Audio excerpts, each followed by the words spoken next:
The Medium's Book, audiobook. Special thanks. In the name of the Spiritist Society of the Carolinas, the board members want to give a special thanks to God, Jesus Christ, Dante Labate, and Evolved Good Spirits. This work has the blessing and permission of the Supreme Divine Force. Many thanks to God, Jesus Christ, Dante Labate, and Evolved Good Spirits for allowing this project to become a reality. International Spiritist Council and its current Secretary General, Jasara Priti Korngold. Jasara Priti Korngold gave the legal authorization to record the audiobook, The Medium's Book, with no obstacles or delays. Monetary donors. The monetary donors allowed us to bring The Medium's Book audiobook project into fruition. Many thanks to the following people: Dan Assisi, Robert Oberg, Jeanette Franco Beringer, RM, who wants to remain anonymous. To listeners, thanks to all of you for listening to The Medium's Book audiobook and forwarding it to others. The credits: Spiritist Society of the Carolinas sponsor, Jeanette Franco Beringer, idealizer, supervisor, and producer, John Von Cannon, voiceover artist, Sandra Maldonado, photographer. Who are these two women headed to make The Medium's Book audiobook tangible to the public? Jasara Korngold. Jasara is the founder and president of the Spiritist Group of New York and the Spiritist Alliance for Books, the SAB, a nonprofit organization aiming at promoting and disseminating Spiritism in English as codified by Allan Kardec. Mrs. Korngold is also a published author and has been translating Spiritist papers and books since 1993. She is currently the president of the United States Spiritist Federation, executive director of the Tri-State Spiritist Federation, and secretary general of the International Spiritist Council. The source: CEI, spiritistcouncil.com. Jeanette Franco Beringer. Jeanette is the founder, president, local Spiritist event coordinator, Dante Labate Spiritist Library coordinator, laying on of hands and minister, study facilitator of Spiritist Society of the Carolinas, and producer of Spiritism Today, the first Spiritist television show in the United States of America. The Medium's Book codified by Allan Kardec. Copyright 2009 by International Spiritist Council Brasilia, EF, Brazil. ISBN 978-85-98161-822. Original title: Le Livre des Medium, Paris, 1861. Translated by Darrell W. Kimball and Marcia M. Says. Third edition, revised 2011, Edicy of America. Translators Preface. This new translation of the Medium's Book is the sequel to our translation of the Spirit's Book, and the same grammatical considerations of that work apply to this one as well. Once again, our main purpose has been to hold as closely as possible to Kardec's original style, producing neither a transliteration nor a paraphrase, but a retextualization, rendering an acceptable English translation. We will refer the reader to our preface in our translation of the Spirit's Book for a brief summary of the grammatical devices that we have carried over into this one. Most notably, when referring to a single generic spirit or soul, we use the neuter pronoun it, but use the relative pronoun who, whom. For example, the spirit who revealed itself to us said that it wanted us to pray for it. However, when referring to a named spirit, we use the appropriate personal pronoun. John's spirit said that he wanted us to pray for him. We have also included an updated and revised version of Anna Blackwell's preface to her 1876 paraphrase translation, which has served the English reading public for so many years.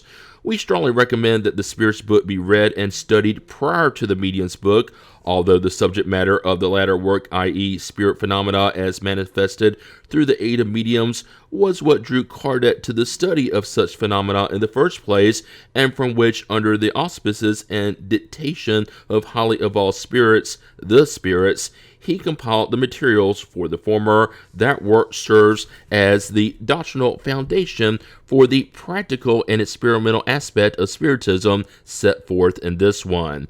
For more information on Spiritism, Allan Kardec, and the International Spiritist Movement, we would refer the reader to the International Spiritist Council's website at www.spiritus.org.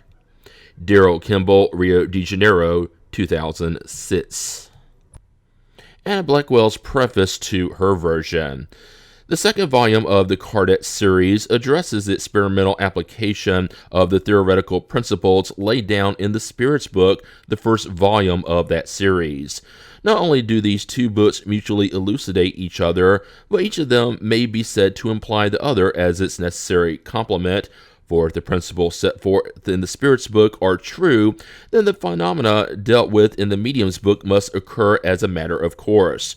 While if the phenomena dealt with in the Medium's book really occur, their occurrence proves the truth of the principles laid down in the Spirit's book, because those phenomena are at once inexplicable by any other theory, and easily explicable with the aid of the theoretical principles set forth in that work.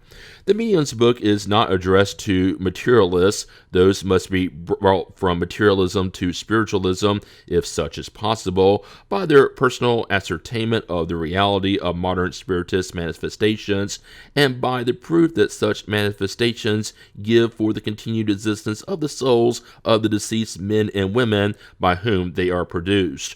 Rather, it is addressed exclusively to those who already believe that there is in the human being a principle of conscious individuality that survives the body, and to those who consequently admit first the action of law in the evolution of human life, and second the existence of the inscrutable ordainer of the universe, of whose wisdom and will that law is the expression. It is also addressed to those who are therefore prepared to admit still further that the providential ordaining may be expected to proceed for the advancement of our knowledge of our extraterrestrial relations, as it does for that of the sciences which deal with the various departments of our terrestrial life. The science of mathematics, for instance, is open to every human being, yet it was only through the mind of a Euclid that its fundamental principles have been given to the world. Astronomy, chemistry, electricity, etc. are open to the study and investigation of everybody, yet the basis of each of those sciences, as of all others, has been furnished not by the multitude of seekers, but by the insight of some mastermind, on whose foundations succeeding inquirers have continued to build, and this for a very simple reason. The most superficial glance at the world around us suffices to show us that men and women of earth are as yet, in point of both intelligence and morality, of very slight average attainment. They therefore need to be helped forward in every department of intellectual inquiry by spirits from worlds of greater advancement, who incarnate among them from time to time for the purpose of assisting them to progress more rapidly in some given direction. Owing to their mental and moral backwardness, men and women are slow to recognize the superiority of these providentially given pioneers, and are prone to resent, as offensive to their egos, the suggestion that any such superiority can exist. They therefore usually stone the prophets before accepting their clearer insights, but since they always end up perceiving that such insights are the true ground on which the further development of each branch of science must be worked out, the progress of human knowledge, though slow, is sure. But at what rate would that progress be accomplished if every student, ignoring the groundwork furnished by the master minds of the past, undertook to build up his or her own department of science a initio for him or herself? Or if mathematics tyros, for example, regarded it as derogatory to their mental dignity to accept the help of a riper intellect than their own, and considered it incumbent upon them to evolve for themselves from their own cognition their own Euclid? Applying this reasoning to the system of religious philosophy contained in Kardec's books, it is to be remarked that although the domain of thought and experiment in regard to the existence of spirits and the information they may have to give us is open to all, the aid of some providentially given basis of truth is even more imperatively needed in this new department of inquiry than in any other, for the following reasons. In the first place, because the spirits who communicate most frequently and habitually with humans are precisely those who are nearest to them in ideas and in feelings, and who consequently know little more than the human beings with whom they are in sympathy, they thus can only put forth short-sighted, discrepant, and erroneous statements. In the second place, because the true explanation of human life, to which the phenomena of spirit interchange are intended to lead us, is to be bound in its connection with other modes and realms of existence that can only be made known to us by intelligences who have reached a higher degree of knowledge and purity, and who, not being at the command of humans, will only transmit their teaching according to providential ordering in a center already prepared for its reception. And with the aid of the mastermind they themselves have selected as a channel of that teaching, such a teaching will necessarily differ from the various discrepant statements of the great mass of less enlightened spirits. In addition, the proof that such teaching is what it claims to be, information given by high-order spirits in regard to matters essential to our progress, but which in the nature of things we could not find out for ourselves, and which they have therefore been charged by Providence to bring to our knowledge, can only be found in the light which it throws on the nature and aim of human life, on the ways of Providence, on duty, and on destiny. All those who have made a serious study of the theory of existence which Allan Kardec was employed to develop have arrived at the conviction that it presents the proofs of authenticity and superiority just set forth as conclusive, and they therefore accept it as the fundamentals of all sciences are accepted by students, not as exhaustive, but as the true basis of further discovery, not as a matter of arbitrary authority, but on the broad ground of its intrinsic reasonableness and the satisfactory solutions it gives for the great problems of life, insoluble by any other theory.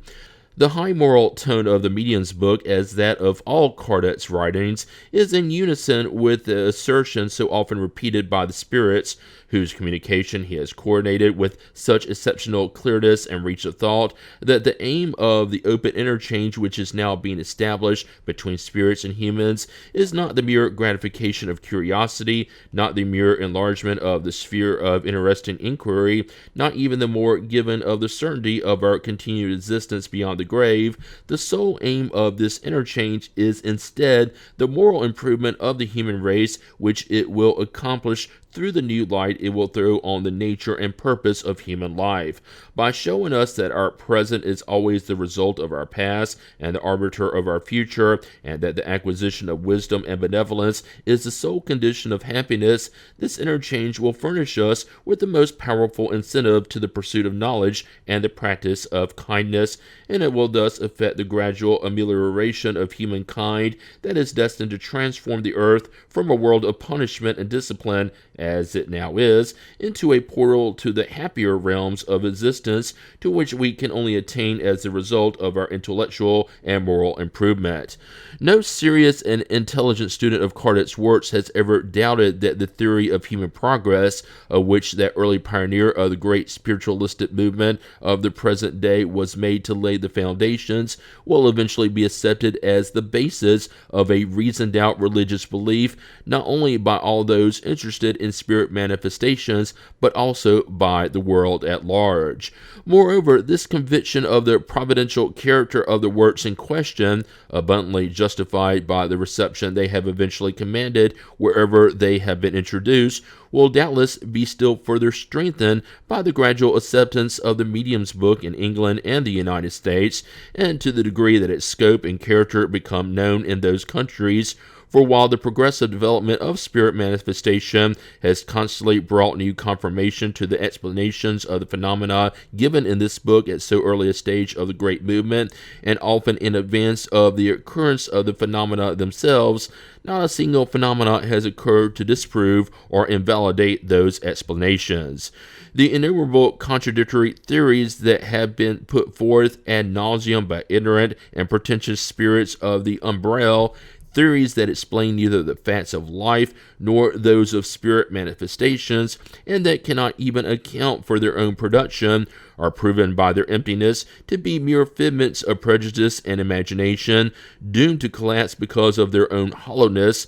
On the other hand, the facts of spirit manifestation, even the most admirable and important if observed mainly as matters of personal interest or curiosity, as is too often the case, and without being connected by a theory that can unite them into a homogeneous and living whole, are as incapable of yielding intellectual and moral fruit as are the sands of the seashore of producing a harvest.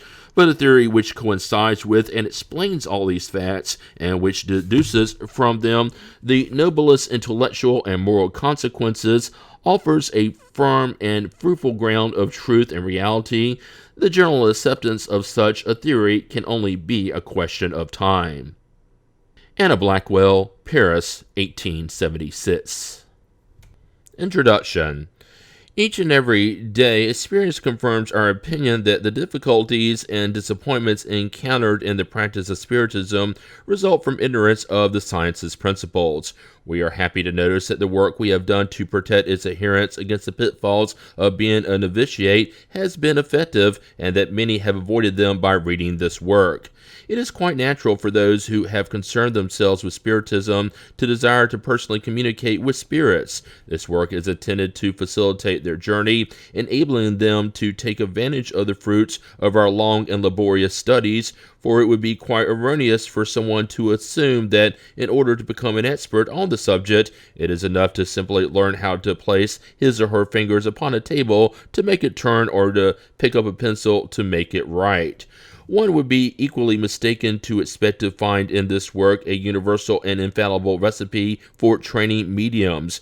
Although everyone already possesses the necessary inner sea qualities for becoming a medium, such qualities express themselves in varying degrees, and developing them depends on causes that are outside the human will.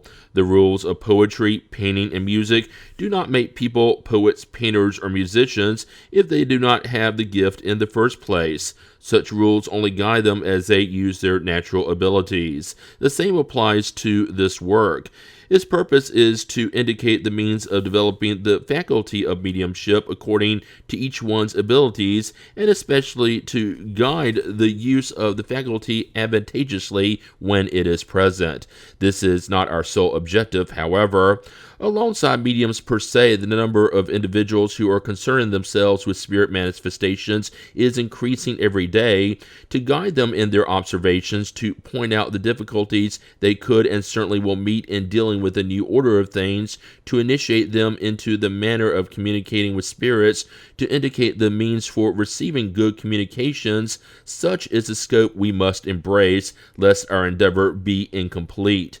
Thus, it should not seem surprising to encounter teachings in this work that at first may appear irrelevant. Experiences will prove them to be useful. After studying this book very carefully, these individuals will better understand the incidents they are sure to witness, and the language of certain spirits will then seem less strange. Since it contains practical instruction, it is not aimed exclusively at mediums, but rather to all who wish to observe spirit phenomena. Some would have had us publish a more succinct practical manual, indicating in a few words the techniques to follow in order to communicate with spirits. These persons believe that due to its low cost, a book of this nature could be more profusely disseminated and would therefore be a powerful means of advertisement, which would then result in an increase in the number of mediums. However, we think that such a work might do more harm than good, at least for the time being. Spiritist practice is surrounded by many difficulties, and it is not always exempt from problems which only a serious and thorough study can prevent. Thus, we fear that a succinct exposition might facilitate frivolous experiences, and this would only lead to regret.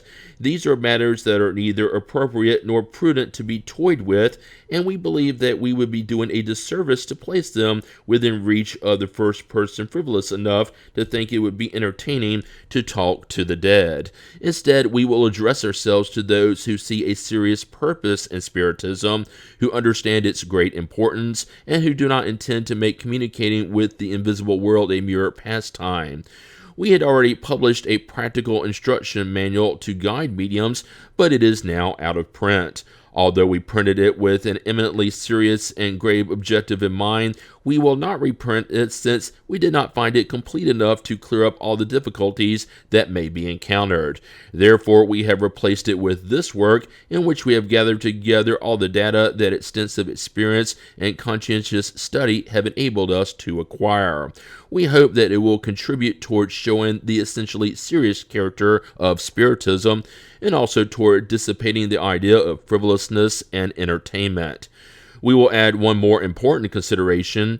Meetings where experiments are performed lightly and without full knowledge of the facts arouse very bad impressions in novices and ill-disposed individuals, and cause the problems of conveying a very wrong idea about the world of spirits, thereby encouraging ridicule and providing well-founded grounds for criticism.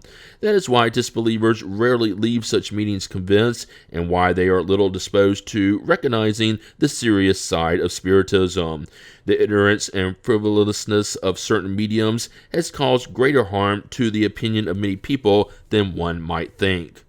Spiritism has made great progress in only a few years, but its greatest step occurred when it entered the field of philosophy, because since then it has been appreciated by enlightened persons. Nowadays, it is no longer mere entertainment, but rather a doctrine that those who used to ridicule table turning no longer find amusing.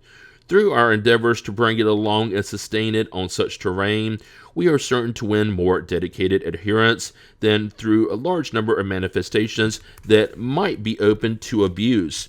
We see evidence of this every day in the number of such adherents who have resulted from simply reading the Spirit's book.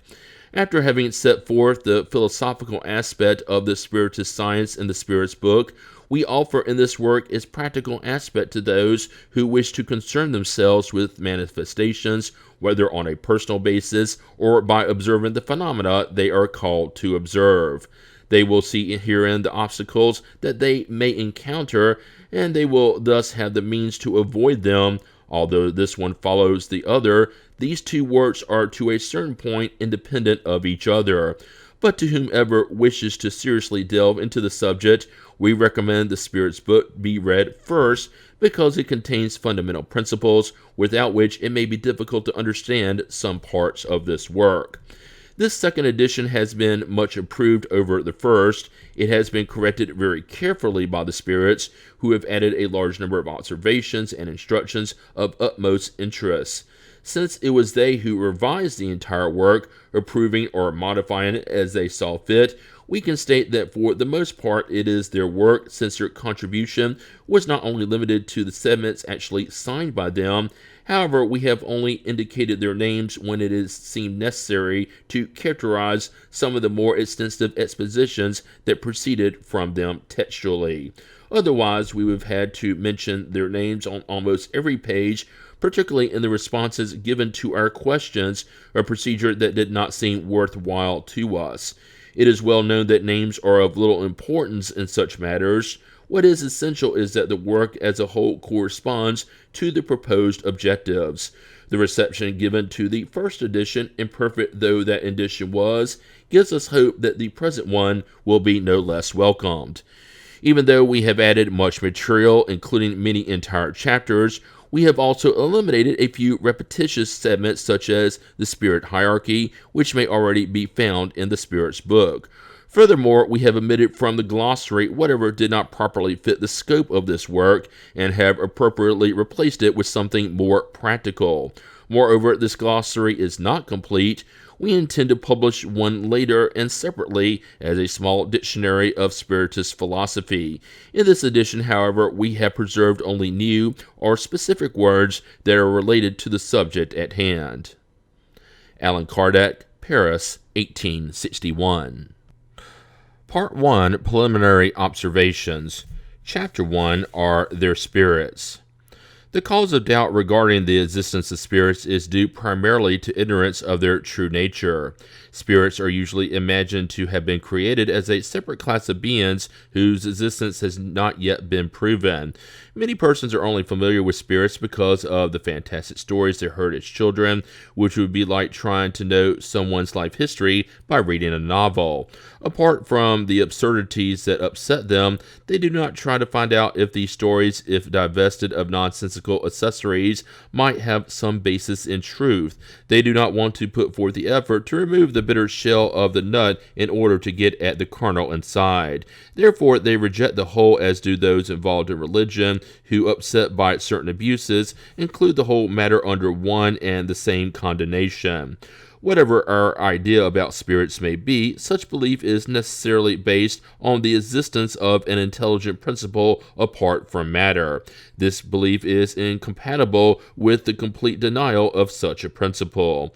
Therefore, we take our departure from the existence, survival, and individuality of the soul, which spiritualism offers us a dogmatic theoretical demonstration, while Spiritism offers a patent demonstration. For the moment, however, let us set aside spirit manifestations per se and reason by induction. Let us see what consequences may result. If we believe in the existence of the soul and its continued individuality after death, we must also believe that 1. Its nature is different than that of the body, since once separated from the body, it can no longer retain its material properties. 2. It possesses its own consciousness because it is subject to happiness or suffering. Without consciousness, it would be an inert being, and thus its existence would be meaningless to us. If we believe this much, then it is obvious that the soul must go somewhere after death. But what becomes of it, and where in fact does it go? According to common belief, it either goes to heaven or to hell. But where are heaven and hell? It used to be said that heaven was up above and hell was down below. But where is up above and down below in the universe, since we know that the earth is round and that the heavenly bodies turn in such a way that for us up above and down below are reversed every 12 hours, and that the infiniteness of outer space can be probed to incommensurable distances? It is true that we can understand low places to mean the depths of the earth, but what are such depths nowadays after they have been excavated by geology? Moreover, what should we understand by those concentric spheres called the heaven of fire and the heaven of stars, since we have learned that our planet is not the center of the universe, and that our own sun is only one among millions of other suns that shine in the infinite, each one being the center of its own planetary vortex? What has become of the importance of Earth now that it has been lost in the immensity of space? And by what unjustifiable privilege would this unperceivable grain of sand, distinguishable by neither its size nor its location nor any particular role in the cosmos, be the only one inhabited by reasoning beings? Reason in itself refuses to accept such a wastefulness of the infinite, and everything tells us that other worlds must also be inhabited. If they are inhabited, they too furnish their own contingents to the world of souls. Once again, however, what will have become of souls now that astronomy and geology have destroyed their assigned dwelling places, and especially after the rational theory of the plurality of inhabited worlds has multiplied them infinitely? Since there is no agreement between the doctrine concerning where souls are located and the scientific data, we must accept a more logical doctrine, one that does not ascribe them to any particular circumscribed locale, but which locates them throughout universal space. They form an invisible world wherein we live, and which incessantly envelops and surrounds us. Is there anything impossible in this, anything repugnant to reason? Absolutely nothing. Rather, everything tells us that it can be no other way. But what becomes of future punishment and reward if you remove the specified places where they occur?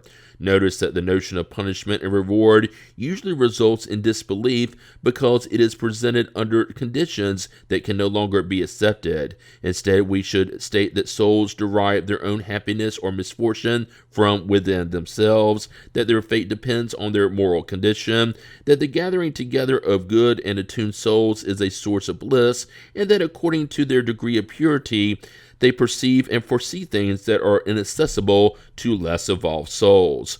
Then everyone will understand the matter without much difficulty. Additionally, state that souls only reach the highest degree through the efforts they put forth to improve themselves, and after having endured the necessary trials required for their purification.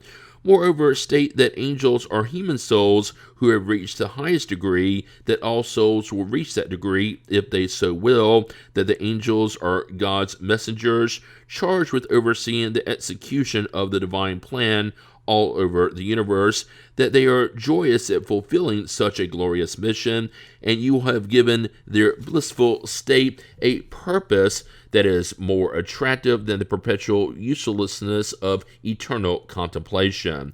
Finally, explain that demons are merely the souls of evil individuals who have not yet purified themselves, but who, like all others, may finally reach the state of purity, and such will seem more in harmony with the justice and benevolence of God than the doctrine of beings who were created for evil and who are irrevocably doomed to it.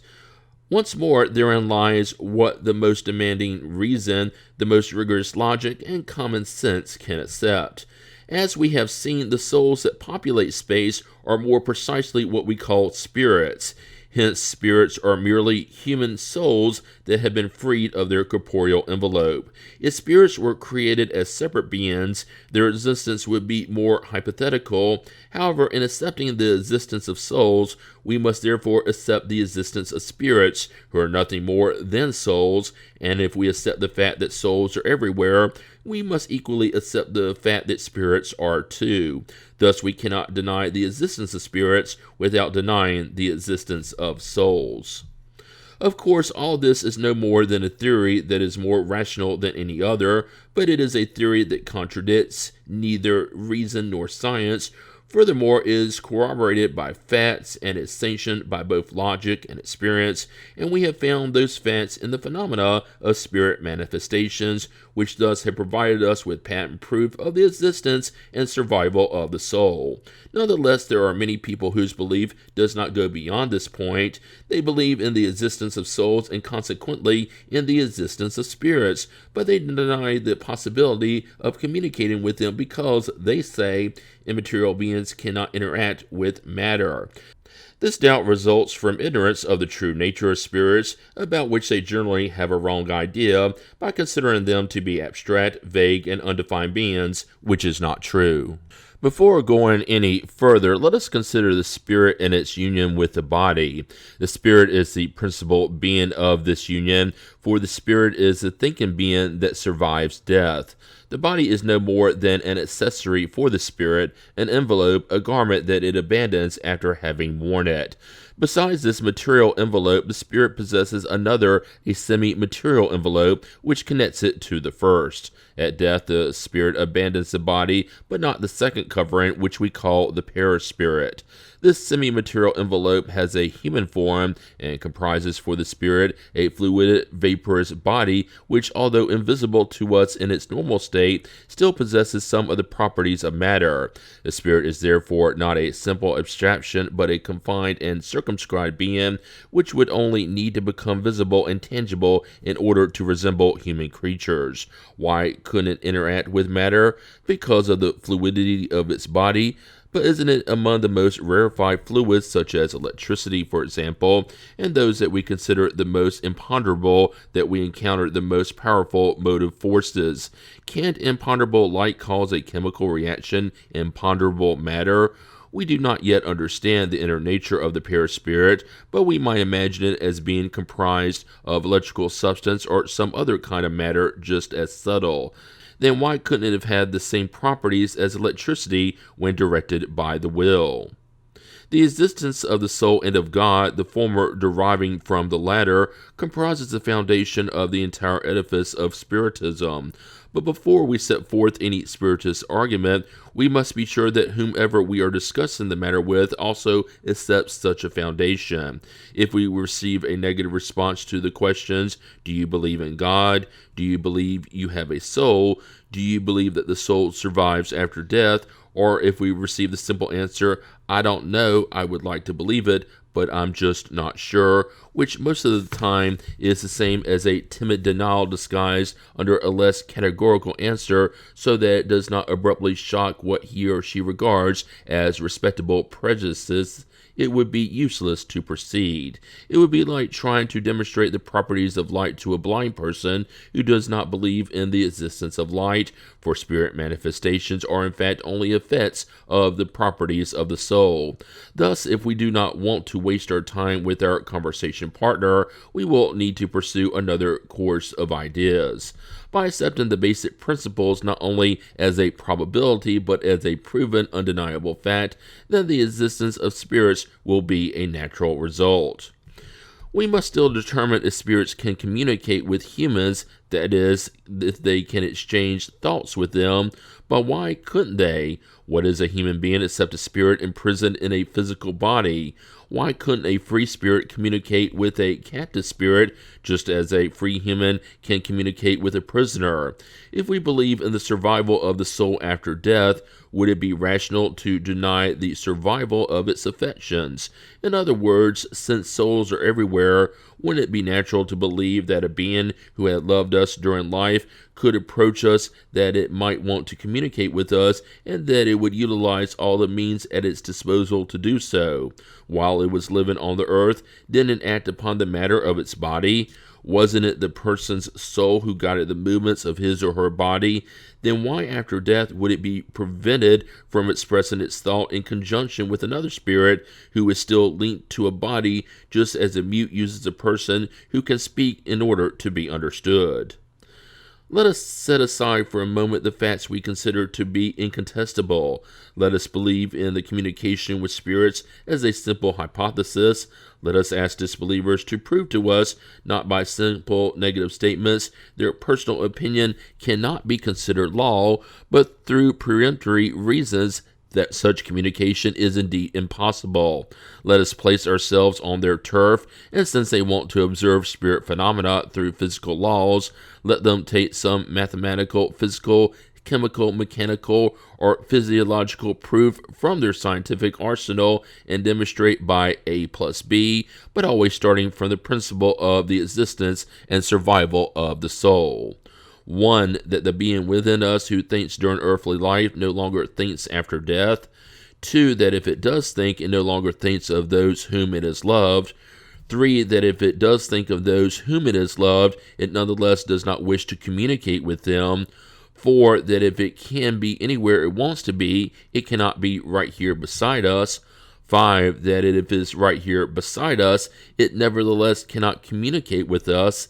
6. That by means of its fluid body, it cannot act upon inert matter. 7. That if it can act upon inert matter, it nonetheless cannot act upon a living being. 8. That if it can act upon a living being, it cannot guide his or her hand in order to write. 9. That if it is able to thus write, it cannot respond to questions or transmit its thought. When Spiritism's adversaries demonstrate to us that none of this is possible, using reasons as obvious as those used by Galileo to prove that the sun does not spin around the earth, then we will admit that their doubts are well-founded. But until today, unfortunately, their entire argument may be summed up in these words: I do not believe in it, so it is impossible. Undoubtedly, they will retort that it is up to us to prove that the manifestations are real. However, we have already given them such proof both through the phenomena and through reason. If they refuse either, and if they even deny what they have seen with their own eyes, then it is up to them to prove that our reasoning is faulty and that the phenomena are impossible after all. Part 1, Chapter 2, The Extraordinary and the Supernatural. If the belief in spirits and their manifestations were an isolated concept, the product of a theory, then it could certainly be suspected of being illusory. But who can explain to us why it may be found to be so alive among all ancient and modern cultures and in the holy books of all known religions? Some critics claim that it is because throughout history humans have loved the extraordinary. Then we must ask, what do you mean by extraordinary? And they would reply, whatever is supernatural. But what do you mean by supernatural? Whatever is contrary to the laws of nature. Then you are so knowledgeable about those laws that you know how to set limits on the power of God. Very well, then prove that the existence of spirits and their manifestations are contrary to the laws of nature, that it is not and cannot be one of those laws. Follow the Spiritist doctrine and see if all the links of the chain do not display all the characteristics of an admirable law, which resolves everything that philosophical principles have been unable to resolve until now. Thought is one of the attributes of the Spirit. The possibility of a spirit acting upon matter, of it impressing our senses, and therefore of it transmitting its thought to us, is a consequence, if we may so express ourselves, of its own physiological constitution. Hence there is nothing supernatural or extraordinary about this fact. However, the idea that a person who is absolutely dead could be corporeally resuscitated, that his or her scattered remains could be rejoined to reestablish a body, well, that would be extraordinary, supernatural, and fantastic indeed, and would certainly be a true derogation that God could only accomplish through a miracle. There is nothing like that in the Spiritist doctrine, however. Nevertheless, they say, you claim that a spirit can lift a table and hold it up in the air without any support. Isn't that a derogation from the law of gravity? Yes, from the law as we have known it, but as nature has already spoken her last word. Before the experiments involving the lifting power of certain gases, who would have thought that a heavy object carrying several persons could overcome the power of gravity? Wouldn't that at first have seemed extraordinary or diabolical to a common individual? A century ago, whoever proposed to transmit a telegram to a distance of 1,500 miles and receive a response in only a few minutes would have been considered crazy. And if it had actually occurred, everyone would have believed that such a person had had the devil under his or her orders, because back then only the devil was capable of traveling so quickly.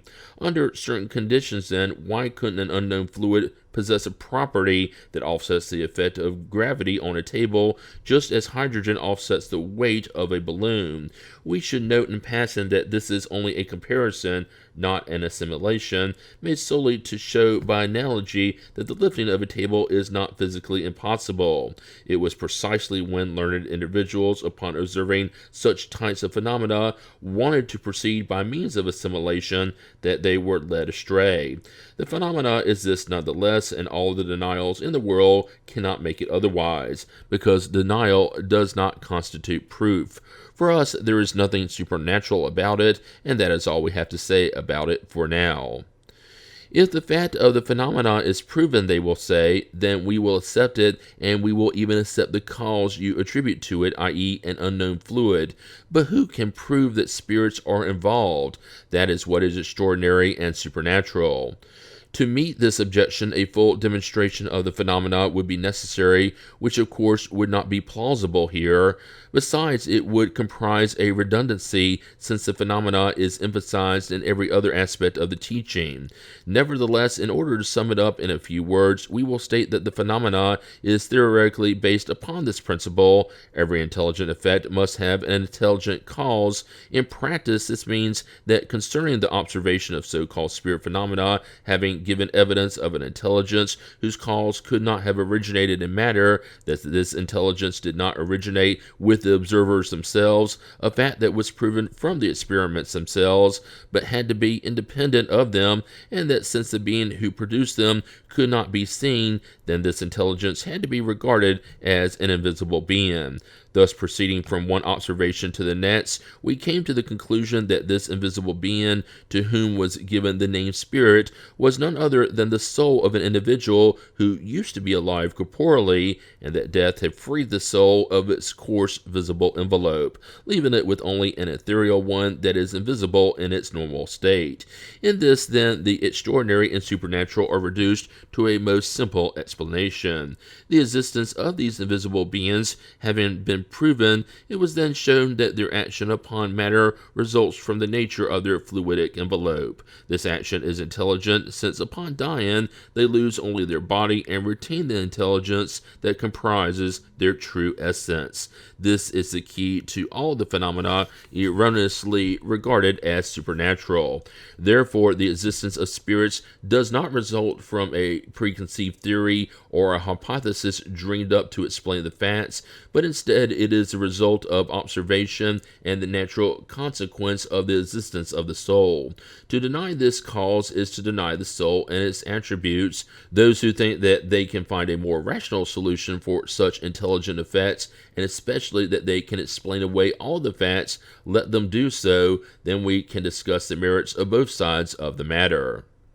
To those who regard matter as the sole power of nature, anything that cannot be explained by the laws of matter is extraordinary or supernatural, and for them the extraordinary is synonymous with superstition. Thus, religion, which is founded on the existence of an immaterial principle, would be the fabric of superstition. They dare not say this out loud, but they mutter it under their breath, and they think they can keep up appearances by claiming that religion is necessary for people and for children in order to make them wise.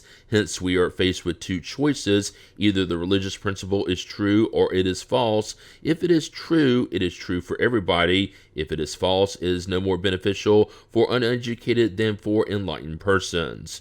Those who attack Spiritism by calling it extraordinary usually find support in the materialistic principle, and thus in denying every effect of an extra-material origin, they necessarily deny the existence of the soul. However, probe the depths of their thought and scrutinize the meanings of their words, and you will almost always find this principle, which, even if not categorically formulated, nonetheless shines through under the guise of the rational philosophical pretense behind which they hide it. Therefore, by rejecting as extraordinary everything that results from the existence of the soul, they are at least being self-consistent. Since they do not admit the cause, they cannot admit the effect. Hence the prejudice that keeps them from judging Spiritism soundly, because they start from the principle of denying everything that is not material. But as for us, just because we claim that the effects result from the existence of the soul, must we therefore accept all the facts that are deemed to be extraordinary? Must we be the champions of all dreamers, of adepts of all sorts of utopias and eccentric theories? One would have to know very little about Spiritism to think so. However, this does not concern our adversaries, since the requirement that they must understand what they are talking about is of little interest to them. According to them, the extraordinary is absurd. Spiritism is based upon extraordinary facts. Therefore, Spiritism is absurd. For them, this is a sentence that cannot be appealed. They believe they are presenting an incontestable argument when, after erudite research into the convulsionaries of St. Medard, the camisards of Cévennes, or the nuns of Loudun, they arrive at the discovery of fraudulent evidence that no one can contest. But are stories such as these the gospel of Spiritism? Have Spiritism supporters ever denied that charlatanism has exploited certain incidents to its own advantage, that imagination has engendered them, that fanaticism has exaggerated many of them? But Spiritism is no more responsible for extravagances that may be committed in its name than is true science for the abuses of ignorance, or true religion for the excesses of fanaticism. Many critics only judge Spiritism in the light of fairy tales and popular legends, which are only its fictitious forms. That is the same as judging history in the light of historical romances or tragedies. According to the most elementary logic, in order to discuss a matter, it is necessary to be thoroughly familiar with it, since critics' opinions are only worth anything when they speak with casual knowledge. Only in this way can their opinion, even when erroneous, be taken seriously. But what weight can it carry when it is applied to an unfamiliar matter? True critics must provide evidence not just from erudition, but from profound knowledge of the object under consideration, and with absolute impartiality of judgment. Otherwise, any minstrel could assume the right to judge Rossini, and any moralist could critique Raphael. Therefore, Spiritism does not accept all facts that may be regarded as extraordinary or supernatural. Far from it. Instead, it demonstrates the impossibility of a great number of them and the foolishness of some of the beliefs that compromise superstition per se. It is true that among the spirit phenomena that Spiritism accepts, there are some that disbelievers regard as unequivocally extraordinary in nature. In other words, they represent superstition, as they wish. However, they should at least limit the discussion to these, because they have nothing to say regarding the others. They will be preaching to the already converted. By criticizing what Spiritism itself refutes, they demonstrate their ignorance about the subject, and they miss the mark. But how far can Spiritist belief reach, you will ask? Read and observe, and you will understand. Acquiring any science demands time and study, and Spiritism, which addresses the most serious questions of philosophy in every sector of the social order, and which encompasses both the physical and moral individual at the same time, is a complete science and philosophy in itself, and it cannot be assimilated in only a few hours, which is true of any other science. It would be very childish to see the whole of Spiritism in a turning table, just as it would be to see the whole of physics in a few children's toys. For whoever does not want to remain on the surface, months and years rather than hours will have to be spent in order to probe all its mysteries. In light of this, decide for yourself the degree of understanding and the value of the opinions of those who assume for themselves the right to judge simply because they have seen one or two experiments by way of entertainment or as a pastime. No doubt they will state that they do not have the time needed for such study, as they wish. Nothing so obliges them. However, if you do not have the time to learn about a matter, you cannot talk about it, let alone make judgments about it, unless you want to be accused of being irresponsible. The more elevated the position you occupy in a science, the less excusable you will be if you thoughtlessly try to address a subject with which you are unfamiliar. Let us summarize our stance in the following propositions. 1. All spirit phenomena have as their principle the existence of the soul, its survival upon the death of the body, and its ability to manifest itself. 2. Since they result from a law of nature, these phenomena have nothing extraordinary or supernatural about them, at least in the common meaning of these words. 3. Many events are regarded as supernatural because their cause is unknown, and having determined their true cause, Spiritism has relegated them back to the domain of natural phenomena. 4. Among the incidents called supernatural, Spiritism shows many of them to be impossible in the first place, and therefore places them amongst superstitious beliefs. 5. Although Spiritism recognizes a basis of truth for many popular beliefs, it absolutely does not accept all the fantastic stories created by the imagination. 6. To judge Spiritism by facts that it itself does not accept is to show proof of ignorance and complete disregard for the correct opinion. 7. The explanation of the phenomena accepted by Spiritism, along with their causes and moral consequences, comprise an entire science and philosophy in and of themselves, and they require serious, persevering, and in-depth study. 8. Spiritism can only regard as serious critics those who have seen and studied the whole matter, who have delved into it with the patience and perseverance of a conscientious observer, who have as much understanding of the subject as the most enlightened adherent, who have not therefore acquired their understanding via literary science fiction, who will not attempt to oppose any fact with which they are unfamiliar or any argument upon which they have not meditated or have refuted only by denying it, but who use other arguments that are more peremptory. Finally, those who can point to a more logical cause behind the established facts. Such critics have yet to appear. We previously made reference to the word miracle, and a brief observation concerning the subject would not be out of place in a chapter dealing with the extraordinary. In its primitive acceptation and according to etymology, the word miracle means something extraordinary, something wonderful to behold, but this word, like so many others, has strayed far from its original meaning and nowadays refers to, according to academia, an act of divine power that is contrary to the common laws of nature. Such is actually its usual acceptation, and only by comparison or metaphor does it apply to common things that surprise us and whose cause is unknown to us. We have absolutely no intention of examining whether or not, under certain circumstances, God might have deemed it useful to derogate from the laws that have been divinely established. Our objective is solely to show that, as extraordinary as spirit phenomena may be, they do not in any way derogate from those laws, nor is there any miraculous, much less extraordinary or supernatural character about them. A miracle has no rational explanation.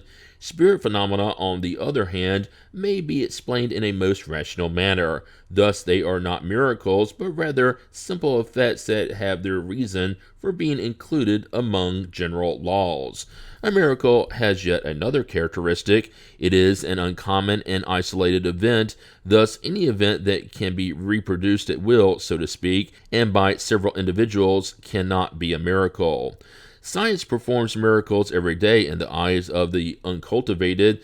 That is why it used to be that those who knew more than the common folk were regarded as witches, and since it was believed that all superhuman science was diabolical, they were burned at the stake. Nowadays we are more civilized, and it is sufficient to put them in an asylum.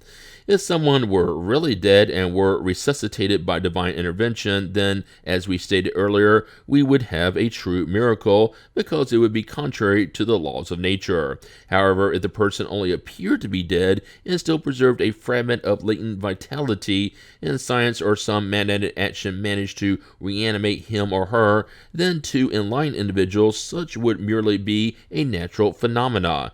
Nevertheless, in the eyes of uncultivated folk, the incident would be regarded as miraculous, and its author would either be chased with stones or venerated, depending on the character of the individuals. If in a rural area a physicist were to fly a kite rigged to attract electricity, which then caused a bolt to strike a tree, the new Prometheus would certainly be viewed as possessing some diabolical power. Moreover, one could say that, remarkably, Prometheus seems to us to have been a precursor to Benjamin Franklin, while Joshua, in making the sun, or rather the earth, stand still, would provide to us with a true miracle, because we have never heard of any magnetizer gifted with enough power to perform such a wonder. Of all the spirit phenomena, one of the most extraordinary and indisputable, and one that most obviously demonstrates the action of hidden intelligences, involves direct writing. Despite the fact that it is produced by hidden beings, however, this particular phenomena is no more miraculous than any of the others that are also caused by invisible agents.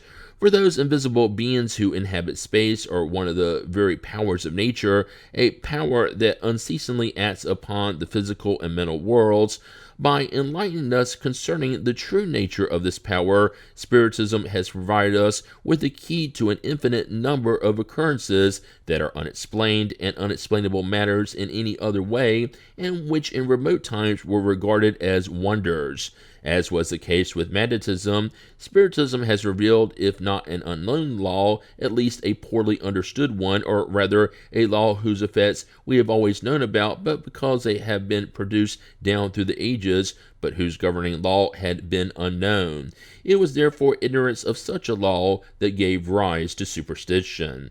However, since the law has been understood, the extraordinary has disappeared, and the phenomena have been reintegrated into the order of natural events. Hence, by enabling a table to move or the dead to write, Spiritists do not perform any more of a miracle than a doctor who revives a person on the edge of death, or a physicist who manages to attract a bolt of lightning. Anyone who intended to perform miracles with the help of Spiritist science would either be ignorant of the doctrine or a charlatan. Like magnetic phenomena, spirit phenomena passed as wonders before their cause was fully understood, and opinionated skeptics, i.e. those who think they have exclusive rights to reason and common sense, do not believe that something is possible if they cannot understand it, and that is why all the so-called prodigious phenomena have been the object of their ridicule. Since religion itself is full of phenomena of this kind, they do not believe in religion either, and from there it is only a small step to complete disbelief. belief. However, since Spiritism is able to explain most of these phenomena, it justifies their very existence. Thus, it has come to aid religion by demonstrating the possibility of some of the phenomena, which, even though no longer miraculous, are nonetheless extraordinary, and God is neither more or less powerful at not having derogated from the divine laws. How many jokes have had the levitations of St. Cupertino as their object? Nevertheless, the suspension of heavy objects in the air is an occurrence explained by Spiritist law. We have personally been eyewitness of the St. Cupertino type phenomena, which Mr. Home and many other persons known to us have repeated many times. Thus, this phenomena must also be included in the order of natural events. Among the number of phenomena of this kind, apparitions should be given first glance, since they are the most frequent. The apparition at La Salette, about which there are divergent opinions among the clergy, is nothing remarkable to us. Surely we cannot go so far as to safely affirm the reality of the event, because we have no material proof of the matter. Nevertheless, we certainly consider it possible in light of thousands of similar recent events with which we are familiar. We believe in them not only because we have verified their reality, but especially because we know perfectly well how they are produced. Those wishing to refer to the theory on apparitions, which we will provide further on, will see that these phenomena are as simple and plausible as an infinite number of physical phenomena that only appear prodigious when we lack the key to explaining them. As for the actual personage that presented itself at La Salette, that is a different issue. Its identity has never been absolutely proven to us, and we only accept the fact that some kind of apparition could have appeared. The rest of the details are outside our competency to judge. Each one may keep his or her own convictions regarding the matter, but Spiritism does not need to be concerned with it. We will only state that the facts produced by Spiritism have revealed new laws and have given us the key to a multitude of incidents that formerly seemed supernatural. If some of those supposed miraculous facts find a logical explanation in Spiritism, it is one more reason for people not to be in a hurry to deny what they do not comprehend. Spirit phenomena have been contested by some individuals precisely because they appear to be outside ordinary laws and because an explanation for them could not be found. However, provide them with a rational basis, and there can be no more doubt. In the century in which no one is satisfied with mere words, an explanation is therefore a powerful motive for conviction. Thus, every day we see persons who have never even witnessed one phenomena, who have never seen a table move or a medium write, but who are nevertheless as convinced as we are solely because they have read and understood. If we had to believe only what we have actually seen with our own eyes, our convictions would be reduced to insignificance. Part 1, Chapter 3, Methodology. One very natural and praiseworthy desire that adherents have, and which should always be encouraged, is that of winning converts. To make their task easier, we now intend to examine what we believe are the surest means to realize this objective without wasting any useless efforts. We have stated that Spiritism is a complete science, an entire philosophy in and of itself. Those who would desire to become thoroughly familiar with it must first of all submit to a serious study of the subject and become persuaded that more than any other science it cannot be learned without commitment. As we stated earlier, Spiritism applies to all the issues that interest humankind. It is an immense field, and we must above all consider it as to its consequences. Its foundation undoubtedly consists in the belief in spirits, but such belief does not make a knowledgeable spiritist any more than a belief in God makes a theologian. Thus, let us see what might be the more suitable way to proceed in its teaching in order to most effectively bring about conviction. Adherents need not be frightened by the word teaching.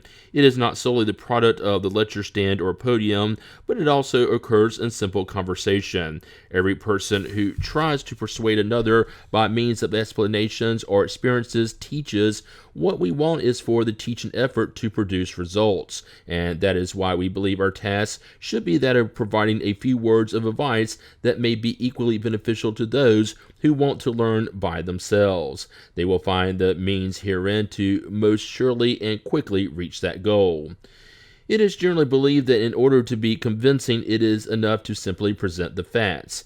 That would certainly appear to be the most logical approach, though experience has shown that it is not always the best, because we frequently encounter individuals who are not at all convinced by the most obvious facts. Why is this? That is what we shall try to determine. In Spiritism, the matter of spirits is secondary and successive.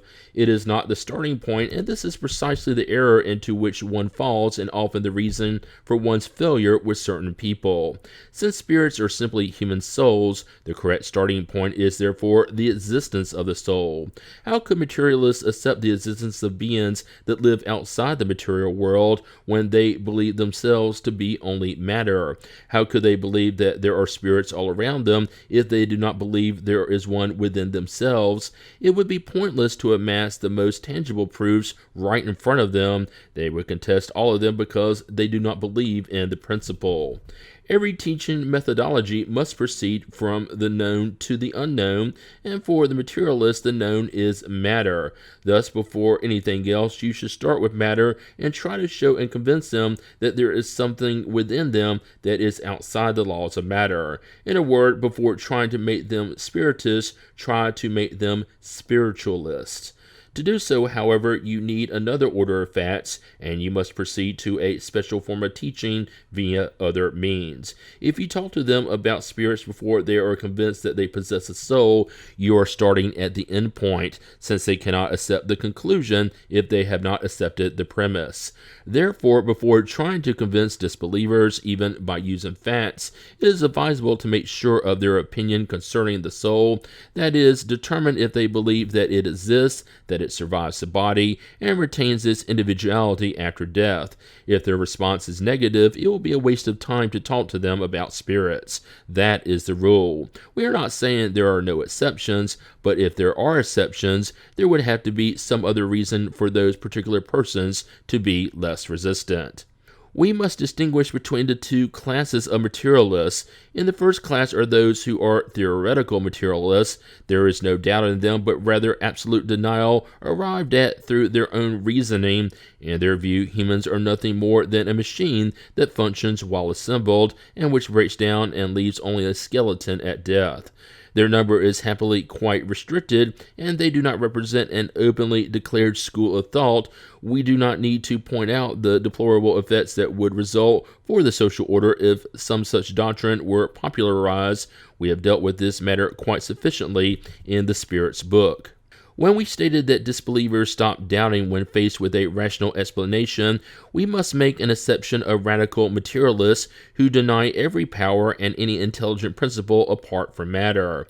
Most of them hold to their own opinion out of pride and believe that they must maintain it out of self-respect. They persist in it in spite of all evidence to the contrary because they do not want to lose face. Nothing can be done with people like these. No one should be fooled by their false expression of sincerity when they say, "Show me and I'll believe it." Then again, there are those who are more honest who bluntly say, "Even if you show me, I won't believe it."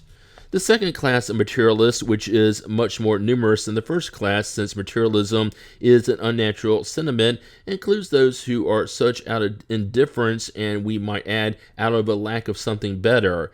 These have not deliberately chosen materialism, and their greatest desire is to believe, for they are tormented by uncertainty. They feel a vague aspiration about the future, but this future has been presented to them in a light that their reason cannot accept, hence their doubt and therefore disbelief.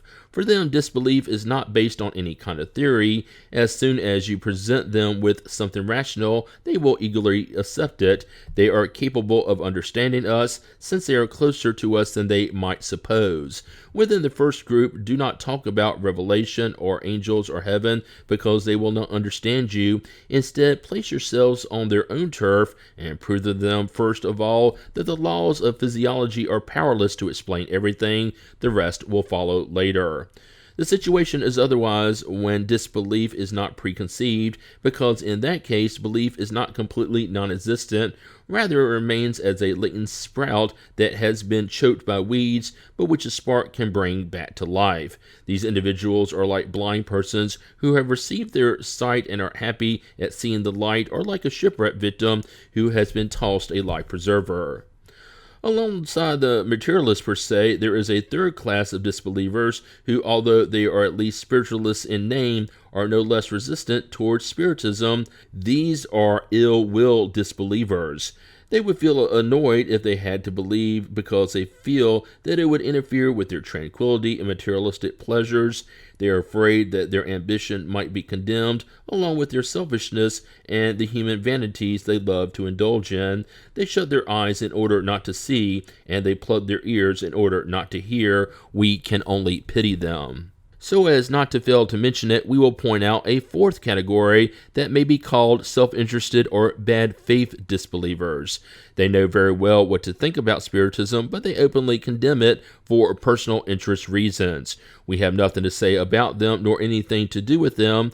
If radical materialists are in the wrong, they at least have good faith as an excuse. We can correct them by showing them their error, but with this last group, there is a bias that turns all arguments to dust.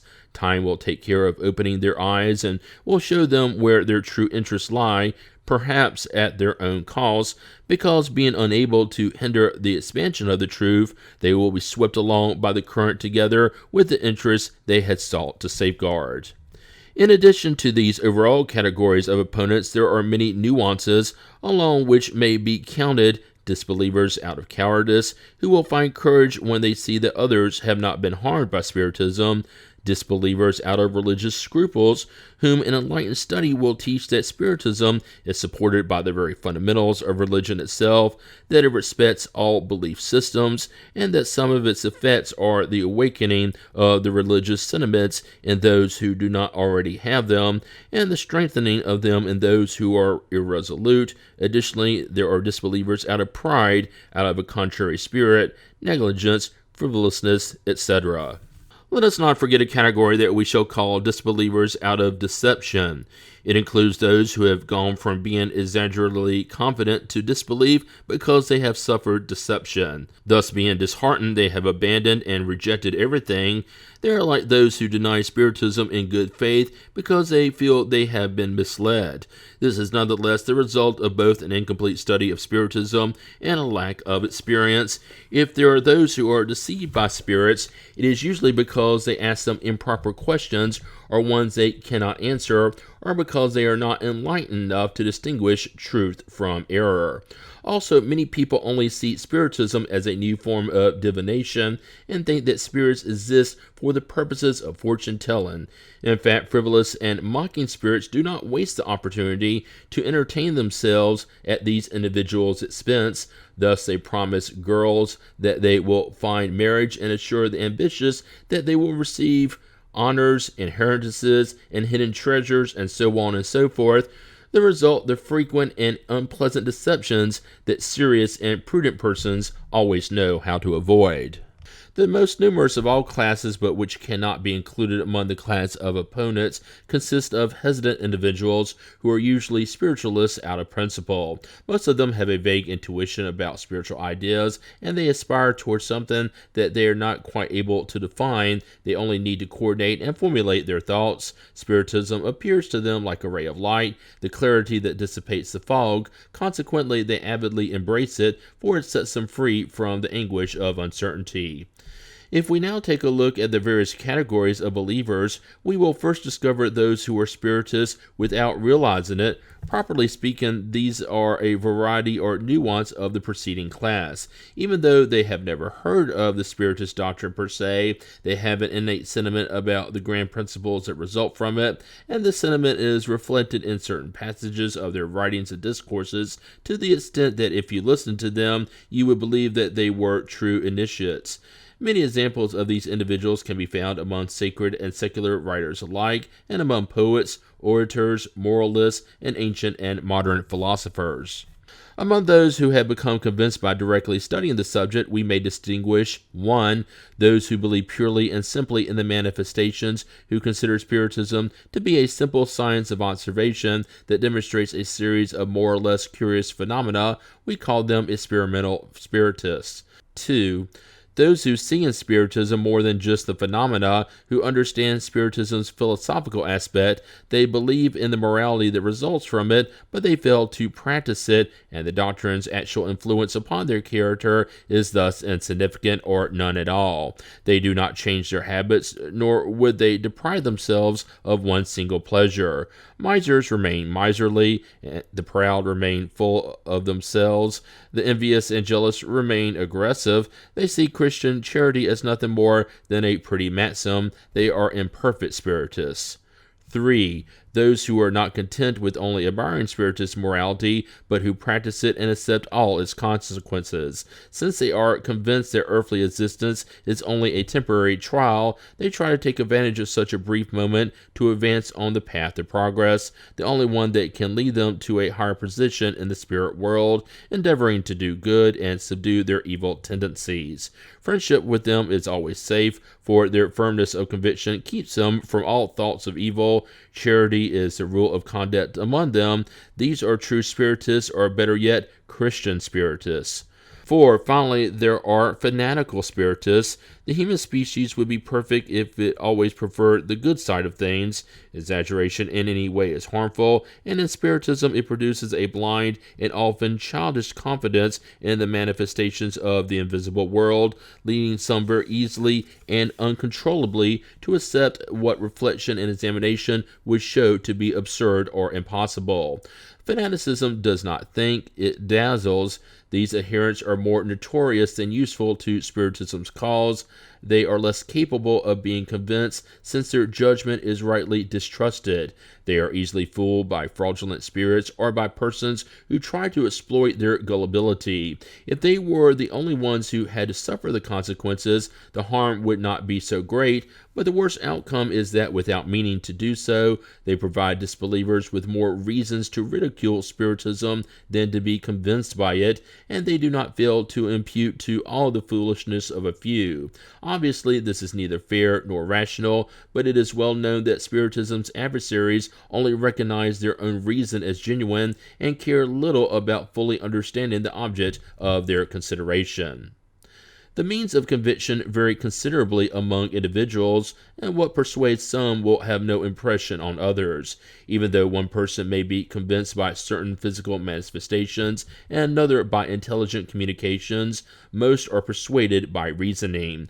We could even say that for most of those who still cannot appreciate Spiritism through reason, the physical phenomena will have little impact. The more extraordinary the phenomena in the way they seem to depart substantially from known laws, the more opposition they encounter, and for a very simple reason. We are naturally led to doubt anything that is not sanctioned by reason. All will consider them from their own point of view and offer their own individual explanation. The materialist attributes to them a purely physical cause or a hoax, the ignorant or superstitious person to a diabolical or supernatural cause. However, an explanation that is prepared beforehand has the effect of destroying preconceived ideas and showing at least the possibility, if not the entire reality, of the fact, which is thus comprehended before it is seen. So by accepting the possibility of a fact, 3/4 of the conviction has been realized. Will it be of any use at all to try to convince obstinate disbelievers? We've already stated that this will depend on the causes and nature of their disbelief. Our insistence in trying to persuade them often leads them to believe in their own self-importance, which in turn leads them to be even more obstinate. Those who are neither convinced by reasoning nor phenomena still have the trial of disbelief to endure, and we must leave to Providence the task of leading them on to the path of more favorable circumstances. There are too many other people who desire to receive the light for us to waste our time on those who reject it. Therefore, direct your efforts toward those of goodwill, who are greater in numbers than you might think. Your example will overcome any resistance more easily than will mere words. True spiritists never lack an opportunity to do good, afflicted hearts to relieve, consolation to offer, desperate emotions to calm, moral reforms to instill. This is their mission, wherein they will find true satisfaction. Spiritism pervades the atmosphere. It is expanding because of the very force of circumstances and because it enables those who profess it to be happy. When its theoretic adversaries hear it resounding all around them, even among their own friends, they will come to grips with their isolation and will be forced either to fall silent or surrender. In order to proceed with the teaching of Spiritism in the same manner as occurs in the other ordinary sciences, it would be necessary to review the entire string of phenomena that may be produced, starting with the simplest and then progressing successively to the most complicated. However, such would be impossible because one cannot take a course in experimental Spiritism as if it were a course in physics or chemistry. When studying the natural sciences, one is dealing with raw matter which can be manipulated at will, and the effects may almost certainly be controlled. But with Spiritism, one must deal with intelligences who are gifted with freedom and who at every instant prove that they are not at all subject to our capricious whims.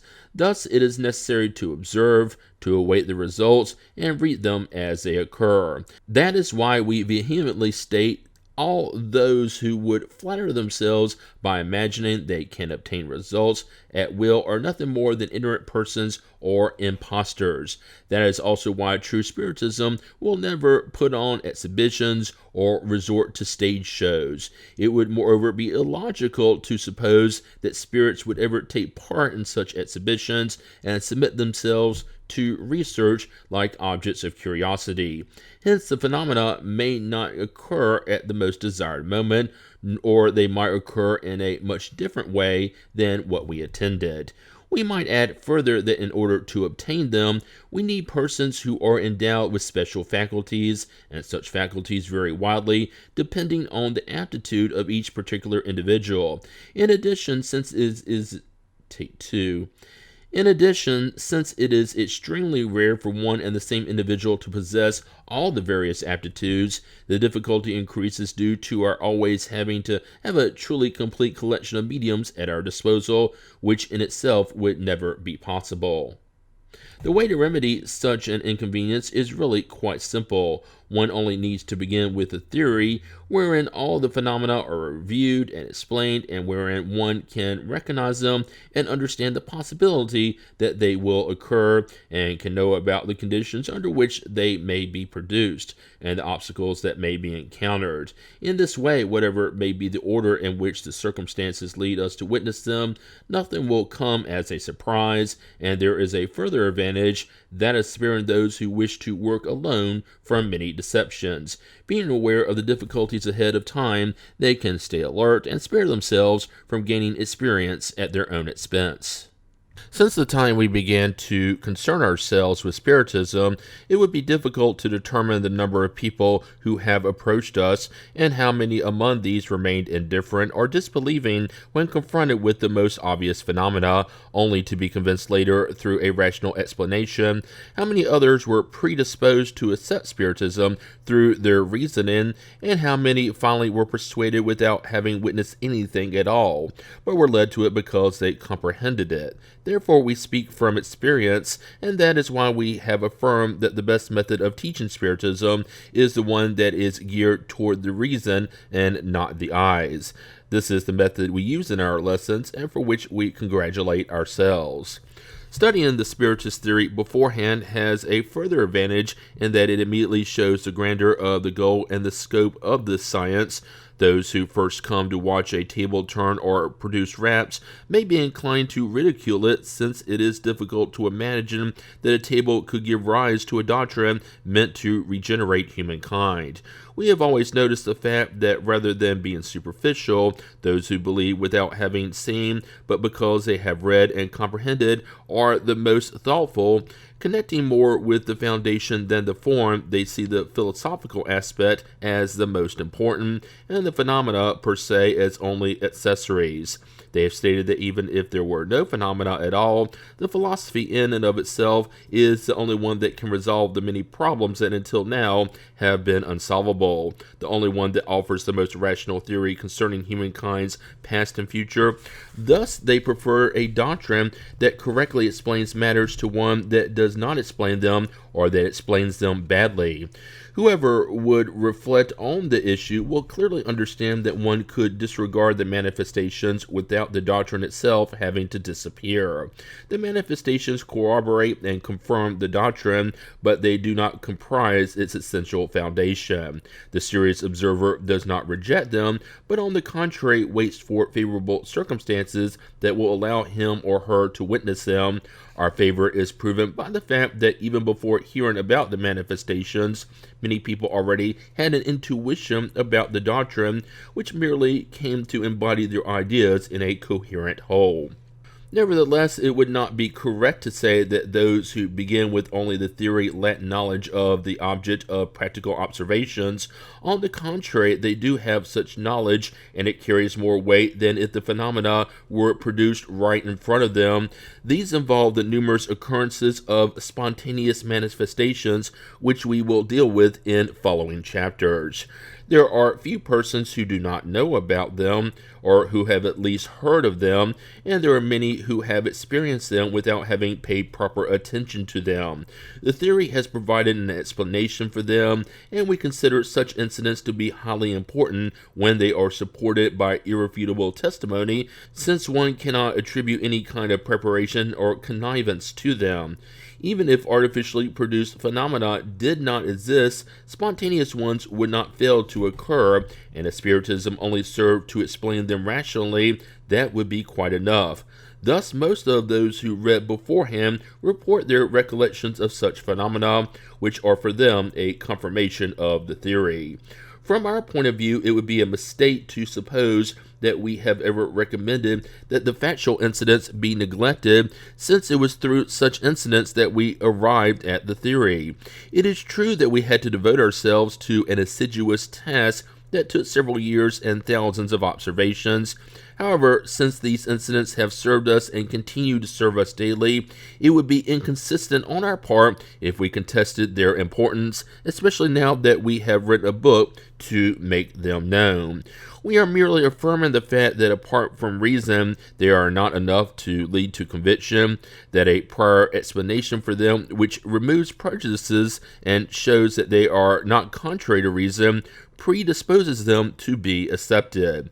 This fact is so certain that of 10 individuals who are totally new to the matter, who watched an experimental session that followers might regard as having been quite satisfactory, 9 will leave unconvinced, and perhaps a few of them will be even more skeptical than before because the experiments did not correspond to what they had expected. But just the opposite will happen with those who comprehend the manifestations through a prior theoretical understanding. Such an understanding will serve them as a means of control, and nothing will surprise them, not even an unsuccessful experiment, because they will know under what conditions the phenomena may be produced, and that they must not ask for something that cannot be given. An understanding of the manifestations beforehand enables them not only to be aware of all the anomalies, but also to capture innumerable details and nuances that are almost always extremely subtle, and which will serve them as elements of conviction that could easily escape the ignorant observer. These are the reasons that have led us to admit to our experimental sessions only those persons who have been sufficiently prepared to comprehend what occurs there, because we are convinced that any others would be wasting their time or would cause us to waste ours. For those who desire to acquire this preliminary understanding through our works, we recommend the following order.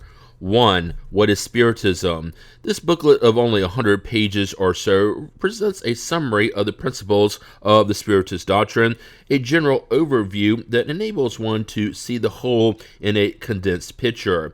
In only a few words, one can ascertain its objective and judge its scope. Furthermore, it presents the principal questions or objections that newcomers are usually inclined to raise. Such an initial reading, which requires but little time, is an introduction that will facilitate a more in-depth study.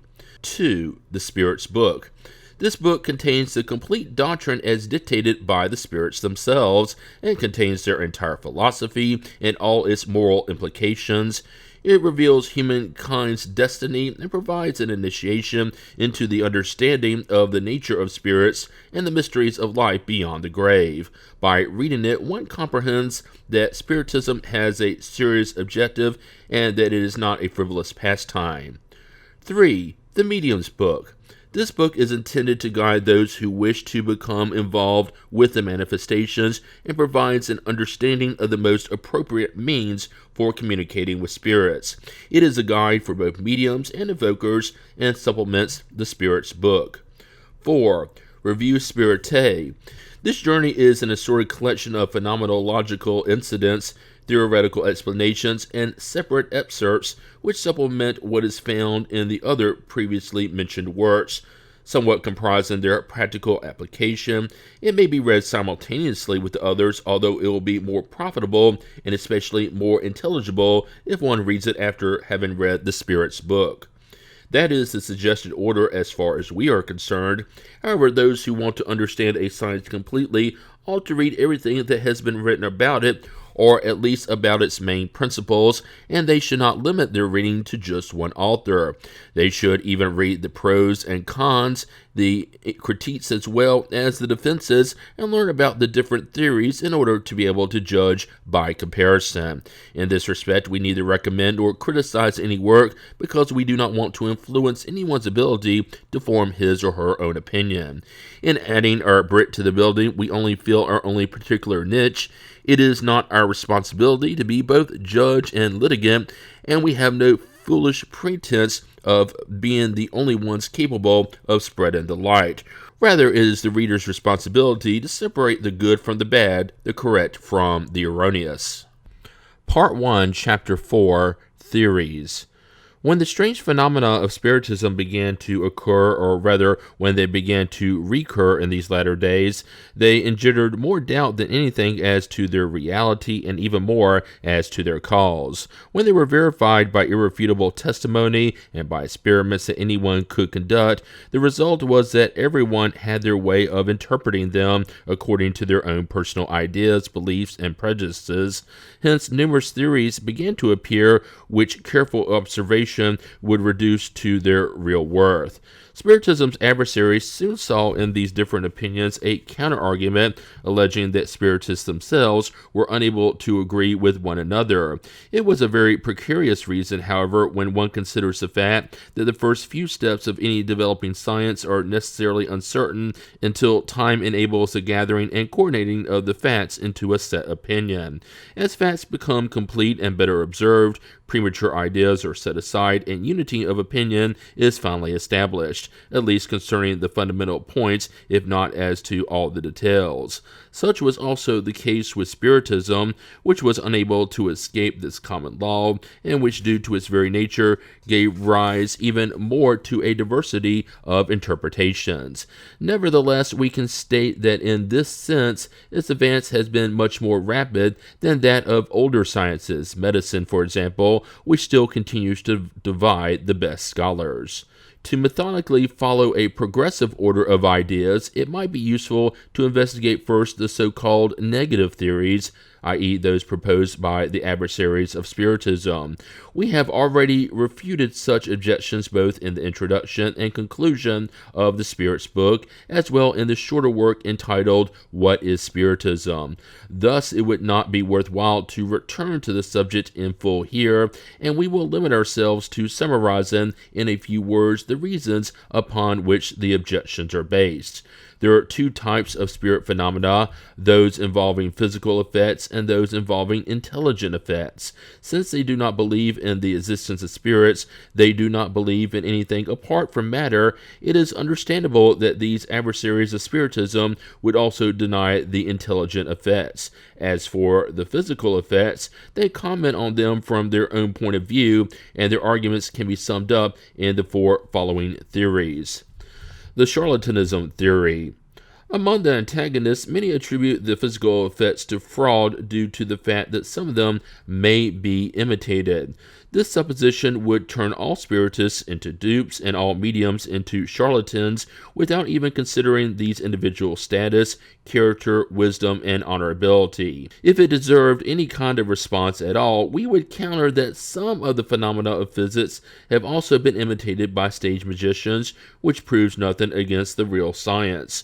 Moreover, there are persons whose character dismisses any suspicion of fraud, and one would have to be completely lacking in good manners and civility to dare to tell them to their face that they are accomplices in charlatanism. In one very respectable meeting place, a gentleman who regarded himself as well-mannered made an observation of such kind, and the hostess said, "Sir, if you are not satisfied, you can get your money back at the door," and she pointed to the door, implying what would be best for him to do. Should we affirm that there have never been abuses? If so, we would have to believe that humans are perfect. Instead, they abuse everything, even what is most sanctified. Then why would some not also abuse spiritism? But the fact that something can be used wrongly is no reason for one to prejudge it unfavorably. We can determine the good faith of others by the motives behind their actions. Where there is no profit to be made, there is no motive for charlatanism. The madness theory. Out of condescension, some dismiss any suspicion of fraud and assert that those who are not fooled by others are nonetheless victims of self-deception, which is equivalent to calling them imbeciles. But when disbelievers are less tactful, they frankly state that it is a simple case of madness, unceremoniously attributing it to themselves the sole privilege of sanity. This is the main argument of those who can come up with no better reason. Moreover, this form of criticism is proven foolish by its own frivolousness, and it does not deserve the time that would be wasted in refuting it. Besides, spiritists are hardly affected by it. They courageously follow their path, consoled by the thought that they have many people of uncontestable merit as their companions in misfortune. In fact, one would have to admit that this madness, if it may be regarded as such, displays a peculiar characteristic. It seems to show a preference for reaching the most enlightened class of individuals, whom Spiritism presently counts as being by far the majority of its adherents. If among them there are a few eccentrics, they pose no more of a threat against Spiritism than do religious fanatics against religion, melomaniacs against music, or mathematical maniacs against mathematics. All systems have their fanatics, and one would have to be very obtuse to confuse the exaggeration of a system with the system itself. For a broader treatment of the issue, we would refer the reader to the booklet, What is Spiritism, or the Spirit's Book, section 15 of the introduction. The hallucination theory. Another opinion which is less offensive because it has a scientific nuance entails attributing the phenomena to an illusion of the senses. Thus, observers might be of good faith, but they see something that is not really there. When they see a table rise and remain suspended in the air without any visible support, it means that the table did not actually move. Their seeing it in the air is due to an illusion or some kind of refractory effect, like that which makes us see in the water a reflection of a star or some other object that appears to have been dislocated from its true position. That may be possible, but those who have witnessed this particular phenomenon are able to affirm that the table really was suspended because they were able to walk underneath it, which would have been quite difficult if it had not actually left the ground. Additionally, many times after having been raised, the table breaks when it hits the floor. Could that be an optical illusion? A well-recognized physiological cause may undoubtedly make us see something turn which is not actually moving at all, or make us feel as though we are spinning when in fact we are standing still. However, when several persons are gathered around a table that is pulled by a movement that is so rapid that it is difficult to follow, some are even knocked down. Could they have suddenly been overcome with vertigo like a drunkard who believes he sees his house pass right in front of him? The crackling tendon theory. If such were the case with the sense of sight, it would be no different with hearing, but when all the raps are heard by an entire group, they cannot reasonably be attributed to an auditory illusion. Also, we have dismissed the whole notion of fraud, since attentive observation has proven that there was no fortuitous or material cause involved. It is true that a learned physician has given a peremptory explanation for the matter, according to his own opinion. The cause results from the voluntary or involuntary contractions of the muscle tendons of the fibula, and with respect to this subject, he used the most complete anatomical minutiae to demonstrate the mechanism for producing these crackling noises, to imitate the beating of a drum, and even to perform rhythmic arias. Thus, he concluded that those who hear the raps from a table are victims of either a hoax or of an illusion. This fact in itself is nothing new. Unfortunately for the author of that alleged discovery, his theory cannot explain away all the cases. First, let us state that those who are gifted with the strange ability to make the tendon of the fibula or any other tendon crackle at will and play musical arias are exceptional creatures, while making tables crackle is quite common, and those who have that ability rarely have the ability to do the other. Second, the learned doctor forgot to explain how the crackling tendons of a person who is motionless and at some distance from the table can produce vibrations that may be sensed by the touch, how crackles can be heard by the participants at will and in various areas of the table, in other furniture, in walls, in the ceiling, etc., how finally the action of the tendon can extend to a table that is not being touched at all and make it move by itself.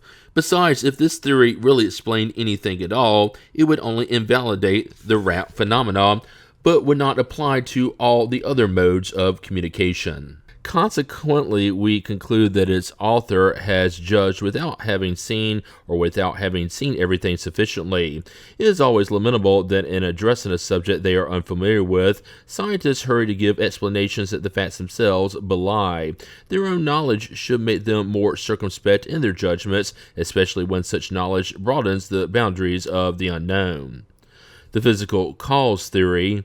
From this point on, we will leave behind the theories of absolute denial. Having omitted the reality of the phenomena, the first thought that naturally occurred to those who witnessed them was to attribute the movements to magnetism, electricity, or the action of some kind of fluid, i.e., to an exclusively material and physical cause. There was nothing unreasonable about this theory, and it would have prevailed if the phenomena had been limited to purely mechanical effects. A circumstance that even seemed to corroborate it in certain cases was the increase in the phenomena's power because of the number of individuals present, and that each one of them could be seen as an element of a human electric battery. As we have already stated, what characterizes a true theory is its ability to explain all the facts. If one single fact contradicts it, it is because it is wrong, incomplete, or too rigid, which is what applied in this case. The movement and raps revealed signs of intelligence in that they obeyed a will and responded to thought. Thus, they had to have an intelligent cause behind them, and since the effect ceased to be merely physical, the cause itself had to be something other than physical. Therefore, the theory of an exclusive action by a material agent was abandoned, and now only resurfaces among those who make a priori judgment without having seen anything. Hence, the crucial point is to attest to an intelligent action, a point that can convince whomever wants to make the effort to observe. The reflection theory. Once it was recognized that an intelligent action was involved, the source of that intelligence still had to be determined.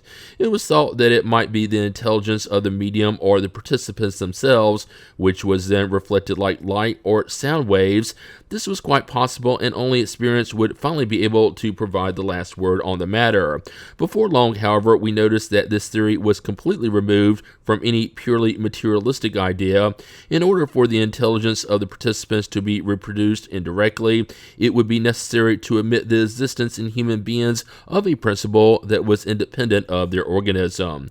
If the thought that was expressed were always that of the participants, the reflection theory could be confirmed, but even reduced to such a proportion, would the phenomena be of greatest interest? Wouldn't it be remarkable if thought could resound within an inner object and translate itself into motion and sound? Wouldn't there be something about it that might arouse the curiosity of scholars? Then why do those who exhaust themselves searching for a nerve fiber disdain the subject so much? As we have stated, only experience could provide the last word concerning this theory, and experience has disproved it instead, because in each instance, and by the most positive facts, it has shown that the thought thus expressed might not only be foreign to the thought of the participants, but is often completely contrary to it. This contradicts all preconceived ideas and frustrates all expectations. In fact, when I think white but receive black in response, I cannot believe that the response is actually my own. Some opponents find support in cases where the thought that is expressed and the thought of the participants are identical, but what does that prove except the participants can think like the communicating intelligence? We do not mean that they must always be different from each other. During a conversation, when the person you are speaking with expresses a thought similar to your own, do you say that his or her thought had come from you? It only requires a few contrary and well-proven examples to show that this theory is incomplete.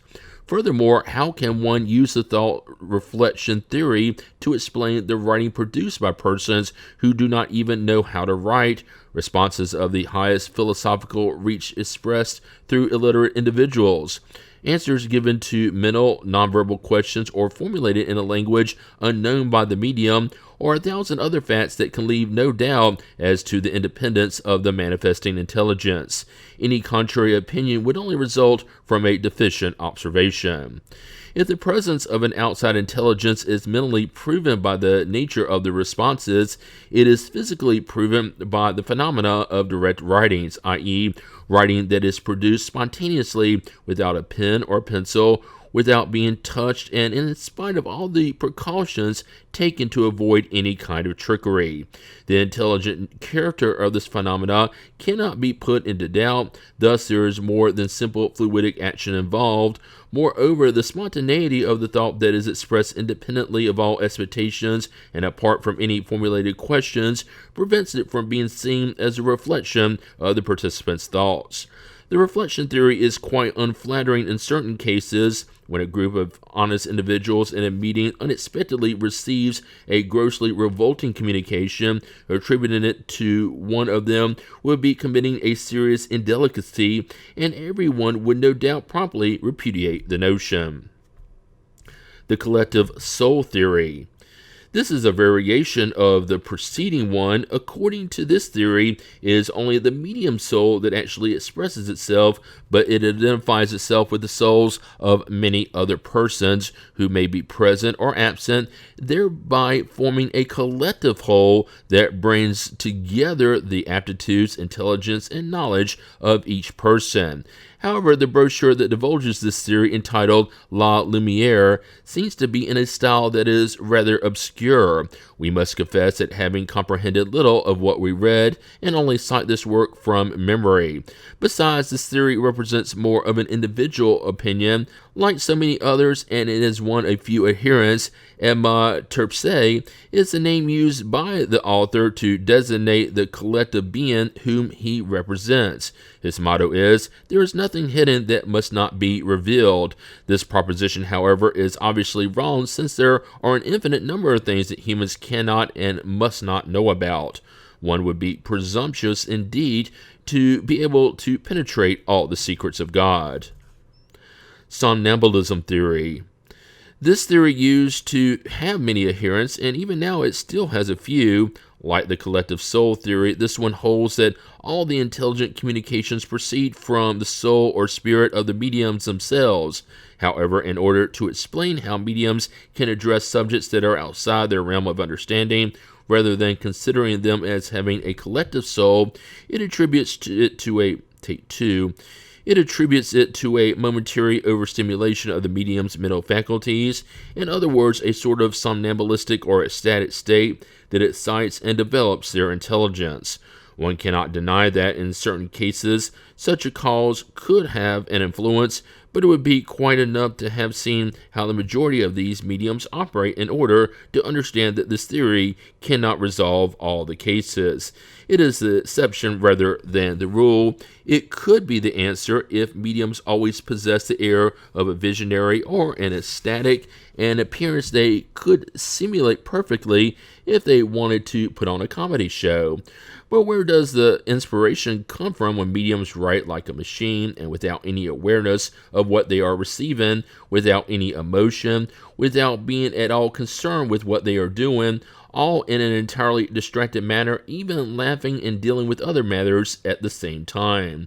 One might understand the over-excitation of the thought, but not how it could enable mediums to write who do not know how to, and even less when the communications are transmitted through raps or with the help of a planchette or blanket.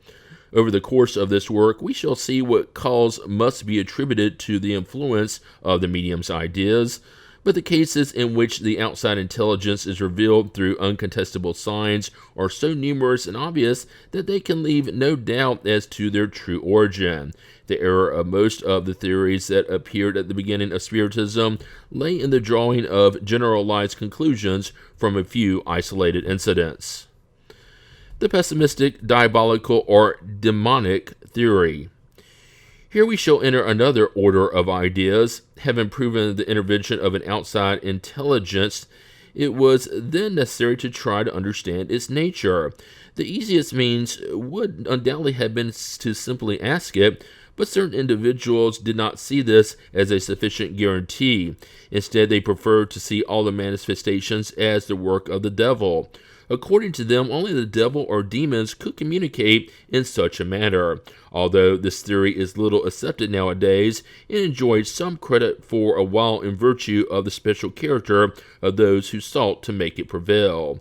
We would point out ironically that the adherents of the demonic theory should not be regarded as being among spirits' adversaries, but rather just the opposite. Whether they are demons or angels, the beings who communicate are always incorporeal, thus admitting that manifestation of demons is the same as admitting the possibility of communicating with the invisible world, or at least with a segment of that world. As unreasonable as it may be, believing that such communications are the exclusive product of demons would not appear to be impossible as long as spirits were considered as beings who were created outside the scope of humankind. However, since we know that spirits are only the souls of those who have already lived, this theory has lost all its prestige, and one might add all likelihood of being true, for it would mean that all such souls are demons, whether they are the souls of fathers, children, or friends, and that we ourselves will become demons when we die. Consequently, to many people, it is not a very flattering or consoling doctrine. It would be very difficult to convince a mother that a dear child whom she has lost, and who after death came to provide her with proof of its affection and identity, was actually a fiend instead. It is true that among spirits there are those who are quite evil, and who deserve no more than to be called demons, and for a very simple reason, there are humans who are quite evil, and death brings them no immediate improvement. The issue is to know whether it is only they who can communicate with us. To those who believe so, we would propose the following questions. 1. Are there both good and evil spirits? 2. Is God more powerful than evil spirits or demons, if you prefer? 3. Affirming that only evil spirits communicate is the same as saying that good spirits cannot. If such is the case, then it either happens by God's will or against it. If it is against God's will, then evil spirits are more powerful than God. If it is by God's will, then why in all the divine goodness wouldn't God allow good spirits to communicate in order to offset the influence of the others? 4. What proof can you give of the impossibility of good spirits to communicate? 5. When we confront you with the wisdom displayed by some of the communications, you respond that the devil uses every sort of mask in order to better seduce us. We recognize the fact that there are hypocritical spirits who coat their language with the varnish of wisdom, but would you hold that ignorance can mimic true wisdom, and that an evil nature can imitate virtue without revealing the fraud? 6. If only the devil can communicate, and since he is the enemy of both God and humans, then why do spirits recommend praying to God, submitting to the divine will, enduring the tribulations of life without complaining, not pursuing honor or wealth, and practicing charity and all the maxims of Christ? In a word, doing everything that is necessary to destroy the devil's empire. If it is the devil who offers all these counsels, we must agree that no matter how cunning he may be, he would have to be quite incompetent to supply ammunition against himself. 7. If spirits communicate, it is because God allows it. Since both good and evil communications are received, isn't it more logical to think that God allows the evil ones to test us and the others to offer us wise counsel? 8. What would you think of a father who left his children at the mercy of pernicious examples and counsels, who withdrew from them, who prohibited them from seeking out individuals who could turn them from evil? Should we believe that God, who is goodness par excellence, would do what a good father or any other person would not? 9. The Church affirms the authenticity of certain manifestations of the Virgin and other saints in the form of apparitions, visions, oral communications, etc.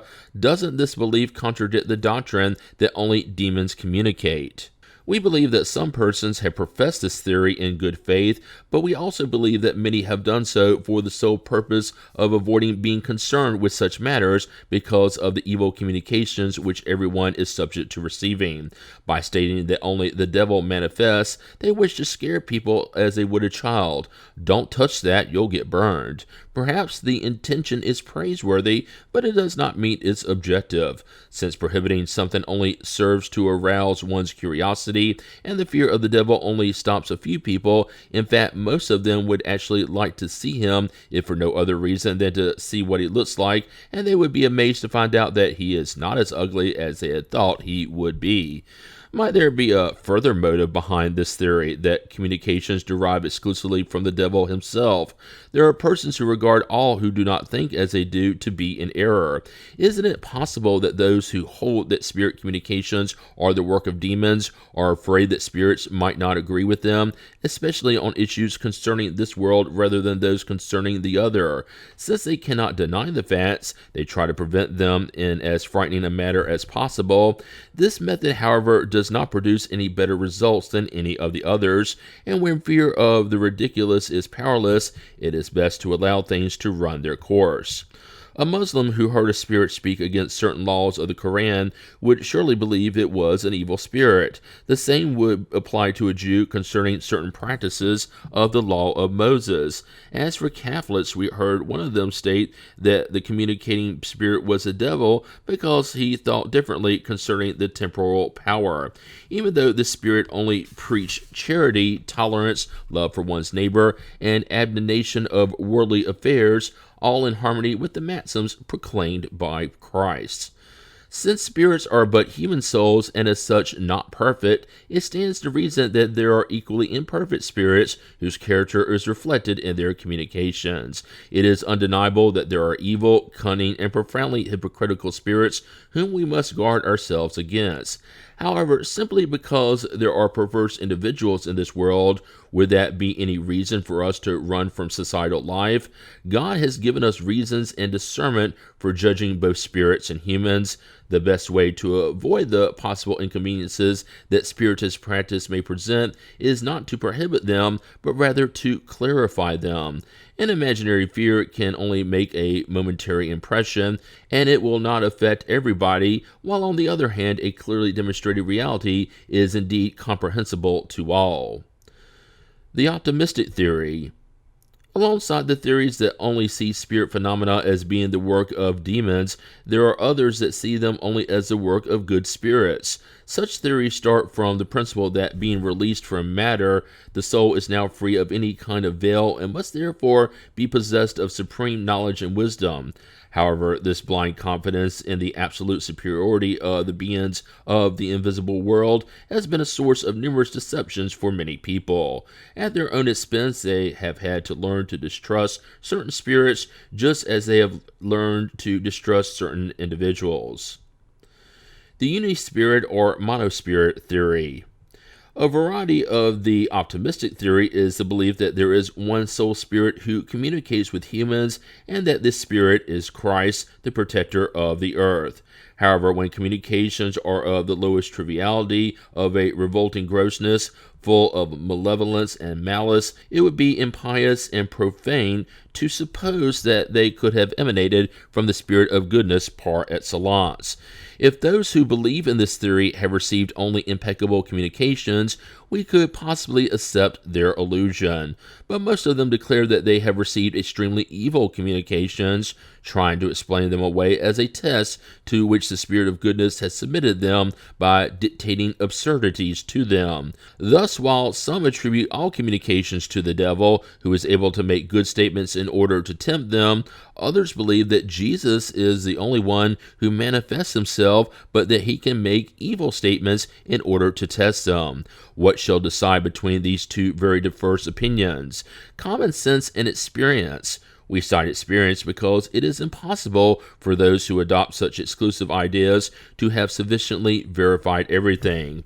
When we confront them with cases of identification that attest to the presence of relatives, friends, or acquaintances through written, visual, and other means of communication, they respond that it is always the same spirit, the devil according to some, or Christ according to others, who assumes all forms. But they give no reason as to why other spirits cannot communicate, or why the Spirit of truth would come to fool us under false appearances, in order to deceive a poor mother by pretending to be the child whom she is mourning. Reason refuses to admit that the holiest of all spirits would come to put on such a dark comedy act. Furthermore, doesn't denying the possibility of any other form of communication take from Spiritism its kindest characteristic, the consoling of the afflicted? We would simply state that such a theory is irrational and could not endure a serious examination. The multi-spirit or polyspirit theory.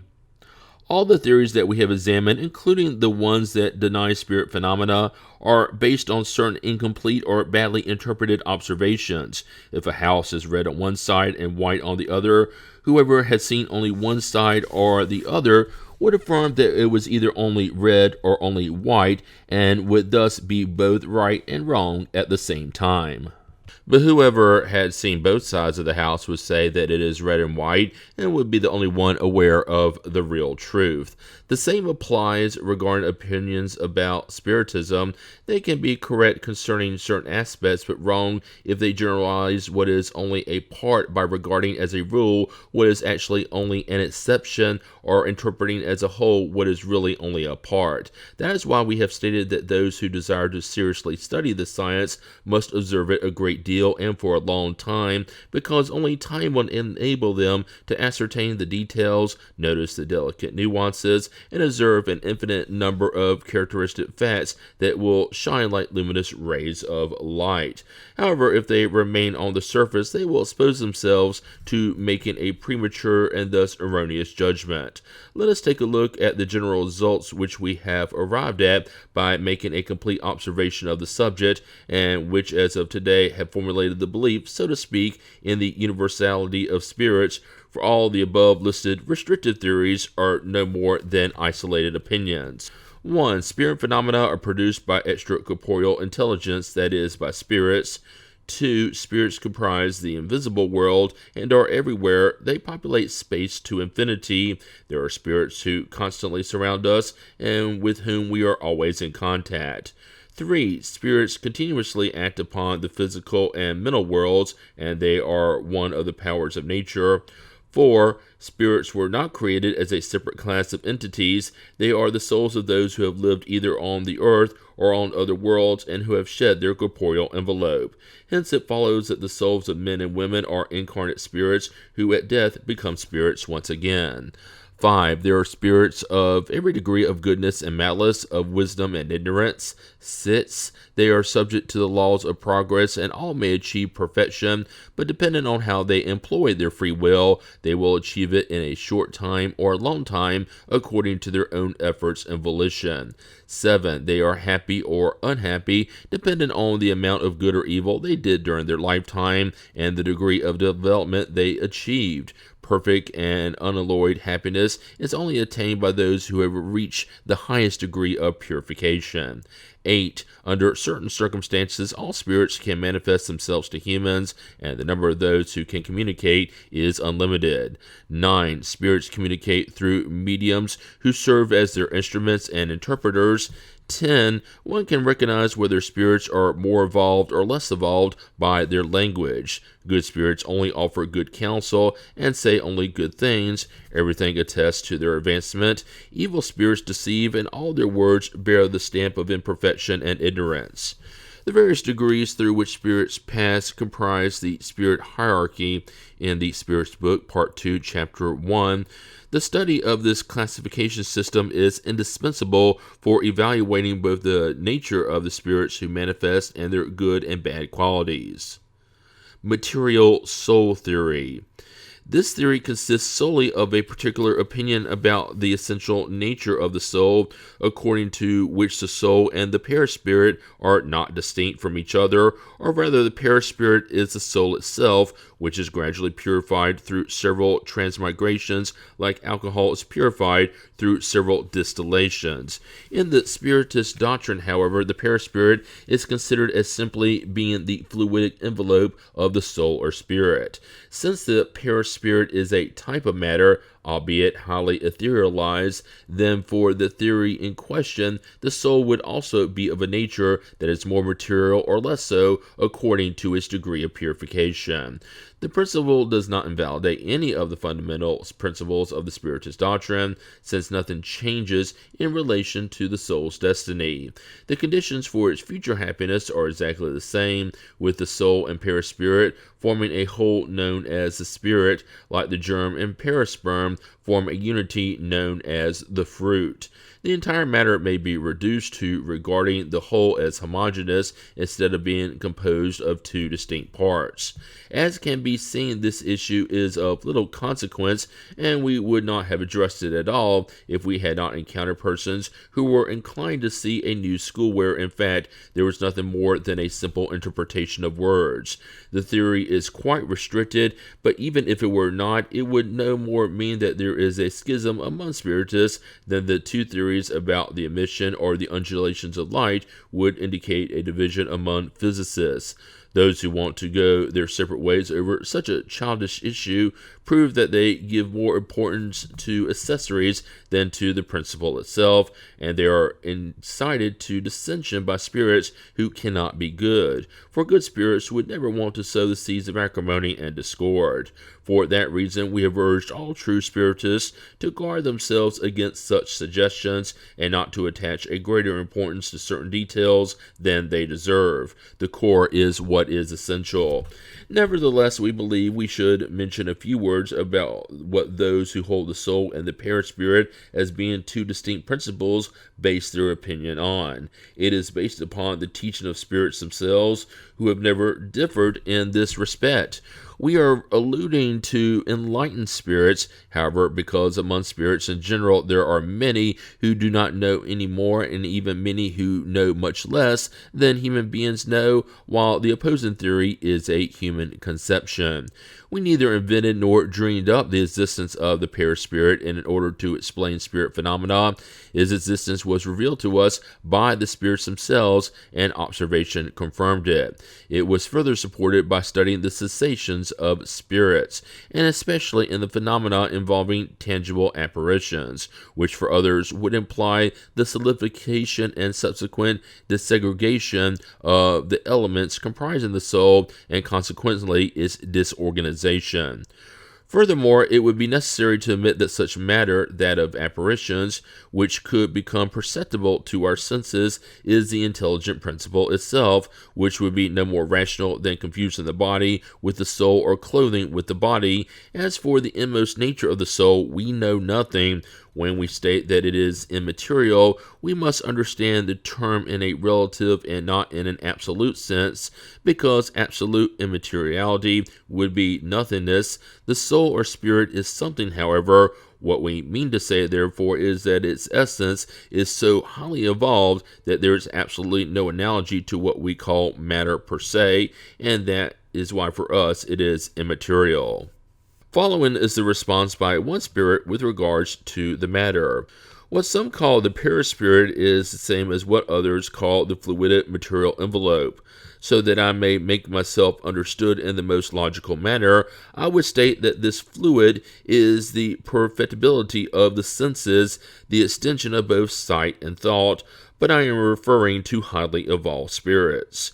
As for imperfect spirits, they are still completely impregnated with earthly fluids. Thus they are matter as you understand it. Consequently, they experience hunger, cold, etc., experiences that cannot touch high-order spirits, since the earthly fluids have already been distilled out of their thought, i.e., their soul. In order to progress, the soul always requires an agent, without which it would appear to be nothing to you, or better, you would not be able to conceive of it. We errant spirits regard the perispirit as the agent through which we communicate with you, whether indirectly by means of your body or perispirit, or directly with your soul, hence the infinite variety of both mediums and communications. As for the scientific standpoint, i.e., the very essence of the perispirit itself, that is another subject. First, you should understand its logical possibility. That would leave a discussion on the nature of the fluids, which is inexplicable for now, since science does not yet know enough about them, but will finally understand them if it wishes to keep pace with Spiritism. The perispirit may vary and change infinitely, whereas the soul is the intelligence, its nature does not change. Do not go any further with this subject, for it is a question that cannot yet be explained. Don't you realize that I am too investigating the matter as you are? You are researching the perispirit while we are currently researching the soul. Therefore, wait. Lamine. The spirits whom we may regard as advanced have not yet been able to probe the nature of the soul, so how could we ourselves possibly do so?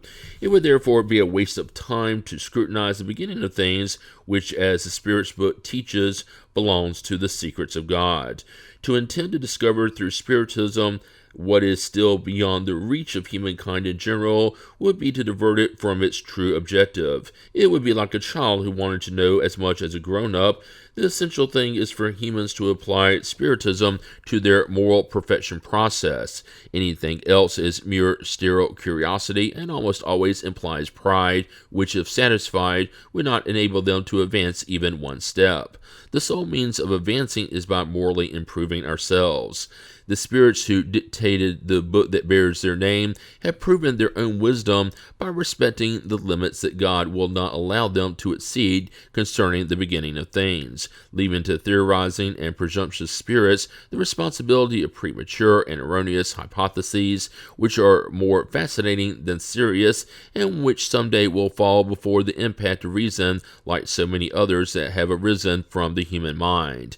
They have only stated what is truly necessary, so that men and women may comprehend the future that awaits them, and thus be encouraged to practice goodness. See following in the second section of Chapter 1, the action of spirits upon matter. Part 2, Spirit Manifestation. Chapter 1, the action of spirits upon matter. Now that we have rejected the materialist theory because it is condemned both by reason and the facts, we must now determine whether or not the soul after death can manifest itself to the living. Thus, reduced to its simplest expression, the issue becomes very easy to address. First, we must ask why the intelligent beings who to some extent live amongst us, although invisible by nature, could not somehow make their presence felt in some manner. Common sense tells us that there is nothing completely impossible about the idea, which in itself is at least something to start with. Moreover, this belief has the acceptance of all cultures in its favor because we find that it has been held everywhere and in all ages. In addition, an intuitive idea could not have become so widespread or have survived down through time without having some reason behind it. It is also sanctioned by the testimony of the scriptures and the church fathers, and it took the skepticism and materialism of our own century to relegate it to the area of superstitious ideas. Therefore, if we are in error, those authorities are equally so. But these are only philosophical considerations. One cause above all others has contributed to fortifying doubt in an era that is as positive as ours, in which everyone needs to know everything, and in which everyone wants to know the why and the how of all things. That cause is ignorance concerning the nature of spirits and of the means through which they are able to manifest themselves. Once this understanding is acquired, the fact of such manifestations presents nothing surprising and falls into line with the order of natural events. The idea that people normally have about spirits makes the phenomena of spirit manifestation seem incomprehensible at first. Such a phenomenon cannot occur without the action of a spirit upon matter, and that is why those who regard spirits as completely lacking in matter ask, with apparently good reason, how they can act physically upon it. This is precisely the error, however, for spirit is not an abstraction, but rather a defined, limited, and circumscribed being. A spirit, while incarnated in a body, comprises a soul. When it leaves the body behind at death, however, it is not deprived of its entire envelope. All spirits have told us that they retain the human form, and in fact, when they appear to us, it is in this form that we recognize them. Let us closely examine the moment in which they have just left life behind. They find themselves in a state of confusion. Everything is unclear around them. They see their own whole or mutilated body, depending on the type of death. On the other hand, they feel themselves alive. Something tells them that body lying there belongs to them, but they cannot understand how they can be separate from it. They continue to see themselves in their previous shape, and this sight provokes a strange delusion in some spirits for a certain length of time. They regard themselves as still among the living. They lack enough experience with this new state to be fully convinced of the reality of the situation. When this first moment of confusion dissipates, however, the body seems like old, worn-out clothing from which they have freed themselves and no longer want. They feel lighter and relieved of a burden. They no longer suffer from any physical pain, and they are delighted at being able to rise and move through space as they had already done many times in their dreams when they were alive. Nevertheless, in spite of the lack of a body, they notice they have retained their personality. They have a form that neither bothers nor embarrasses them. Finally, they are conscious of their self and their individuality. What are we to conclude from all this? That the soul does not leave everything behind in the grave, but takes something along with it instead. Numerous observations and irrefutable facts, which we shall deal with later, have demonstrated that human beings consist of three components. 1. The soul or spirit, the intelligent principle in which the moral sense resides. 2. The body, the material and dense envelope, which the spirit temporarily uses as a garment for fulfilling certain providential designs. 3. The perispirit, the fluided semi-material envelope, which serves as a link between the soul and the body. Death is the destruction, or better, the desegregation of the dense envelope that the soul abandons. The other envelope detaches itself and accompanies the soul, which therefore always has an envelope. Although fluidic, ethereal, vaporous, and invisible to us in its normal state, this latter envelope is also material despite the fact that until now we have been unable to capture it and submit it to analysis. The second envelope of the soul, or perispirit, therefore, exists during corporeal life itself. It is the intermediary for all the sensations perceived by the spirit, and through which the spirit transmits its will to the outside world and acts upon the body's physical organs. To make a material analogy, the perispirit is the electrical wiring that serves for the receptions and transmissions of thought. Finally, the mysterious and imperceptible agent known as the neural fluid, which performs such an important role in the organic workings of the body, is still not sufficiently taken into consideration regarding physiological and pathological phenomena. By taking only the ponderable material element into consideration, medical science deprives itself of a permanent cause of action in its study of the facts. However, this is not the proper place to examine the issue. and we need only remember that knowing about the paraspirit is the key to a host of problems that have until now been unexplainable. The paraspirit is not one of these hypotheses in which science seeks recourse in order to explain a given fact.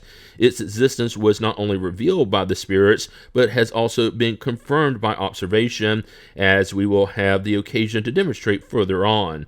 For now, however, and in order not to anticipate issues that we will have to deal with later, we will limit ourselves to stating that whether during its union with the body or after its separation from it, the soul is never separated from its paraspirit.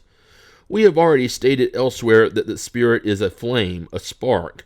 This applies to the spirit per se as an intellectual and moral principle, but we do not know how to assign a specific shape to it.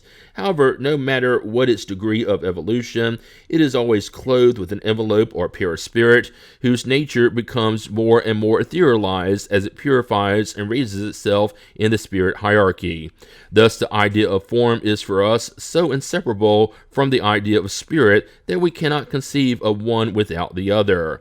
The paraspirit, therefore, comprises an integral component of the spirit, just as the body comprises an integral part of the human being. However, the paraspirit is not the spirit, just as the body by itself is not the human being, because the paraspirit does not think, rather it is for the spirit what the body is for the individual, the agent or instrument of activity. The form of the paraspirit is the human form, and when it appears to us, it is usually in the same form by which we knew the spirit during its physical life. That is why we might believe that the paraspirit, even when disconnected from all the components of the body, must have somehow modeled itself after the body and retained its form afterwards. Such does not appear to be the case, however, except for some differences in detail and the organic modifications that are required for the environment in which the being must live. The human form is the same for all inhabitants on all globes, at least according to the spirits. It is also the form of all discarnate spirits who only possess the paraspirit. It is also the same form by which the angels or pure spirits have been represented down through the ages. Therefore, we must conclude that the human form is the typical form for all human beings, no matter what degree of the hierarchy they belong to. However, the paraspirit's subtle matter is not as persistent or inflexible as the body's compact matter. We might say that it is flexible and expandable, and that is why the form it assumes, though an exact copy of the body, is not absolute. It is molded according to the will of the spirit, who can give it any appearance it wants to, whereas the physical envelope confronts it with invincible resistance. Disentangled from the obstacle that had repressed it, the paraspirit expands, contracts, or transforms itself. In other words, it lends itself to all sorts of metamorphoses according to the will that acts upon it. It is thanks to this property of its fluid envelope that the spirit can make itself recognizable when necessary by taking on the exact appearance that it had during its physical life, and even display the very same physical defects that could serve as signs for recognizing it. Hence, spirits are beings like us, comprising a population around us that is invisible in its normal state. We say normal state because, as we shall see, this invisibility is not absolute. Let us return to the paraspirit for now, since it is essential for the explanation we are about to give. We have stated that although the paraspirit is fluided, it is nevertheless comprised of a type of matter that makes tangible apparitions possible, a matter to which we shall also return later. Under the influence of certain mediums, we have seen hands appear that bear all the properties of living hands: warmth, tangibility, the resistance typical of a solid object, and the ability to hold on to onlookers only to suddenly vanish like a shadow. The intelligent action of such hands, which obviously obey a will in performing certain movements, even playing tunes on a musical instrument, proves that they are a visible component of an intelligent, invisible being. Their tangibility, their warmth, and the sensorial impression they produce, even so far as to leave visible marks on the skin, as we have witnessed, to deal painful slaps, or to delicately caress, prove that they are comprised of some kind of matter. Moreover, their ability to instantaneously disappear shows that this matter is extremely subtle and behaves like certain substances that can alternately pass from the solid to the fluidic state, and vice versa. The inmost nature of the spirit per se, that is, of the thinking being, is entirely unknown to us. It only reveals itself through its actions, and these actions can only impress our senses by means of an intermediate type of matter. Consequently, the spirit needs matter in order to act upon matter. Its direct instrument for doing so is the perispirit, just as an individual's is the body, and as we have just seen, the perispirit itself is indeed comprised of matter. As its intermediary agent, it has the universal fluid, which is a kind of vehicle upon which it acts, as we ourselves act upon the air in order to produce certain effects through dilation, compression, propulsion, or vibration. Regarded in this way, the fact that the spirit can act upon matter is easy to accept. One may thereby understand that all effects resulting from such actions belong to the order of natural events and have nothing miraculous about them. They only appear supernatural because the cause behind them is unknown. However, once the cause is known, they cease to be miraculous, for their cause can be found entirely in the semi-material properties of the perispirit. This is all to be treated as a new order of things, which a new law has come to explain, and at which before long no one will be amazed, just as no one nowadays is astonished by long-distance communication, which takes only a few minutes by using electricity. One may perhaps ask how a spirit, with the aid of such subtle matter, is able to act upon heavy and compact objects, to lift tables, etc. It would certainly not take a scientist to raise such an objection, because without even considering the unknown properties that this new agent must possess, haven't we seen similar examples with our own eyes? Hasn't industry discovered the most powerful motive forces in the most rarefied gases and the most imponderable fluids?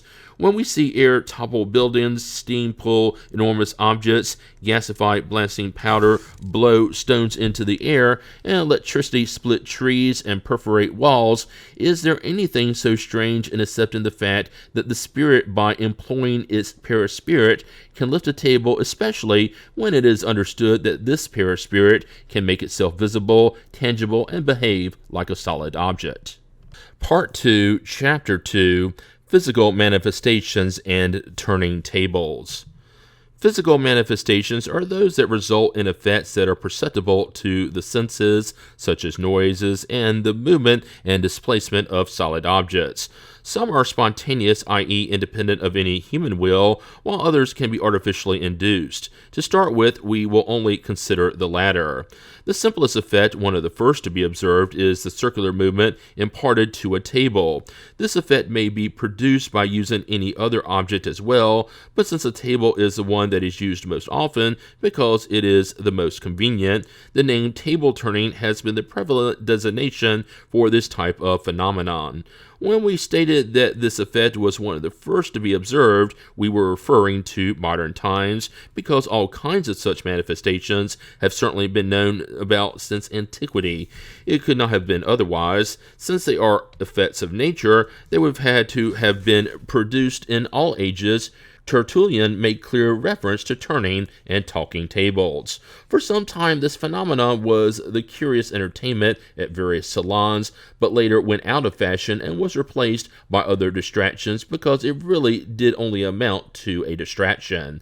There were two reasons for abandoning the turning tables. For the frivolous, it was fashion, which rarely allows for the enjoyment of the same entertainment for two winners. However, this particular variety actually provided for 3 or 4. For earnest individuals and observers, the reason was more serious, however. They abandoned the turning tables in order to occupy themselves with much more important consequences that resulted from them. They left behind the first stages of using the alphabet in order to enter the science, hence the whole secret for this apparent abandonment, about which the scoffers have made such noise.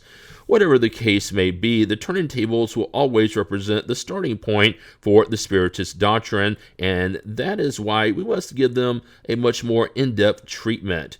By presenting spirit phenomena in their simplest expression, studying what causes them will become easier, and once a theory is established, it will give us the key to more complex effects. In order to produce this particular phenomena, the participation of one or more of the individuals gifted with a special aptitude is required. These individuals are called mediums. The number of other participants does not matter, except that amongst them there may be a few who are mediums, but who are still unaware of the fact. As for the participants who have no mediumistic abilities, their presence will have no effect, or may even be more harmful than useful because of the mental disposition that such persons often display.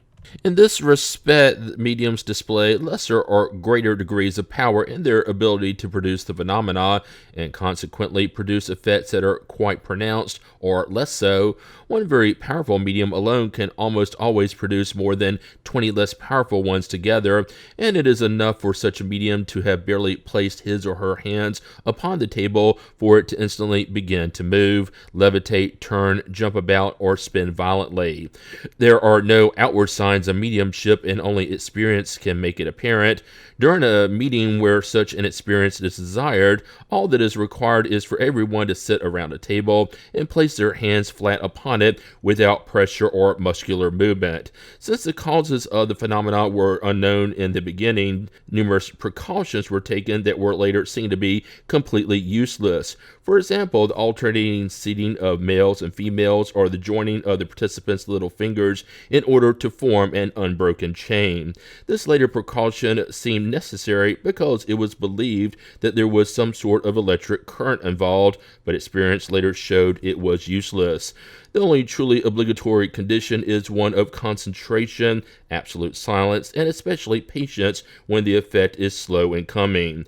The effect can appear in just a few minutes, or it may take a half hour or even a whole hour. It depends on the mediumistic power of the participants. Let us add that the shape of the table and the material from which it is made, the presence of metals, silk in the participants' clothing, days, times, darkness, or light, etc., make no difference, nor do rain or good weather. Only the weight of the table itself might be of some importance, but only in cases in which the mediumistic power is not sufficient to move it. However, in other cases, one person alone, even a child, is enough to lift a 200-pound table, while under less favorable conditions, 12 individuals will not be able to budge even a small table. When the experiment is ready and when the phenomenon begins to appear, it is very common to hear a small crackling noise within the table and to feel it shudder just before it begins to move. The table seems to struggle to break free from the floor. Then the rotating movements begin and may accelerate to such a degree that the participants find themselves hard-pressed to follow it.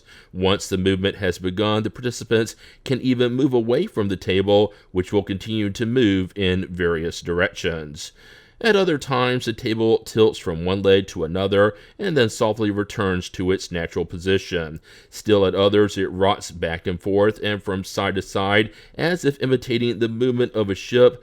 Finally, at other times, but requiring a very powerful mediumship, the table rises completely up off the floor and remains suspended in the air without any support, sometimes even rising all the way to the ceiling so that one may pass beneath it. Then it descends lightly, flittering in the air like a sheet of paper, or it might violently crash to the floor and break. This is obvious proof that there has been no optical illusion. Another phenomenon that frequently occurs depending on the nature of the medium is the production of raps within the heart of the wood inside it, without there first having been any movement of the table itself. These raps, which are sometimes quite weak and other times very loud, may equally extend to other pieces of furniture in the room, to doors, walls, and the ceiling. We shall return to this matter shortly. When these raps occur within the table, they cause a vibration that can be felt with the fingers, and they become especially distinct when one places one's ears against the table. Part 2, Chapter 3, Intelligent Manifestations. Regarding the incidents that we have just examined, there is nothing in them that necessarily reveals the involvement of some hidden power. Such effects might be explained perfectly well as being the action of some kind of electric or magnetic current or some kind of fluid. That was in fact the first solution proposed for the phenomena, and it would have certainly passed as being very logical. This solution would have undoubtedly prevailed if there had not been other facts proving its insufficiency. These facts consisted in the evidence of intelligence displayed by the phenomena. In addition, since every intelligent effect must have an intelligent cause, it became obvious that even accepting the possibility of electricity or some other fluid being involved, another cause was nevertheless present also. What could it be? What was this intelligence? This is what further observations revealed. In order for a particular manifestation to show intelligence, it does not have to be convincing, clever, or wise. All that is required for it to act freely and voluntarily, revealing an intention or corresponding to a thought.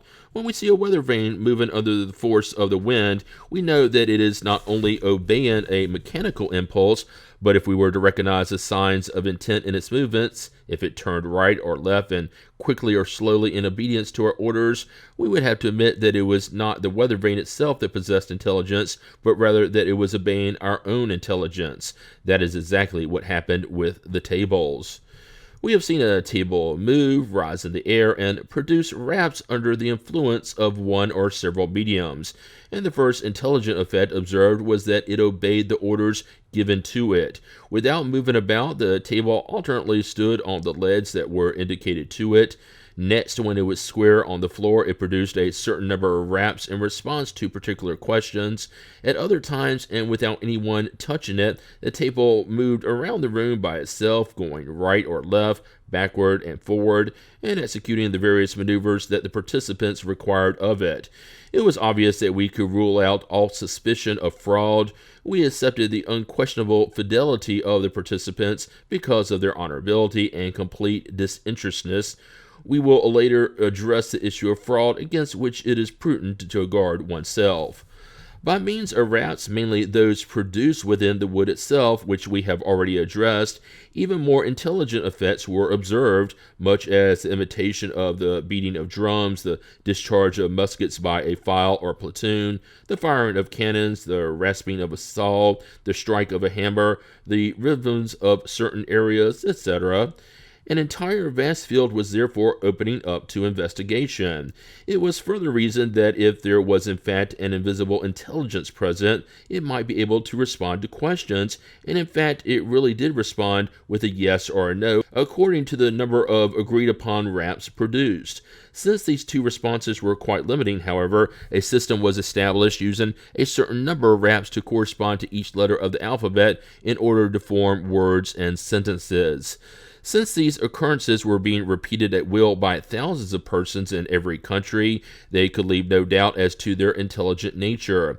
It was then that a new theory was devised for interpreting them, attributing the manifesting intelligence to the medium, the observer, or even the participants. However, the difficulty was in explaining how this intelligence could be reflected within the table itself and be communicated by means of raps.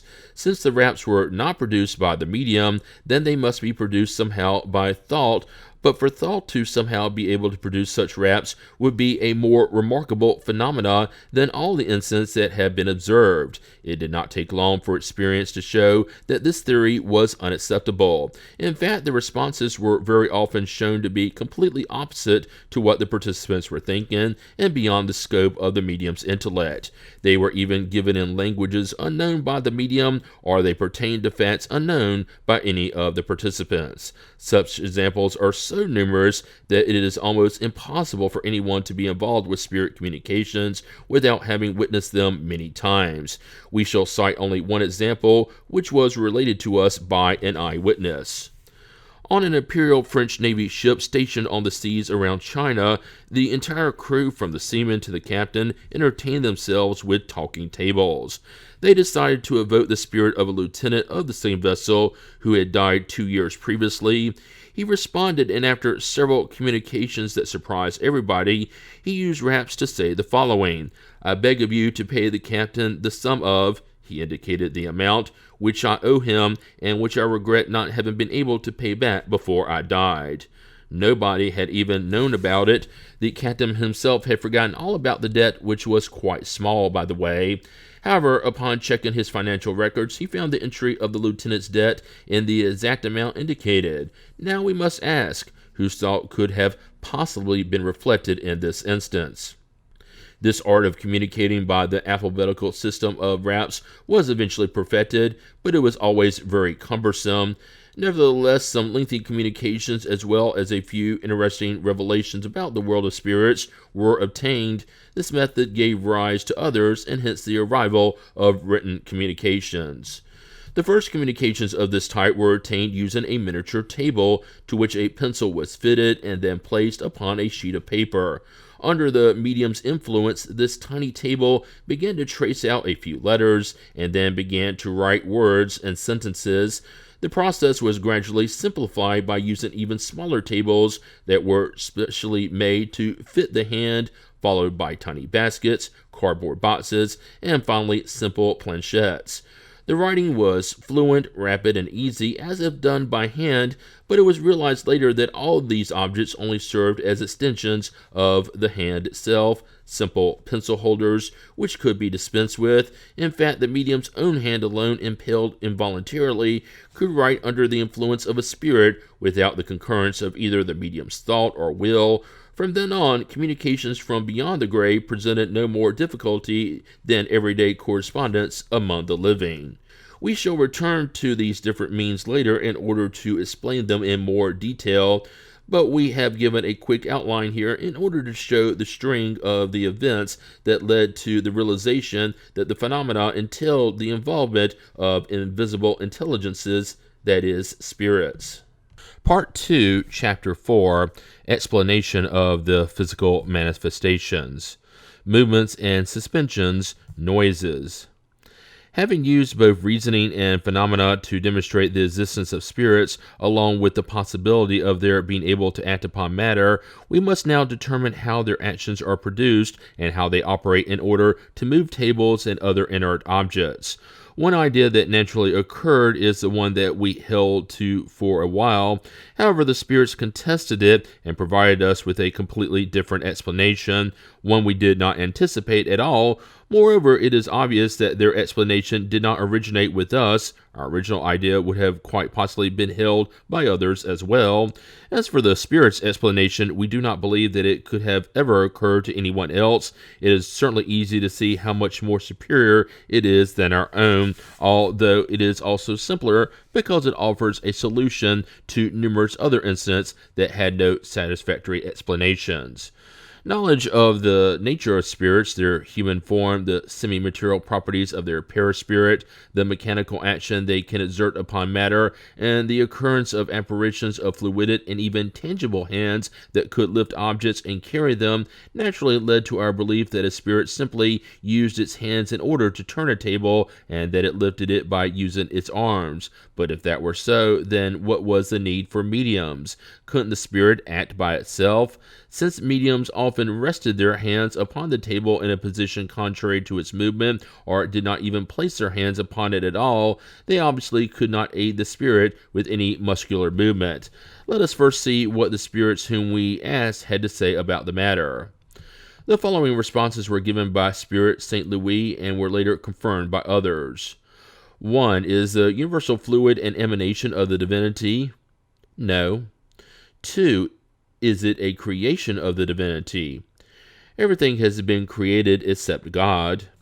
3. Is the universal fluid the universal element itself? Yes, it is the elementary principle of all things.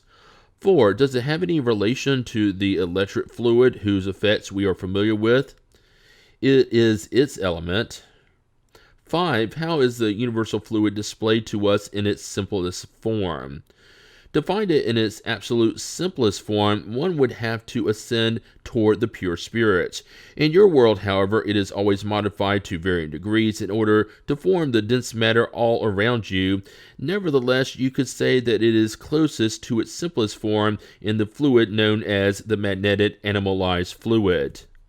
6. It has been stated that the universal fluid is the source of all life.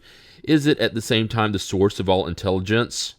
No, this particular fluid merely animates matter. 7. Since it is this fluid that forms the perispirit, it seems that it undergoes a kind of condensation which to a certain point approaches matter per se. As you say, to a certain point, because it does not possess all the properties of matter per se, and its condensation is greater or lesser according to the nature of the various worlds. 8. How does a spirit move a solid object? It combines a portion of the universal fluid with the fluid emitted by the medium in order to move it. 9. Do spirits lift tables using their arms which have become solidified somehow?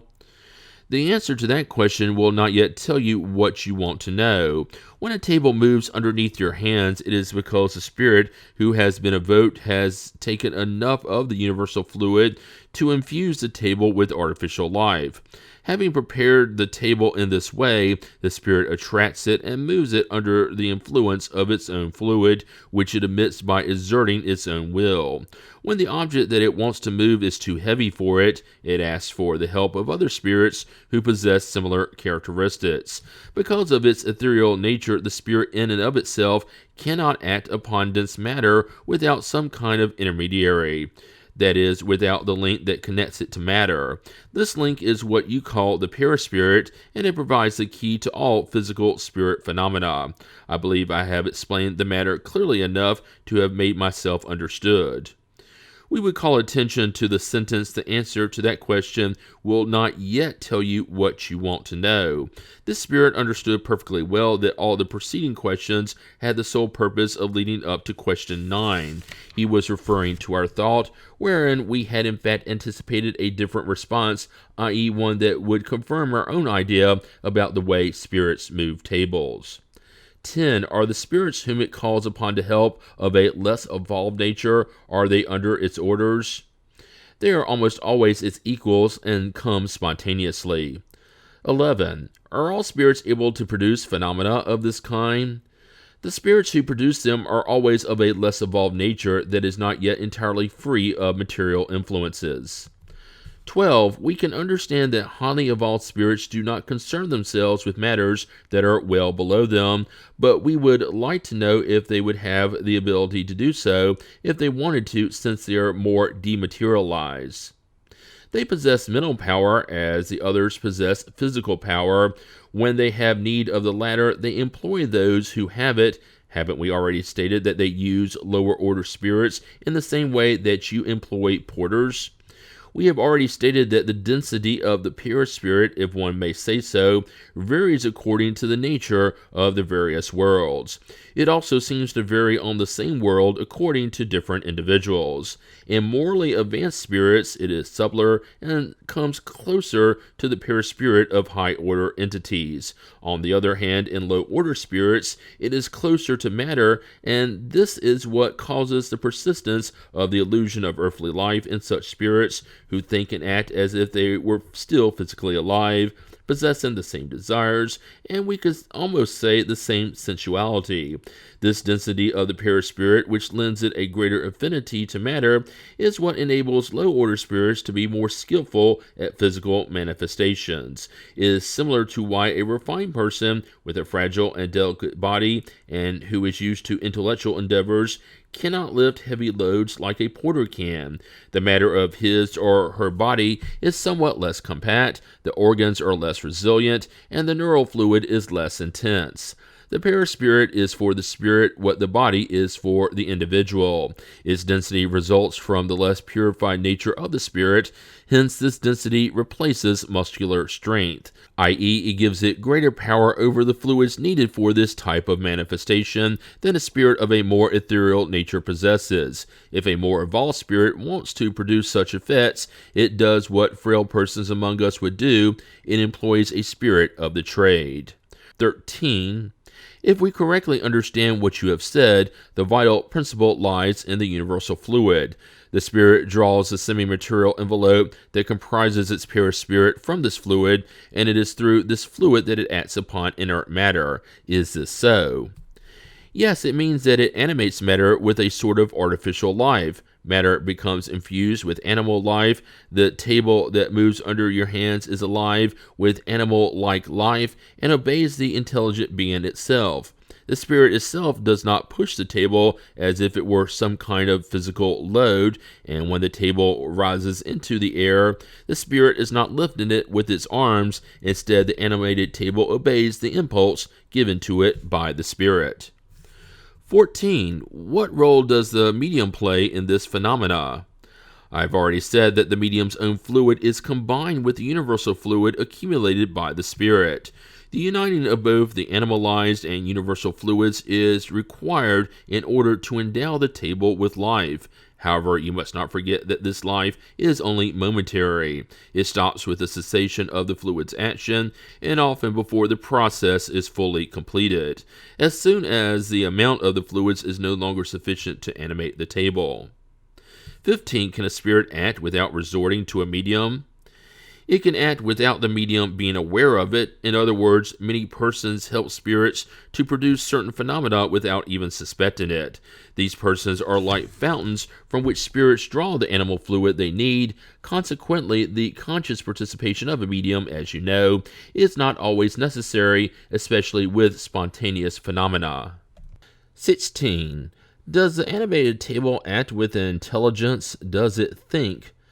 The object itself does not think. It is like a walking stick that you might use to make an intelligent signal to someone. The vitality that animates it enables it to obey the impulse of the intelligence behind it.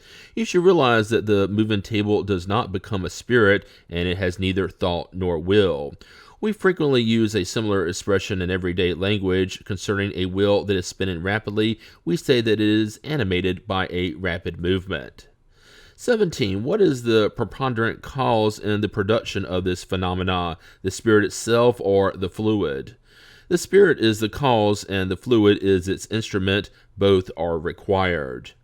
18. In this case, what role does the medium's will play? To call upon the spirits and to aid them in giving impulse to the fluid. Is the medium's will always indispensable?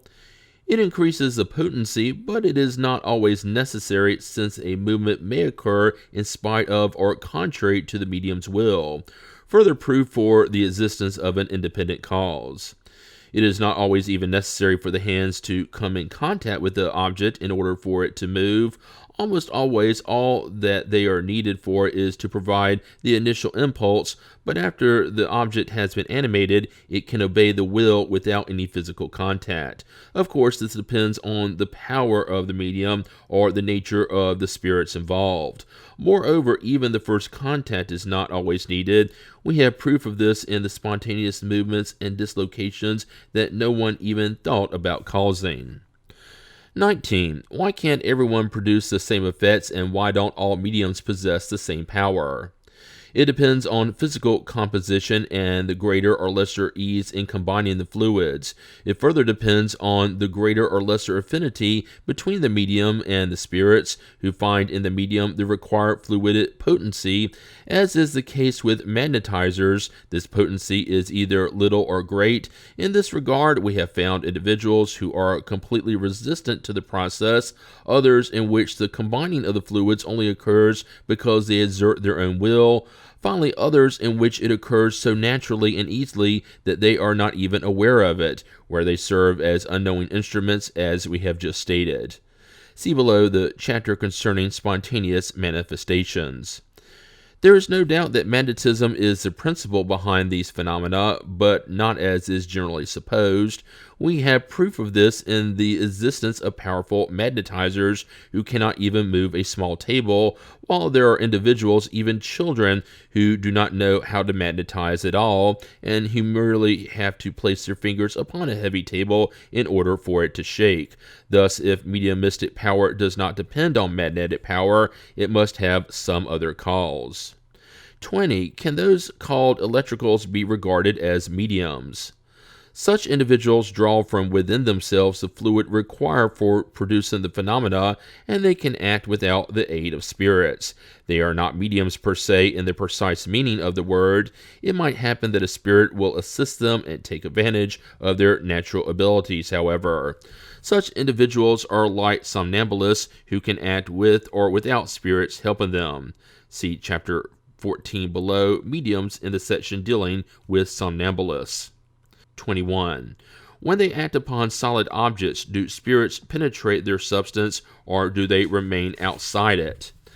They do both. We have already stated that matter is no obstacle to spirits who can penetrate anything. A portion of their perispirit identifies itself, so to speak, with the object it penetrates. 22. How does a spirit produce raps? Does it use a physical object? No, just as they do not use their arms to lift a table, you must realize that they do not have hammers at their disposal to produce raps. Instead, their hammer is the combined fluid that they put into action using their will to move objects or produce raps. When they move objects, light transmits the movement to your sight. When they produce raps, air transmits the sound to you. 23. We can understand this when dealing with a hard object, but how can a spirit make us hear noises or articulated sounds within the air alone? Since it can act upon matter, it can thus act upon air in the same way that it acts upon a table. As for articulating sounds, it can imitate them just like all other noises. 24. You have stated that a spirit does not use its hands to move a table, but during certain visual manifestations, hands have appeared that played keyboards, actually moving the keys and producing sounds. In this case, isn't the movement of the keys produced by the pressure of their fingers? And isn't the pressure of their fingers direct and real when we feel them touch us and when they even leave marks on the skin? You cannot comprehend the nature of spirits and the way they act by merely using comparisons, which provide only an incomplete idea of the matter. It is always a mistake to compare their manner of acting to yours. Spirits must act in accordance with their organization. Haven't we stated that the perispirit's fluid penetrates matter and identifies with, endowing it with artificial life? Well then, when a spirit plays a keyboard with its fingers, it is really doing so. However, it does not use muscular force to press the keys. Instead, like the table, it animates the keyboard, which obeys its will, and vibrates the strings. In cases such as this, something else happens that is hard for you to comprehend. Certain spirits are still so little evolved and so material in comparison with evolved spirits that they retain the illusions of earthly life and think that they continue to act as they did when they were in the body. They do not perceive the true cause of the effects they produce, as a commenter does not understand the theory behind the sounds he or she pronounces. If you ask such spirits how they can play the piano, they will say that they use their fingers, since that is what they believe. They produce the effect instinctively without even knowing how. Nonetheless, they actually produce it by their will. Whenever they speak or make themselves heard, it is the same thing. Thus, we can understand that spirits can produce all the effects we ourselves can, but by means in keeping with their organization. They possess certain inner forces that replace our muscles, just as persons who cannot speak sign with their hands. 25. Among the phenomena cited as proofs for the action of a concealed power, there are those who are obviously contrary to all the known laws of nature. Hence, isn't it correct to question them? It just so happens that humans are far from knowing about all the laws of nature. If they knew about them, it would imply that they were highly evolved spirits.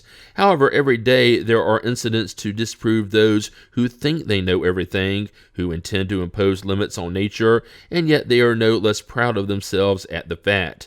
By constantly unveiling new mysteries, God warns people that they must distrust their own knowledge, because a day will come in which the knowledge of the most learned person will be confounded. Every day, don't you see examples of objects that are impelled by a motion that is capable of overcoming the power of gravity? Doesn't a ball thrown in the air momentarily overcome this force? Poor humans who regard yourselves as being so learned and whose foolish vanity is confused at every turn. You must realize that you are still so very small.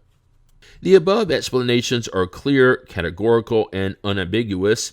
From them we may emphasize the crucial point that the universal fluid, which harbors the principle of life, is the chief agent in manifestations, and that this agent receives its impulse from the spirit, whether incarnate or discarnate. This condensed fluid comprises the perispirit or semi-material envelope of the spirit. When incarnate, the perispirit is connected to the matter of the body. In the errant state, it is free. While the spirit is incarnate, the substance of its perispirit is more or less bound, more or less adherent to it, if we may put it so. In certain individuals, there is a kind of emanation of this fluid as a result of particular conditions in their physical composition, which is, properly speaking, what produces physical effects mediums. The greater or lesser abundance of the emanation of this animalized fluid and the ease with which it is combined determines the medium's power. This emanation is not permanent, however, which explains the intermittency of the ability. Let us make a comparison. When we want to strike something that is some distance away, we first determine to do so with our thought. But thought alone cannot actualize our intent. We need an intermediary, which our thought will direct, a stick, a projectile, a blast of air, etc.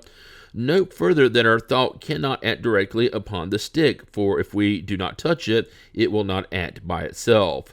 One thought, which is the spirit itself incarnated in our body, is united to the body by the perispirit, and cannot act upon the body without it, in the same way that it cannot act upon the stick without the help of the body. Therefore, the spirit acts upon the perispirit, which is the substance with which it has the most affinity. Then the perispirit acts upon the muscles, which in turn enable the hand to pick up the stick and the stick to strike the target. When the spirit is not incarnate, it requires an instrument, the fluid that aids it in making the object carry out the impulse of its will. Therefore, when an object is moved, lifted, or thrown through the air, the spirit does not take hold of it, lift it, or throw it as we do with our hands. It saturates it, so to speak, with its fluid, combined with the medium's fluid. Momentarily animated thereby, the object acts like a living being, with the difference that it does not have a will of its own, but instead obeys the impulse of the spirit's will. Thus, the vital fluid, impelled by the spirit, endows inert objects with artificial and momentary life. Since the perispirit is nothing other than this vital fluid itself, it follows that the incarnate spirit, by means of its perispirit, is what gives life to its own body, and it stays united to it as long as its organization enables it to. When the spirit withdraws, the body dies. So instead of a table, we took a wooden statue and acted upon it like we did upon the table. We would have a statue that could move about and produce raps in response to our questions. In other words, we would have a statue that was momentarily animated with artificial life. Besides talking tables, we would also have talking statues. How much light this explanation casts over an infinite number of phenomena heretofore inexplicable, how many allegories and mysterious effects it resolves. In spite of all the evidence, disbelievers object that the phenomena of the levitation of tables without a means of support is impossible because it is contrary to the law of gravity. First, we will respond that denial in and of itself is not proof. Second, if the phenomenon is real, it is somehow contrary to all known laws, which would prove one thing. The phenomena originates from an unknown law, and those who deny the fact that cannot claim to know about all the laws of nature. We have just explained this unknown law. Nevertheless, disbelievers will not regard our explanation as sufficient, since it was provided by spirits who have shed their earthly garments instead of spirits who still wear theirs and occupy a seat at the academy. Hence, if the spirit of Arago had revealed this law while he was still alive, they would all have accepted it with eyes shut tight. But if given by the exact same spirit after death, it would be pure nonsense. Why so? Because they believe that since Arago is dead, then everything he believed is dead forever. We have no intention of dissuading them. Nevertheless, since this objection might trouble certain persons, we will try to respond to them from their very own point of view. That is, we will momentarily set aside the artificial life explanation. When one creates a vacuum in a bell glass by using a vacuum pump, the bell glass sticks to the base, and it is impossible to unstick the glass because of the air pressure holding it down. If air is put back into it, the bell glass is easy to unstick because the air pressure has been restored to equilibrium, and if it is left to itself, it will remain on the plate due to the law of gravity. However, if the air pressure inside the bell glass becomes greater than the air on the outside, the glass will rise in spite of gravity. If a rapid and forceful current of air is employed, the glass will remain suspended in the air without any visible means of support, like what happens with those dolls that spin upon the sprays of a water fountain. So why wouldn't the universal fluid, the basic element of all matter accumulated around a table, not have the ability to increase or decrease the table's specific relative weight? Just like the air does with the bell glass, or hydrogen does with balloons, without derogating from the law of gravity. Do you know about all the properties and the full power of this fluid? No. Well then, do not deny a fact simply because you cannot explain it. Let us return to the explanation of how a table moves. If a spirit can lift a table by the means indicated, then it can lift anything else as well. An armchair, for example. And if it can lift an armchair, it can also lift it with a person sitting in it if it uses enough force. Thus, we have provided an explanation for the phenomenon that has been produced 100 times by Mr. Home himself and by others too. He repeated it on a recent trip to London, and in order to prove to his audience that they were not victims of an optical illusion, he made a mark on the ceiling with a pencil and also allowed them to pass beneath the chair. Everyone knows that Mr. Home is a powerful physical effects medium. In this instance, he was both the efficient cause and the levitated object itself. Increase and decrease in the weights of objects. We alluded earlier to the possible increasing of an object's weight, which is a phenomenon which has in fact been produced at times and about which there is nothing any more abnormal than the resistance of the bell glass caused by atmospheric pressure. Under the influence of certain mediums, we have seen very light objects offer the same sort of resistance and then suddenly yield to very little effort. With the bell glass experiment, the object in reality weighs no more or less than it normally does. It just seems heavier because of the outside cause acting upon it. The same thing probably happens with the table. It continues to maintain its intrinsic weight since its mass has not been increased, but an outside force opposes its movement. The cause may be in the surrounding fluids that penetrate it, just as the bell glass cause is in the atmospheric pressure. Perform the bell glass experiment in front of an unlearned peasant, and he will not understand that the acting agent is actually the air that he cannot see. It would be very easy to persuade him that it was the devil's work. One could think that since the fluid is imponderable, then its accumulation could not increase an object's weight. Agreed. However, notice that we have employed the word accumulation. It is to make a comparison and not to identify the fluid with the air. Yes, it may be imponderable. Nevertheless, there is nothing to prove that it is. Its essential nature is unknown to us, and we are far from knowing about all of its properties. Before knowing about the weight of air, no one would have suspected such an effect to be possible. Electricity is also classified among the imponderable fluids. Nevertheless, an object can be held down by an electric current and will strongly resist whoever attempts to lift it. It thus appears to have become heavier, but simply because of the fact that there is no support to be seen, it would be illogical to conclude that there is none. Hence, a spirit may possess means of leverage unknown to us. Nature proves to us every day that it cannot be limited to the testimony of our senses. One remarkable phenomenon of which we have many similar examples could only be explained by a similar cause. It involves a young and delicate lady who, by using only 2 fingers and as easily as she would a feather, can lift a strong and healthy man along with the chair upon which he is sitting. The intermittent expression of the faculty in this type of phenomena proves that its cause is foreign to the person who possesses it. Part 2, Chapter 5, Spontaneous Physical Manifestations. Noises, racket, and disturbances. The phenomena we have just dealt with are usually artificially produced. However, they sometimes occur spontaneously without the participant's will, and in fact, they almost always become quite untimely.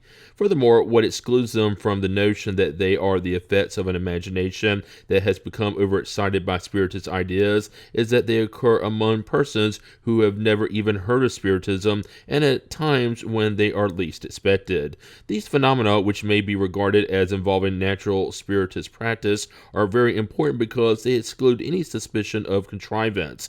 This is why we have recommended to individuals who concern themselves with spirit phenomena that they gather all the data of this type which they may become aware of, but especially that they carefully determine their reality through a detailed study of the circumstances so that they may assure themselves that they are not the objects of a simple illusion or hoax. Of all the spirit manifestations, the simplest and most frequent are noises and raps. However, it is especially in these cases that we must be on guard against illusion, since there are many natural causes that can produce them: the wind whistling or banging an object, our own movement of an object without our awareness of it, an acoustic effect, a hidden animal, an insect, etc., even off-colored pranks. Besides, spirit noises have peculiar characteristics with variable intensity and tone, and which makes them easy to recognize and not to be confused with creaking wood, crackling fire, or the dull tick-tock of a clock. The raps are dry, sometimes muffled, weak and light, sometimes loud and distant, even noisy, and they change places and repeat themselves without any mechanical regularity. The most effective means of controlling them, which leaves no doubt as to their origins, is to subject them to our will. If the noises make themselves heard whenever we so indicate, if they respond to our thought by repeating themselves the number of times we request, and if they increase or decrease their intensity, we cannot deny that there is an intelligent cause present. Nevertheless, the lack of such a response does not necessarily prove the contrary. However, if after a detailed examination we accept the fact that the noises or any other effects are real manifestations, would it then be reasonable for us to be afraid of them? Assuredly not, since these cases pose no danger. Only persons who believe that the devil is involved can be affected adversely by them, like children who fear werewolves and bogeymen. Under certain circumstances, we must agree, these manifestations take on very disagreeable proportions and persistence. Therefore, those who experience them naturally desire to get rid of them. Consequently, an explanation regarding the matter is required. We have already stated that physical manifestations are meant to call our attention to something and to convince us that there is a superhuman power present. We have also stated that highly evolved spirits do not concern themselves directly with these manifestations, and that they use less evolved spirits to produce them, just as we use servants for heavier tasks. Highly evolved spirits do so for the purpose we have just indicated. After such purpose has been achieved, and since it is no longer needed, the manifestation ceases. One or two examples will make the matter more intelligible. Several years ago, when I first began my study of Spiritism, I was involved with the subject one evening when I heard raps that sounded all around me for 4 consecutive hours.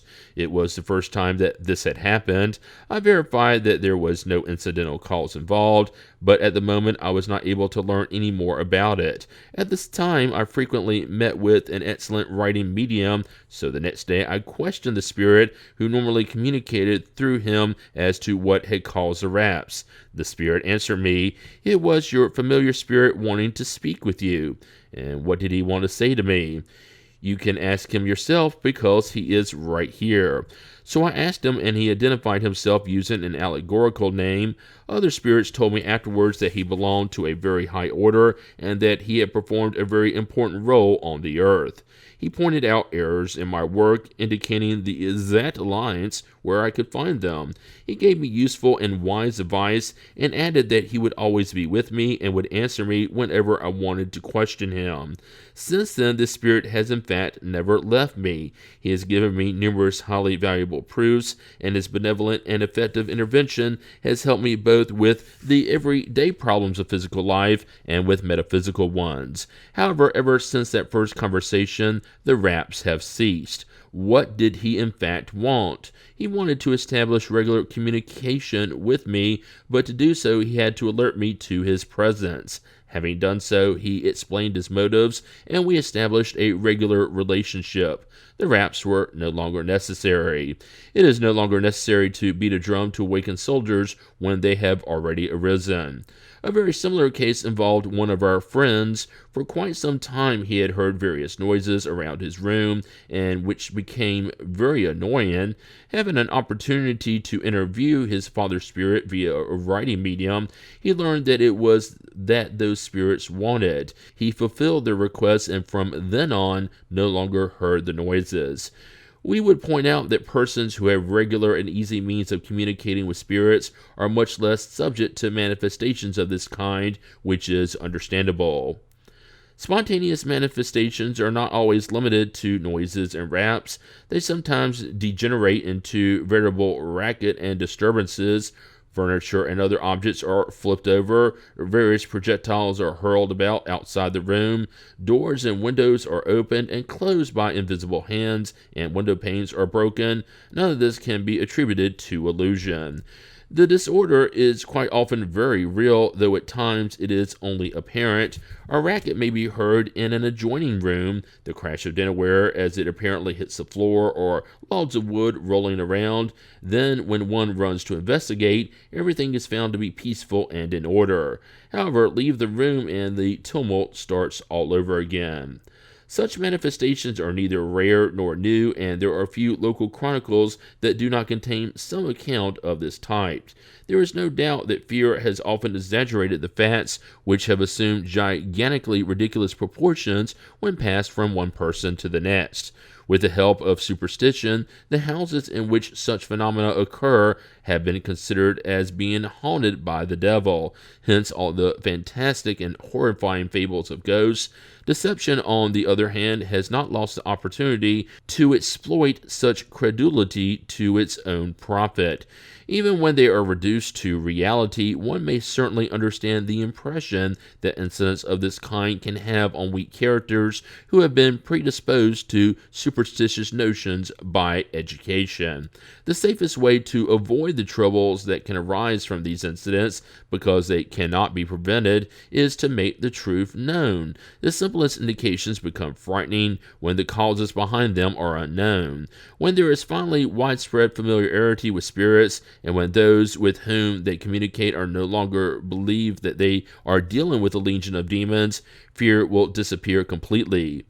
In Revue Spirit, many authentic occurrences of this kind have been recorded, among which are the story of the rapping spirit of Bergazerbairn, whose nasty influence lasted 8 years, May, June, and July issues of 1858, that of the spirit of Dibbelsdorf, August 1858, that of the bakers of Grand Ventez, close to Dieppe, March 1860, the one on Noyer Street in Paris, August 1860, the spirit of Castelnaudary, entitled L'Histoire d'un Damné, February 1868, the one of the manufacturer of St. Petersburg, April 1860, and many others. Manifestations of this nature often assume the character of bona fide persecution. We know of 6 sisters who lived together and who for several years awoke in the morning to find their clothing scattered everywhere, hidden in the ceiling or ripped and cut to pieces in spite of their precautions, but keeping them locked up. Often persons have been lying down but perfectly awake and have seen the curtains thrown open, or their covers and pillows violently snatched away, or they have been lifted into the air and sometimes even thrown out of bed. These events are more frequent than one might think, but most victims keep quiet out of fear of being ridiculed. We know that due to these facts, some of these persons have been subjected to medical treatment for deranged individuals as though they were experiencing hallucinations, and as a result they ended up actually losing their minds. Medicine cannot comprehend such incidents since it will only accept material causes, a fact which has led to disastrous errors. History will someday comment on certain treatments of the 19th century in the same way it comments nowadays on certain procedures of medieval times. We perfectly accept the fact that some of these instances are the work of malice or malevolence, but since it has been sufficiently verified that they are not produced by any human, we must conclude that they are, according to some, the work of the devil, or according to others, the work of spirits. But what spirits? Highly evolved spirits, like serious and responsible human individuals, do not enjoy themselves by causing an uproar. We have often interviewed the spirits involved in this type of phenomena about their reason for troubling someone's rest, and have found that most of them have only wanted to entertain themselves. They are frivolous spirits rather than evil, who laugh about the alarm they cause and the futile research their victim undertakes in trying to find out the cause of the commotion. They will often attach themselves to individuals and entertain themselves by troubling them everywhere they go. At other times they attach themselves to a particular place out of pure caprice, but they sometimes do so out of vengeance, as we shall see. In certain cases, however, their intentions are more praiseworthy. They want to call attention to themselves and to establish communications, whether to give useful advice to the person whom they are addressing or to make a request for themselves. We have often seen them ask for prayers or the fulfillment of some obligation they were unable to accomplish. Others, for their own peace of mind, want to mend a wrong they have committed while alive. It is usually a mistake to fear their presence, which may be untimely but not dangerous. The desire to be free of them is understandable, but the way used to do so is usually the opposite of what should be done. When dealing with spirits who are merely entertaining themselves, the more seriously they are taken, the more persistent they become. Like ornery children who bother people even more, the more impatient they become, and who frighten the timid. On the other hand, if people were simply to laugh at their antics, they would tire of them and leave their victims in peace. We know someone who, instead of being annoyed by them, urged them on, challenging them to do this or that, so that after a few days they went away. But as we have said, there are some who act with less frivolous reasons. Therefore, it is always best to try to find out what they want. If they ask for something, their visits are sure to cease when they have been satisfied. The best way for obtaining information is to evoke them through a capable writing medium.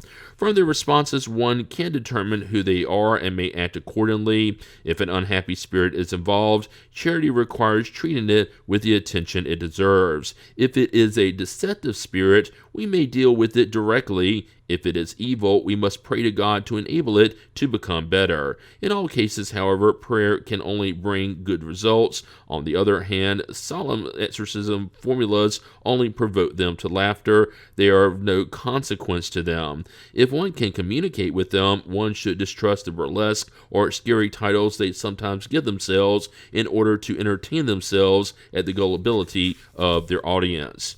We shall return to deal with this subject in more detail, as well as the causes that frequently render prayers useless in the chapters Haunted Places, Chapter 9, and Obsession, Chapter 23.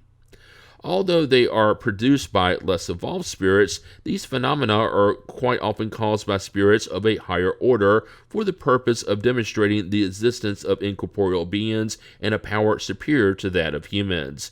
The repercussions that result from them, the very horror they can stir up, call attention to the matter and end up opening the eyes of the most incredulous, who would otherwise think it simpler to regard the phenomena as effects of the imagination. A very convenient explanation that dispenses with searching for others, but when objects are turned over or thrown at people's heads, it would take a very complacent imagination not to see that the incidents are real. If something occurs, it obviously has a cause, and if a cool and collected observation shows the effect to be independent of any human will or material cause, and that it furthermore shows obvious signs of its own intelligence and free will, the most characteristic trait, people will be forced to attribute it to a concealed intelligence. But who are these mysterious beings?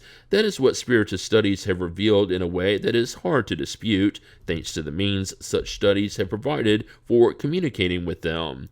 Moreover, spiritist studies have also taught us how to determine what is real, false, or exaggerated about the phenomena we have not witnessed.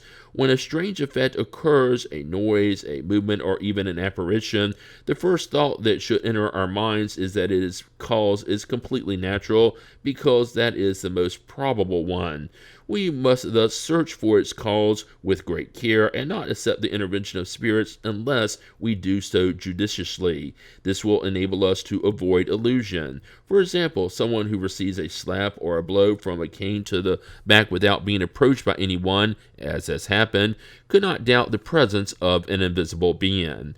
We must caution ourselves against reports that can be considered to be more or less exaggerated, and also against our own impressions, so that we do not attribute an unseen origin to everything we find unexplainable. There are many simple and natural causes that can produce effects that appear quite strange at first glance, and it would obviously be superstitious to see spirits everywhere, occupied with overturning furniture, breaking windows, and causing all sorts of domestic disturbances that may more reasonably be attributed to our own carelessness.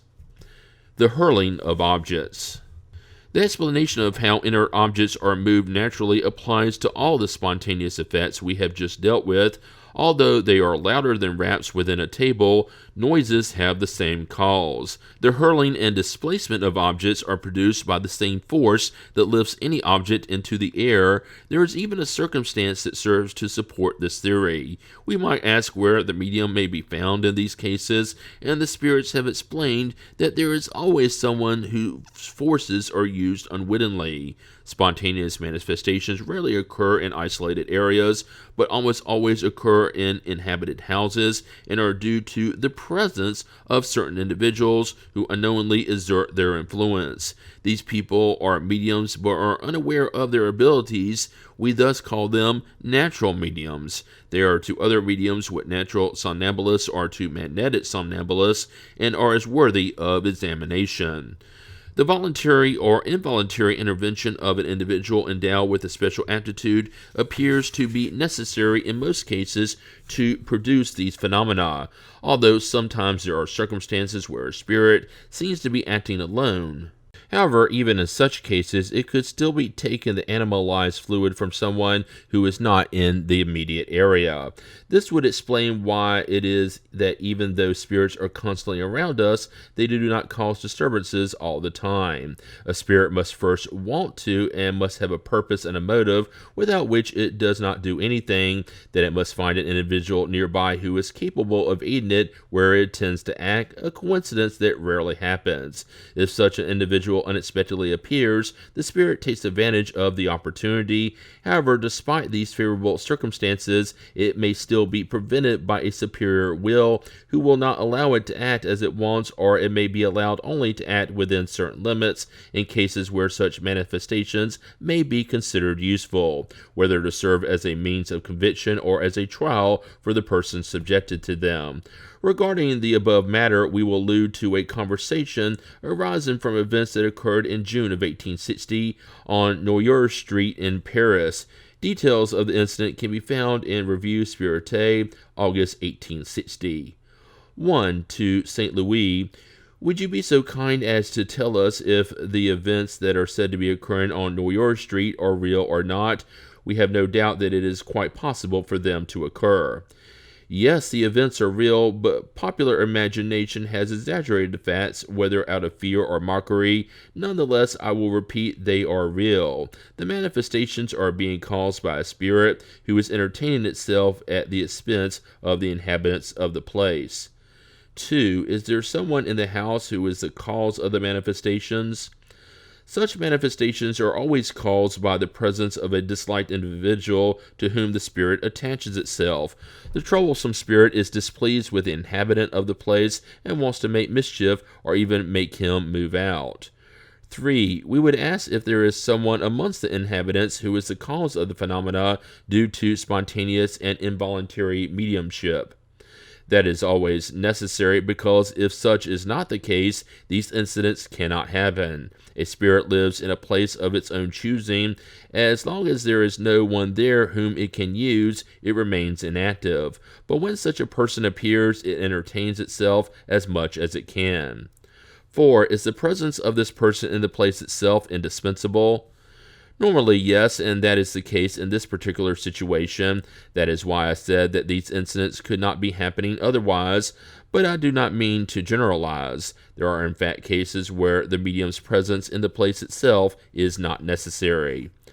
5. Since such spirits are of a lower order, is the aptitude for serving as their auxiliary an unfavorable assumption about the individual? Does it indicate an affinity for beings of this nature? Not exactly, because this aptitude results from a physical disposition. Nevertheless, it almost always indicates a materialistic tendency that would preferably not exist, because the more morally evolved a person is, the more he or she attracts good spirits, who necessarily repel the evil ones. 6. Where does the spirit go in search of the objects it utilizes? It almost always finds these objects in the place itself or in the vicinity. A force that proceeds from the spirit flings them through the air and causes them to fall wherever it wishes. 7. Since spontaneous manifestations are often allowed and even caused for the purpose of convincing disbelievers, it seems to us that if some of these individuals were themselves their target, they would be forced to yield to the evidence. People often complain of not having witnessed conclusive facts. Wouldn't it depend on spirits to provide them with appreciable proof?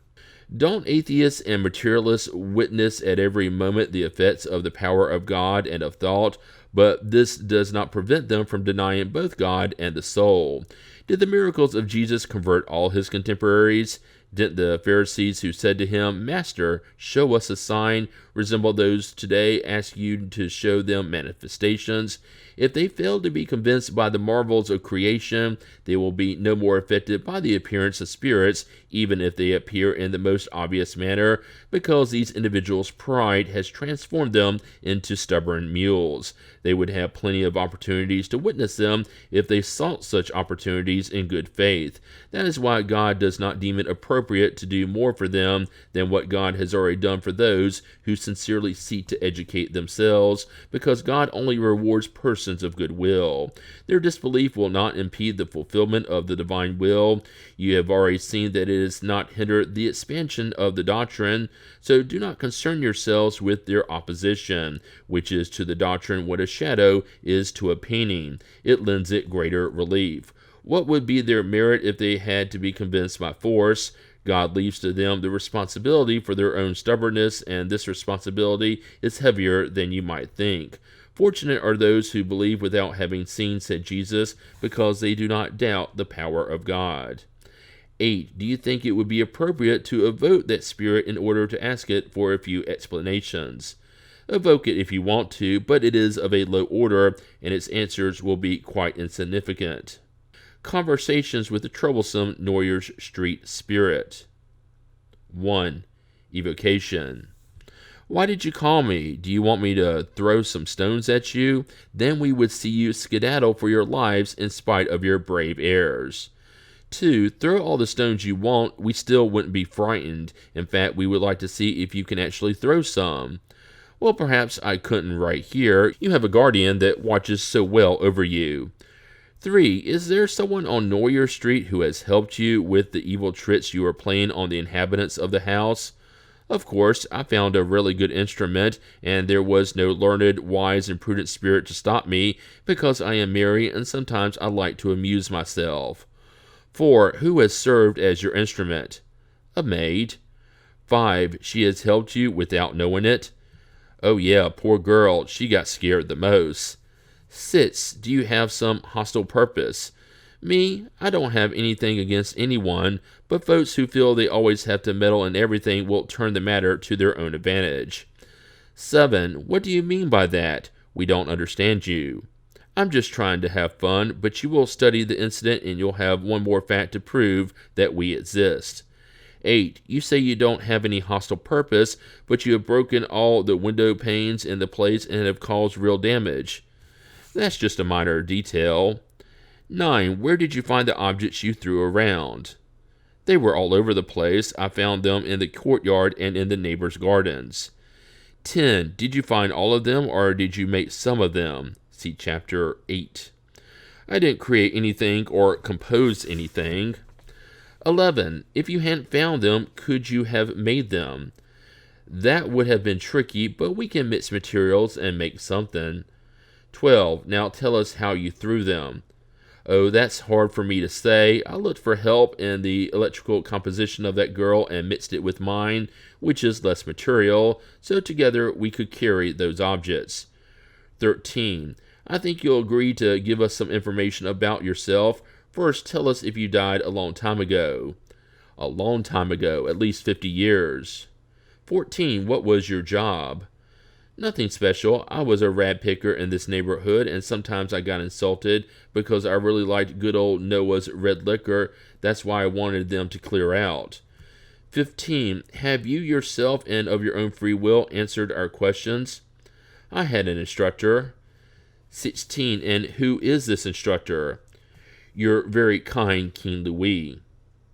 We ask this question because of the nature of some of the responses, which appear to be beyond the capability of the spirit itself, both in the substance of the ideas expressed and in the form of the language. It is nothing extraordinary that he had been aided by a more enlightened spirit who wanted to take advantage of the opportunity to instruct us.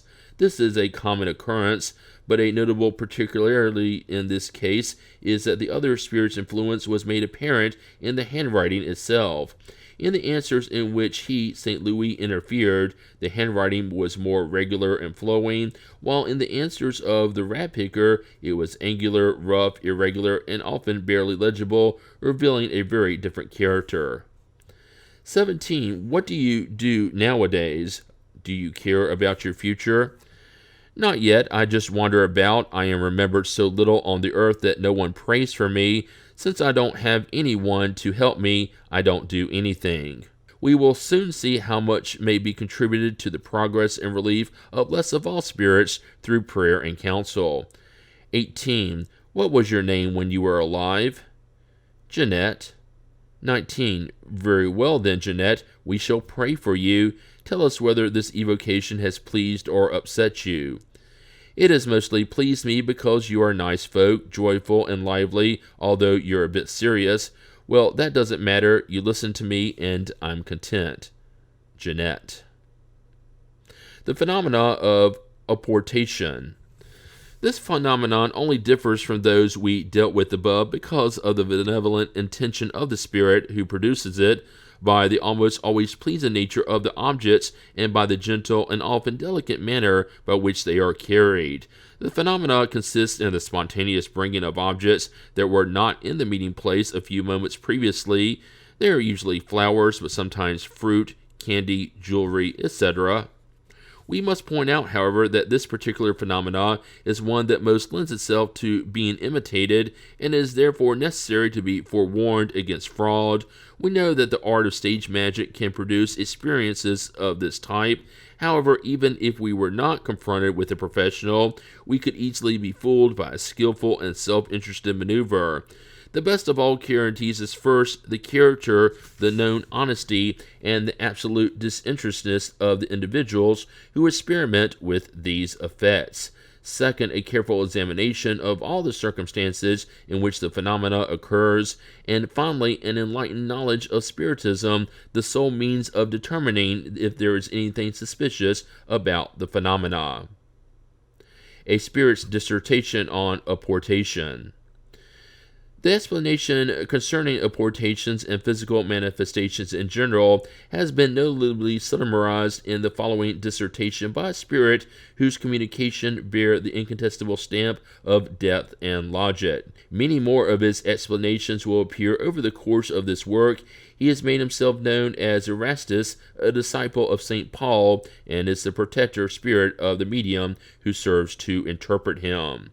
In order to experience phenomena of this order, it is indispensable to employ mediums, whom I shall call sensitives, that is, gifted to the highest degree with the mediumistic faculties of expansion and penetrability.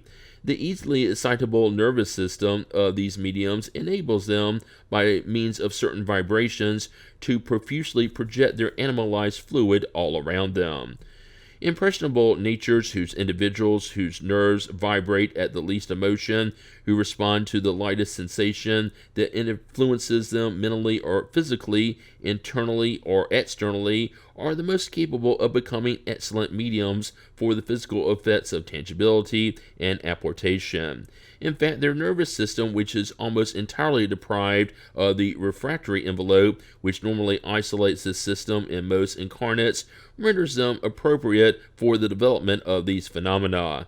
Thus, a subject of this nature, whose other faculties are not hostile towards mediumization, will more easily precipitate the phenomena of tangibility, raps within walls and furniture, intelligent movings about, and even the suspension in the air of any heavy inert matter. The same results will be attained with greater certainty if instead of just one medium, there are several equally endowed mediums available.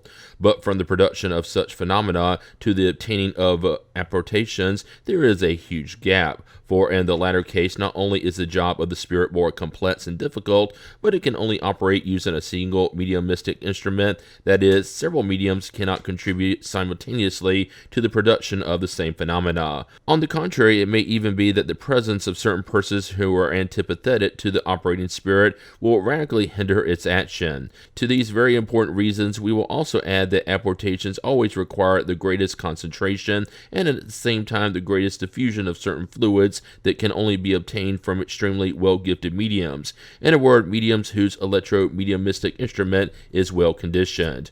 Normally, apportation phenomena are and will continue to be exceedingly rare. I do not need to show why they are and will continue to be less frequent than the other phenomena of tangibility. From what I have already stated, you yourselves can infer why. Moreover, these phenomena are of such a nature that not all mediums can produce them, and not all spirits can induce them. In fact, between the spirit and the medium, a certain affinity, a certain analogy, in other words, a certain similarity must exist that enables the expansive part of the paraspiritual fluid of the medium to mix, unite, and combine with that of the spirit who desires to perform an apportation. This fusion must occur in such a way that the resultant force becomes, so to speak, one, that is, in the same way that an electric current acting upon charcoal produces a single focus of light. You may ask why this union, this fusion, is necessary. It is necessary because for the production of these phenomena, the essential properties of the spirit agent must be augmented by certain mediumized properties, since the vital fluid which is indispensable for the production of these mediumistic phenomena and is the exclusive property of incarnate spirits must necessarily impregnate the spirit agent. Only then can the spirit agent, by means of certain properties of your environment, which are unknown to you, isolate, render invisible, and move certain material objects and even individuals as well. For now, I am not allowed to reveal to you the particular laws that govern the gases and fluids that surround you.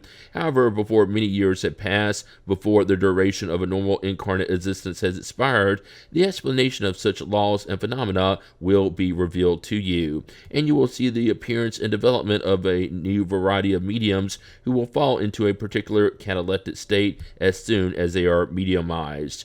You have seen how many difficulties are involved in the production of apportations. You can logically conclude that phenomena of this nature are extremely rare, as I have already stated. So much more reason for spirits not to trouble themselves with producing them, because it requires on their part an almost materialistic effort, which is tedious and wearisome to them. Besides, it so happens that very frequently, despite the spirit's energy and will, the state of the medium sets up an insurmountable barrier. It is therefore obvious, and I have no doubt that you will accept the fact, that the perceptible phenomena of raps, movements, and levitation are simply in nature and can be performed by concentrating and dilating certain fluids, and they can also be caused and precipitated by the will and effort of capable mediums if they are seconded by friendly and benevolent spirits. Apportation phenomena, on the other hand, are multiple, complex in nature, and require the existence of special conditions. In addition, they can be performed only when just one spirit and one medium are involved, and besides all the resources needed to produce tangible phenomena, they require a very special combination to isolate and render invisible the object or objects to be apported.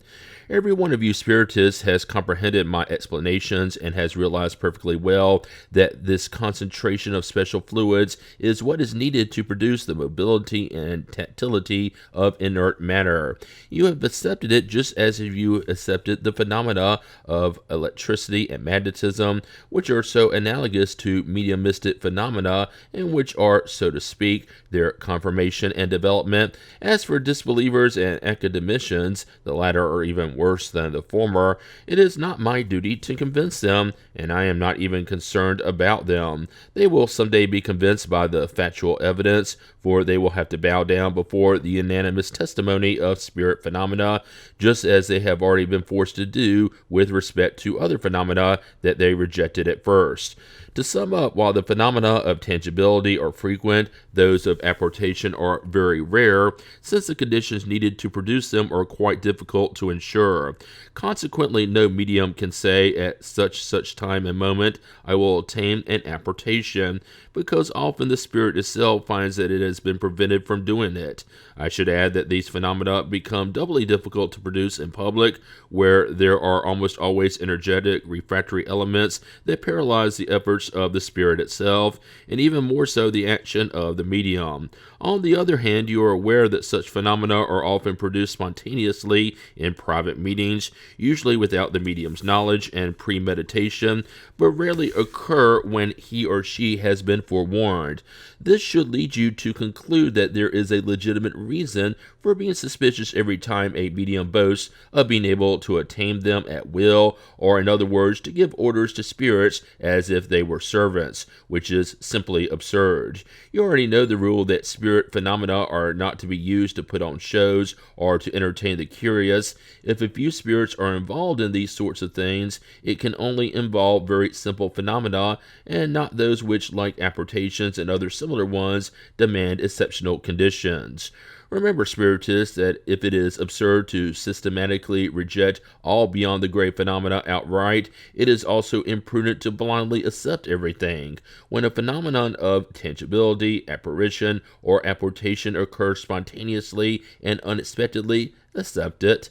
But I will never tire of repeating, accept nothing blindly. Every fact must be submitted to a meticulous, in-depth, and critical examination, because, believe me, Spiritism, so rich in sublime and grand phenomena, has nothing to gain from the insignificant manifestations that skillful stage musicians can imitate. I know fully well what you will say, but such phenomena are useful for convincing disbelievers. You must understand, however, that if you had no other means for convincing them, you would not have even a fraction of the spiritists that you can count today.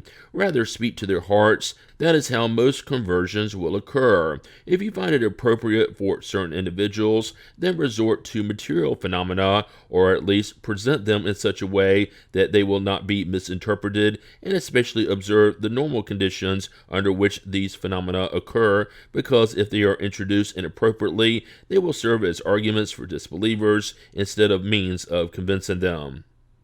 Erastus. This phenomena displays a highly remarkable characteristic. Some mediums can only obtain it while in a somnambulistic state, an easily explainable fact.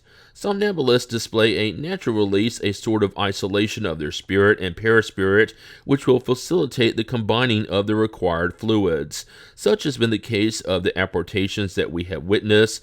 The following questions were asked of the spirit who produced the phenomena, but his responses sometimes were affected by his lack of knowledge. Therefore, we submitted them to this spirit Erastus, who was much more enlightened from a theoretical point of view, and who complemented the answers with his very judicious comments. One was the artisan, the other the scholar, and a comparison of these two intelligences is a very instructive study in itself, for it shows clearly that it is not enough simply to be a spirit in order to understand everything. 1. Would you please tell us why the apportations that you produce are only accomplished during the magnetic sleep of the medium? Because of the medium's nature. The phenomena that I produce while he is sleeping, I could equally produce in a different medium who is awake. 2. Why do you take so long in bringing objects to us, and why do you arouse the covetousness of the medium, exciting his desire to get the promised object? I need time to prepare the fluids that I will use to bring the object. As for my signing the medium, I often do it only to entertain those present as well as the somnambulist himself. Remarked by Erastus, the spirit who has responded does not know any better. He is not aware of the usefulness of such a covetous excitement, which he instinctively arouses without comprehending its effect. He thinks he uses it as entertainment, while he in fact unknowingly stimulates a greater emission of fluid. This is the result of the difficulty this type of phenomena presents, a difficulty that is even greater when it is not spontaneous, especially with some mediums. 3. Since the production of this phenomena depends on the special nature of this particular medium, would it be possible to produce it more easily and rapidly by using a different medium? The production of the phenomena depends on the nature of this medium, and it can only be produced by mediums of like nature. As for rapidity, we find the habit of frequently using the same medium to be of great help. 4. Can the individuals present influence the phenomena somehow? Whenever there is disbelief or opposition by some of them, it can create serious problems for us. We prefer to perform our experiments with believers and with those versed in Spiritism, but that does not mean that ill will can completely paralyze us. 5. Where do you get the flowers and candy you bring to us? I get the flowers from various gardens that I find pleasing. 6. And the candy maker must have noticed the disappearance. I get it wherever I like. The candy maker doesn't notice anything since I put other candy in its place. 7. But the rings are valuable. Where did you get those? Haven't you harmed whoever you took them from? I took them from places unknown to anybody and in a way that it wouldn't harm anyone. Remarked by Erastus, I think the matter was explained incompletely due to the lack of understanding of the spirit who responded. Yes, there could have been real harm, but the spirit did not want to appear to have stolen anything. An object can only be replaced by one that is identical, with the same shape and the same value. Hence, if the spirit saw the possibility of replacing an object that it took with a similar one, it would not have had any reason to take the object in the first place, because it could have simply used the replacement. 8. Is it possible to import flowers from another planet? No, that is not possible for me. To Erastus, do other spirits have such power? Erastus, no, it is impossible because of the environmental differences. 9. Could you bring flowers from another hemisphere, from the tropics, for example? Since it is still the earth, I can. 10. Can you make the objects you brought disappear and return them? As easily as I brought them, I could return them at will. 11. Isn't producing the phenomena of apportation troublesome for you? Doesn't it cause you any problems? It isn't troublesome when I have due permission, but it could cause big problems if I wanted to produce them without being authorized.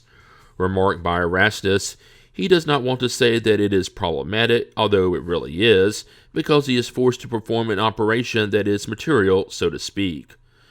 12. What difficulties might you encounter? None besides bad fluidic conditions, which could be unfavorable. 13. How do you bring the object? Do you carry it in your hands? No, I unfold it within myself. Remarked by Erastus, he does not explain very clearly how he does it because he does not actually unfold the object within his person. However, since his personal fluid can dilate itself, and it is penetrable and expandable, he combines a portion of it with a portion of the medium's own animalized fluid. It is within this mixture that he hides and carries the object chosen for apportation. So it is incorrect for him to say that he unfolds it within himself. Could you just as easily carry a heavier object, 100 pounds for example? Weight doesn't matter. We bring flowers because they are more pleasant than a weightier object. Remarked by Erastus, that is correct. He could carry 200 or 400-pound objects because the gravity that exists for you is non-existent for him. But here again, he does not really understand what is happening. The mass of the combined fluids is proportional to the mass of the object. In other words, the force must be in proportion to the resistance. Thus, if a spirit only carries a flower or other light object, it is often because it cannot find either in the medium or itself the elements needed for any greater effort.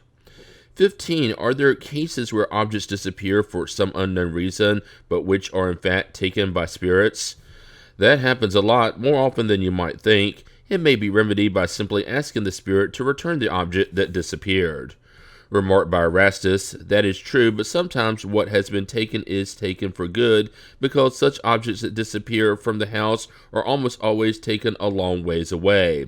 However, since the taking of objects requires the same fluidic conditions as apportations, it can only occur with the help of a medium endowed with special faculties. Thus, when something has disappeared, it much more likely happened due to your own carelessness rather than because of some spirit. 16. Are there some instances that we regard as natural phenomena, but which are actually due to the action of certain spirits?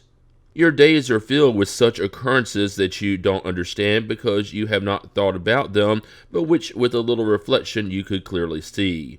Remarked by Erastus, you mustn't attribute to spirits what has actually resulted from human effort. However, you should believe in their concealed and continuous influence, which produces all around you 1,000 circumstances, thousands of incidents that are required for fulfilling your actions and existence. 17. Among the various objects used in apportations, aren't there those that can be fabricated by the spirits themselves, that is, spontaneously produced by the modifications they can perform on the fluid or universal element? I myself can't do it because I don't have permission. Only a high-order spirit could do it. 18. The other day, how did you introduce those objects into the room while the doors were shut?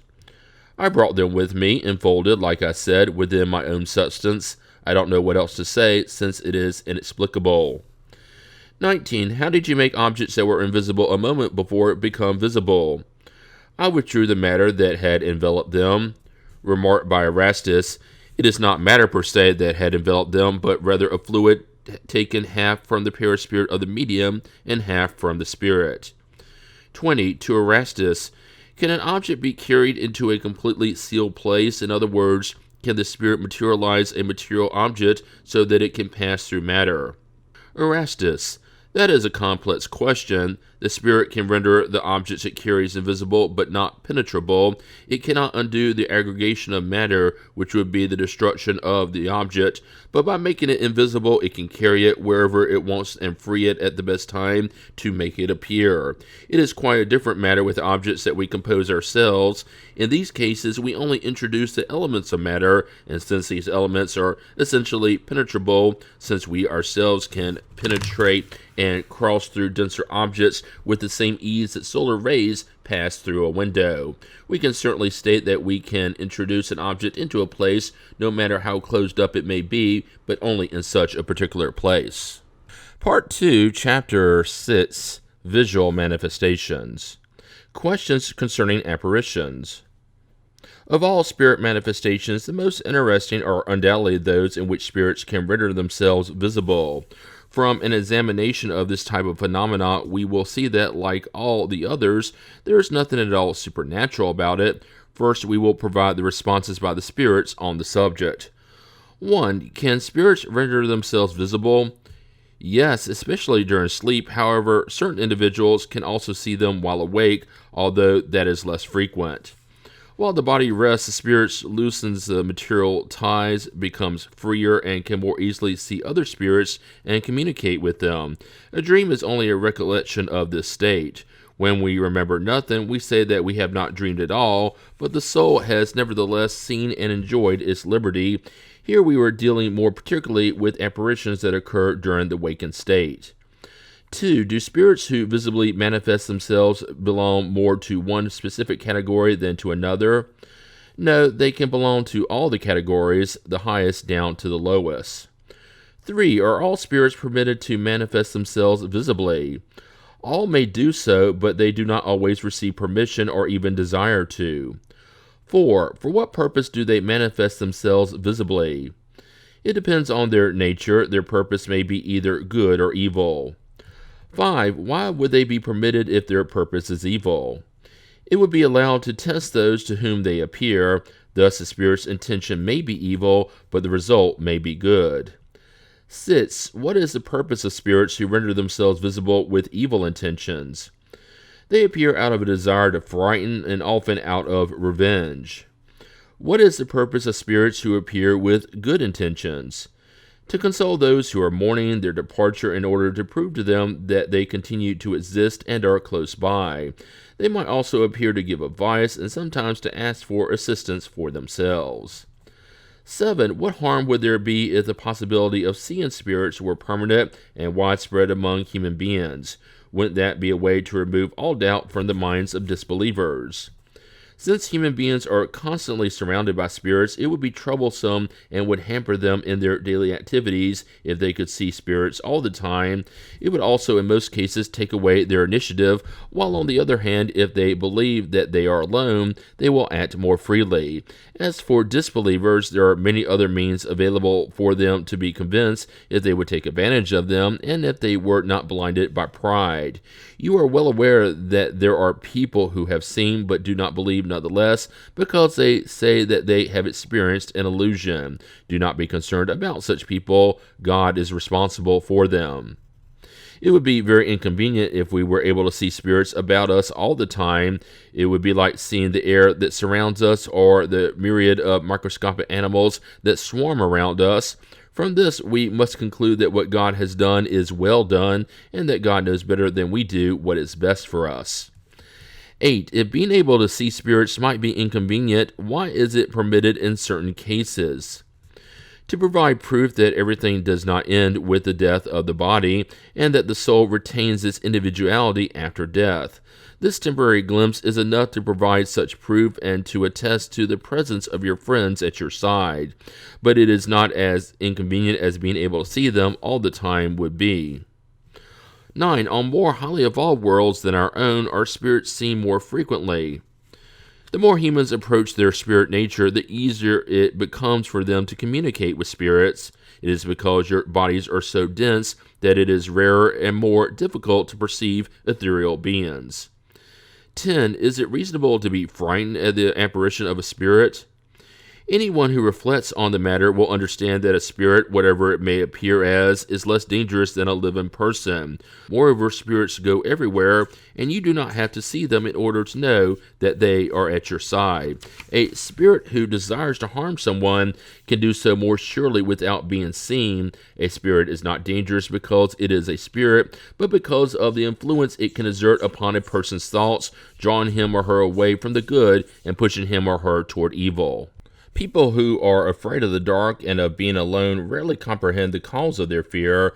They would not know what to say if asked what they are afraid of, but they should certainly be more afraid of meeting other human beings than spirits, because an evildoer is more dangerous while alive than after death.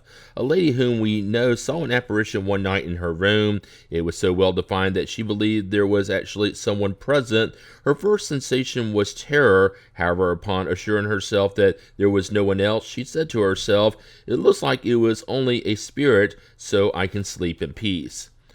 11. Can anyone who sees a spirit talk to it? Certainly, and that is exactly what should be done in such a case. Ask the spirit who it is, what it wants, and what can be done for it. If it is unhappy and suffering, showing sympathy will bring it relief. If it is a benevolent spirit, it may intend to offer good advice. In such cases, how will the spirit respond? Sometimes by articulating sounds as a living person would, but usually by transmitting its thoughts.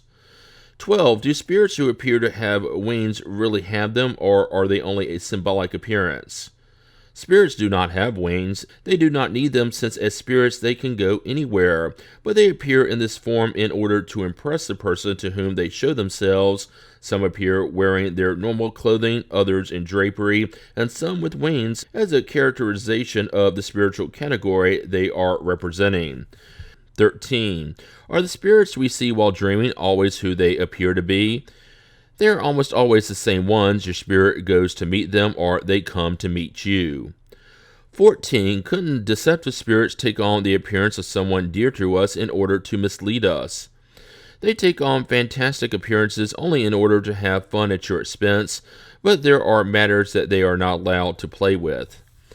15. Since thought is a kind of evocation, we can understand that it can induce a spirit to appear, but why is it that the persons whom we think about the most and whom we most ardently desire to see again almost never appear to us in our dreams, while we often see others who do not interest us in the least and whom we never think about.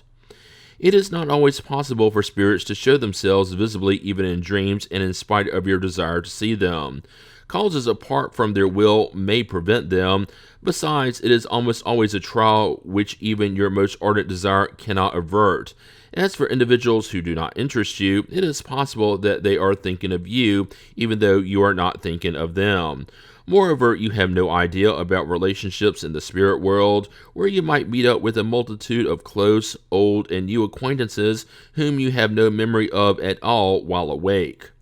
When there is no means of verifying visions or apparitions, we can almost certainly treat them as being only hallucinations. However, when they are confirmed by the circumstances, we cannot attribute them to our imagination.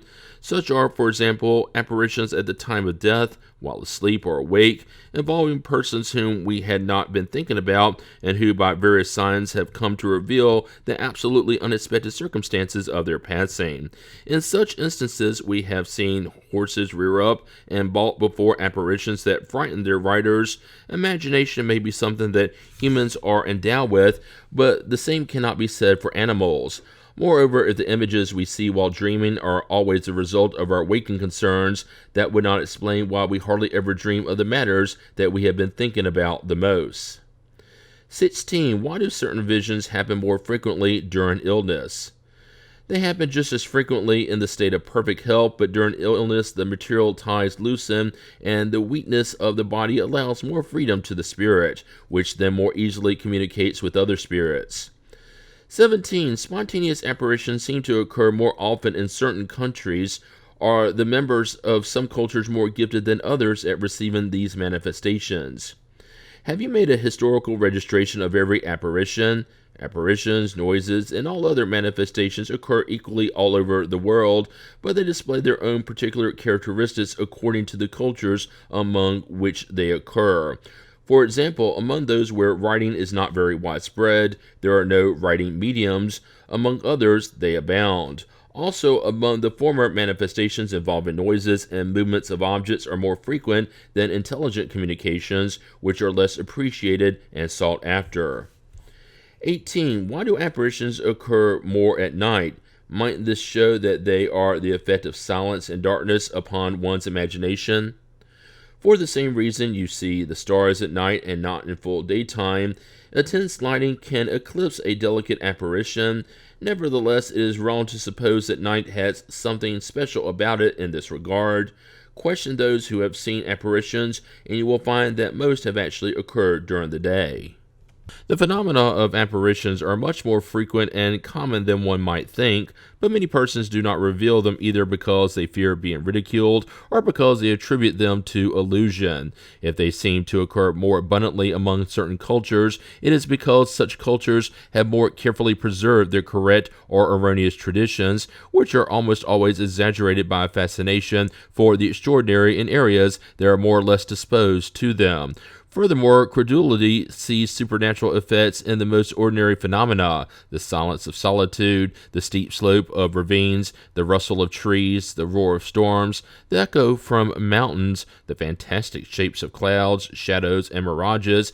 Anything can lend itself to deluding simple and naively imaginative people who recount in good faith what they have seen or believe they have seen. However, alongside fiction there is reality, and a serious study of spiritism can set people free from the foolish accessories of superstition. 19. Does the seeing of spirits occur in the normal state or only during ecstasy? It can occur under perfectly normal conditions. However, those who see them are almost always in a special state which approaches ecstasy and which gives them a kind of second sight. 20. Do those who see spirits do so with their eyes? They think they do, but in reality it is their soul that sees them. This is proven by the fact that they can still see them with their eyes closed. 21. How can a spirit render itself visible? The principle is the same as for all other manifestations. It resides in the properties of the paraspirit, which can undergo as many modifications as the spirit sees fit. 22. Can a spirit per se make itself visible, or can it only do so with the aid of the paraspirit? In your material state, spirits can only manifest themselves with the aid of their semi-material envelope, which is the intermediary through which they act upon your senses. Under this envelope, they can appear in human form or any other, whether in dreams or in the wakened state, whether in full light or in darkness. 23. Could we say that it is through a condensation of the perispirit's fluid that the spirit makes itself visible? Condensation is not the right word. It only serves to make a comparison that can help you understand the phenomena, while in reality there is no actual condensation. The combining of fluids produces a special condition in the perispirit, which has no analogy for you, but which renders the spirit visible nonetheless. 24. Are the spirits who appear always tangible and inaccessible? In their normal state, they are tangible like in a dream. Nevertheless, they can make an impression upon your sense of touch and leave signs of their presence. In some cases, they can even render themselves tangible for a moment, which proves the existence of some kind of matter between them and you. 25. Is everyone capable of seeing spirits? During sleep, yes, but not while awake. During sleep, the soul sees directly without an intermediary. While you are awake, the soul is influenced by the organs to different degrees. Thus, the conditions are not the same in the two instances. 26. What does the faculty for seeing spirits in the wakened state depend on? It depends on the organism and the greater or lesser ease with which the fluid of the seer combines with that of the spirit. Hence, it is not enough for the spirit simply to want to show itself. The spirit must find the required aptitude in the individual to whom it wants to show itself. Can this faculty be developed through practice? It can be, as can all other faculties. However, it is a faculty that is better left to develop naturally rather than artificially, because in the latter case there is a risk of overexciting the imagination. The common and permanent ability to see spirits is exceptional, and normal human conditions are not conducive to it. 27. Can spirit apparitions be artificially induced? Sometimes that is possible, but very rarely. They are almost always spontaneous. For someone to see spirits, they must be endowed with a special faculty. 28. Can spirits render themselves visible in other forms besides the human one? The human form is the normal one. A spirit can vary its appearance, but it nearly always retains the human form. Can't they appear in the form of a flame? They can produce flames of light as well as any other effect to demonstrate their presence, but such attributes are not of the spirits themselves. A flame is usually an optical effect or an emanation of the perispirit. In every case, it is only a part of the perispirit, which only appears in its entirety during visions. 29. What are we to think of the belief that attributes will-o'-the-wisp to souls or spirits? Superstition resulting from ignorance. The physical cause of will-o'-the-wisp is well known. Was the blue flame that appeared over the head of Servius Tullius while he was an infant real or only a legend? It was real, produced by his familiar spirit who wanted to warn his mother. Because she was seeing a medium, she saw the radiation of her son's protector spirit. Seeing mediums vary in their degree of perception, just as writing mediums vary in their degree to write. While this mother saw only a flame, another medium might have seen the spirit itself. 30. Can spirits show themselves in the form of an animal? That can happen, but low-order spirits are always the ones who take on such appearances. In every case, however, it is a temporary appearance, because it would be absurd to believe that an animal could be the incarnation of a spirit. Animals are always animals and nothing more. Only sheer superstition could lead to the belief that certain animals are incarnations of spirits. One would have to have a very complacent or impressionable imagination to see something supernatural in the somewhat bizarre circumstances in which animals sometimes present themselves. Fear often causes one to see something that does not really exist. Nonetheless, fear is not always the source of this idea. We knew a lady who was in fact quite intelligent, who was extremely fond of a certain black cat because she believed that it possessed a super-animal nature. However, she had never heard mention of spiritism. If she had been familiar with it, she would have understood how foolish her predilection was, since the doctrine would have disclosed the impossibility of such a metamorphosis. Theoretical essay on apparitions. The most common manifestations of apparitions occur in dreams during sleep. These are visions. We cannot here examine all the particularities that dreams can present, but we will sum them up by stating what they may be: an actual vision of present or absent things, a retrospective vision of the past, in certain exceptional cases, a presentiment of the future. Frequently, there are also allegorical images that good spirits present to us as useful warnings or beneficial advice. If they are imperfect spirits, they may use them to mislead us and encourage our passions. The theory that follows is applicable to dreams and all other cases of apparitions. We shall not offend our readers' common sense if we refute the absurd and foolish notions of what is entailed in popular dream interpretation. Apparitions per se occur during the wakened state, when the individual is in full enjoyment and has the complete freedom of his or her faculties. They generally appear in a vaporous and diaphanous form that is sometimes vague and indistinct. When they first appear, they are almost always a whitish light whose contours gradually become more definite. At other times, their forms are clearly accentuated, and the minutest traces of the face can be distinguished to such a degree that it can be precisely described. Their appearance and other characteristics are similar to those of the spirit when it was incarnate. Since a spirit can assume any appearance, it presents itself with the one by which it can best be identified, if that is what it wants. Thus, even though it has no actual corporeal handicap as a spirit, it may appear to be maimed, lame, humpbacked, wounded, or scarred, if that is what is needed to identify it. For example, Aesop is not deformed as a spirit, but if we would evoke him, he would appear ugly and humpbacked, wearing his traditional garb, no matter how many lives he has lived in the meantime. One particularly worth noting is that, except in special circumstances, the least precise components of an apparition are the lower limbs, while the head, torso, arms, and hands appear clearly. Hence, we almost never see them walk. They glide like shadows. As for their garments, they are usually comprised of a sort of drapery that ends in long flowing folds.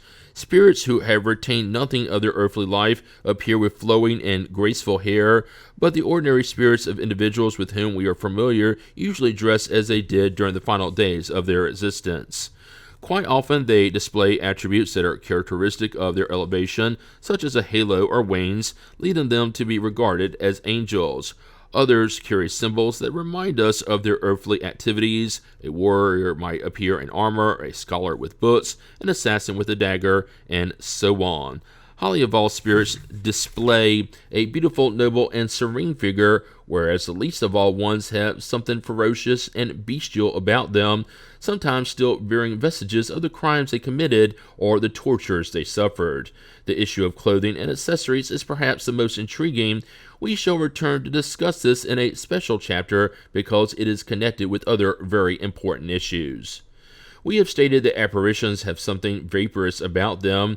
In some cases, we could compare them to the image reflected in an unsilvered mirror, where, despite its clearness, we may also see objects that are behind the mirror. This is how seeing mediums usually perceive them. They see them come and go, enter a room or leave, circulate amongst a crowd of living persons, at least when it comes to ordinary spirits, who take an interest in almost everything, listen to everything that is said, and take an active part in all that goes on around them. Good spirits are often seen to approach individuals in order to whisper ideas to them, to influence and comfort them, while evil spirits do so in order to mock them and to show disappointment or satisfaction at the results. In other words, spirits are the counterpart of the corporeal world. Thus is that secret world surrounding us, in the midst of which we live without even suspecting it, just as we live among the myriad beings of the microscopic world. The microscope has revealed the infinitely tiny world which we never suspected to exist. Spiritism, with the help of seeing mediums, has revealed the spirit world to us, which is also one of the active forces of nature. With the aid of such seeing mediums, we have been able to study the invisible world and to be initiated into its customs in the same way that a culture of blind individuals would be able to study the visible world with the help of sighted persons. See Chapter 14 on mediums, the section referring to seeing mediums. A spirit who so desires and who is actually able to appear sometimes assumes an even more defined form with all the appearances of a solid body to the point of displaying a perfect illusion and leading us to believe that we are dealing with an actual corporeal being. In some cases and under certain circumstances, an apparition's tangibility can become real, meaning that we can touch and handle it and feel its resistance and heat as if it were a living body. Nevertheless, such characteristics do not prevent the apparition from vanishing as quickly as a flash of lightning.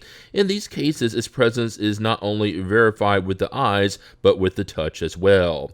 If we could attribute the occurrence of a simple visual apparition to illusion or a kind of delusion, there can be no more doubt when we can hold and feel it, and when it can hold and hug us. However, tangible apparitions are the rarest. Nevertheless, those which have appeared of late under the influence of a few powerful mediums, and which have been completely authenticated by blameless witnesses, prove and explain the historical records involving persons who have reappeared after death with all the appearances of reality. Moreover, as we have already pointed out, in spite of how extraordinary such phenomena might seem, they lose all their extraordinary character when we know about the way in which they are produced, and when we understand that, far from representing a derogation from natural laws, they only display a new application of them.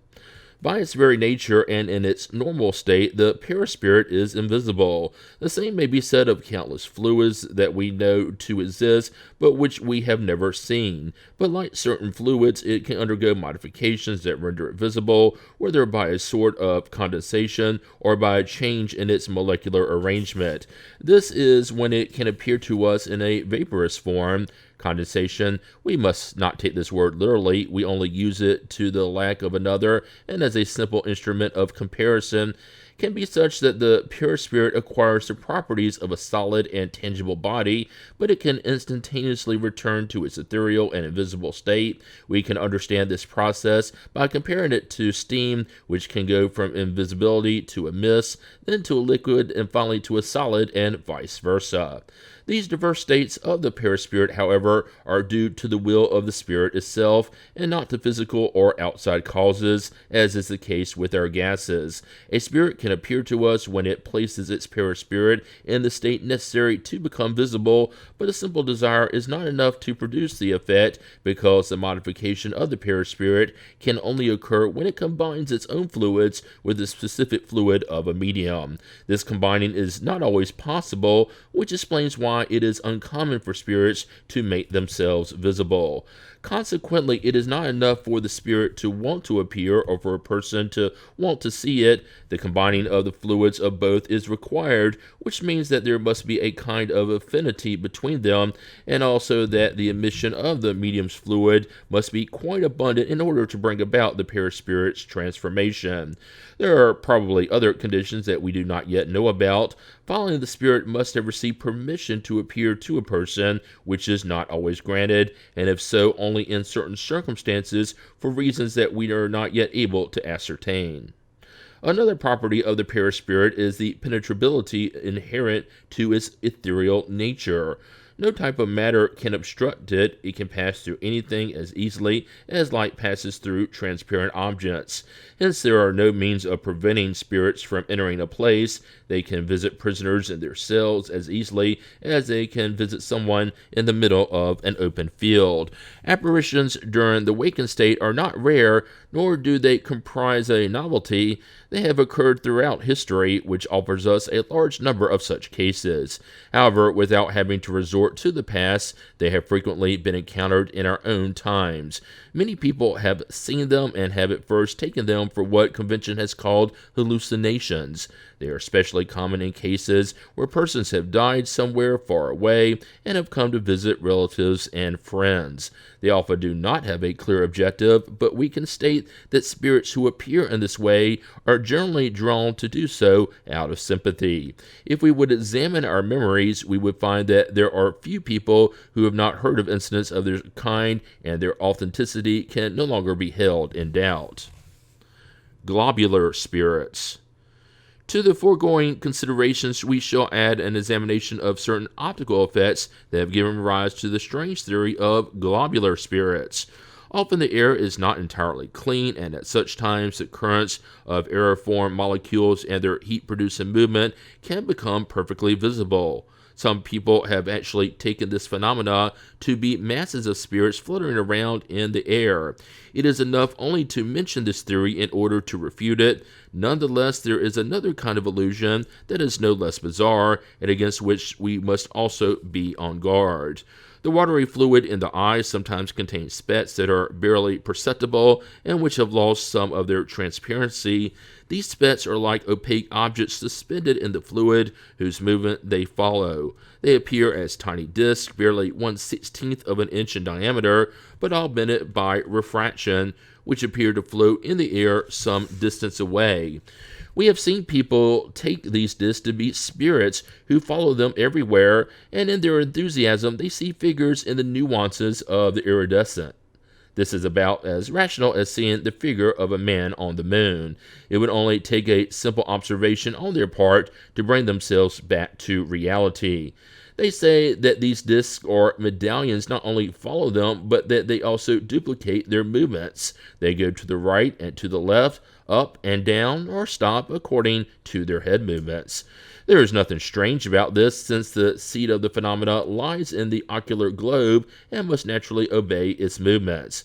If they were actually spirits, people would have to admit that the discs display a too highly mechanical movement for intelligent and free beings, a tiresome role even for low-order spirits, and a role even more incompatible with our ideas concerning high-order spirits. Some people have even taken the black or opaque specks that sometimes appear in the eye to be evil spirits. Both the disc and the black specks have a wave-like movement that is restricted to a certain angle, and what increases the illusion is that they do not abruptly follow the movements of the line of vision. The reason is simple. The opaque specks in the watery fluid, the primary cause of the phenomena, are, as we have stated, suspended in the liquid and tend to float downwards. When they rise, they do so with the movement of the eyes from the bottom upwards, but when they reach a certain height, they become fixed and they are seen to float back down and stop by themselves. They are extremely mobile because it only takes an imperceptible movement of the eye to make them change direction and quickly travel the whole width of the arc in the space where the image is produced. As long as it has not been proven that an image has its own spontaneous and intelligent movement, one can only see it as an optical and physiological phenomena. The same thing happens with the stars sometimes produced by the contraction of the eye muscles and which appear in more or less tight bunches. These are probably due to the phosphorescent electricity of the iris because they are usually confined to the circle of that part of the eye. Similar types of these illusions can only be the result of imperfect observation.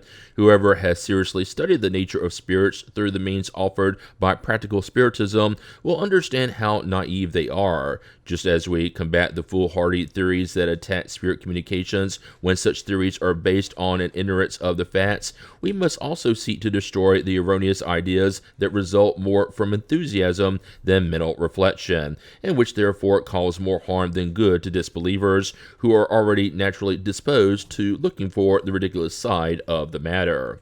As we have seen, the perispirit is the principle for all manifestations. Understanding it has given us the key to numerous phenomena. It has led to a large advance in spiritist science and has enabled it to enter upon a new path by removing any relic of the miraculous from it. Thanks to the spirits themselves, we must always point out that it was they who taught us the way. We have found in the perispirit an explanation for spirit's action upon matter, the moving about of inert objects, noises, and apparitions. In the perispirit, we will find an explanation for many other phenomena yet to be examined before proceeding to a study of the communications per se.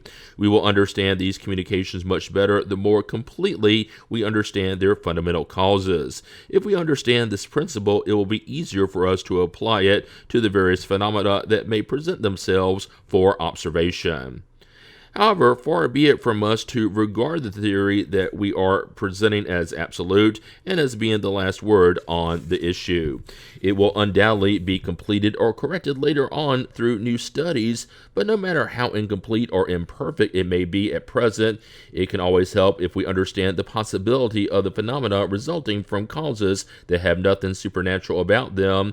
If it is a theory, we nevertheless cannot deny the merit of its reasonableness and probability, and that it is worth as much as all the explanations that our detractors have attempted to use in order to prove that everything involving spirit phenomena is no more than illusion, phantasmagoria, and deception.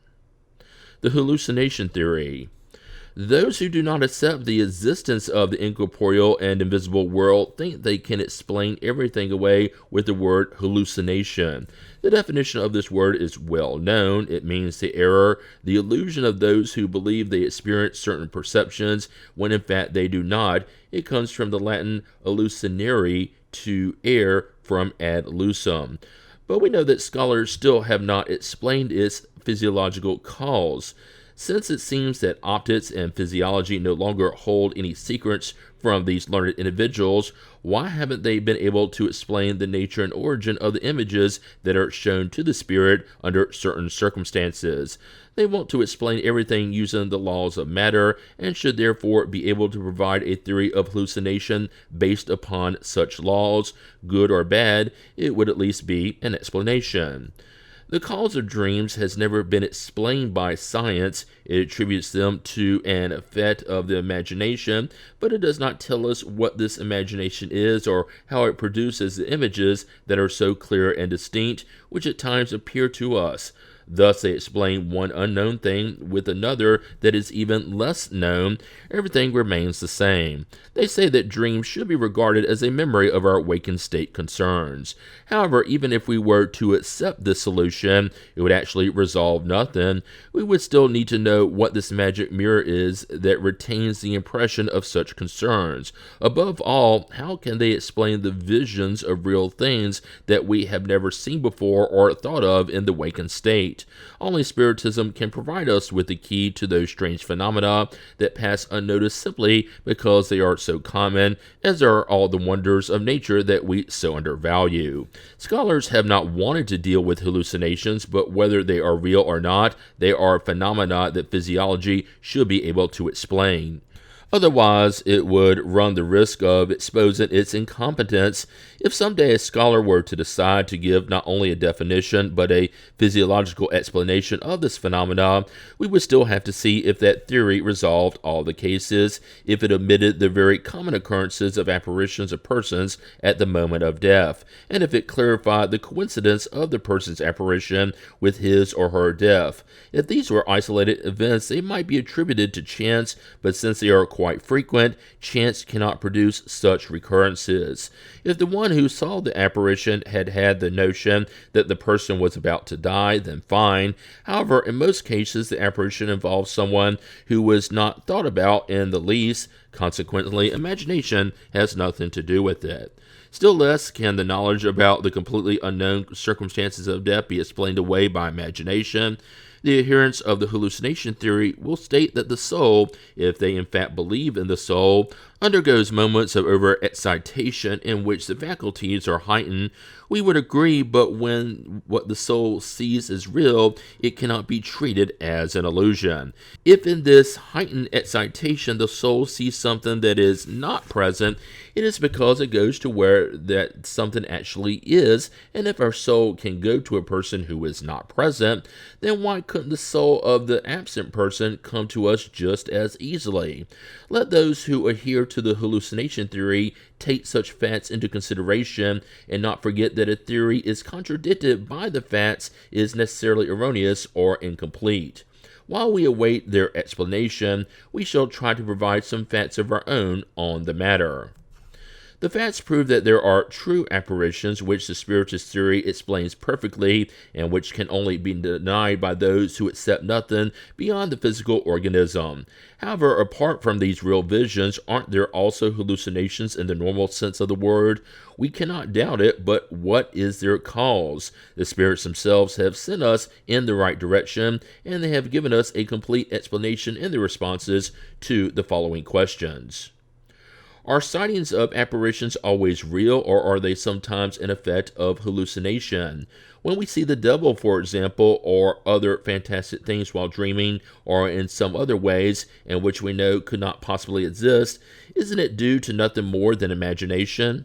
Yes, sometimes, as when someone is affected by reading certain materials or by stories of witchcraft, and then recalls them and believes he or she is seeing what does not in fact exist. However, we have also already stated that a spirit, by means of its semi-material envelope, can take on all sorts of shapes in order to manifest itself. Thus, a mocking spirit can appear with horns and claws if it wants to in order to mock the gullible, just as a good spirit may show itself with wings and a shining appearance. May we regard as apparitions the faces and other images that often appear when we are half asleep or when we simply have our eyes closed?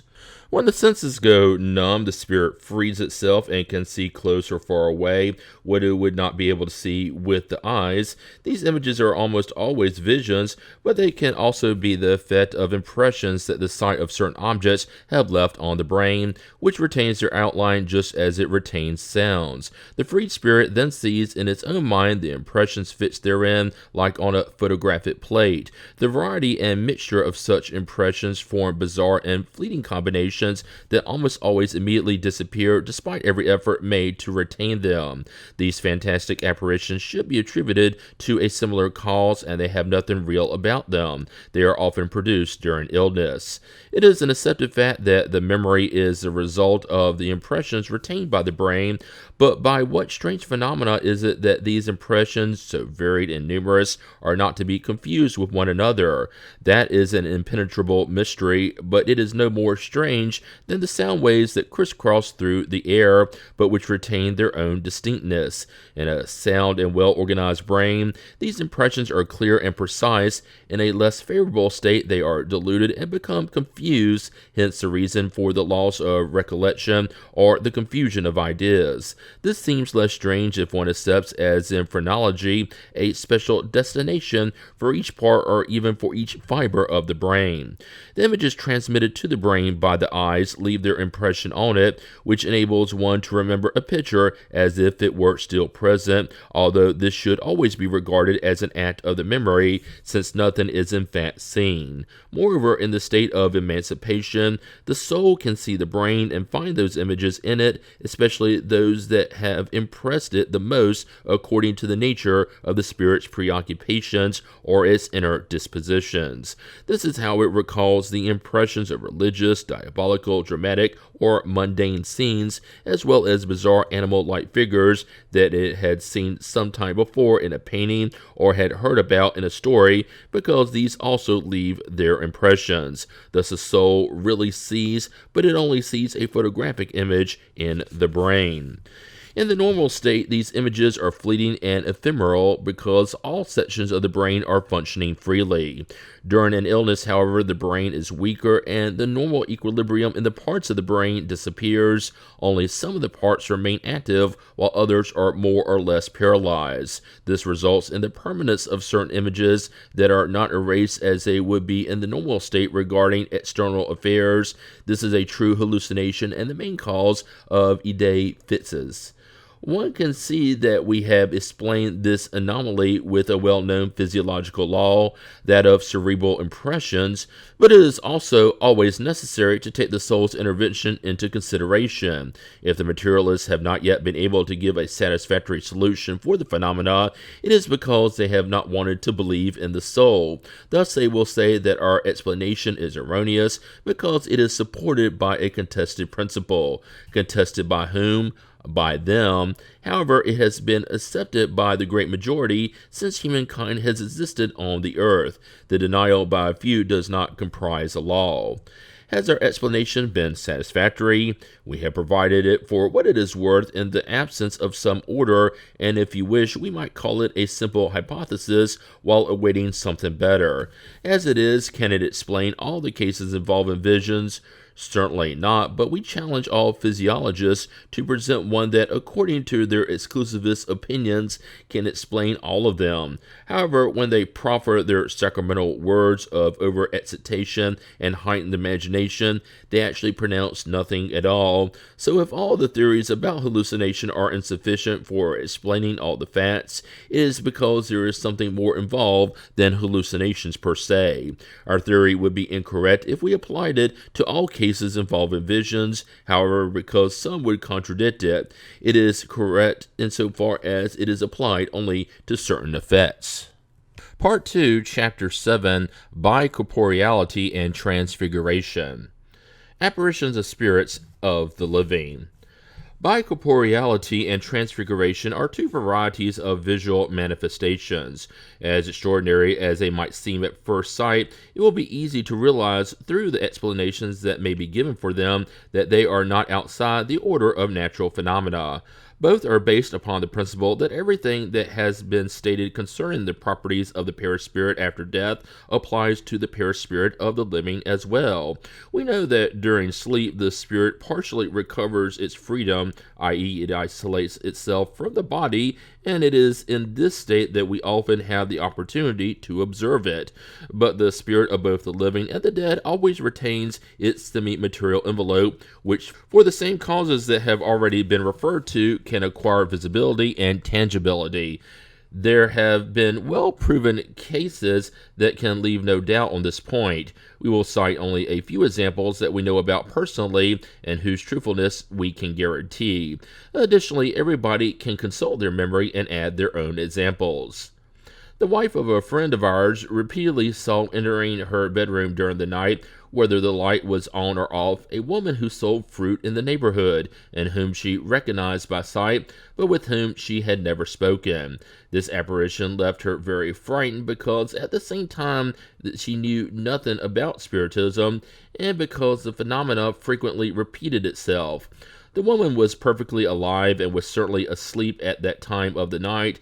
However, while her physical body was at home, her spirit and fluidic body were in the other woman's house. What was the reason for this? We do not know. In this case, an experienced spiritist would have asked her what she wanted, but the idea never even occurred to our friend's wife. The apparition always disappeared without the wife knowing how, and always after its disappearance, she would make sure that all the doors had been tightly shut and that no one could have possibly entered her room. This precaution proves that she was wide awake and was not fooled by a dream. On another occasion, she saw an unknown man in the same way. However, one day she saw her brother, who was living in California. His appearance was so real at first sight that she thought he had returned and wanted to speak to her, but he disappeared without giving her the opportunity. Later, she received a letter from him that proved he had not died. This woman was what may be called a natural seeing medium, but at that time, as we have already stated, she had never even heard of mediums. Another lady who resides out in the country was seriously ill, and one particular night at around 10 o'clock, she saw an older gentleman from her city whom she had sometimes seen at social functions, but with whom she had no closer relationship. He was sitting in an armchair at the foot of her bed, and now and then would take a pinch of snuff. He seemed to be watching over her. Surprised at having a visitor at such an hour, she wanted to ask him why he was there, but the gentleman made a sign for her not to talk, but rather to go back to sleep. She tried several times to speak to him, but each time he repeated his silent recommendation, and she would fall back to sleep. A few days later, after she had recovered from her illness, she received a visit from the same gentleman, however at a convenient hour and actually in person this time. He was dressed in the same manner with the same snuff box and displayed the same mannerisms. Certain that he had visited her during her illness, she thanked him for the effort he had made. However, he was quite surprised and said that he had not had the experience of seeing her for a long time. The lady was familiar with spirit phenomena and thus understood what had transpired, but she did not wish to go into explanations and was content with telling him that it had probably just been a dream. Disbelievers will say that it was in fact a dream, those know-it-alls who believe themselves to be enlightened individuals. However, it is a fact that this woman had been no more asleep than the other one. Was it a waking dream, or in other words, a hallucination? That is the final catchphrase, the universal explanation for everything that they cannot comprehend. Since we have already sufficiently refuted this objection, we shall proceed on behalf of those who are able to understand us. Here is a more characteristic case, and we would be curious to see if it can be explained away as being a simple play of the imagination. A certain gentleman who lived out in the country never wanted to marry despite his family's entreaties. They were particularly insistent that he meet a young lady from a neighboring city whom he had never seen. One day, while in his bedroom, he was surprised at the presence of a young lady dressed in white with a wreath of flowers around her head. She told him that she was his bride and extended her hand to him, which he took in his own and noticed a ring on it. A few moments later, she vanished. Surprised at this apparition and certain that he had been wide awake, he tried to find out if anyone had come during the day. He was told that no one had visited the house. A year later, he yielded to the renewed entreaties of a relative and decided to go see the lady who had been recommended to him.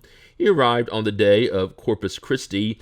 Everybody was returning from the procession, and one of the first people he saw upon entering the house was a young lady whom he recognized as the one who had appeared to him earlier. She was dressed in the same clothing because the day of the apparition had also been on Corpus Christi. He was astonished, and the girl herself cried out in surprise and fainted. When she recovered, she explained that she had already met this gentleman on the same day a year earlier. They were married. That was in 1835.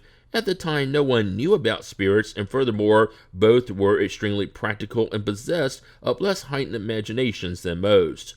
One will probably say that both had been preoccupied with the idea of the proposed union, and that this state provoked a hallucination. However, one must not forget that the future husband had remained so indifferent in the matter that a whole year passed without his going to see his future bride. Even if we accepted the hallucination hypothesis, we would still have to explain the similarities between the double apparitions, the coincidence of the dress, the day of Corpus Christi, and finally the fact that two individuals who had never met physically recognized each other, circumstances that could not have been produced by the imagination. Before proceeding any further, we must respond at once to a question that inevitably arises: how can the body remain alive while the spirit is absent? We will respond that the body is kept alive by its organic life, which does not depend on the presence of the spirit, like plants which are alive but have no spirit. We should also add, however, that during life the spirit is never completely detached from the body. Like certain seen mediums, spirits recognize the spirit of a living individual by a luminous trail that ends at the body, a phenomenon that never occurs if the body is dead. For then the separation is complete. It is by this connection that the spirit is warned, wherever it may be at the time, that it must return to the body, which it does at the speed of light. The result is that the body can never die during the spirit's absence, and that upon returning, the spirit will never find the door shut, as some romanticists have portrayed in their stories meant to entertain people. Spirit doubles: Saint Alfonso of Liguori and Saint Anthony of Padua. Let us return to our subject. While away from the body, the spirit of a living person can show itself just as the spirit of someone who is deceased can, and with all the appearance of reality. Furthermore, for reasons that we have already explained, it can acquire momentary tangibility. It is this phenomena designated by the name Bi-Corporeality, which has also given rise to stories involving doubles, i.e. individuals whose simultaneous presence may be confirmed in two different places at the same time. There are two examples of this occurring not in popular legends, but in ecclesiastical history.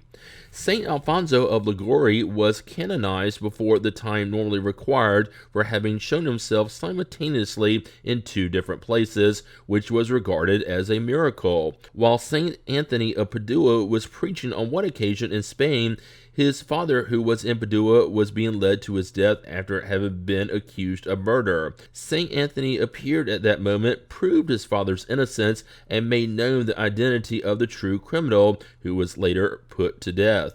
It was proven that at the time, Saint Anthony had not left Spain.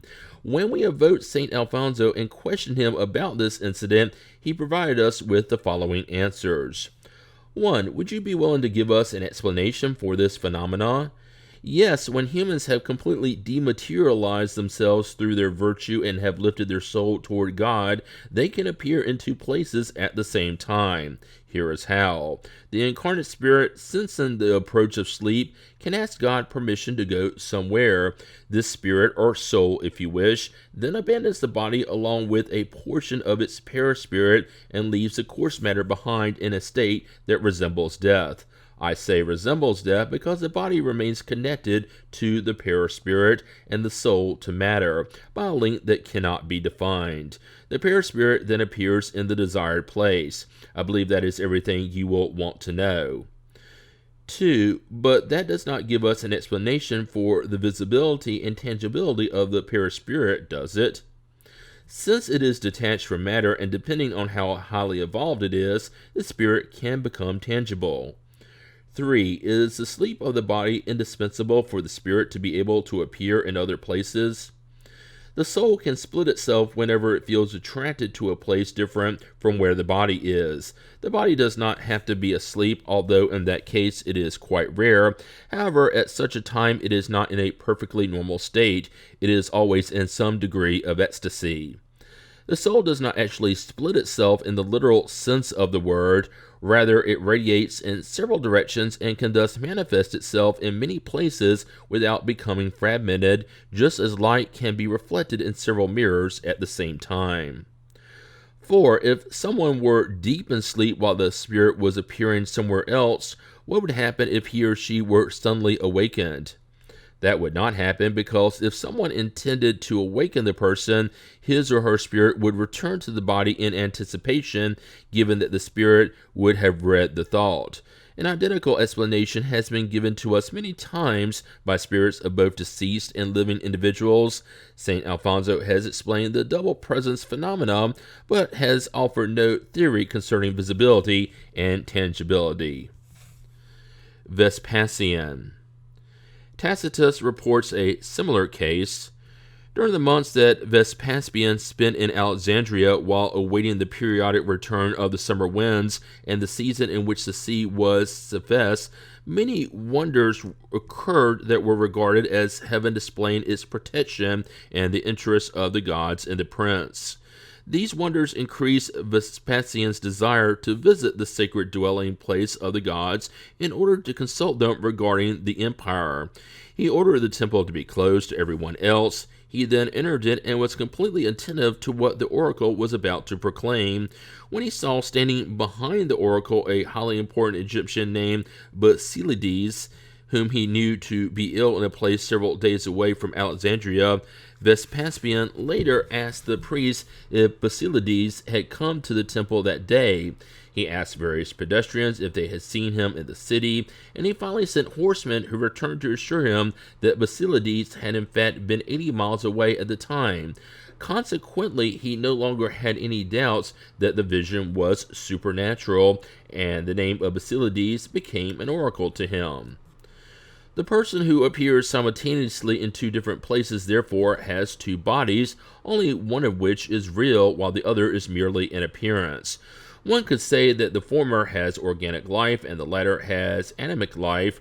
When the person awakens, the two bodies reunite, and the animic life re-enters the physical body. It does not seem possible, at least we have no examples, but reason seems to demonstrate that when separated, the two bodies cannot simultaneously enjoy the same degree of active and intelligent life. Moreover, concerning what we have just stated, we would emphasize that the real body cannot die while the apparent body remains visible. The approach of death would always call the spirit back to the body, even if for only a moment. This also means that the apparent body could not be killed, since it is neither organic nor composed of flesh and bone. It would vanish the second that anyone wanted to kill it. Transfiguration. We shall now consider the second phenomena, transfiguration, which entails a modification of the appearance of a living body. Regarding it, here is a case that occurred between 1858 and 1859 on the outskirts of Saint Etienne, and whose perfect authenticity we can guarantee. A young lady of about 15 possessed the strange faculty of being able to transfigure herself, and that at any given moment she could take on the appearance of certain deceased individuals.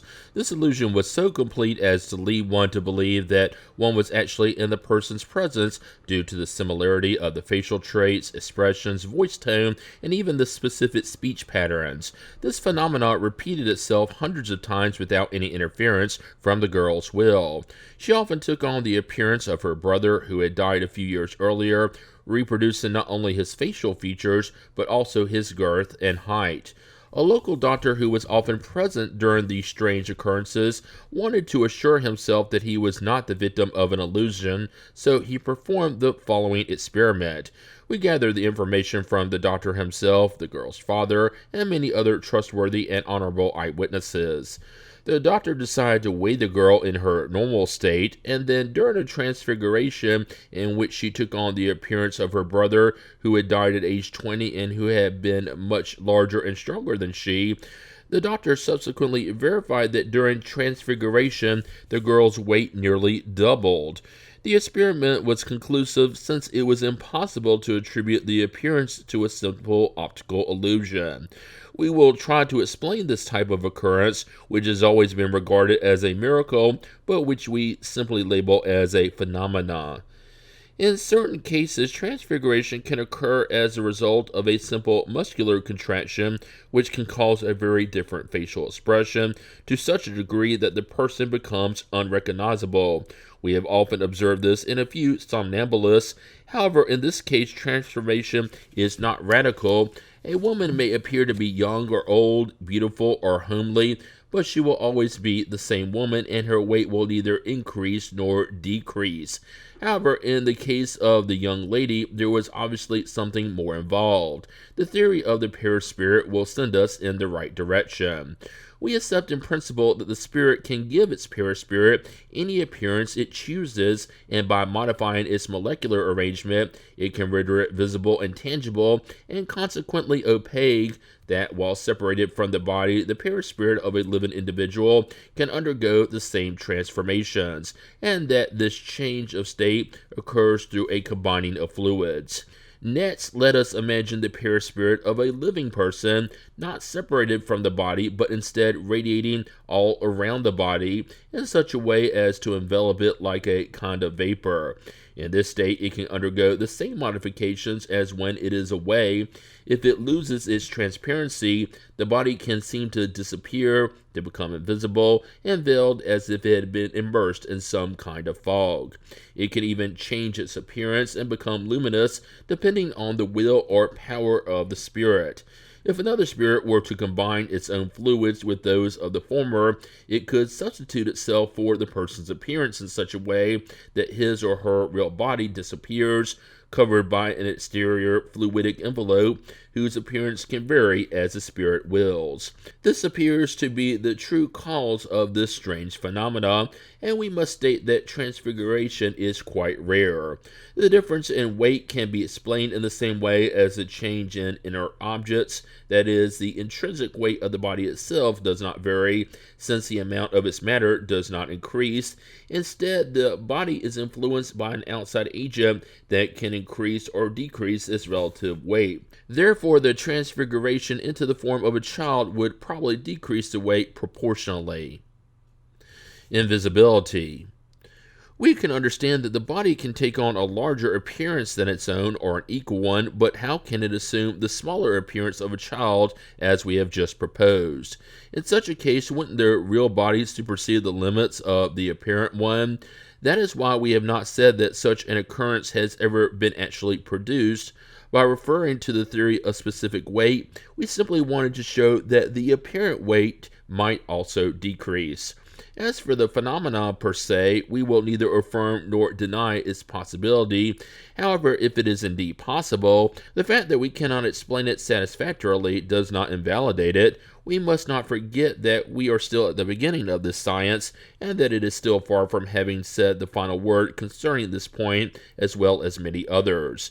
Besides, the parts of the body that would exceed the limits of the smaller one could perfectly well be rendered invisible. The invisibility theory naturally highlights the preceding explanations and those that refer to the apportation phenomenon. We might have added a brief discussion of the strange phenomenon of genere. Such as extraordinary as it might appear at first glance, it is no more supernatural than any of the others. But since we have already reviewed it in the Revue Spirite of February 1859, we believe that it would not be worthwhile to go into detail at this time. We would simply state that it is a variety of tangible apparition and a state of certain spirits who can momentarily assume the forms of living persons so as to produce a perfect illusion. Part 2, Chapter 8, The Laboratory of the Invisible World. Spirit clothing, the spontaneous formation of tangible objects. We have stated that spirits often appear dressed in tunics, enveloped in flowing drapery, or in ordinary clothes. Flowing drapery seems to be what is generally worn in the spirit world. However, we might ask where they find clothes that are similar in every way to those worn in life, along with all the added accoutrements. They obviously did not take these objects with them, since such objects remain behind with us. So where do they obtain the clothing they wear in that other world? That is a highly intriguing question, but for many it is no more than mere curiosity. Nevertheless, it raised a very important issue whose solution led us to discover a general law that may be equally applied to our own corporeal world. Numerous facts have complicated the subject and have exposed the insufficiency of suggested theories. Up to a certain point, the existence of clothing per se would be acceptable because we could regard it as being in some way part of the individual. However, the same cannot be said regarding accoutrements such as the snuff box of the man who visited the ill lady discussed in number 116 above. We should note that in that particular case, we were not dealing with a deceased person, but a living one, and that when the visitor returned in person, he had an identical snuff box. Then where did his spirit find the one used at the foot of the ailing woman's bed? We would cite numerous cases in which the spirits of both deceased and living individuals appeared with various objects such as sticks, weapons, tobacco, pipes, lanterns, books, etc. We then had an idea. Inert objects might have ethereal correspondence in the invisible world, and the condensed matter that forms various objects might contain a quintessential component that our senses cannot detect. Although this theory was not devoid of probability, it could not explain all the facts. There was one in particular that appeared to frustrate all interpretations.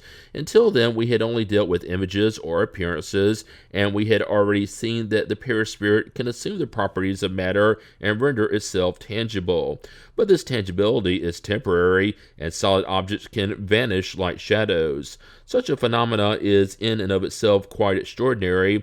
But what is even more impressive is the production of matter that remains solidified, which has been demonstrated by numerous authenticated occurrences, notably those involving direct writing, which we shall return to in more detail in a special chapter. However, since these phenomena are intimately connected to our present subject and represent one of the more positive manifestations, we shall anticipate the order by making a few preliminary remarks at this time. Direct writing or pneumatography is writing that is produced spontaneously without the medium using his or her hand or a pencil. All that is needed is a clean sheet of paper, which can be prepared taking all necessary precautions in order to prevent any kind of fraud. The paper is folded and placed somewhere in a drawer or simply on a piece of furniture. Under the proper conditions, within a certain amount of time, letters or various marks, words, sentences, and even entire communications will appear on the paper, usually in some dark substance resembling graphite, but sometimes as though written with a red pencil, ordinary ink, or even printer's ink. Such is the phenomena in its simplest form, and whose reproduction, although not very common, is not that rare either, for there are mediums that can induce it very easily. When a pencil is placed together with the paper, one might believe that the spirit has utilized it to write with, but when only the paper is provided, it is obvious that the writing has been produced by matter put there by the spirit itself. Where did the spirit obtain it? We were led to the solution of this question by the snuff box example mentioned earlier. St. Louis gave us the solution with the following responses. 1. We have cited a case involving the apparition of a living person's spirit who carried a snuff box and took pinches from it now and then. Did it feel the same sensations that we would feel in such a case? No. 2. The snuff box had the same shape as the one the man habitually used at home. What was the snuff box that the spirit was using? In appearance, it was made to look like the real object in order to be noticed, and so that the apparition would not be taken to be only a hallucination caused by the seer's state of health. The spirit wanted the lady to believe he was really present, and so he took on all the appearances of reality. 3. You have said it was an appearance, but an appearance is not actually real. It is like an optical illusion. We would like to know if the snuff box was an unreal image or if there was something material about it. Of course there was. It is with the help of this material principle that a paraspirit can appear dressed in clothes similar to those that it wore while alive. Obviously, we must understand the word appearance to mean aspect, imitation. The spirit was not carrying the real snuff box, it was only a representation of it, hence it was an appearance when compared with the original, although composed of a material substance. Experience has taught us that we must not always take the expressions used by spirits as being literal. If we interpret them according to our own ideas, we expose ourselves to big mistakes. That is why we must get to the bottom of the meaning of their words whenever they present the least ambiguity. The spirits themselves constantly make this very recommendation. Without the above explanation, the word appearance, which is always used in similar cases, could be wrongly interpreted. 4. Could inert matter be reproduced? Could the invisible world contain an essential matter that assumes the forms of the objects we see in this world? In other words, could the objects in this world have their etheric double in the invisible world in the same way that humans are represented there by spirits? Such is not the case. A spirit exerts a power over the material elements scattered throughout the space of your atmosphere, a power that you are far from having any inkling about. A spirit can concentrate these elements by using its will and give them the appearance that matches its intentions. One may notice that this question was the translation of our thought involving the idea that we had already formed concerning the nature of spirit-produced objects.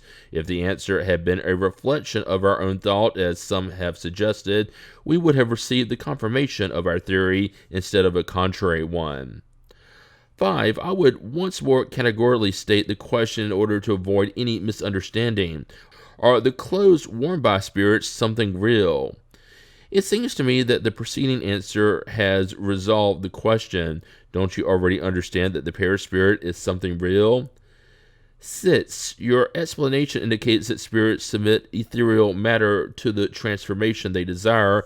Thus, for example, in the case of the snuff box, the spirit did not find it already made, but it itself produced it when needed by an act of its will, and then unmade it in the same way. Is this the same procedure for all other objects such as clothing, jewelry, etc.? But that is obvious. 7. The snuff box was made so visible to the lady that it produced the illusion of a real object. Could the spirit have also made it tangible to her? It could have. 8. If so, could she have held it, believing it to be a real snuff box? Yes. 9. If she had opened it, would she have found stuff? If she had inhaled some, might it have made her sneeze? Yes. The modification of the properties of matter. 10. That a spirit doesn't merely form an object, but can endow it with its own particular properties. If it wants to, it was due to that principle that I responded in the affirmative to the previous questions. You will receive proofs of the powerful actions that a spirit exerts over matter, and which you are far from imagining, as I have already stated. 11. Let us suppose that a spirit wanted to make a noxious substance which a person then swallowed. Would he or she be poisoned? A spirit could do that, but wouldn't, because it would not be allowed to. 12. Could a spirit produce a wholesome substance that could cure an illness, and has such a thing ever happened? Yes, many times. 13. In the same way, could it make a nutritious substance? Let us suppose that it made a piece of fruit or something. Could someone eat it and feel satiated? Yes, yes. However, do not try so hard to figure out what is so very easy to comprehend. It only takes a ray of sunlight to enable your coarse organs to perceive the physical particles filling the air in the midst of which you live. Don't you realize that air contains water vapor? Condense it out and it will return to the liquid state. Deprive those impalpable and invisible water molecules of heat, and you will see them transformed into a very solid object. Thus, chemists will form many other substances into other extraordinary, even more astonishing substances. Spirits simply possess instruments more perfect than yours, the will and permission of God. The above question on satiety is very important in this matter. How can a substance whose existence and properties are merely temporary and somehow conventional produce satiety? When it reaches the stomach, the substance produces the feeling of satiety, but not the satiety that would normally result from fullness. If such a substance can act on the organic economy and modify a morbid state, it can also act upon the stomach and cause a feeling of satiety. But we would ask pharmacists and restaurant owners not to be jealous or think that spirits have arrived to compete with them. These cases are rare and exceptional and never depend on some individual's own will. Otherwise, everyone would be fed and healed too cheaply. 14. Can the objects that have been rendered tangible by a spirit's will remain in such a state and be used? That could happen, but it is never done, for it is outside ordinary laws. 15. Do all spirits possess the same degree of power for producing tangible objects? It is obvious that the more evolved a spirit is, the more easily it does so, but it also depends on the circumstances. Less of all spirits can possess such power.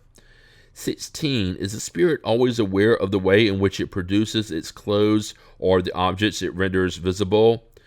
No, it is often aided in their formation by an instinctive action which it itself does not comprehend if it is not sufficiently enlightened. 17. If a spirit can draw from the universal element the matter for such objects and give them a temporary reality with their own particular properties, can it also draw the matter needed to write with, which would give us the key to the phenomena of direct writing? Finally, you have arrived at the correct point. In fact, this is exactly where we wanted to arrive at with all the previous questions, which proves that this spirit had read our thoughts. 18. If the matter used by a spirit has no permanence, why don't letters produced by direct writing disappear? Don't draw conclusions from words. To start with, I did not use the word never because I was referring to a voluminous material object. In the case of direct writings, however, these are signs that are useful to preserve, and so they are. What I meant to say was that the objects thus composed by a spirit cannot be made useful, since in reality they cannot possess the same aggregation of matter as your solid objects. The above explanation may be summarized as follows. The spirit acts upon matter. It draws from the universal cosmic matter as it pleases the elements required to form objects with the appearance of various objects of the earth. It can also act through its will upon the elementary matter to cause an inner transformation that gives it certain properties. This faculty is inherent to the nature of the spirit, who often employs it instinctively when necessary and therefore without realizing it. The objects thus formed by the spirit are temporary, dependent on its will or need. It can mate them or unmate them at its own pleasure. The objects can in certain cases appear perfectly real to living persons, becoming momentarily visible and even tangible. This procedure must be regarded as one of formation and not creation, since the spirit cannot produce something out of nothing. The existence of a unique elementary matter is today almost universally accepted by science and confirmed by the spirits, as we have just seen. This matter gives origin to all the bodies of nature, and by the transformation it undergoes, it also produces their various properties. That is how a helpful substance can be made noxious by a simple modification. Chemistry itself has provided numerous such examples. Everyone knows that two harmless substances can be combined in certain portions to result in something harmful. 1 part oxygen and 2 parts hydrogen, both harmless by themselves, form water, but by adding only one more atom of oxygen, we have a corrosive liquid. Even without altering the proportions, it is often that a simple modification in the form of the molecular aggregation is enough to change the properties, which is how an opaque object can become transparent and vice versa. Since a spirit can act so decisively upon the elementary matter by merely exerting its will, we can understand that not only can it form various substances, but it can even denature their properties by using its own will as a reactive agent. Curative magnetic action. This theory provides us with the solution to a problem in magnetism that has been well known but inexplicable until now, the phenomena of the modification of the properties of water by willpower. The acting agent is the magnetizer's spirit, who in most cases is assisted by a discarnate spirit. It causes a transmutation by means of the magnetic fluid, which, as we have already stated, is a substance most nearly like cosmic matter or the universal element. And if it can thereby cause a modification in the properties of water, it can just as easily cause a modification in the organic fluids, which will result in the healing effect of the magnetic action when properly directed. We know the crucial role played by the will in all magnetic phenomena, but how may we explain the material action of such a subtle agent? The will per se is not an entity, a substance, or even a property of highly etherealized matter. Rather, it is the essential attribute of the spirit, i.e. of the thinking being. With the aid of this lever, the spirit acts upon the elementary matter, and by consequent action, it reacts upon its components, whose inner properties can thus be transformed. The will is an attribute of both the incarnate and the errant spirit, and hence the power of the magnetizer, which we know results from the force of his or her will. The incarnate spirit can act upon the elementary matter, and thereby modify the properties of things within certain limits. This explains the ability to heal by contact and the laying on of hands, a faculty which some individuals possess to a high or low degree. See the chapter on mediums, the paragraph referring to healing mediums. Also see Revue Spirite, July 1859, pages 184 and 189. The Zuvet de Magenta, un officier de l'Amour de Tilly. Part 2, Chapter 9, Haunted Places. The spontaneous manifestations which have occurred down through time and the persistence of certain spirits in making their presence ostensibly felt in certain places have given origin to the belief in haunted places. The following responses were given to questions about them. 1. Do spirits attach themselves to individuals only or to things also? It depends on how evolved they are. Certain spirits may attach themselves to earthly objects. For example, misers who have hidden their money and who are not sufficiently dematerialized may continue to watch over it and guard it. 2. Do errant spirits show a predilection for certain places? It is the same principle. Spirits who are not attached to earth prefer places where they can practice loving deeds. These spirits are more attracted to people than to material objects.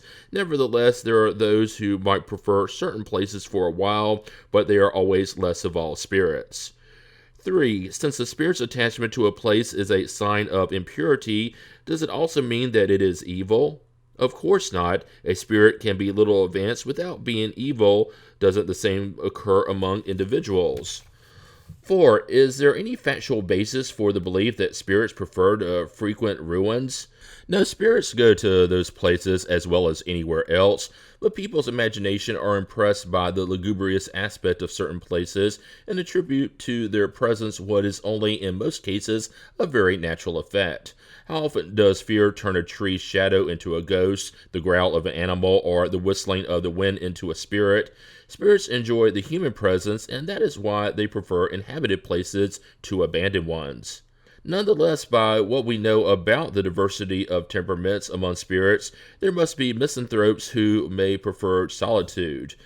That is why I did not give you a definite answer to your question. I stated that they can go to abandoned places as well as anywhere else, so it is obvious that those who avoid human contact do so because it suits them. This does not mean, however, that ruins are necessarily preferred by spirits, since it is certain that they are more often found in cities and in palaces than deep in the woods.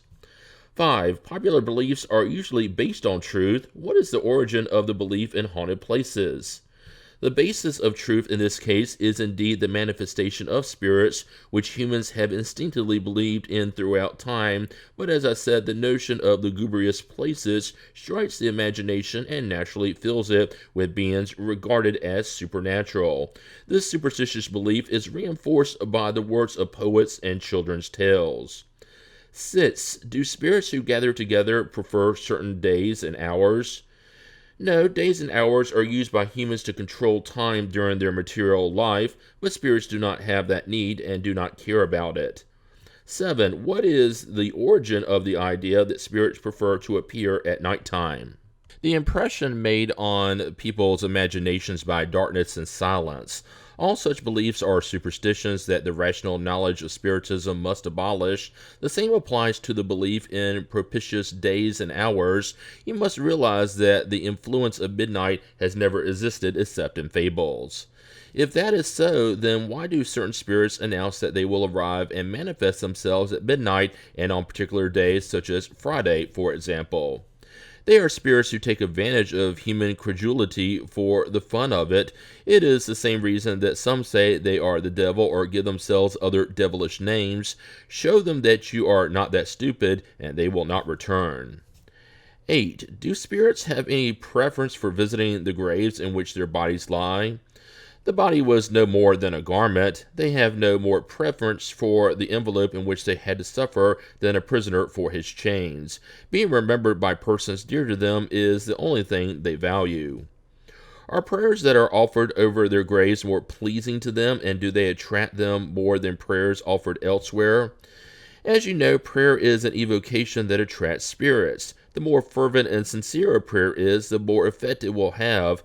Thus, beside the grave of some venerated person, people concentrate harder, and the preservation of pious relics is a witness to the affection given to the spirit and to which it is always sensitive. It is always the thought that acts upon a spirit, not material objects. Such objects have more influence upon the one who prays by fixing the attention upon them rather than upon the spirit. 9. Then the belief in haunted places would not appear to be completely erroneous, correct? We have stated that certain spirits may be attracted to material things and can therefore be attracted to certain places in which they appear to take up residence until the circumstances that have drawn them there no longer exist. What circumstances could so draw them? Their affinity for some of the people who frequent such places or the desire to communicate with them. However, their intentions are not always so praiseworthy. When evil spirits are involved, they may seek revenge against certain individuals with whom they have some complaint. Having to remain in a determined place may also be for some a punishment that has been imposed, especially if they have committed a crime there, of which they will constantly be reminded. 10. Are such places always haunted by their former residents? Sometimes, but not always. If the former resident was an advanced spirit, it would have no more connection to its former abode than to its body. The spirits who haunt certain places nearly always do so out of caprice, at least those who may be attracted out of sympathy for certain persons. Might they affix themselves to a place in order to protect a person or family? Assuredly, if they are good spirits, but in that case they never make their presence known disagreeably. 11. Is there any truth to the story of the White Lady? It is a fable derived from 1,000 real incidents. 12. Is it rational to be afraid of places that are haunted by spirits? No, the spirits who haunt certain places and make disturbances are mostly trying to entertain themselves at the expense of the gullible and cowardly, rather than doing evil. Remember that spirits are everywhere, and that wherever you are, there are spirits right beside you, even in the most peaceful houses. They only seem to haunt certain residences because they find the opportunity to manifest their presence in them.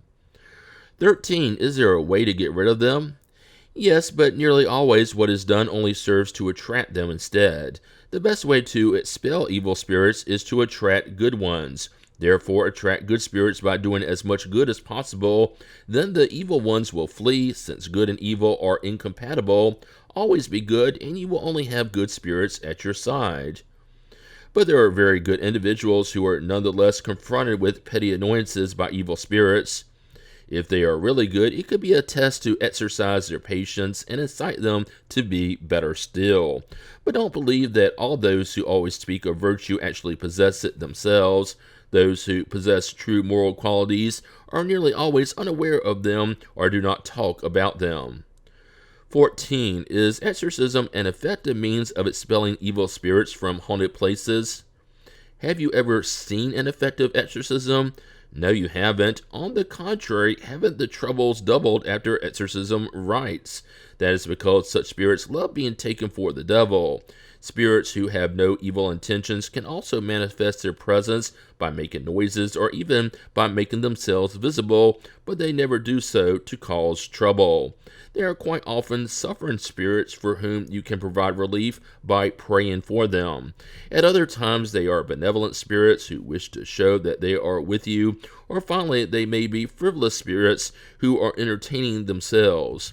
Since those who disturb the peace with noises are nearly always spirits who are amusing themselves, it is best simply to laugh at their antics.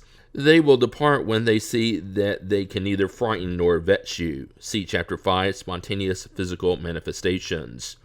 The result of the above explanations is that there are spirits who attach themselves to certain places and prefer to remain there, but they do not have to manifest their presence by perceivable effects.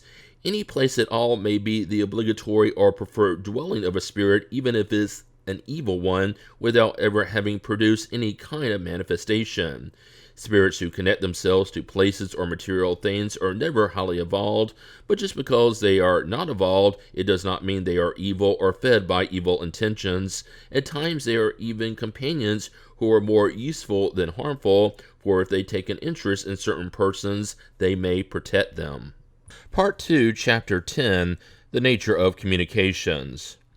We have stated that every effect revealing the act of a free will as its cause, and no matter how insignificant it may be, proves that such a case is in fact an intelligent one. Thus, the simple movement of a table which has responded to our thought, or which displays an intentional character, may be regarded as an intelligent manifestation. If table moving were all that happened, we would not be nearly as interested in the matter. However, we have received proof that there is more than simple physical action in these phenomena.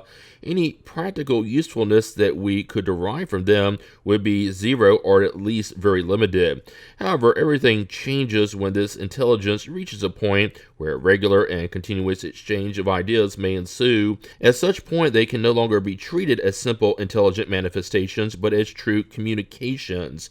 The means at our disposal nowadays that enables us to receive them are as extensive, explicit, and rapid as those we have with one another. If we have fully understood the infinite variety of spirits as to their intelligence and morality according to the spirit hierarchy, we will easily comprehend the differences in their communications. Their communications must necessarily reflect the nobility or baseness of their ideas, their wisdom or ignorance, and their vices or virtues. In other words, their communications no more resemble one another than the communications of people of illiterate and more educated cultures among humans. The different types of communications can be classified into 4 main categories. According to their predominant characteristics, they may be crude, frivolous, serious, or instructive. Crude communications. Crude communications are those containing expressions that shock decorum. They can only come from spirits of the lowest orders who are still soiled by all the impurities of matter, and there is nothing different about them than the expressions used by depraved and crude human beings. Any persons with a minimum amount of sensitivity is repulsed by them, for they are trivial, noble, obscene, insolent, arrogant, malevolent, and even impious, dependent on the character of the spirit. Frivolous communications. Frivolous communications are those from frivolous, mocking, or mischievous spirits who are more cunning than downright evil, and who give no importance to anything they say. Since these communications have nothing improper about them, they please certain individuals who find them entertaining and who find satisfaction in useless conversations in which much is talked about but nothing is actually said. These spirits sometimes let loose with witty and biting tirades, often mixing banal jokes with hard truths that nearly always hit with great accuracy. Frivolous spirits are the ones who swarm around us and use every opportunity to meddle in our spirit communications. Truth concerns them very little, and thus they feel a malicious pleasure in befuddling those who are weak and predisposed enough to believe their words. People who like this sort of communication naturally open themselves up to frivolous and deceiving spirits. Serious spirits stay away from them, as among us serious men and women stay away from groups of irresponsible people. Serious communications. Serious communications are serious both as to subject and form. Every communication which does not display any frivolousness or crudeness, and which has a useful purpose, even though perhaps of private interest only, is naturally serious. However, that does not mean that such communications are always without error, since serious spirits are not all equally enlightened. They are ignorant of many things, and they may be mistaken about them, though in good faith. That is why truly high-order spirits constantly recommend that we submit all communications to the control of reason and the strictest logic.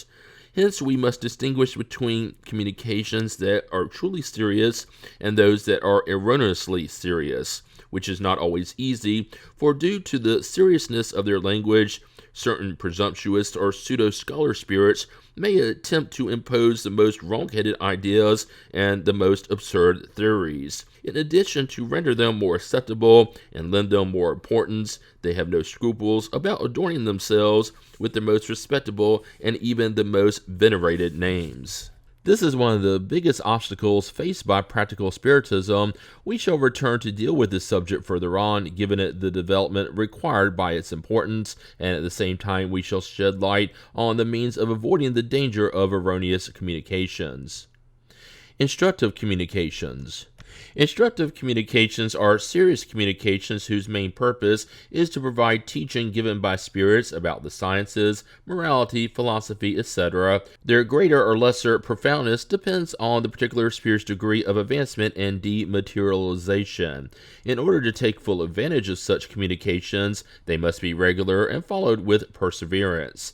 Serious spirits connect themselves to those who desire to be taught, and they assist them, whereas they leave frivolous spirits the job of entertaining those who only see communications as being a type of temporary distraction. It is only through the regularity and frequency of these communications that we can appraise the moral and intellectual value of the spirits who are communicating with us, as well as the degree of trust they deserve. If we require experience in order to judge other people, we need it even more to judge spirits. If we deem such communications to be instructive, we therefore suppose them to be true, for something that is not true cannot be instructive, even if transmitted in the most striking language. Thus, in this category, we cannot include teachings that often display a striking and pompous style, since they come from spirits who are more pretentious than wise and who wish to deceive us. However, such spirits cannot disguise their shallowness or keep up their charade for very long. They soon expose their weak side by showing little continuity in their communications or by our challenging of their statements. This means of communication vary widely. By acting upon our physical organs and senses, spirits can express themselves through sight, apparitions, touch, concealed or visible tangible impressions, hearing, noises, smell, odors whose cause is unknown. Although it is very real, this last means of manifestation is undoubtedly the least dependable due to the numerous causes that can lead to error, and thus we will not take any time for it at present. What we must carefully examine are the diverse means of receiving communications, i.e. a regular and continuous exchange of ideas. The means for doing so are raps, speech, and writing. We shall pursue our study of them in special chapters. Part 2, Chapter 11, Sematology and Typtology. The earliest intelligent manifestations were expressed by means of raps or typtology. This primitive method, restricted by the initial conditions of the process, offered only very little usefulness. Consequently, communications received in this manner were at first limited to monosyllabic yes-no responses through a predetermined number of raps. As we have stated, however, the method was later improved upon. Raps are produced by two procedures through special mediums, and in order for this method to work, an aptitude for physical manifestations is usually required. The first procedure, which may be called seesaw typtology, consists in the movement of a table which rises to one side and then drops to strike with the formerly upraised leg. All that is required of the mediums in this case is for them to rest their hands on the edge of the table. If they want to converse with a particular spirit, an evocation is required. If not, the first spirit to arrive, or the one who habitually comes, manifests itself. For example, having agreed that 1 strike means yes and 2 means no, the number does not matter. Questions are then asked of the spirit. Later, we will see which questions we should refrain from asking. The problem is the briefness of the answers and the difficulty in formulating the question so that the answer can be either yes or no. Suppose we want to ask the spirit, "What do you want?" It can only respond with one word, so we would have to ask, "Do you want this? No. That? Yes," and so on. It is interesting to note that in employing this method, the spirit normally adds a sort of mimicry. It expresses how emphatic the affirmation or negation is through the force of the strikes. It may also express the nature of the sentiments that prompt it, violence by rough movements, or anger and impatience by strong repeated raps, like someone tamping his or her foot with anger to the point of even smashing the table leg to the floor. However, if it is a kind and gentle spirit, at the end of the session, it will incline the table as if waving goodbye.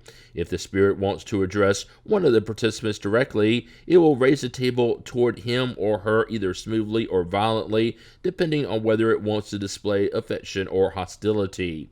Properly speaking, this is semiotics or sign language, as typtology is the language of raps. Here is a notable example of the spontaneous use of semiotics. We knew of a gentleman who was in his living room one day where several persons were involved in spirit manifestations when he received one of our letters. While he was reading it, the small table that was being used for the experiments suddenly moved toward him. When he had finished reading the letter, he went to place it on a table at the other end of the room. The small table followed him and directed itself toward where he had deposited the letter. Surprised at the coincidence, he thought there might be some relation between the movement and the letter, so he asked the spirit, who responded that it was one of our Kardec's familiar spirits. When the gentleman informed us of what had happened, we asked the spirit about its reason for the visit that it had made. It responded, "It is natural that I visit the persons with whom you maintain relations, so that I can provide you and them both, if necessary, any needed advice." It is obvious that the spirit wanted to call the man's attention to the fact it was there, and it had sought an opportunity to do so. A mute person could not have done any better. It did not take long for typtology to be improved upon and to be enriched with a more complete form of communication, i.e. alphabetical typtology, which consists in the indication of letters by means of raps. It was then possible to receive words, sentences, and even entire discourses. Depending on the method employed, the table strikes as many raps as necessary to indicate each letter, that is, 1 strike for A, 2 for B, and so on, while someone records the letters indicated. The spirit indicates when the process is finished by means of a predetermined signal. It is easy to see that this procedure is very slow and requires quite some time for the longest communications. Nevertheless, there were persons who were patient enough to use it in order to obtain several pages. This practice, however, led to the discovery of shortcuts that allowed the work to proceed faster. The one most commonly employed consists in having in front of the mediums the alphabet and a series of numbers indicating units. While one medium is at the table, another points to the letters if they want to obtain words, or to the numbers if they want a number. When the second person reaches the letter needed, the table strikes a rap and the experimenter writes the letter. The procedure is repeated for the second, third, and following letters. If there is a mistake, the spirit warns the mediums by making the table strike or move, and then they start over. This procedure becomes quite rapid with practice. By guessing the word which has just started to form according to the context, the communication procedure can be shortened. If there is any doubt, the spirit is consulted, who then responds by yes or no. All these effects may be attained even more simply through raps occurring within the wood of the table itself without any movement at all, in conformance with what we reported in the chapter on physical manifestations. This is known as internal typtology. Not all mediums are equally skilled at this latter form of communication, and some can only receive tilting table raps. However, with practice, most can manage it, and this method has a double advantage of being faster, lending itself less to someone suspecting that the tilting can be attributed to voluntary pressure applied by the medium. It is true that internal raps can also be imitated by deceitful mediums. The best things are subject to imitation, but this proves nothing against their reality. See the chapter toward the end of this volume entitled Fraud and Trickery. Whatever improvements may be introduced into this method, it can never attain the speed and ease that writing presents, which is why it is little used nowadays. Nonetheless, it is sometimes of interest because of its phenomenological aspect, particularly for newcomers, since it has the special advantage of preemptively proving absolute independence from the medium's own thoughts. With this method, we often receive responses that are so unexpected and surprising that one would have to be very prejudiced indeed to deny the evidence. Thus, it has been a powerful motive of conviction for many individuals. However, when this method is employed, even more than when others are employed, spirits do not like to be submitted to the caprice of the curious who want to put them to the test with questions off the subject. In order to better safeguard the independence of communications from the medium's own thoughts, several instruments have been invented, such as dial plates on which letters like those used in electric telegraphs have been engraved, a needle which moves under the medium's influence, and with the help of a conducting wire and pulley indicates the letters. We have only become familiar with such instruments through designs and descriptions published in America. Thus, we cannot determine their true worth, but it seems that their complexity would be quite inconvenient. We believe that independence from the medium is perfectly proven by internal raps, even more so by the unexpectedness of the answers than by all other material means. Moreover, disbelievers who are always predisposed to seeing pieces of string and setups will be even more inclined to distrust some sort of special mechanism than a plain table devoid of any kind of accoutrements. A simpler device, but one that bad faith can easily abuse, as we will see in the chapter on fraud, is what we will designate by the name Girardin table, in memory of the use made of it by Madame Emile de Girardin during the many communications she received as a medium. Although she was very bright, Madame Girardin had the weakness of believing in spirits and their manifestations. The device consists of a small round tabletop about 18 inches in diameter that can turn freely and easily around an axle like a wheel. Letters, numbers, and the words yes and no are engraved on its surface around the edge, and in the center is a fixed pointer. The medium puts his or her fingers on the edge of the top, which spins until it stops, with the desired letter in line with the pointer. The letters are written down, quickly forming words and sentences. One should note that the round tabletop does not slide around under the medium's fingers. Instead, they remain fixed in one place on the edge and follow the movement. A powerful medium could possibly manage to produce an independent movement. We believe that it is possible, but we have never witnessed it. If the experiment could be performed in this way, it would be more conclusive because it would be less open to fraud. We must correct a widespread error that consists in confusing all spirits who communicate through raps with those who are specifically known as rapping spirits. Typtology is a means of communication like any other, and is just as worthy of being used by high-order spirits as is writing and speech. All spirits, whether good or evil, can use it as well as the other means. What characterizes highly evolved spirits is the loftiness of their thought, and not the instrument that they use to transmit it. They undoubtedly prefer the most convenient and rapid means, but when there is no pencil or paper available, they have no qualms about using a plain talking table. This is demonstrated by the fact that we have received communications in this way that are most sublime. If we no longer use the table, it is not because we despise it, but rather because as a phenomenon, it has already taught us everything we needed to know and can no longer add to our convictions. Additionally, the length of the communications that we now receive requires a speed that is incompatible with typtology. Hence, all the spirits that communicate through raps are not rapping spirits, a designation that should be reserved for those whom we may call professional rappers, who use this means either to entertain people or else to vex others with their troublemaking, sometimes with witty exchanges, but never profound ones. It would therefore be a waste of time to ask them any questions of a certain scientific or philosophical interest. Because of their ignorance and inferiority, other spirits have justifiably characterized them as jesters and clowns of the spirit world. Nonetheless, we must add that they do not always act on their own account, but often serve as the instruments of highly evolved spirits who may want to produce material effects. Part 2, Chapter 12. Pneumatography or direct writing pneumotophony. Direct writing.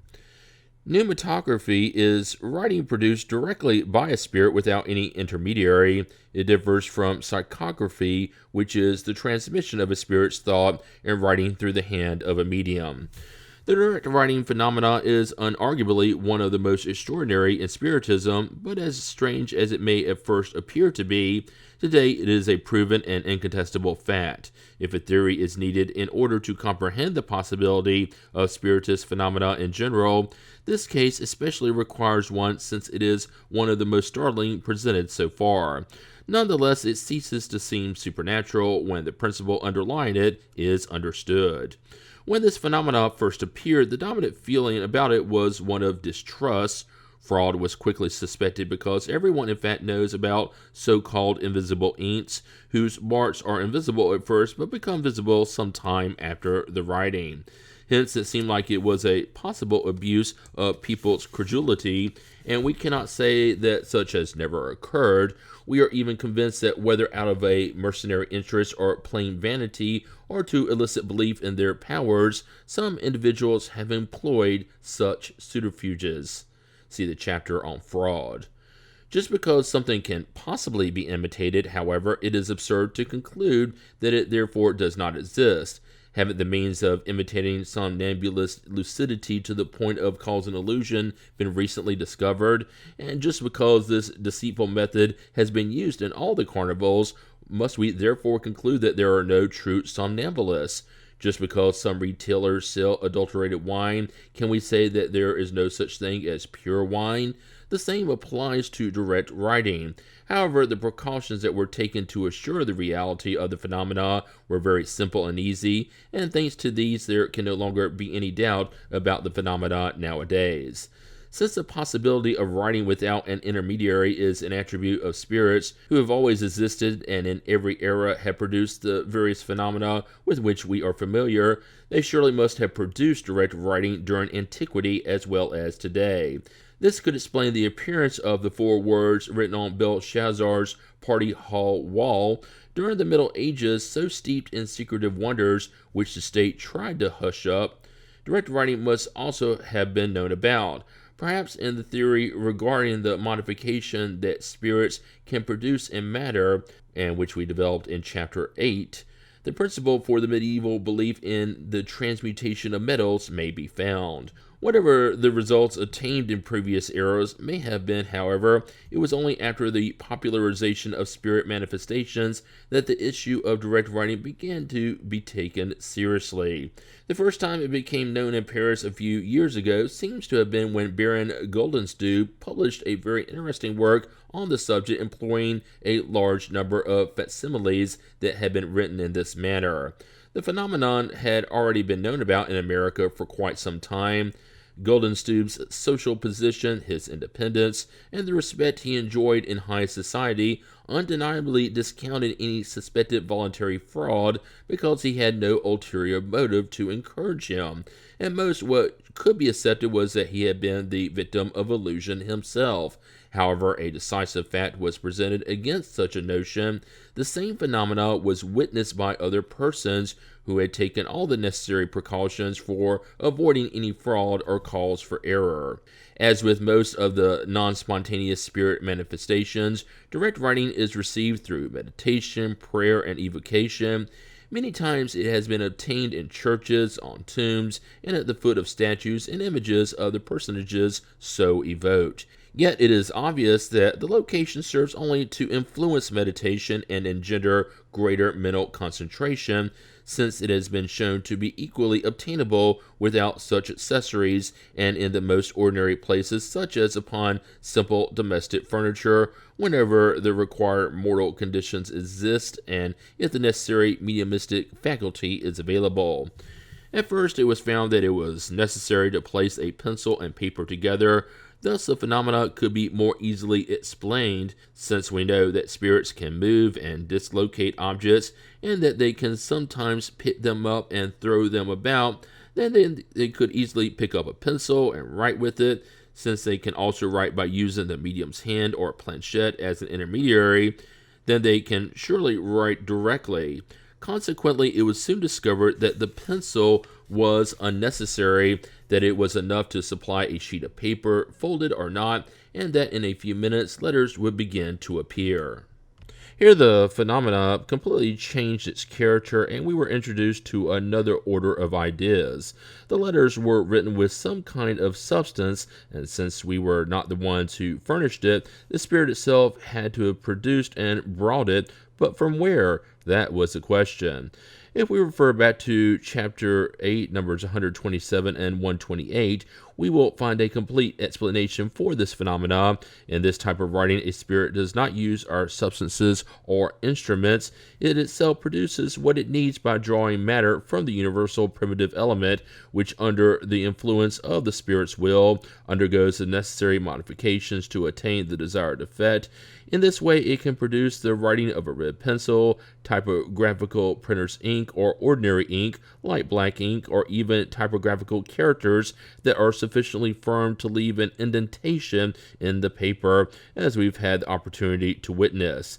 The daughter of one of our own acquaintances, a girl of 12 or 13 years, received pages written in something resembling pastel colors. Such was the case that led us to the phenomena of the snuff box in Chapter 7, number 116, a matter we discussed at great length because it seemed to be an opportunity to probe into one of the most important laws of Spiritism, a law whose understanding could clarify many mysteries surrounding the invisible world.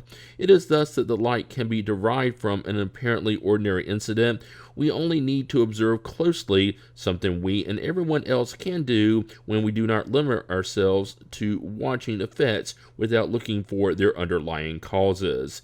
If our faith becomes stronger day by day, it is because we understand. Make sure you understand if you want to win serious adherents. The understanding of matters has a further result in that it establishes a dividing line between truth and superstition. If we take into consideration the advantages that direct writing can offer, we will admit that until now its main usefulness has consisted in the material proof of an important fact, the intervention of a hidden power that can use this process as a new means of manifesting itself. However, communications obtained in this way are rarely very lengthy. They are generally spontaneous and are limited to words, sentences, and quite often unintelligible symbols. They may occur in all languages, Greek, Latin, Syriac, in hieroglyphs, etc., but they cannot yet lend themselves to the continuous and rapid conversations obtained through psychography, writing using the medium's hand. Pneumatophy. Since spirits can produce noises and raps, they can naturally make all kinds of cries and vocal sounds, including imitating the human voice, either right at our side or in the air. We call this phenomena pneumotophony. According to what we know about the nature of spirits, we can imagine that some of those who belong to a lower order are deluded with the belief that they can speak as they did when they were alive. See Revue Spirituelle, February 1858, Histoire du Revenant de Mademoiselle Clarion. We must therefore avoid taking for occult voices all sounds with an unknown cause behind them, or a simple ringing in the ears, and especially accepting the popular belief that ringing ears are warning us that someone is talking about us somewhere. These ringings have a purely physiological cause and are meaningless, whereas the sounds of pneumotophony express thoughts, and we can thus recognize that there is an intelligent rather than an accidental cause behind them. As a guiding principle, we can establish the fact that only obviously intelligent effects can arrest to the manifestation of spirits. As for other effects, the odds are more than 100 to 1 in favor of them being produced by fortuitous causes. When we are half asleep, we frequently hear words, names, and sometimes entire sentences distinctly pronounced so loudly that we awaken startled. Although some of these incidents may really be manifestations, there is nothing so remarkable about them that we cannot attribute them to a cause similar to what we developed in the theory of hallucination. Hence, what is usually heard in this state is of no consequence. The same does not apply, however, when we are truly awake, because then if we are actually hearing a spirit, we can usually exchange thoughts with it and strike up a normal conversation. Spirit sounds or pneumophonics manifest in two very distinct ways. The words may be clear and distinct. They are not physically produced, at other times as words that are outside of us and which are so distinctly articulated that they seem to be coming from someone standing right beside us. Whichever way it is produced, the phenomena of pneumotophony is nearly always spontaneous, and it can rarely be evoked. Part 2, Chapter 13, Psychography. In direct psychography, baskets and planchettes. Spiritist science has progressed like all the other sciences, but even more rapidly. Only a few short years separate us from the primitive and incomplete methods that we trivially call table turning to where we are now, communicating with spirits as easily and quickly as ordinary persons do amongst themselves, and by the same means, speaking and writing. Writing has the special advantage of physically demonstrating the intervention of a concealed power by leaving traces that we can preserve in the same way that we can preserve our own correspondence. Our first method was to use planchettes or small baskets fitted with a pencil and which were prepared as follows. As we have stated, a person gifted with a special aptitude can produce a rotational movement in a table or other objects. Instead of a table, let us take a little basket of 4 to 6 inches in diameter. It does not matter if it is wood or wicker. The substance is not important. Now, if we firmly attach a pencil to the bottom of the basket with the tip pointed downwards and keep it balanced on a sheet of paper while placing our fingers on the edge of the basket, it will begin to move. Instead of turning, however, the basket will guide the pencil in various directions on the paper in order to trace meaningless symbols or letters. If a spirit is evoked and wishes to take part, it will respond not with raps but by writing. The movement of the basket is not automatic like that of the turning tables. It becomes an intelligent process. Rigged in this manner, the pencil does not return to the margin to begin another line when it reaches the edge of the paper, but continues to write in a circle. The writing thus forms a spiral which requires rotating the paper in order to read it. The writing received in this way is not always legible because words are not separated, but by using a sort of intuition, the medium can easily decipher it. For the sake of economy, we can replace the paper and pencil with a slate and slate pencil. We shall call this little basket by the name spinning basket. The basket is sometimes replaced with a cardboard box similar to a little pill box, with the pencil forming an axis like in the game called Typtology. Many other gadgets have been invented for the same people. The most convenient is what we shall call the beat basket, which consists in fitting to the basket a wooden spindle in an inclined position and sticking out of the basket a few inches, resembling a ship's bowsprit.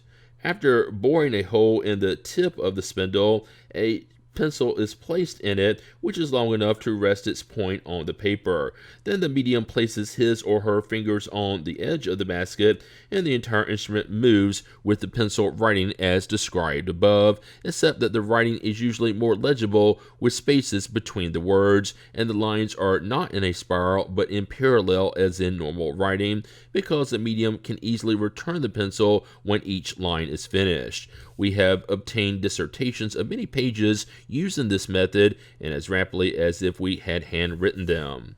The manifesting intelligence often reveals itself through other unequivocal signs. For example, when coming to the end of the page, the pencil spontaneously makes a motion for it to be turned over. If it wants to refer to a preceding passage on the same page or on another, it indicates it within the pencil point, as someone would do with his or her finger, and underlines it. If the spirit wants to direct itself toward a particular participant, the tip of the wooden basket points toward that person. For brevity, it often uses a special sign for yes and no, as we do by nodding or shaking our head. If it wants to show anger or impatience, it taps repeatedly with the pencil and often ends up breaking the point. Some persons replace the basket with a type of specially made miniature table about 5 inches in length and about 2 inches in height, with 3 legs and a pencil attached to one. The other 2 are rounded or fitted with a little ivory ball so that they can slide easily across the paper.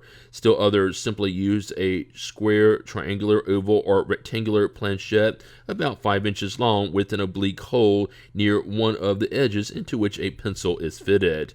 When placed on the paper to write, it tilts and is supported on one side on the paper. Sometimes it is fitted with 2 small wheels on each side to facilitate the movement. In conclusion, we should understand that there is nothing absolute about any of these devices. The most convenient is the best. With whatever type of apparatus is used, there must be 2 operators, but they do not both have to be mediums. One only serves to help balance the device and reduce the medium's fatigue. Direct or manual psychography. We call writing received in the above manner indirect psychography as opposed to direct or manual psychography written by mediums themselves. In order to understand the latter system, one must know how it works. The communicating spirit acts upon the medium who, under its influence, then mechanically moves his or her arm and hand to write, but in most cases does not have the least awareness of what is being written. The hand acts upon the basket and the basket upon the pencil. Thus the basket basket itself does not become intelligent, but only serves as an instrument for an intelligence. The basket is actually nothing more than a pencil holder, an extension of the hand and an intermediary between hand and pencil. By simply eliminating this intermediary and placing the pencil directly in the medium's hand, we get the same result with a much simpler mechanism, since the medium writes as is done under normal conditions. Therefore, any medium who writes with the help of a basket, planchette, or other device can also write directly. Of all the means of communicating, manual writing, which some call involuntary writing, is undoubtedly the simplest, easiest, and most convenient, since it requires no preparation, and like ordinary writing, it lends itself to more extensive dissertations. We will return to the subject when we discuss mediums. When these manifestations first began to appear, and as no one yet had a precise understanding of them, there were many publications containing articles such as communications of a basket, of a planchette, of a table, etc. However, today we understand that such expressions are insufficient or erroneous, even without having to consider their frivolous character. Actually, we have already seen the tables, planchettes, and baskets are non-intelligent instruments, although they are momentarily animated with fictitious life. Yet none of them can communicate by themselves. Understanding to the contrary would be taking the effect for the cause, or the instrument for the principle. It would be like an author writing under the title of his or her book that it had been written by a metallic pen or by a goose quill. Furthermore, such instruments are not exclusive. We know someone who, instead of a spinning basket, uses a funnel with a pencil in the neck. Hence, communications could be received with a funnel, a saucepan, or a salad bowl. If they are received by means of raps, not with a table, but with a chair or walking stick, then there will not be a talking table, but a talking chair or stick. One can see what is important to understand is not the instrument, but the manner in which the communications are obtained. No matter what supports the pencil, if we obtain them by writing, we call it psychography. If by raps, we call it typtology. In taking on the proportions of an actual science, Spiritism requires scientific language. Chapter 14, Mediums. Every individual who senses the influence of spirits to any degree of intensity is a medium. This faculty is inherent to humankind. It therefore does not constitute an exclusive privilege, and there are very few individuals who do not possess it, at least in a rudimentary state. Thus, we can state that everyone is a medium to a certain degree. Usually, however, this label is applied solely to those who possess a well-characterized mediumistic faculty that expresses itself through patent efforts of a certain intensity, which depends on a more or less sensitive physical organization. One should further note that this faculty does not express itself in all mediums in the same way. Mediums usually have a special aptitude for this or that order of phenomena, which divides them into as many different varieties as there are kinds of manifestations. The main varieties are physical effects mediums, sensitive or impressionable mediums, hearing, speaking, seeing, somnambulistic, healing, pneumatographic, writing, or psychographic mediums. Physical effect mediums. Physical effect mediums are particularly able to induce physical phenomena such as movements of inert objects, noises, etc. They may be divided into facultative mediums and involuntary mediums. Facultative mediums are aware of their ability and induce spirit phenomena through their own will. As we have stated, although this faculty is inherent in the human species, it is far from manifesting itself in all mediums to the same degree. However, if there are few individuals who do not possess it at all, there are even fewer who can induce impressive effects, such as suspending heavy objects in midair, moving them through the air, and especially inducing apparitions. The simplest effects involve the rotation of an object, raps produced by the lifting of an object, or raps produced internally in the object's own substance. Although we do not attribute any major importance to these phenomena, we nevertheless do not believe they should be slighted. They can provide interesting observations and can contribute to strengthening one's convictions, but one should note that the faculty of inducing physical effects rarely manifests among those who have more advanced means of communications at their disposal, such as writing and speech. The faculty usually increases to the degree that another develops. Involuntary or natural mediums are those who exert their influence without realizing it. They are unaware of their ability, and almost always whatever happens around them that appears to be abnormal does not seem so extraordinary to them at all. These matters make up part of who they are, exactly like persons gifted with second sight, but who are unaware of it. These individuals are worthy of observation, and we should not neglect gathering and studying the facts of this kind that may come to our attention. They have occurred throughout history and frequently among young children. See Chapter 5, Spontaneous Manifestations. This faculty is not per se an indication of a pathological state because it is not incompatible with perfect health. If the person who possesses it is ill, the illness is caused by something else. Moreover, therapeutic procedures are powerless to make it disappear. In some cases, it can appear after a certain period of organic weakness, but it is never the weakness's efficient cause. Therefore, there is no reason to become concerned with it as far as one's health is concerned. There would only be a problem if the individual, upon becoming a facultative medium, used it in an abusive manner, for then there would be an excessive emission of vital fluid, which could then result in organic weakening. Reason revolts at remembering the mental and physical tortures that science has sometimes inflicted on feeble and delicate persons in order to assure that there was no fraud on their part. Most of the time, such experiments performed with evil intentions are often harmful to sensitive organisms and can cause serious disorders in the organic economy. Performing tests such as these is to play with life itself. A good faith researcher does not need to employ such means. Those who are familiar with these phenomena, moreover, know that they belong more to the mental than to the physical order, and that it would be futile to try to find their solution in our exact sciences. Due to the fact that these phenomena belong to the mental order, everything that could overexcite the imagination of such persons should be avoided with a no less rigorous caution. We know how many accidents can produce fear, and there would be less imprudence if we knew all the cases of mental infirmity and epilepsy that are provoked by stories of werewolves and bogeymen. So what would happen if they could persuade someone that he or she was dealing with the devil? Those who seek to convince others of such ideas do not know the responsibility they assume. They can kill, and this danger does not exist only for the patients themselves, but also for those around them, who might become terrified by thinking that their house has become a den of demons. It was this disastrous belief that produced acts of atrocity in times of ignorance.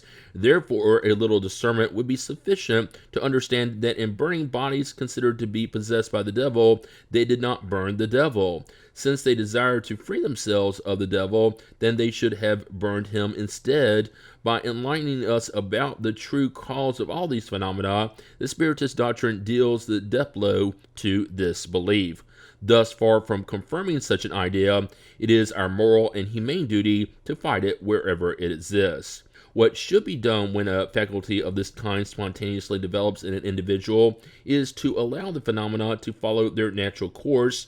Nature is wiser than human beings. Moreover, Providence has its plans, and the most humble creature may serve as the instrument of its broadest designs.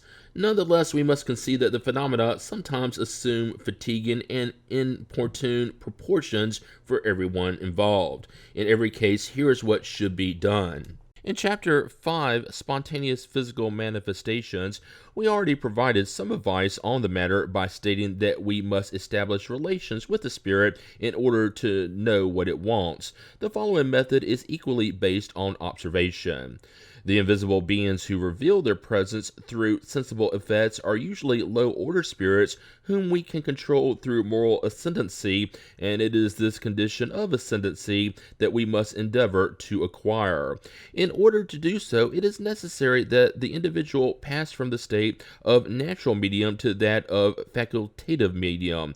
An effect is produced similar to what occurs during somnambulism, We know that natural somnambulism generally ceases when replaced by magnetic somnambulism.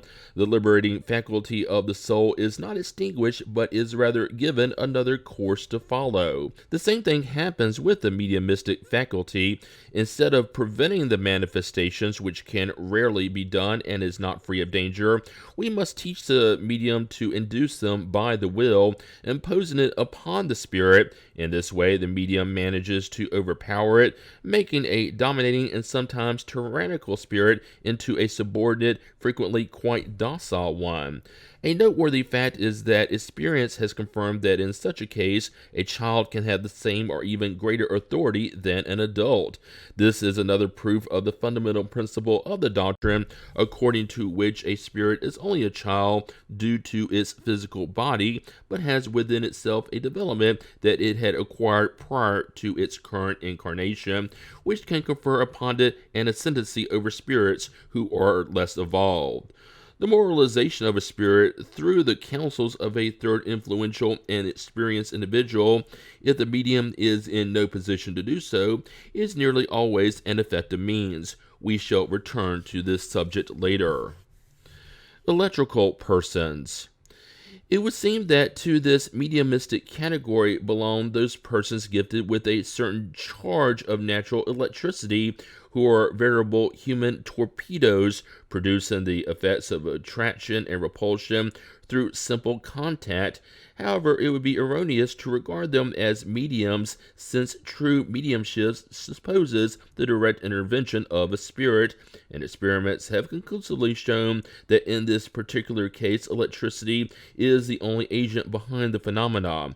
This strange faculty, which may almost always be regarded as an illness, can sometimes be linked to a mediumship, as seen in the case of the spirit rapper of Bergazerbairn. However, most of the time it is completely independent. According to what we have stated, the sole proof of spirit intervention is the intelligent character of the manifestations. Whenever this factor is absent, it is most logical to attribute the phenomena to a purely physical causes. The question still remains as to whether electrical persons might have a greater aptitude for becoming physical effects mediums. We believe they would, but only experience will verify it. Sensitive or impressionable mediums. This label is used to designate individuals capable of sensing the presence of spirits through a vague impression, a sort of general shudder of which they do not know the cause. This variety does not display any well-defined characteristics, however. Mediums are necessarily impressionable, and thus impressionability is a quality that may be regarded as more general than special. It is a rudimentary faculty that is indispensable to the development of all the others. It differs from purely physical and nervous impressionability, with which it should not be confused. For there are persons who are not neurologically sensitive, but who sense the presence of spirits to varying degrees, while others, who are very susceptible, cannot perceive them at all. This faculty develops with habit and can attain such subtlety that through the sensation received, the individual possessing it can recognize not only the good or evil nature of a nearby spirit, but also its individuality, as a blind person recognizes the approach of this or that individual by a sort of sensation. In relation to spirits, this type of medium is a true sensitive. A good spirit always produces a soft, pleasant impression. An evil one, on the other hand, produces a painful, anxious, and unpleasant impression. It seems to bring an odor of impurity. Hearing mediums. These mediums can hear the voice of spirits. As we stated when discussing the Pneumatophy, it is sometimes an internal voice that is heard deep down, while other times it is an external voice as clear and distinct as if by a living person. Hearing mediums can thus converse with spirits, and when they acquire the ability to communicate with certain ones, they immediately recognize them by the tone of their voice. Persons who do not possess this faculty can also communicate with a spirit through a hearing medium, who then acts as an interpreter. This faculty is very pleasing when such mediums hear only good spirits or those whom they call, but the same is not true when evil spirits hound them, making them hear every minute the most disagreeable and often most inappropriate things. In such cases, it is necessary to get rid of them through the method we shall indicate in the chapter on obsession. Speak-in mediums. Hearing mediums who only transmit what they hear are not actually speaking mediums who most of the time do not hear anything at all. With such mediums, spirits act upon their vocal organs just as they act upon the hands of writing mediums. In order to communicate, a spirit utilizes the most flexible organ it can find in a particular medium. From one it borrows the hand, from another the vocal cords, or from a third the ears. In general, speaking mediums express themselves without any awareness of what they are saying, and they nearly always address subjects completely foreign to their customary ideas, outside their sphere of knowledge, and even beyond the reach of their intelligence. Although they are perfectly awake and normal during the process, they rarely remember what they have said. In other words, the medium's voice is an instrument that the spirit uses and through whom another person can converse with it, as is the case with a hearing medium. Nevertheless, the speaking medium's passivity is not always so complete. There are those who have an intuition about what they are saying at the time they utter the words. We shall focus on this variety when we address intuitive mediums. Seeing mediums. Seeing mediums are those gifted with the ability to see spirits. There are those who enjoy this faculty in a normal state, who are perfectly awake, and who obtain a precise memory of what they have seen. Others display only in the somnambulistic state or one close to somnambulism. This faculty is rarely permanent, since it is almost always the result of a sudden and temporary crisis. In this category of seeing mediums, we may include all individuals gifted with second sight. The ability to see spirits while dreaming is also a kind of mediumship, but does not comprise seeing mediumship per se. We have explained this phenomenon in Chapter 6, Visual Manifestations. Like those with second sight, seeing mediums believe they see through their eyes, but in reality, it is their soul who sees, which is why they can see either with their eyes closed or open. Thus, a blind person can see spirits as well as someone with normal sight. It would be interesting to perform a study on this issue to see if this faculty is more frequent among the blind. Spirits who have lived on the earth as blind individuals have told us that through their soul they had a perception of certain objects and that they were or not immersed in total darkness after all. We must distinguish between accidental and spontaneous apparitions and the actual faculty for seeing spirits.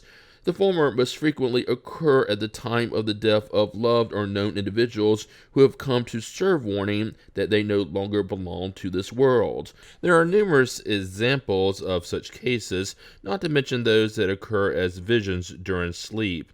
At other times, they are relatives or friends who, although dead for quite some time, appear to warn us of danger, to provide counsel, or to ask a favor, which normally consists in carrying out some kind of service that they could not complete while alive, but which may also entail prayers. These apparitions comprise isolated events and always have an individual and personal character about them. Consequently, they do not comprise a faculty per se. The faculty itself consists in the ability, if not permanent, at least quite frequent, to see any spirits at all, even those who are completely unknown. This faculty is what defines the seeing mediums, properly speaking. Among seeing mediums, there are those who see only evoked spirits, who can describe in the smallest detail their gestures, facial expressions, the characteristic outline of their face, their clothing, and even feelings they express. There are others who possess the faculty in a more generalized sense, who see the entire surrounding spirit population going and coming, and we might say going about their daily business. On one particular evening, we were watching a performance of the opera Oberon while seated beside an excellent seeing medium. A large number of the seats were empty, but many were occupied by spirits who seemed to be watching the performance. Some were sitting close to various audience members and seemed to be listening in on their conversations. On the stage, another scene was occurring. Behind the performers, several jovial spirits were having fun pantomiming them, grotesquely imitating their movements. More serious spirits, however, appeared to be inspiring the singers, supporting them by giving them more energy.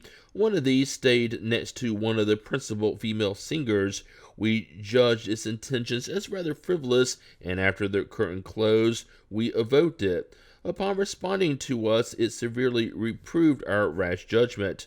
I am not what you think. I am her guide, her protector spirit, and it is my responsibility to direct her. After a few minutes of very serious conversation, it left us saying, "Goodbye, she is in her dressing room, and I must watch over her." We also evoked the spirit of Weber, the opera's composer, during the performance, and asked him what he thought of it. "It isn't bad," he responded, "but weak. The performers sing, but that is all. It lacks inspiration. Wait," he added, "I shall try to infuse them with a little of the sacred fire." We then saw him hovering over the stage above the singers. An emanation appeared to flow from him to them, enveloping them. At that moment there was a visible resurgence of energy amongst them. Here is another event that proves the influence that spirits exert upon humans without their knowing about it. We were watching a theatrical performance like the other one, but with another seeing medium. While we were conversing with a spirit spectator, it told us, "Do you see those two ladies by themselves in that box in the first tier? Well, I am going to make them leave the theater." He then entered the ladies' box and began to talk to them. They had been attentively watching the show when they suddenly looked at each other, seemed to consult each other, then left and did not return. The spirit then gave us a merry gesture, meaning he had fulfilled his word, but we did not see him again to ask for more explanations. In this manner, we have often been witnesses of the role that spirits play among the living. We have observed them in many places where people gather, dances, concerts, sermons, funerals, weddings, etc., and everywhere we have found them stimulating evil passions, inciting discord, exciting disputes, and rejoicing in their exploits. Others, on the contrary, fight this harmful influence, but they are rarely listened to. The faculty for seeing spirits can undoubtedly be developed, but it is one of those whose developments should proceed naturally without being artificially stimulated in order to avoid being exposed to illusions of the imagination. When we possess the seed of a faculty, it will sprout by itself. As a rule, we should be content with the abilities that God has granted us and not seek the impossible, because if we want even more, we run the risk of losing what we already have. When we mention that the cases involving spontaneous apparitions frequently occur, we did not mean that they are very common. Those involving seeing mediums per se are even rarer, and we have many reasons for distrusting those who claim to have that faculty. One is prudent not to trust them without positive proof. We are not referring to those who feel the ridiculous illusion of globular spirits, which we described in number 108, but those who claim to see spirits in a more rational manner. Some persons could undoubtedly be sincere though mistaken, but others may simulate the faculty out of vanity or for ulterior motives. In judging such cases, we must pay special attention to the person's character, morality, and sincerity. However, it is especially in the details of the circumstances that we find the surest means of appraisal. There are circumstances that can leave no doubt, such as those involving exact descriptions of spirits whom the medium never had the opportunity to know when they were incarnated. The following case belongs to this category. A widow lady whose late husband frequently communicated with her met a seeing medium one day who did not know her or her family. The medium said to her, "I see a spirit beside you." "Oh," replied the lady, "that is probably my husband who almost never leaves me." "No," responded the medium, "it is a lady of a certain age who has a strange hairdo and who is wearing a white headband." Because of this particularity and other descriptive details, the widow fully recognized her grandmother, whom she had not even been thinking about at the time. If the medium had only been faking the faculty, it would have been easier to follow the widow's suggestion, but instead of the husband whom she had been thinking about, he saw a woman with a unique hairdo, of which he could have had no idea. Moreover, the case proves that what the medium saw was not a reflection of any outside thought. Somnambulistic mediums. Somnambulism can be considered as a variety of mediumistic faculty, or rather we should say that these two types of phenomena are frequently found together. Somnambulists act under the influence of their own spirit. It is their own soul who, in moments of emancipation, sees, hears, and perceives beyond the limits of the senses. What they express proceeds from themselves. Their ideas are generally more correct than during their normal state, and their knowledge is broader since their soul is free. In other words, they live in anticipation of the spirit life. Mediums, on the other hand, serve as instruments for an outside intelligence. They are passive, and what they express is not their own. In some, somnambulists express their own thoughts, while mediums express the thoughts of others. However, the spirit who communicates through an ordinary medium might also do so through a somnambulist. Frequently, the same state of the soul's emancipation during somnambulism makes spirit communication easier. Many somnambulists see spirits perfectly well and describe them with the same precision as seeing mediums. They can converse with them and transmit their thoughts to us. Thus, what they say beyond the circle of their personal knowledge is almost always suggested to them by other spirits. The following is a notable example following the simultaneous action of the somnambulist spirit and another spirit who reveals itself unequivocally.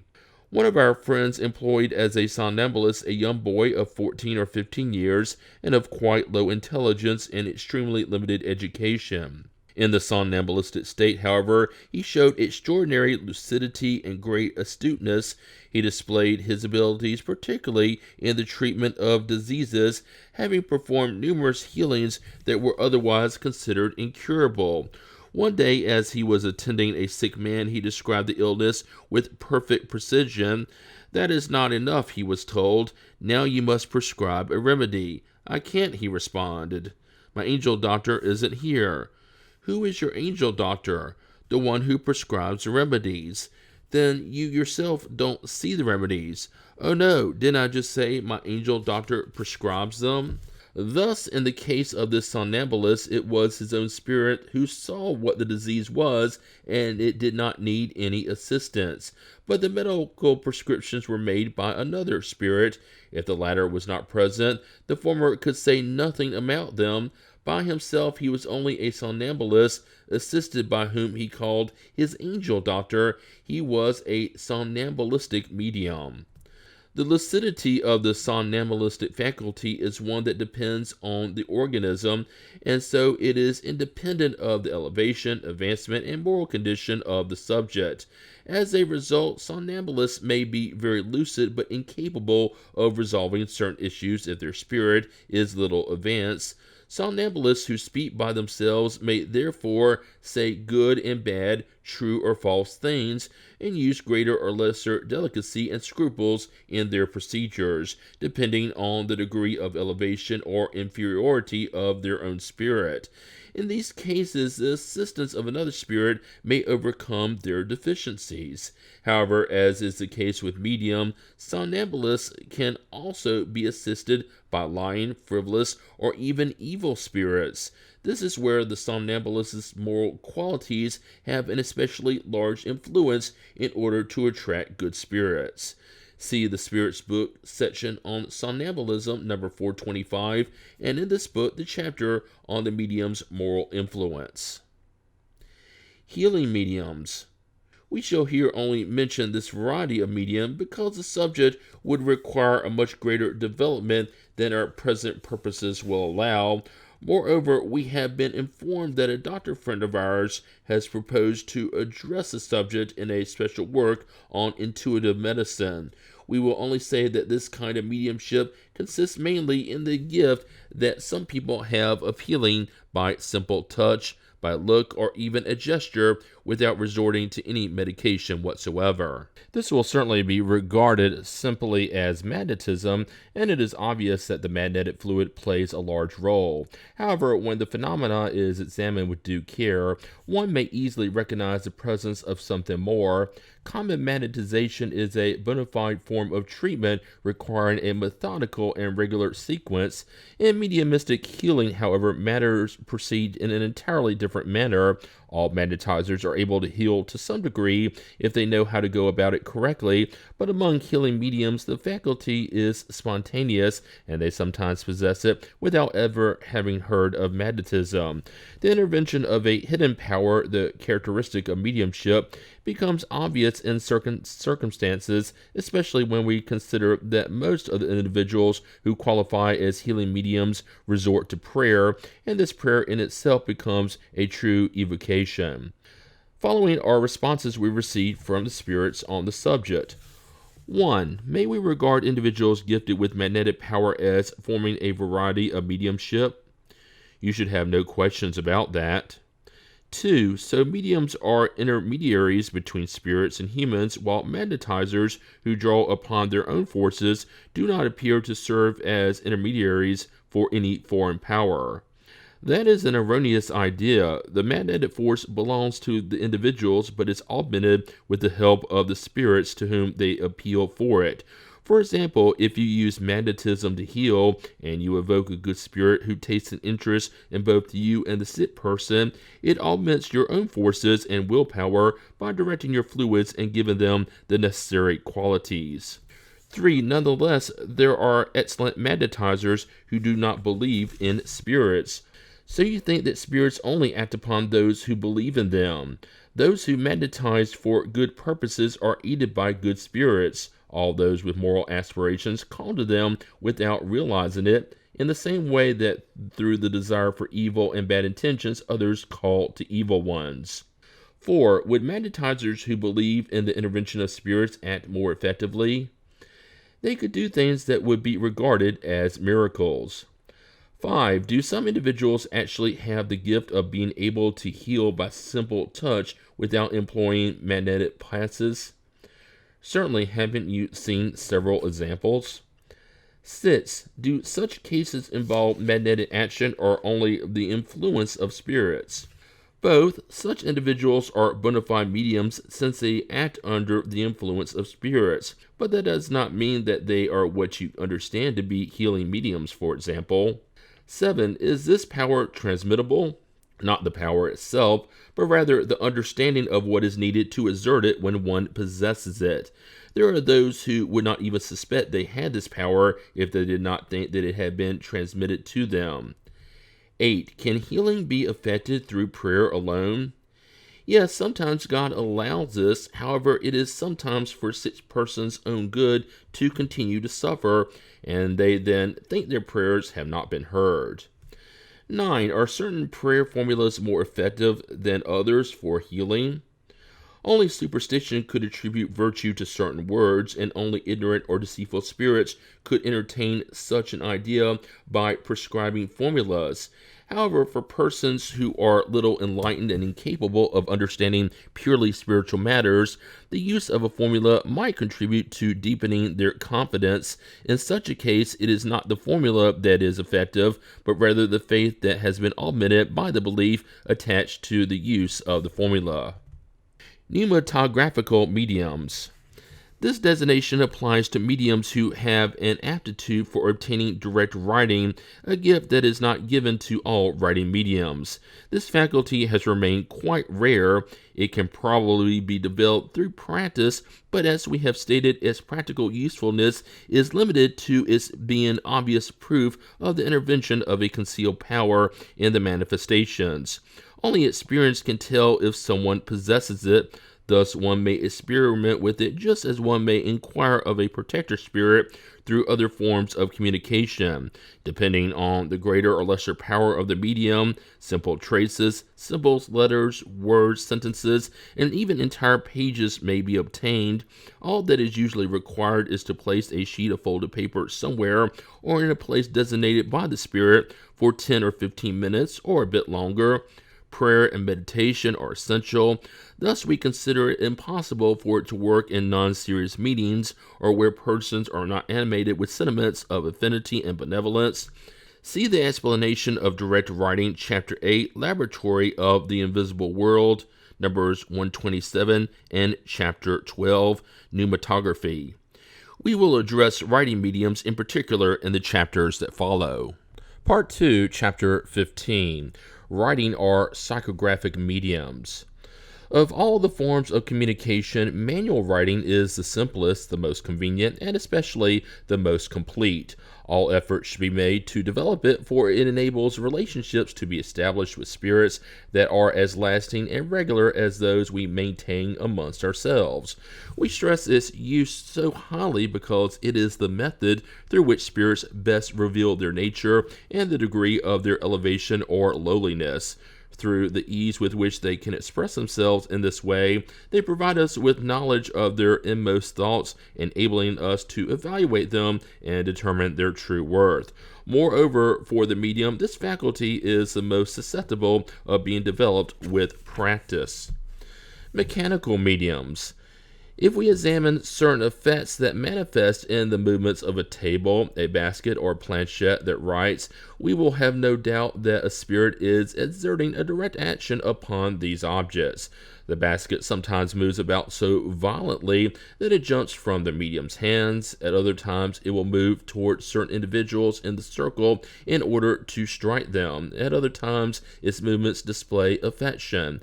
The same occurs when a pencil is placed in the medium's hand. Often it will fly out of the hand, or the hand or basket may move convulsively and angrily tap the tabletop. All this while the medium is perfectly calm but surprised at not being able to control the movements. We would state in passing that such effects always denote the presence of less evolved spirits. High-order spirits are always calm and full of dignity and benevolence. If they are not listened to with proper respect, they withdraw and others take their place. Thus, a spirit can express its thought directly, whether by moving an object for which the medium's hand only acts as support, or by acting directly upon the hand. When a spirit acts directly upon the medium's hand, it impels it completely independently of the medium's will. The hand writes without stopping, and despite the medium's will, for as long as the spirit has something to say, and will then stop when it has finished. What characteristics the phenomenon in this instance is that the medium is completely unaware of what he or she is writing. This absolute unawareness characterizes those whom we call passive or mechanical mediums. This faculty is all the more valuable since it does not leave the slightest doubt about the independent thought of the entity doing the writing. Intuitive mediums. The transmission of a spirit's thought may also occur by means of the medium's own spirit, or rather his or her soul, since we use that term for the spirit while incarnated. In this case, the communicating spirit does not act directly upon the hand in order to make it right, for it neither holds it nor guides it, but acts upon the soul with which it identifies itself. Then, under this impulsion, the medium soul guides the hand, which in turn guides the pencil. Here we must note an important fact. The communicating spirit does not replace the medium soul because it could not dislodge it from the body. Rather, it dominates it apart from the medium's will and impresses its own will on it. Consequently, the soul's role is not completely passive. It receives the spirit's thought and transmits it. In this situation, the medium is conscious of what is being written, although it is not a reflection of his or her own thought. This type of person is called an intuitive medium. One might say that there is nothing in this method that proves that it is another spirit instead of the medium's own spirit who does the writing. In fact, the distinction is sometimes quite difficult to make, but this may not be important in that one can recognize the spirit's suggested thoughts by the fact that the medium has never had such thoughts him or herself. They are suggested while they are being written down, and often are even contrary to the ideas that the medium previously had regarding the subject. Moreover, they may be well beyond the knowledge and capabilities of the medium. The role of mechanical mediums is that of a machine, whereas intuitive mediums act as interpreters. In order to transmit thoughts, the latter must comprehend them and, in a sense, assimilate them in order to faithfully translate them. But the thoughts are not their own. They do nothing more than pass through their brain. This is precisely the role of intuitive mediums. Semi-mechanical mediums. In the case of purely mechanical mediums, the movement of the hand is independent of their will, while with intuitive mediums, the movement is voluntary and facultative. Semi-mechanical mediums, on the other hand, are a blend of both. That is, they feel their hand being moved without their willing it to do so, but at the same time they are aware of what is being written while the words are being formed. With the first, the medium's thought appears after the writing, with the second before the writing, with the third while the writing is in process. Semi-mechanical mediums are the most numerous. Inspired mediums. All those who, either in a normal or an ecstatic state, receive mental communications that are foreign to their own preconceived ideas may be considered to be inspired mediums. They may be regarded as an intuitive variety, but with the difference that the intervention of a concealed power is much less detectable, for with an inspired medium it is more difficult to distinguish between the inspired thought itself and the medium's own thought. What characterizes the former is especially its spontaneity.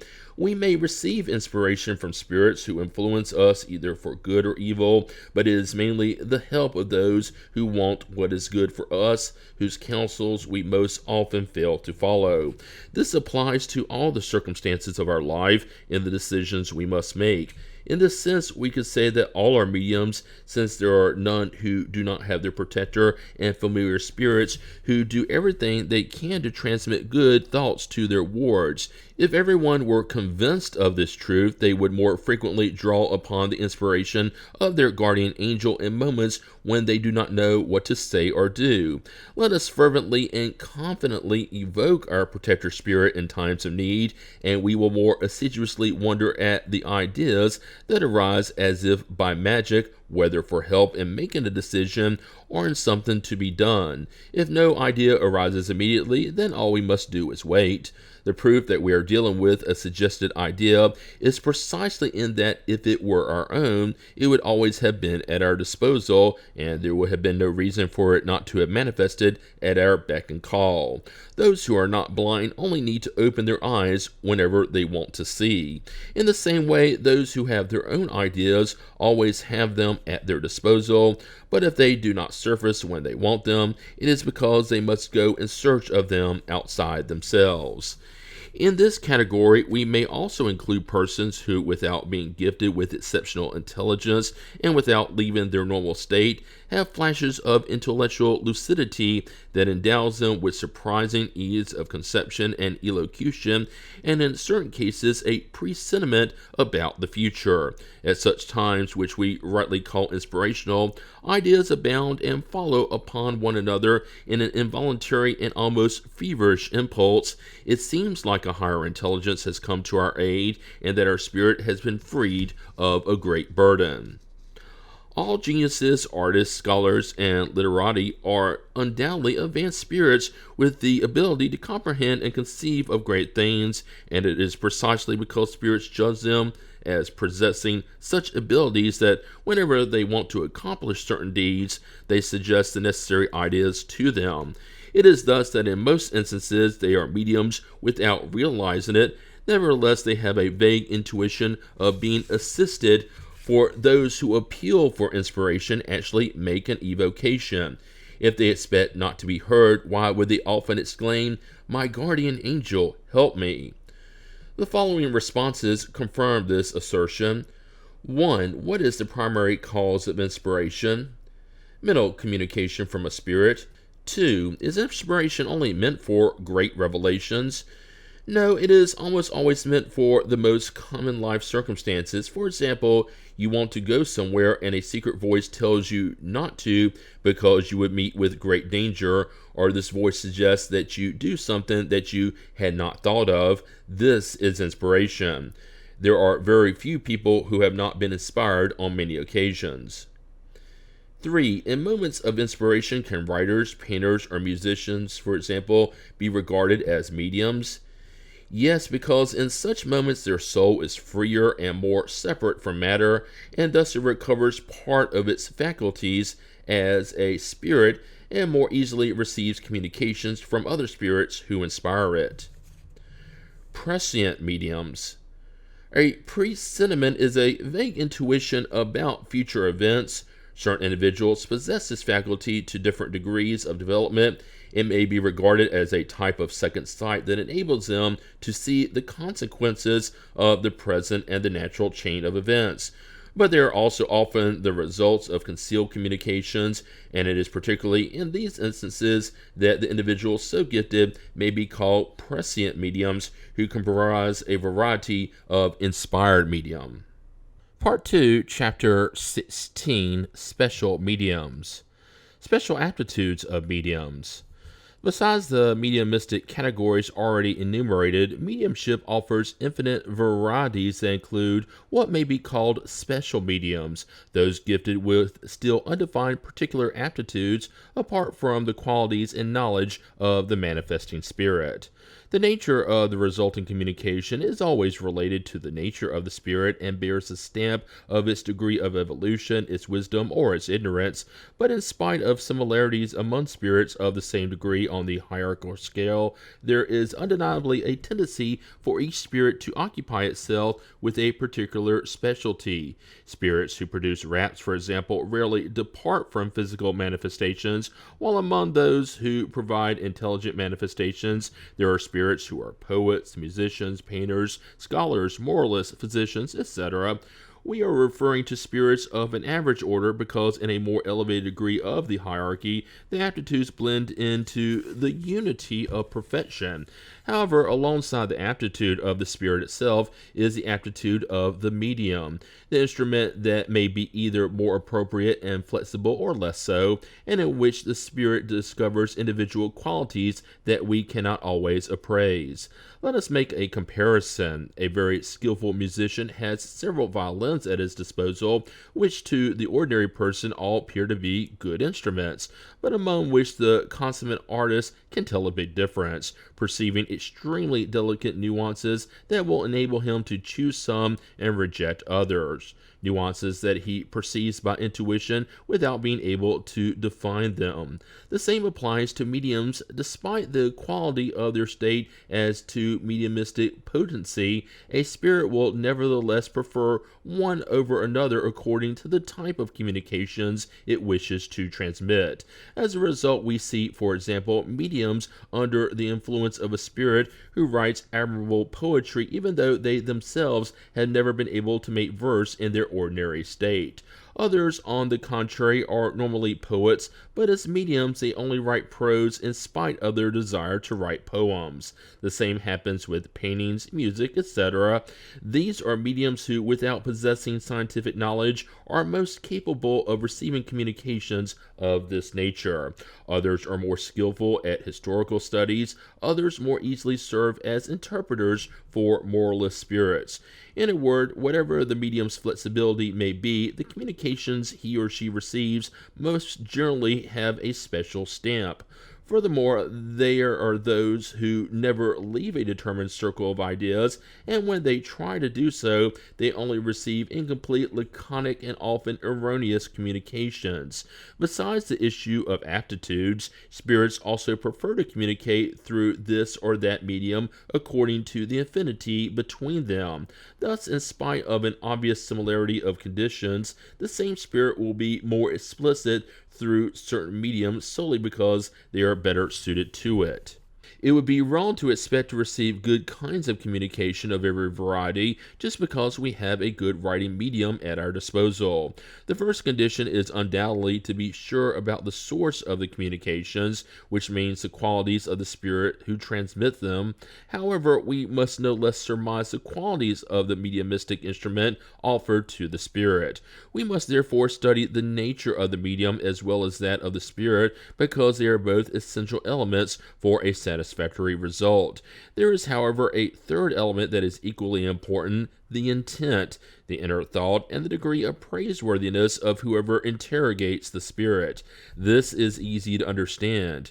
In order for a communication to be a good one, it must come from a good spirit. In order for such a good spirit to be able to transmit it, it must have a good instrument at its disposal. In order for it to want to transmit it, the objective must suit it.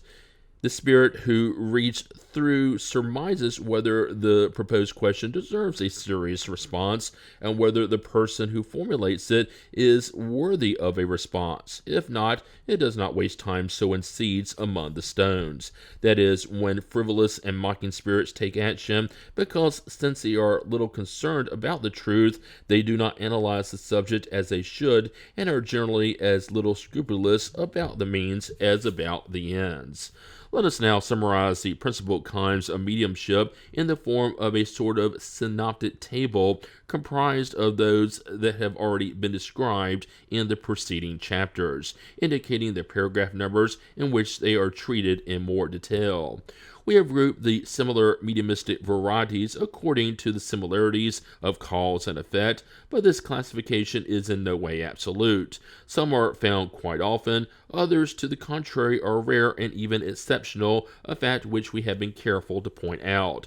These later indications were all supplied by the spirits, who furthermore reviewed this table with particular care and completed it with several observations and new categories, so that we can say that it is now entirely their own work. When we have deemed it worthwhile, we have highlighted their textual observations by using quotation marks. Most of them are by Erastus and Socrates. Synoptic table of the different varieties. We may divide mediums into two large categories: physical effects mediums, those who have the power to induce physical effects or ostensive manifestations, see number 160. Intellectual effects mediums, those who are more especially able to receive and transmit intelligent communications, see number 65. All the other varieties may be directly linked in various degrees to one or the others of these two categories, and a few fit into both. By analyzing the various phenomena produced under mediumistic influence, we see that all of them include a physical effect of some kind, and that such effects almost always appear along with an intelligent effect of some kind. It is sometimes difficult to establish a dividing line between both categories, but this does not present a serious problem. In the classification of intellectual effects mediums, we have included those who can more especially serve as intermediary instruments for regular and continuous communications, see number 133. Varieties common to all types of mediumship. Sensitive mediums. Individuals who are susceptible to sensing the presence of spirits through a general or localized vague or physical sensation. Most of them distinguish between good and evil spirits by the nature of the resultant sensation, see number 164. Due to the resultant fatigue, delicate and overly sensitive mediums must abstain from communicating with violent spirits or those who cause a feeling of tiredness. Natural or unconscious mediums, those who induce phenomena spontaneously without the intervention of their own will, and most of the time without even being aware of it, see number 161. Facultative or voluntary mediums, those who have the ability to induce phenomena through an act of their own will, see number 160. As great as this will may be, they can do nothing if the spirits refuse to come, which proves the intervention of an exterior power. Special physical effects varieties. Typtological mediums, those through whose influence noises and raps are produced, a common variety in which the medium's will may or may not participate. Motor mediums, those who induce inert objects to move, very common, see number 61. Mediums for displacement and suspensions, those who induce the displacement of inert objects or their suspension in the air without any point of support. They are more or less rare, dependent on the intensity of the phenomena they can precipitate. There are also some who can levitate, but they are rarer still. See number 75 and number 80. Musical effects mediums, those who induce the playing of musical instruments without contact, very rare. See number 74, question 24. Mediums for apparitions, those who induce fluidic or tangible apparitions that are visible to those watching, very rare. See number 100, question 27, and number 104. Mediums for apportations, those who serve spirits for the carrying of physical objects, a variety of motor and displacement medium, exceptional. See number 96. Nocturnal mediums, those who obtain certain physical effects in darkness. Following is a spirit's response about whether or not these mediums may be regarded as a separate variety. Certainly, these mediums may represent a specialty, but the phenomena is due more to the environmental conditions than to the nature of the medium or spirit. I should add that some mediums escape this peculiar influence of the environment, and that with a little practice, most nocturnal mediums could produce the phenomena in both light and darkness.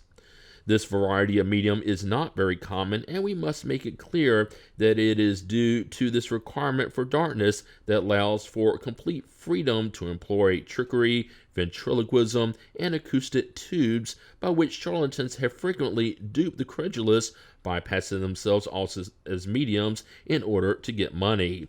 But it does not matter. Tricksters in rooms, like tricksters in public squares, will be cruelly unmasked, and the spirits will show them that they do wrong in interfering in their work. Yes, I repeat, certain charlatans shall be openly and very rudely exposed, so that their role as fake mediums will end. It is only a matter of time. Erastus. Pneumatography mediums, those who obtain direct writing, a very rare phenomenon, and especially easy to imitate by charlatanism. See number 177. Contrary to our own opinion, the spirits have insisted that we place direct writing amongst the phenomena of the physical order because, according to them, intelligent effects are those that a spirit produces by utilizing the elements present in the medium's brain. That is not the case with direct writing. The medium's action in this instance is entirely physical, while in the writing medium, even if completely mechanical, the brain always plays an active role.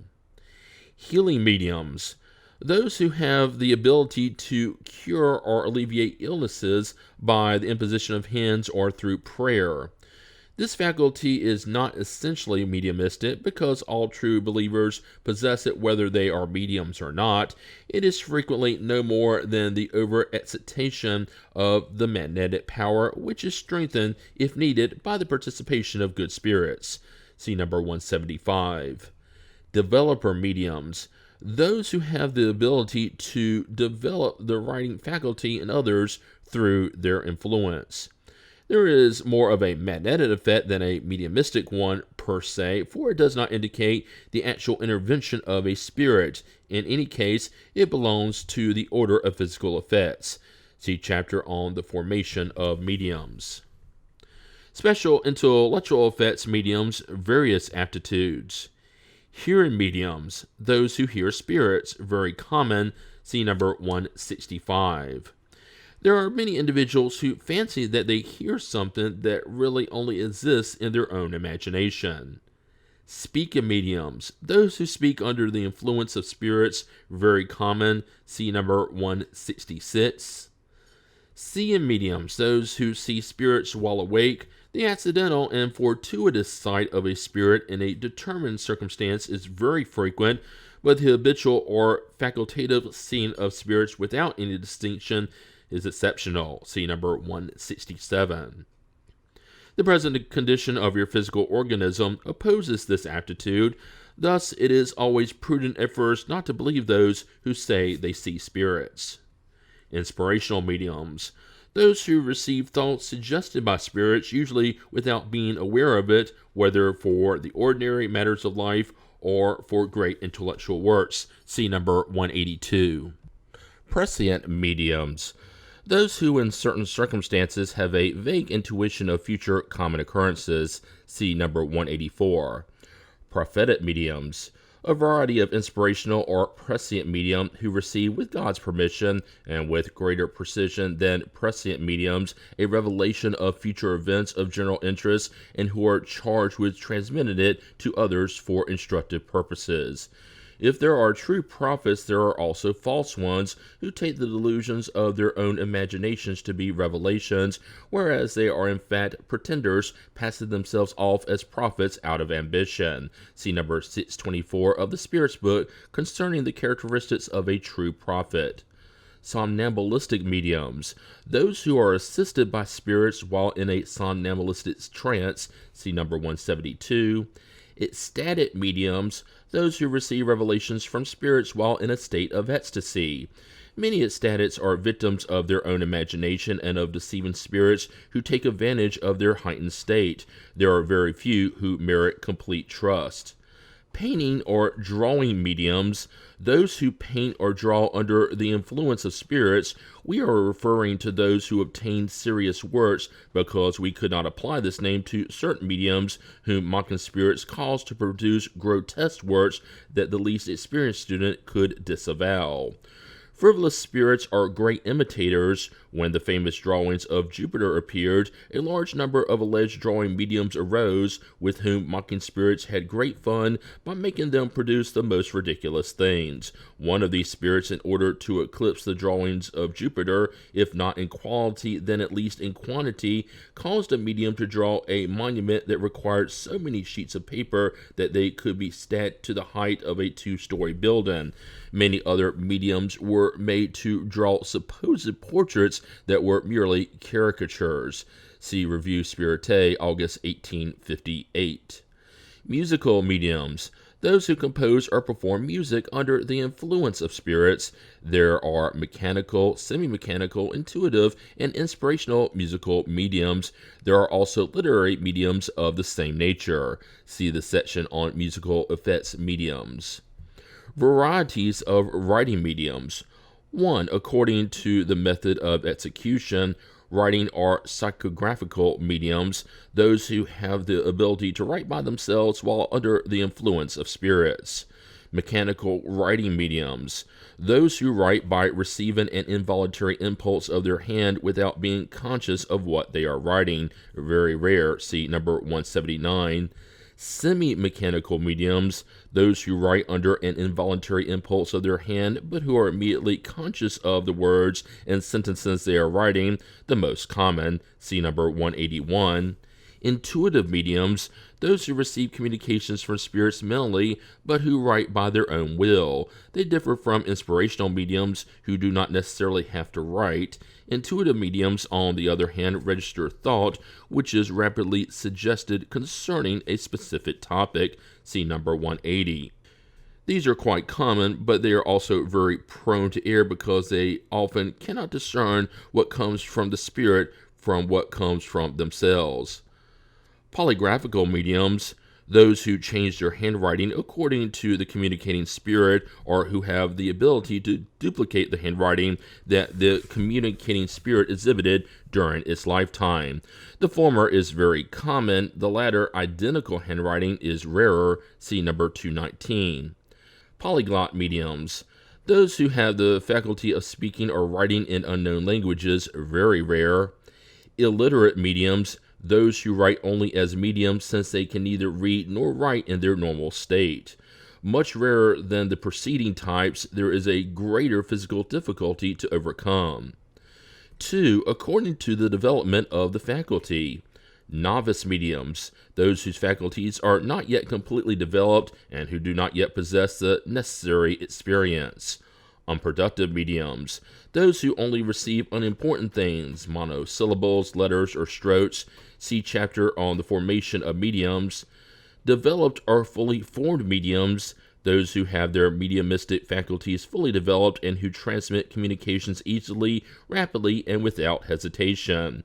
We should understand that these mediums' abilities can only be attained through practice, whereas among novice mediums, their communications are slow and difficult. Laconic mediums, those who receive communications easily but which are brief and undeveloped. Explicit mediums, Those who receive broad and lengthy communications like those one would expect from a consummate writer. This aptitude is related to the ease with which the fluids are combined. Spirits seek out these mediums in order to address subjects that require great development. Experienced mediums.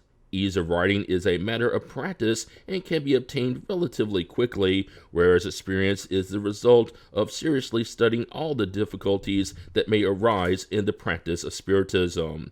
Experience confers upon mediums the necessary tact for appraising the nature of the spirits who manifest, for determining through the smallest indications their good or evil qualities, and for discerning the trickery of deceptive spirits who disguise themselves with the appearance of truth. We easily comprehend the importance of this quality, without which all others would lose their real usefulness. The problem is that many mediums confuse experience, the fruit of study, with an ability arising solely from the organism. They deem themselves to be masters because they write easily, but they reject all counsel and become the prey of deceitful and hypocritical spirits who latch onto them by flattering their pride. See the next chapter on obsession. Flexible mediums, those who possess faculties that more easily lend themselves to the diverse kinds of communications, and through whom all or nearly all spirits can manifest either spontaneously or through evocation. This variety of medium is very close to the sensitive type. Exclusive mediums, those who are preferred by a certain spirit even to the exclusion of all others. The spirit responds in the stead of all others who are called through the medium. This always results from a lack of flexibility. When the spirit is good, it may link itself to the medium out of affinity and for a praiseworthy purpose. When it is evil, however, it always aims to submit the medium to its control. It is more of a defect than a quality and is very close to obsession. See chapter on obsession. Mediums for evocations. Flexible mediums are naturally more appropriate for this kind of communication and are more able to respond to the specific questions that are addressed to them. However, for cases of evocation, there are also entire specialized mediums. Their responses are almost always confined to a limited area and are incompatible with the development of general topics. Mediums for spontaneous communications, those who receive spontaneous communications by spirits who have not been called. When mediums have this faculty, it is difficult and sometimes impossible to evoke a spirit by using them as an intermediary. Nevertheless, they are better equipped than those of the evocation variety. The term equipped should be understood as referring to the cerebral elements because a more developed intelligence is often more necessary. I would even say always necessary for spontaneous communications than for evocations. Here, spontaneous communications means those that truly merit the designation and not a few incomplete sentences or a few banal thoughts that are generally found in human remarks. 3. According to the type and specialty of the communications. Verse-making mediums. Those who most easily receive communications in verse, very common for bad verse, very rare for good verse. Poetic mediums, although they do not receive verse per se, they do receive communications of a vaporous, sentimental style without any harsh quality about them. They are more able than the others at expressing tender and affectionate sentiments. Everything in their communications is vague, and it would not be worthwhile to require anything precise from them. Very common. Positive mediums. Generally, their communications display a clean and precise character which spontaneously lends itself to circumstantial details and exact teachings. Very rare. Literary mediums.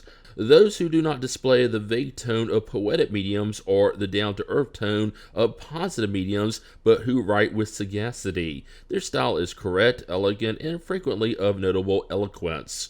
Incorrect mediums.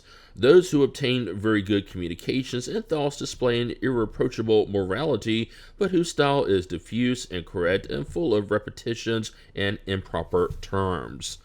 The material incorrectness of style usually stems from the medium's lack of education. This type of medium consequently does not serve as a good instrument for the spirit. However, the spirit attaches little importance to this matter, since for it thought is what is essential, and so it leaves the medium free to provide the appropriate form. The same does not apply to erroneous and illogical ideas that may be communicated, which are always an indication of the low evolutionary degree of the manifesting spirit. Historian mediums.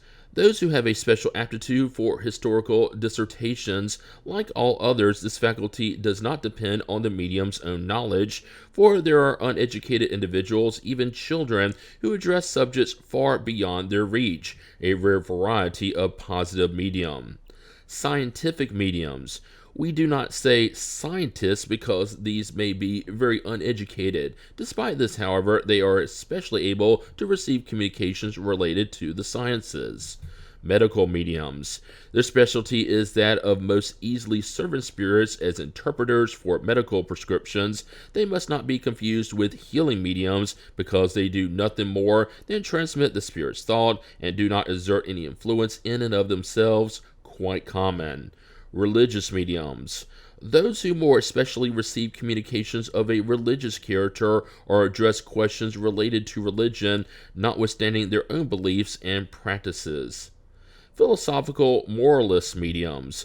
Those whose communications generally address moral issues or profound philosophy, very common for moral issues. All these nuances comprise a diversity in the aptitudes of good mediums. As for those who have special aptitudes for certain scientific, historical, medical, and other communications above their current reach, we can be certain that they possess such knowledge in another existence and have retained it in a latent state, thereby making up part of the cerebral elements needed for a spirit's communication. These elements are what make it easy for the spirit to transmit its own ideas, since these mediums are for the spirit instruments who are more intelligent and malleable than an ignorant one would be. Erastus. Mediums for trivial and obscene communications. These words indicate the kind of communications that certain mediums habitually receive and the nature of the spirits who transmit them. Whoever has studied the spirit world in all its degrees knows that there are spirits whose perversity is on par with that of the most depraved individuals, and who are pleased to express their thoughts through the grossest words. Others who are less abject content themselves with trivial expressions. It is understandable that these mediums should desire to free themselves from being preferred by such spirits, and aspire to be like those who receive communications that never display an unseemly word. Only through a strange mental aberration and a lack of good sense could one believe that such language could come from good spirits. 4. According to the medium's physical qualities. Calm mediums. Those who always write at a rather slow pace without the least agitation. Fast mediums. Those who write with a speed that they could not voluntarily produce in their normal state. Spirits communicate with them at the speed of lightning. One could say that they possess a superabundance of fluid, which enables them to instantly identify with a spirit. Because of the speed, however, this quality has the inconvenience of rendering the writing almost illegible to all except the medium, him or herself. It is also very tiring because it uselessly wastes a great deal of fluid. Convulsive mediums. Those who remain in an overexcited, almost feverish state. Their hand, sometimes their entire body, trembles in such a way that they cannot control it. The cause is undoubtedly in their own physical composition, but much also depends on the nature of the spirits who communicate through them. Good and benevolent spirits produce an agreeable and gentle impression. Evil ones, on the other hand, a painful impression. These mediums should rarely use their faculty because frequent use can adversely affect their nervous system. See chapter on identity, distinction between good and evil spirits. 5. According to the medium's moral qualities. We only mention these mediums in passing at this point in order to complete the table, since we shall address them in the following special chapters. the moral influence of mediums, obsession, the identity of spirits, and others for which we ask particular attention. We will observe the influence that the qualities and shortcomings of mediums can exert on the reliability of the communications, in which mediums can rightly consider themselves to be imperfect or good mediums. Imperfect mediums. Obsessed mediums. Those who cannot free themselves of importunate and deceptive spirits, but who are nonetheless not fooled by them. Deluded mediums. Those who are fooled by deceptive spirits and delude themselves about the nature of the communications they receive. Subjugated mediums. Those who are morally and often physically dominated by evil spirits. Frivolous mediums. Those who do not take their faculties seriously but use it only as entertainment or for useless purposes. Indifferent mediums. These take no moral advantage of the instructions they receive, nor do they change anything about their conduct and habits. Presumptuous mediums. Those who claim that they are in touch only with highly evolved spirits. They deem themselves infallible and regard whatever does not come through themselves as inferior and erroneous. Proud mediums.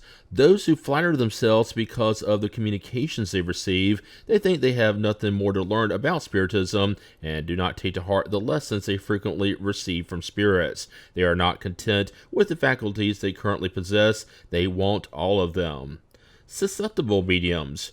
A variety of proud medium who take offense at the criticisms leveled at their communications. They are hurt by the least remark against them. When they display what they have received, it is meant to elicit admiration rather than an opinion. They usually have an aversion for persons who do not lavish praise upon them and avoid meetings in which they cannot impose themselves and dominate.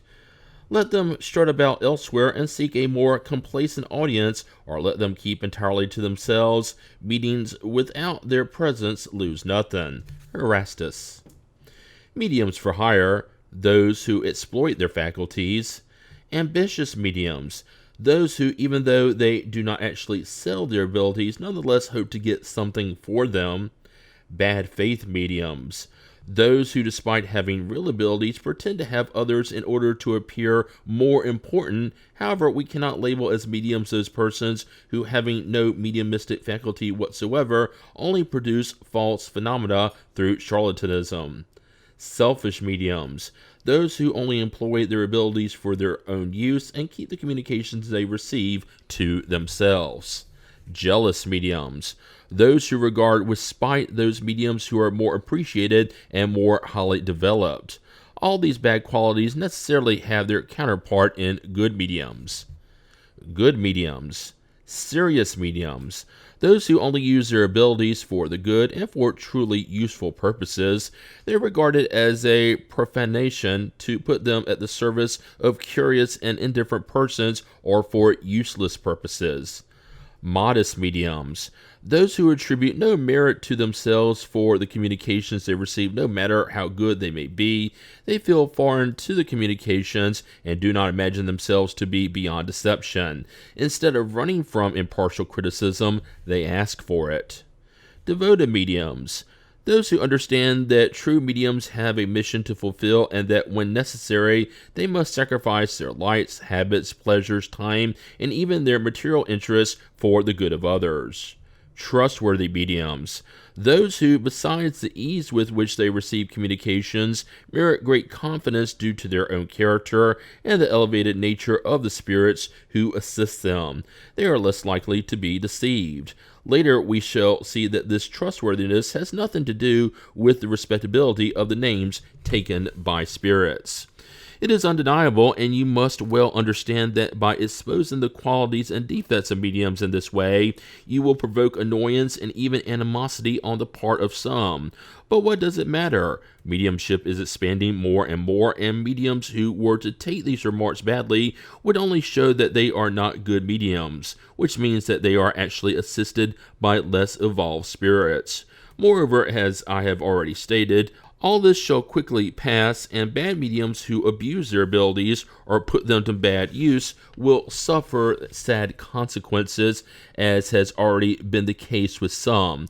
They will learn at their own cost the consequences for turning a gift that God has given them for their own moral progress into satisfying their earthly passions. If you cannot lead them back onto the moral path, pity them, for you may say that God has reproved them. Erastus. This table is of great importance not only for the sincere mediums who in reading it will seek in good faith to save themselves from the stumbling blocks to which they may be exposed, but also for all those who make use of mediums, because it will provide them with a measure of what they can reasonably expect. The table, as well as the spirit scale, which is its supplement, should constantly be before those who concern themselves with manifestations. These two tables summarize all the principles of the doctrine and will contribute more than you might think toward leading Spiritism onto its true path. Socrates. All the above mediumistic varieties present innumerable degrees of intensity. There are many that, strictly speaking, do not comprise more than simple nuances, but are nevertheless the result of special aptitudes. We must realize that only very rarely is the mediumistic faculty strictly limited to one type. A medium can undoubtedly have several aptitudes, but there will always be a predominant one, and this is the one that should be cultivated if it is useful. It is a grave mistake to want to in any way force the development of a faculty that one does not possess. On the other hand, it is necessary to cultivate all those that one possesses in a germinal state. However, to seek others is a waste of time in the first place, and in the second, it could mean the loss and certainly the weakening of those that already exist. When the principle or seed of a faculty exists, it always expresses itself through unmistakable signs. If they would limit themselves to their own specialty, mediums would perfect it and obtain grand and beautiful results. However, if they concern themselves with everything, they will not get any good results. In passing, it should be noted that the desire to indefinitely extend the ambit of one's faculties is pretentious pride, which the spirits never leave unpunished. Good spirits always forsake the presumptuous, who then become the target of deceiving ones. Unfortunately, it is not uncommon to see mediums who are not content with the faculties they have received and who, out of vanity or ambition, aspire to possess exceptional ones that they believe will make them famous. Such pretense takes away their most precious quality, being regarded as trustworthy mediums. Socrates. Studying the specialties of mediums is necessary not only for mediums themselves, but also for those who call upon them. According to the nature of the spirit whom one may want to evoke, and depending on the questions one wishes to ask, it is imperative to choose the most capable medium. Resorting to the first one who comes along is to expose oneself to receiving unsatisfactory or erroneous responses. Let us make a comparison using ordinary facts. We would not trust an original draft or even a simple copy to the first person to come along only because he or she knew how to write. A musician wants an excerpt of a song he has composed to be performed. There are several singers at his disposal, all of whom are skillful. However, he will not choose at random. For his interpreter, he will try to find the one who has the voice, the capability for expression, all the qualities that best correspond to the nature of the piece. Spirits do likewise concerning mediums, as we must do likewise concerning spirits. We must further note that the variations presented through mediumship, and to which others may be added, are not always according to the character of the mediums themselves. Thus, for example, a naturally joyful and jovial medium may habitually receive serious, even severe communications, and vice versa. This is yet another proof that mediums act under the impulse of an outside influence. We shall return to this subject in the chapter dealing with the moral influence of the medium. Part 2, Chapter 17, The Development of Mediums, the Development of Mediumship. We are here particularly addressing writing mediumship because this is the most widespread kind, and also because it is at the same time the simplest and most convenient, and the one that provides the most satisfactory and complete results. Furthermore, it is the one most sought after. At present, unfortunately, there is still no means of diagnosing, even roughly, those who possess this faculty. The physical signs that some take as indications are uncertain, and we may find it in children, old people, men, and women, whatever their temperament, health status, or degree of intellectual and moral development may be. There is only one way to ascertain its existence: experimentation. As we have already seen, writing may be obtained by using baskets and planchettes or directly by hand. Since this last method is the easiest and the only one used nowadays, it is the one we recommend. The process is quite simple, consisting merely in taking a pencil and paper and putting oneself in a writing position. No other preparation is needed. Nonetheless, several recommendations are indispensable for obtaining a good result.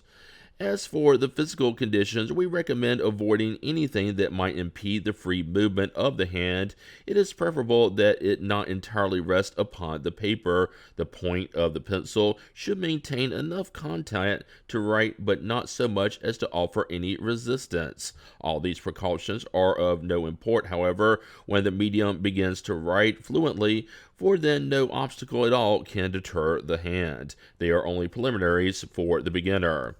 It does not matter whether a pen or pencil is used. Some mediums prefer a pen, but it will only work for those who are fully developed and who write calmly. There are mediums who write so quickly that using a pen would be nearly impossible, or at least very inconvenient. The same applies when the writing is jerky or irregular, or when dealing with violent spirits who tap the point and break it, tearing the paper. The desire of all aspirants to mediumship is, of course, to be able to converse with the spirits of loved ones, but any impatience must be moderated because communications with a particular spirit nearly always present physical difficulties that render doing so impossible for the novice. In order for a spirit to be able to communicate, there must be between it and the medium certain fluidic combinations which are not always immediately established. Only to the degree that his or her mediumship develops will the medium little by little acquire the aptitude needed to communicate with the first spirit who presents itself at the time. However, it would also be that the longed-for spirit is not in a favorable condition to communicate in spite of actually being present, or that it is neither able nor permitted to respond to the evocation. Thus, it is best if in the beginning the medium refrains from evoking a particular spirit to the exclusion of any other, since fluidic relations often cannot be easily established between the two, no matter how much affinity there may be.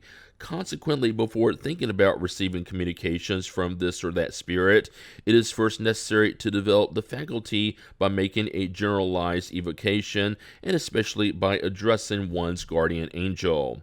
There are no sacramental formulas. Whoever claims to recite a formula that draws spirits may be firmly branded as an impostor, since formulas mean nothing to spirits. Nevertheless, the evocation must always be made in God's name. We may begin an evocation of a spirit by using the following phrases or similar ones.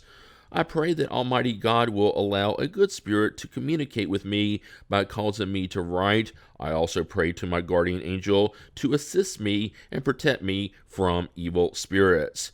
Then we wait for a spirit to manifest itself by causing us to write something. It could be that the spirit whom we had hoped for will in fact manifest itself, or it could be an unknown one, or even our guardian angel. In any case, it will usually identify itself by writing its name. This brings up the problem of identity, a problem that requires much experience to deal with, because there are few novices who are not exposed to the possibility of being fooled. We shall soon address this issue in a special chapter.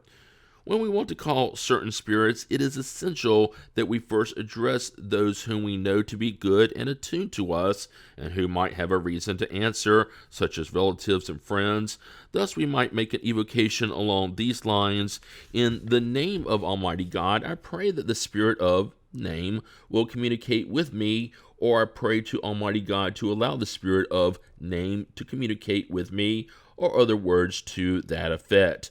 Also, the first questions must be formulated in a way that the answers may be given as simply yes or no. For example, are you here? Do you wish to answer? Can you make me right? Etc. Later on, this precaution will be unnecessary. In the beginning, however, it is a means of establishing a relationship. The essential thing is that the question not be useless, that it not refer to private matters, and especially that it express a benevolent and sympathetic sentiment toward the spirit to whom it is addressed. See special chapter on evocations. A more important guideline to observe than the manner of making the appeal is calmness and meditation combined with an ardent desire and a firm will to succeed. By will, we do not mean an ephemeral and inconsistent desire allowing ourselves at any moment to be interrupted by other matters, but a serious and persevering determination sustained with firmness and without impatience or anxiousness. Meditation is aided by solitude, silence, and the avoidance of anything that could cause a distraction. Thus, there is nothing more to it except this. Renew the attempt every day for 10 or 15 minutes at the most, each time for 15 days, a month, 2 months, more if needed. We know of mediums who only begin to display their abilities after 6 months of practice, whereas others begin to write correctly from the start. In order to avoid futile attempts, one could question a serious and high-order spirit through another medium. However, it is worthwhile to remember when we propose a question to spirits to find out whether or not we possess mediumship.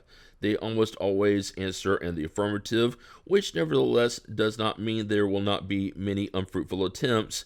This may easily be explained. If a generalized question is posed to a spirit, it will respond in a generalized manner.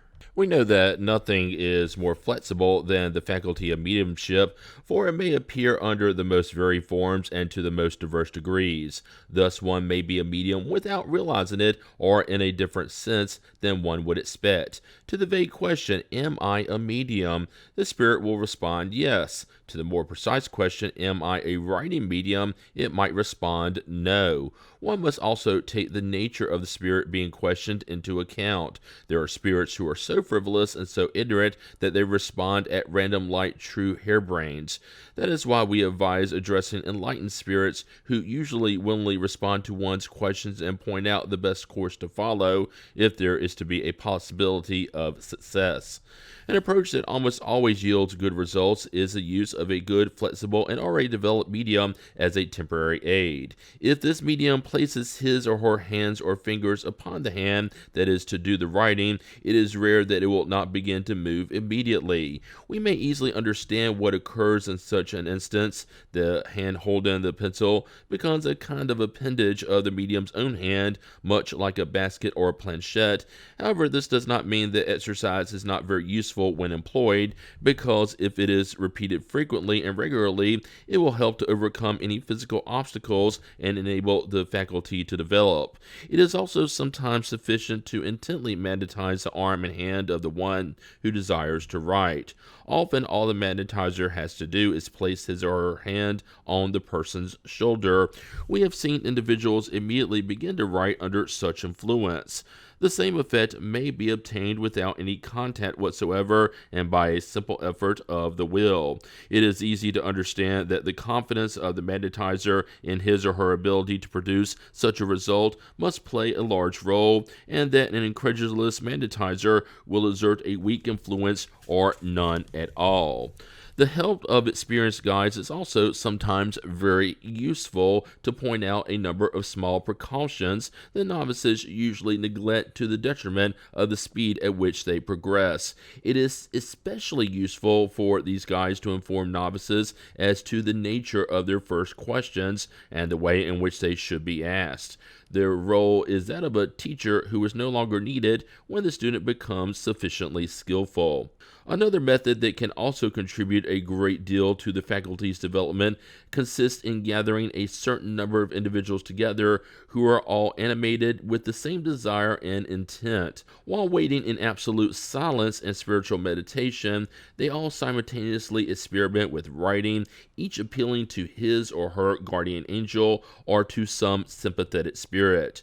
One of them can also make a generalized appeal to good spirits on behalf of all the members of the group without special designation and say, for example, "In the name of Almighty God, we pray that good spirits will communicate through the persons gathered here."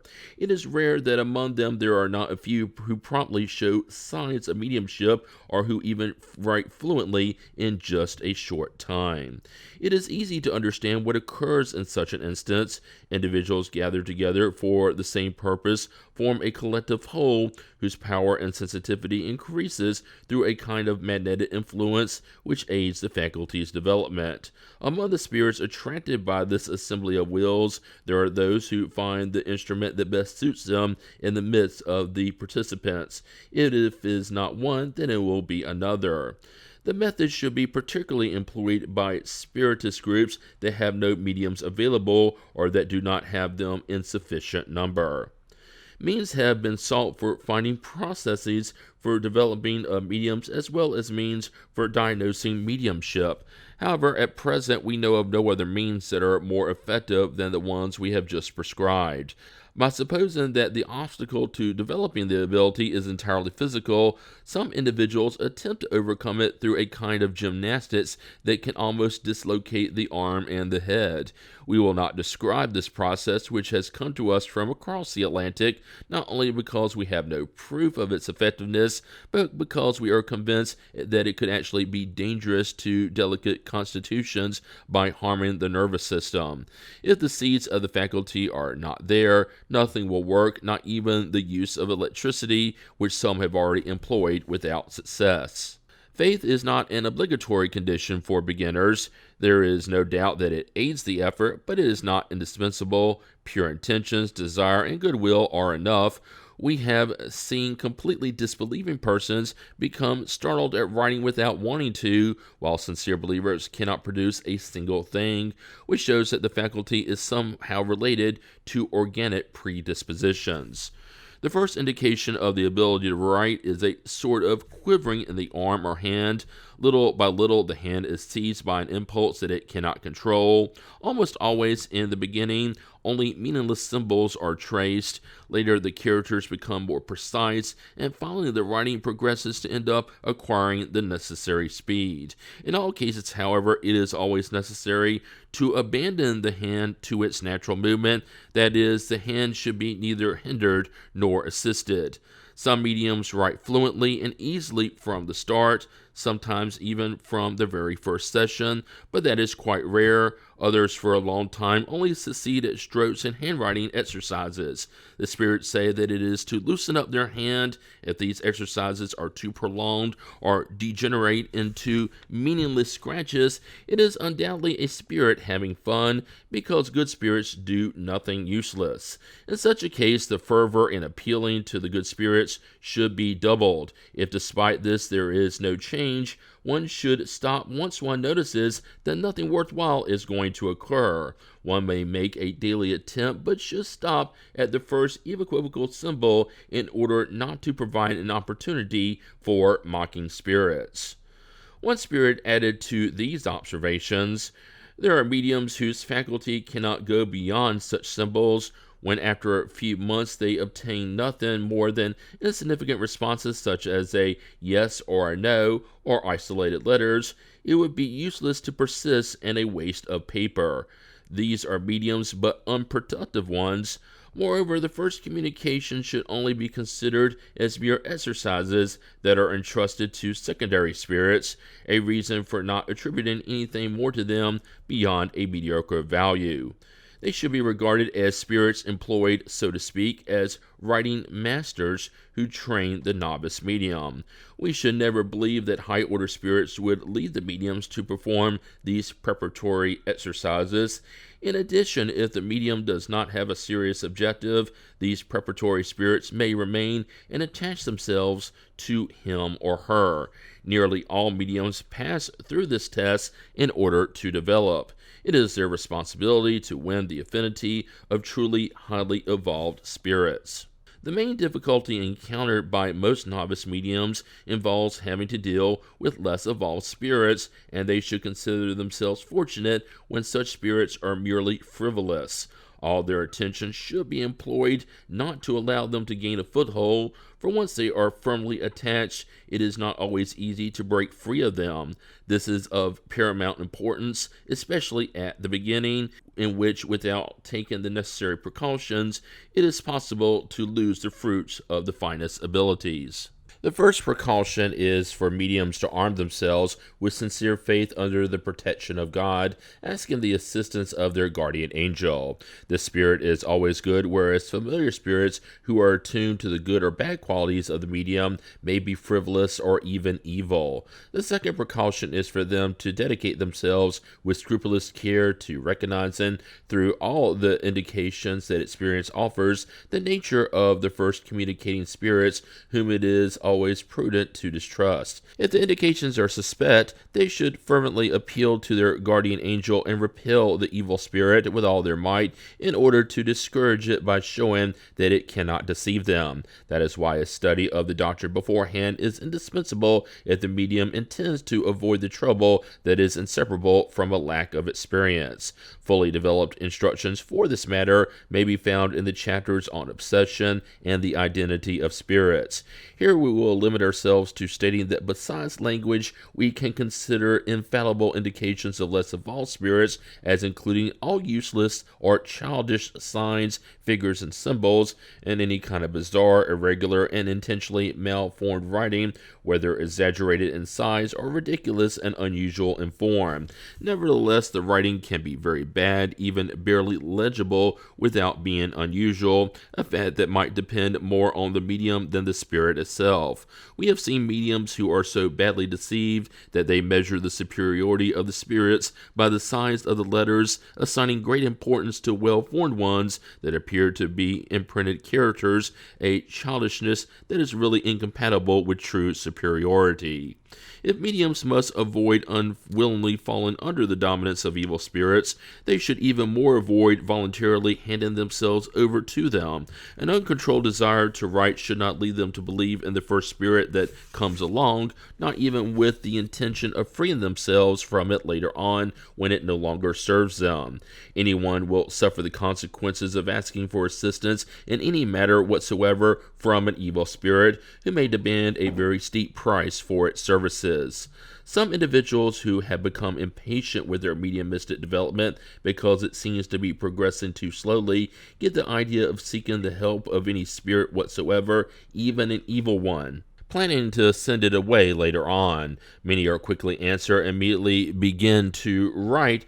However, the spirits, not at all minding having been summoned as a last resort, show themselves quite unmanageable when it comes time to leave. We have known mediums who were punished for their presumptuousness in thinking they were strong enough to send such spirits away at will. They were submitted to years of obsession of every kind through the most outrageous hoaxes, through tenacious fascination, or even through physical disasters and the cruelest disappointments.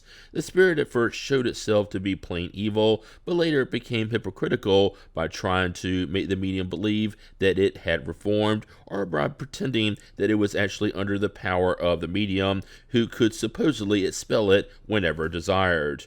The writing is sometimes quite legible, with the words and letters perfectly salient, but with certain mediums the writing is difficult to decipher by anybody other than the person who has written it, making it necessary to become accustomed to it. Quite often the writing consists of large strokes. Spirits are not concerned with saving paper. Whenever a word or sentence is hard to read, we ask the spirit to please write it again, which it usually does willingly. Whenever the writing is habitually illegible even to the medium, he or she can nearly always render it clearer with frequent and sustained practice performed with much willpower and by arduously beseeching the spirit to be more accurate. Often, some spirits adopt conventional marks which they use during habitual meetings, for example, to show that it finds a question disagreeable and that it does not wish to respond. It will draw a long stroke or other such indication. When the spirit reaches the end of what it wanted to say or no longer wants to respond, the medium's hand becomes still, and no matter what his or her ability or willpower may be, not another word will be obtained. On the other hand, when the spirit has not yet finished, the pencil continues without the hand being able to stop it. If the spirit wants to say something spontaneously, the hand compulsively picks up the pencil and begins to write without being able to oppose it. Moreover, the medium almost always feels something that indicates whether there has only been a pause in the communication or whether the spirit has indeed finished, and it is rare that the medium does not sense the spirit's departure. These are the most important explanations we have to give in addressing psychographic development.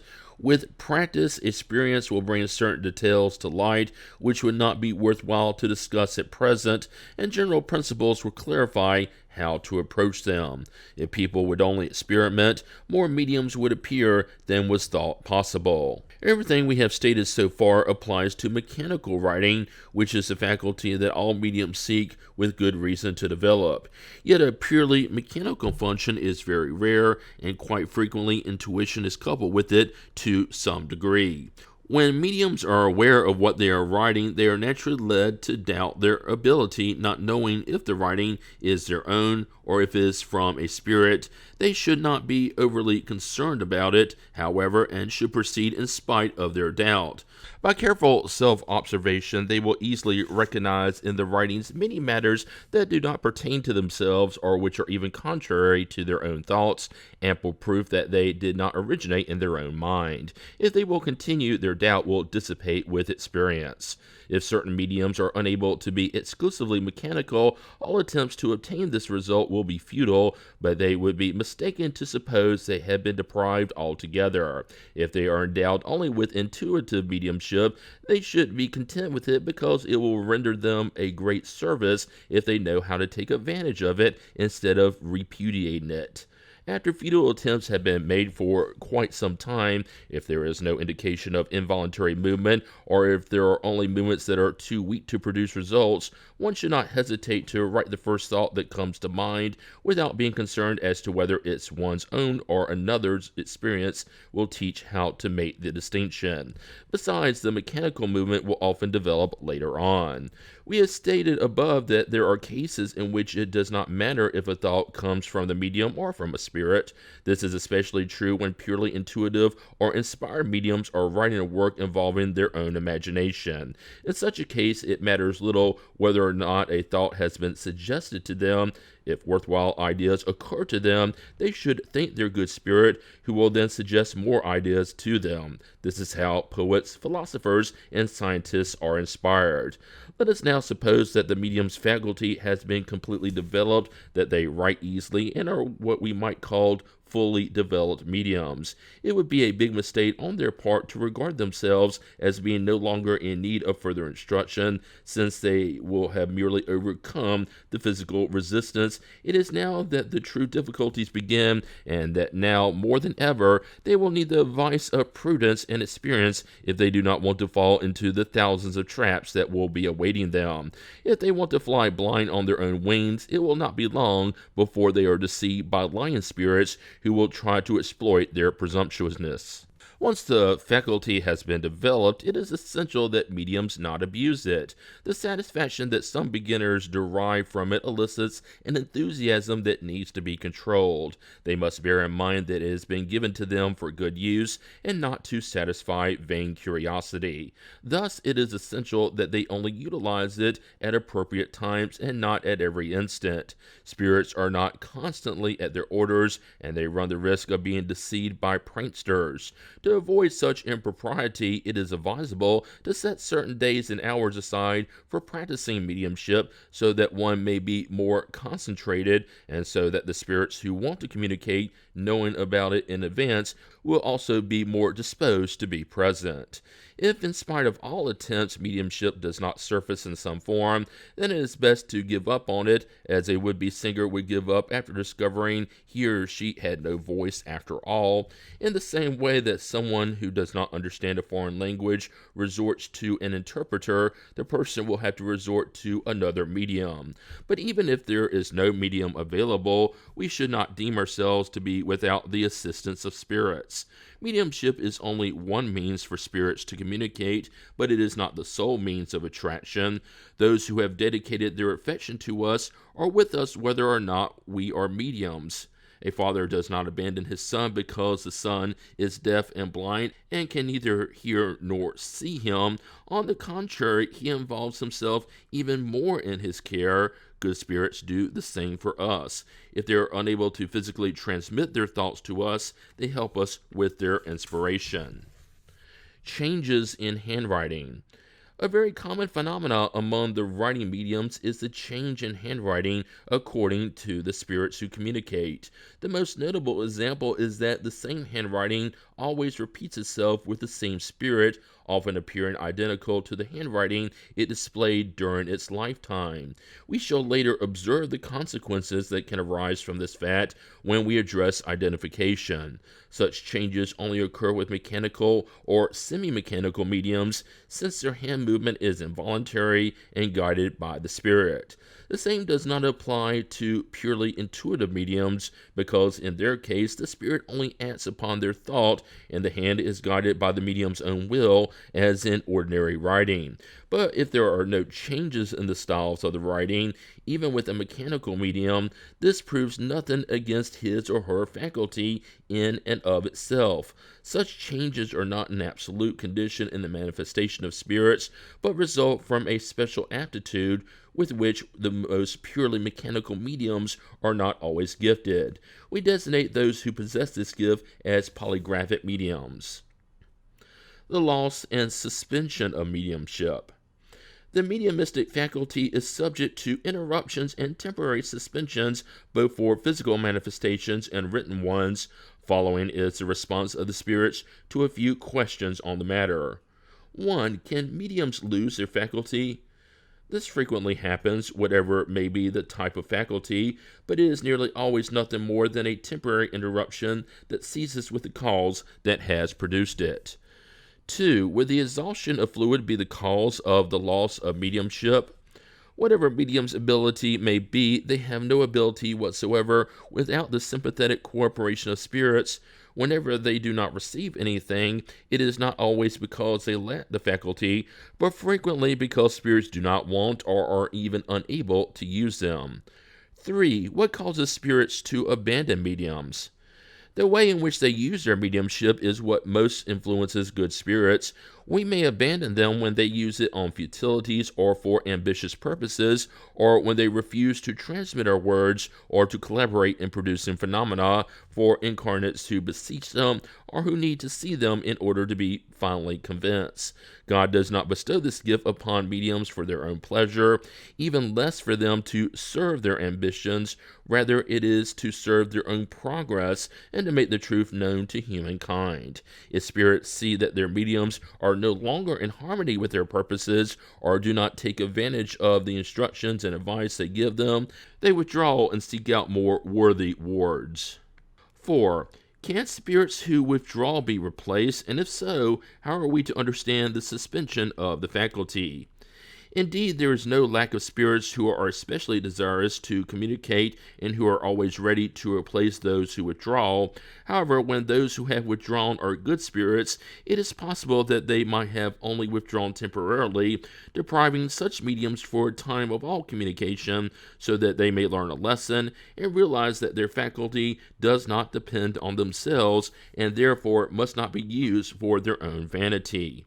This temporary deprivation has the further aim of proving to them that they write under the influence of another, otherwise they would not experience interruptions Moreover, the interruption of the faculty is not always a punishment, but sometimes demonstrates Spirit's care for the mediums toward whom they are affectionate and to whom they want to provide a respite when they deem it necessary. In that case, they will not permit other spirits to replace them. 5. But morally speaking, there are mediums of great worth who do not feel any need for respite and become very distressed at the interruption because they do not understand its purpose.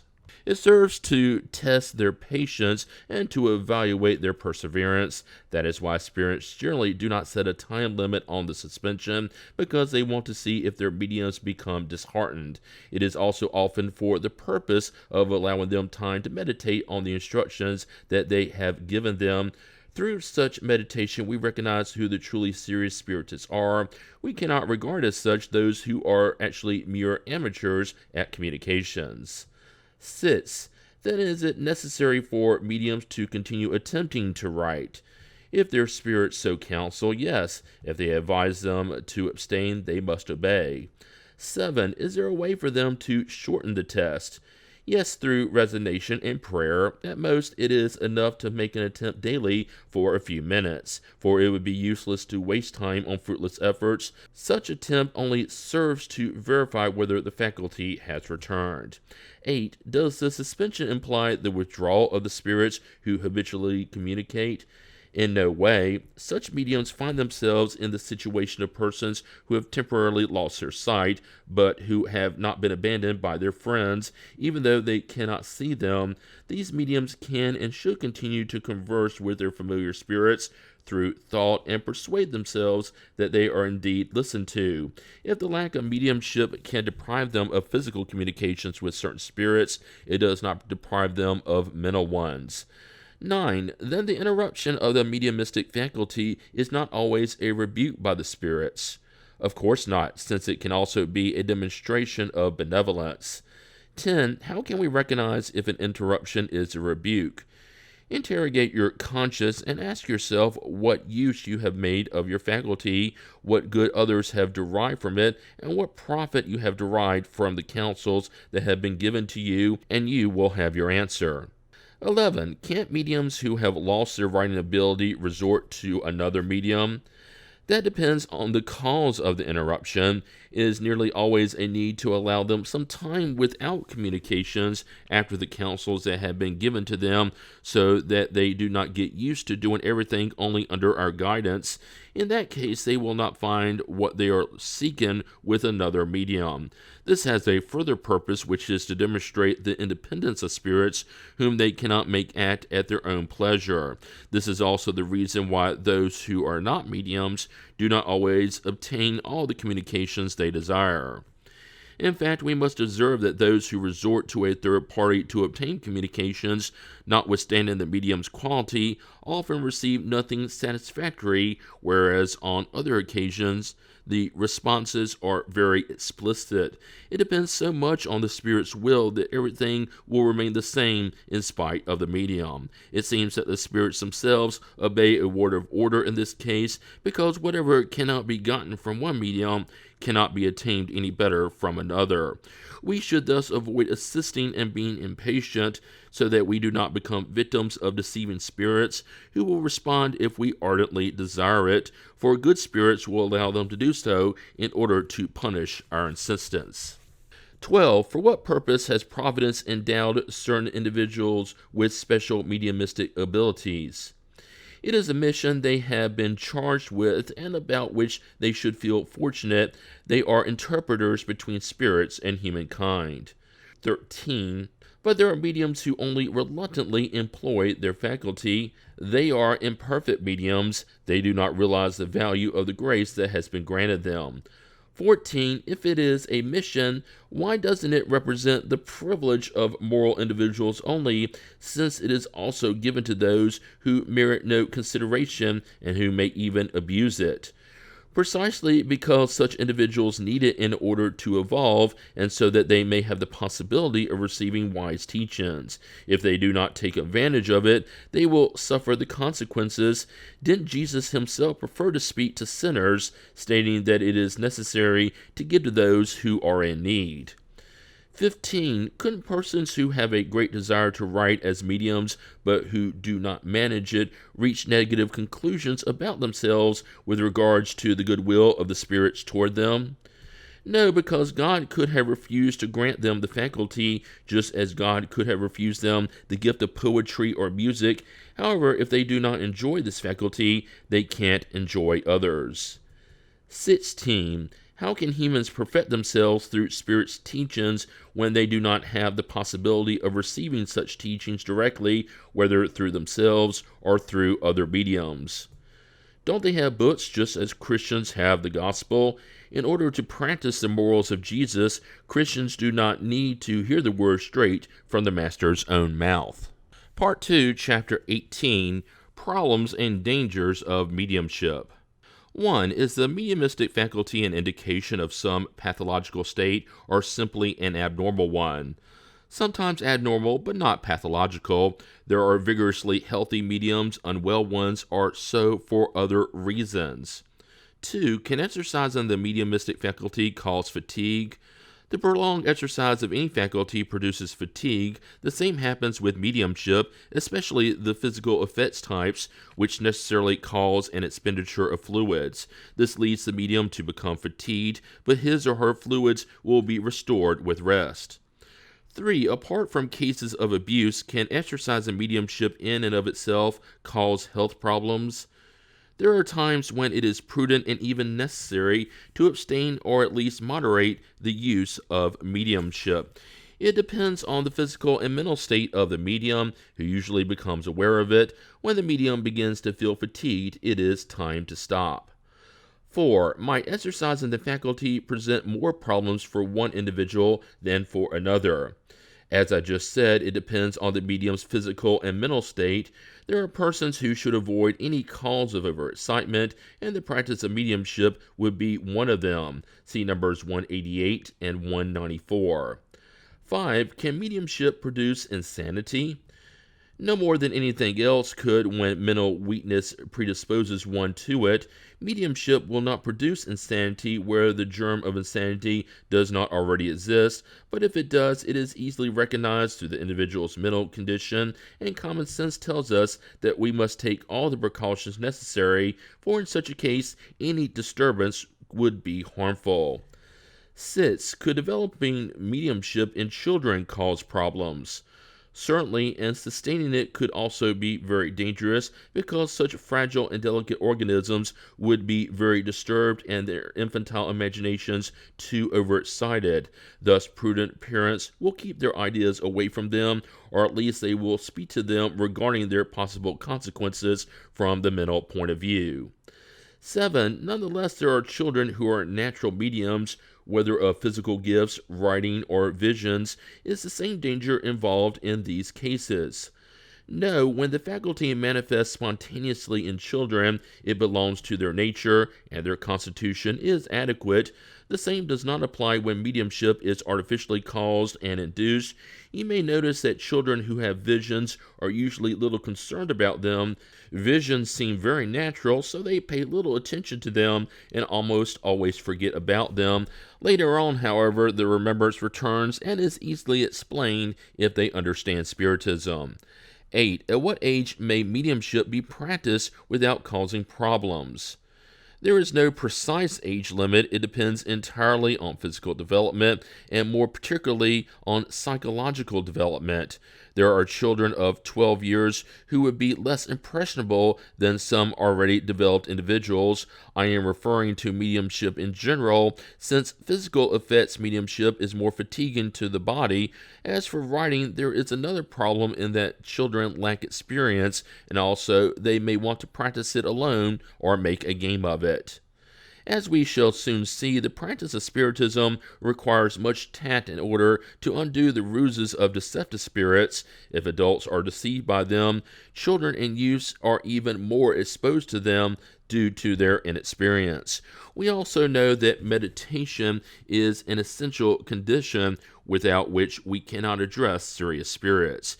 Evocations made carelessly or for purposes of entertainment comprise a true profanation. and as such they open the door to mocking or malevolent spirits. Since we cannot expect the necessary seriousness for such an act from children, we should fear that if left to themselves, they might transform it into a game. Even under the most favorable conditions, we must hope that children gifted with mediumship will only exercise it under the supervision of experienced individuals who, through their own example, will teach them the respect due to the souls of those who used to be of this world. Therefore, we see that the problem of age is subordinate both to the conditions of temperament and character. Nevertheless, what the above responses clearly emphasize is that we must not force the development of the mediumistic faculty in children when it is not spontaneous, and that in all cases it is necessary to utilize it only with great circumspection and never elicit or encourage its practice by frail individuals. We must use all available means to keep mediumistic practice away from those who show the least sign of eccentricity in their ideas or weakness in their mental faculties, for they are obviously predisposed to insanity, which any overexciting cause may develop. In this respect, Spiritist ideas have no more influence than others, but should insanity manifest itself, it will take on the character of the dominant preoccupation, just as it would take on a religious character in persons who hand themselves over to excess in devotional practices, but the responsibility would be attributed to Spiritism. The best thing to do with any persons who display a tendency toward an idée fixe is to steer their preoccupations in another direction in order to provide rest to their weakened organs. In this matter, we would call the attention of our readers to section 12 of the Introduction to the Spirit's Book. Part 2, Chapter 19, The Role of Mediums in Communications. The Influence of the Medium Spirit. 1. During the time in which they exercise their faculty, are mediums in a perfectly normal state? Sometimes they are in a state of crisis that is more defined or less so. That is what fatigues them and why rest is necessary, but most of the time their state is not otherwise than normal, especially where writing mediums are involved. 2. Can written or verbal communications also come from the medium's own spirit? The medium soul can communicate like any other. If it enjoys a certain degree of liberty, it recovers its qualities as a spirit. You have proof of this when you are visited by the souls of living persons who communicate with you through writing, often without having been called. You should realize that among the spirits you evoke, there are those who are still incarnated on the earth. In these instances, they speak with you as spirits and not as human beings. Why couldn't the medium's own spirit do the same? Doesn't this explanation seem to confirm the opinion of those who believe that all communications emanate from the medium's own spirit rather than from another? They are mistaken in understanding that their opinion is absolute. The medium spirit can certainly act on its own, but this is no reason for other spirits not to be equally able to act through the medium's intermediation. 3. How can we tell if the spirit who responds is that of the medium or if it is another spirit? By the nature of the communication, study the circumstances and language and you will be able to tell.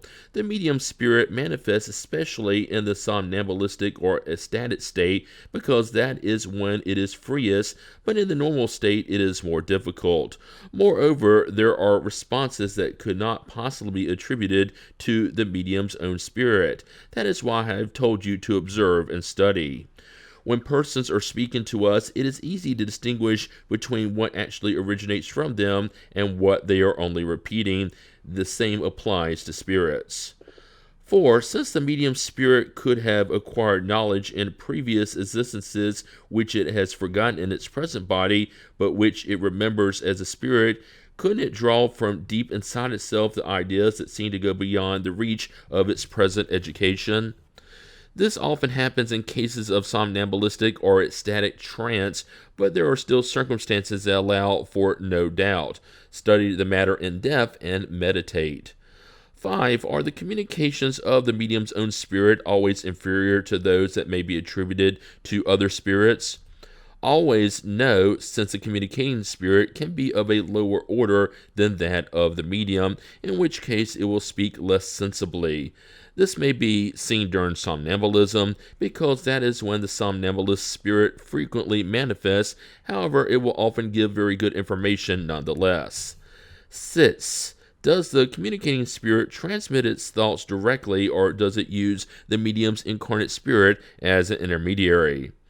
The medium spirit is the interpreter because it is connected to the body which serves for the communication, and because this link between you and the communicating spirits is necessary, just as an electric wire is necessary for transmitting news over a distance, and an intelligent person is necessary on either end of the wire to receive and communicate.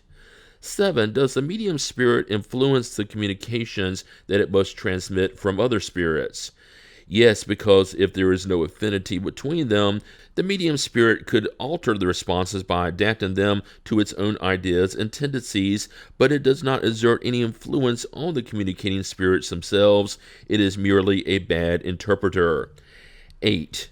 Is that why certain spirits prefer certain mediums? There is no other reason. They look for the interpreter who best sympathizes with them and transmits their thought most precisely. If there is no sympathy between them, the medium spirit will be antagonistic and will put up resistance, making itself an unwilling and almost always unfaithful interpreter. You yourselves experience the same thing when the ideas of a scholar are transmitted by a foolish or dishonest person. 9. We can understand how this might be true of intuitive mediums, but not when we are dealing with mechanical mediums. You do not understand the medium's role very well. There is a law that still escapes you. Remember that in order to produce the movement of an inert object, the spirit requires a portion of the medium's animalized fluid, which it uses to momentarily animate a table, for example, making it obey its will.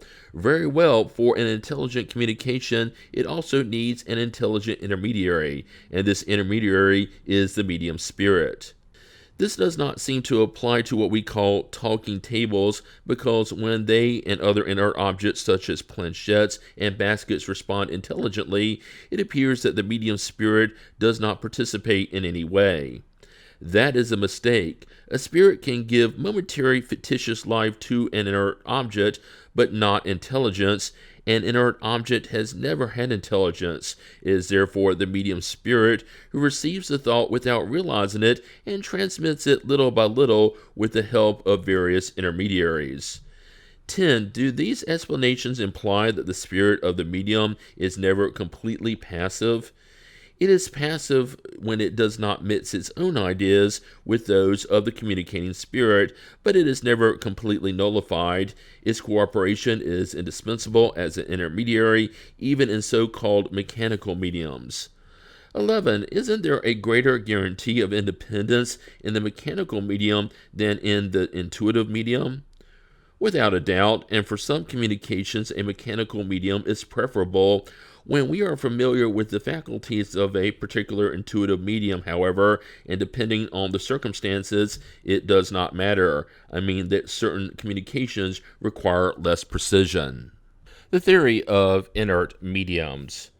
12. Among the different theories proposed to explain spirit phenomena, there is one that presumes that there is true mediumship in inert objects, for example, in the basket or cardboard box that serves as the instrument. The communicating spirit would identify itself with the object and render it not only living but also intelligent, which has given rise to the designation inert mediums to such objects.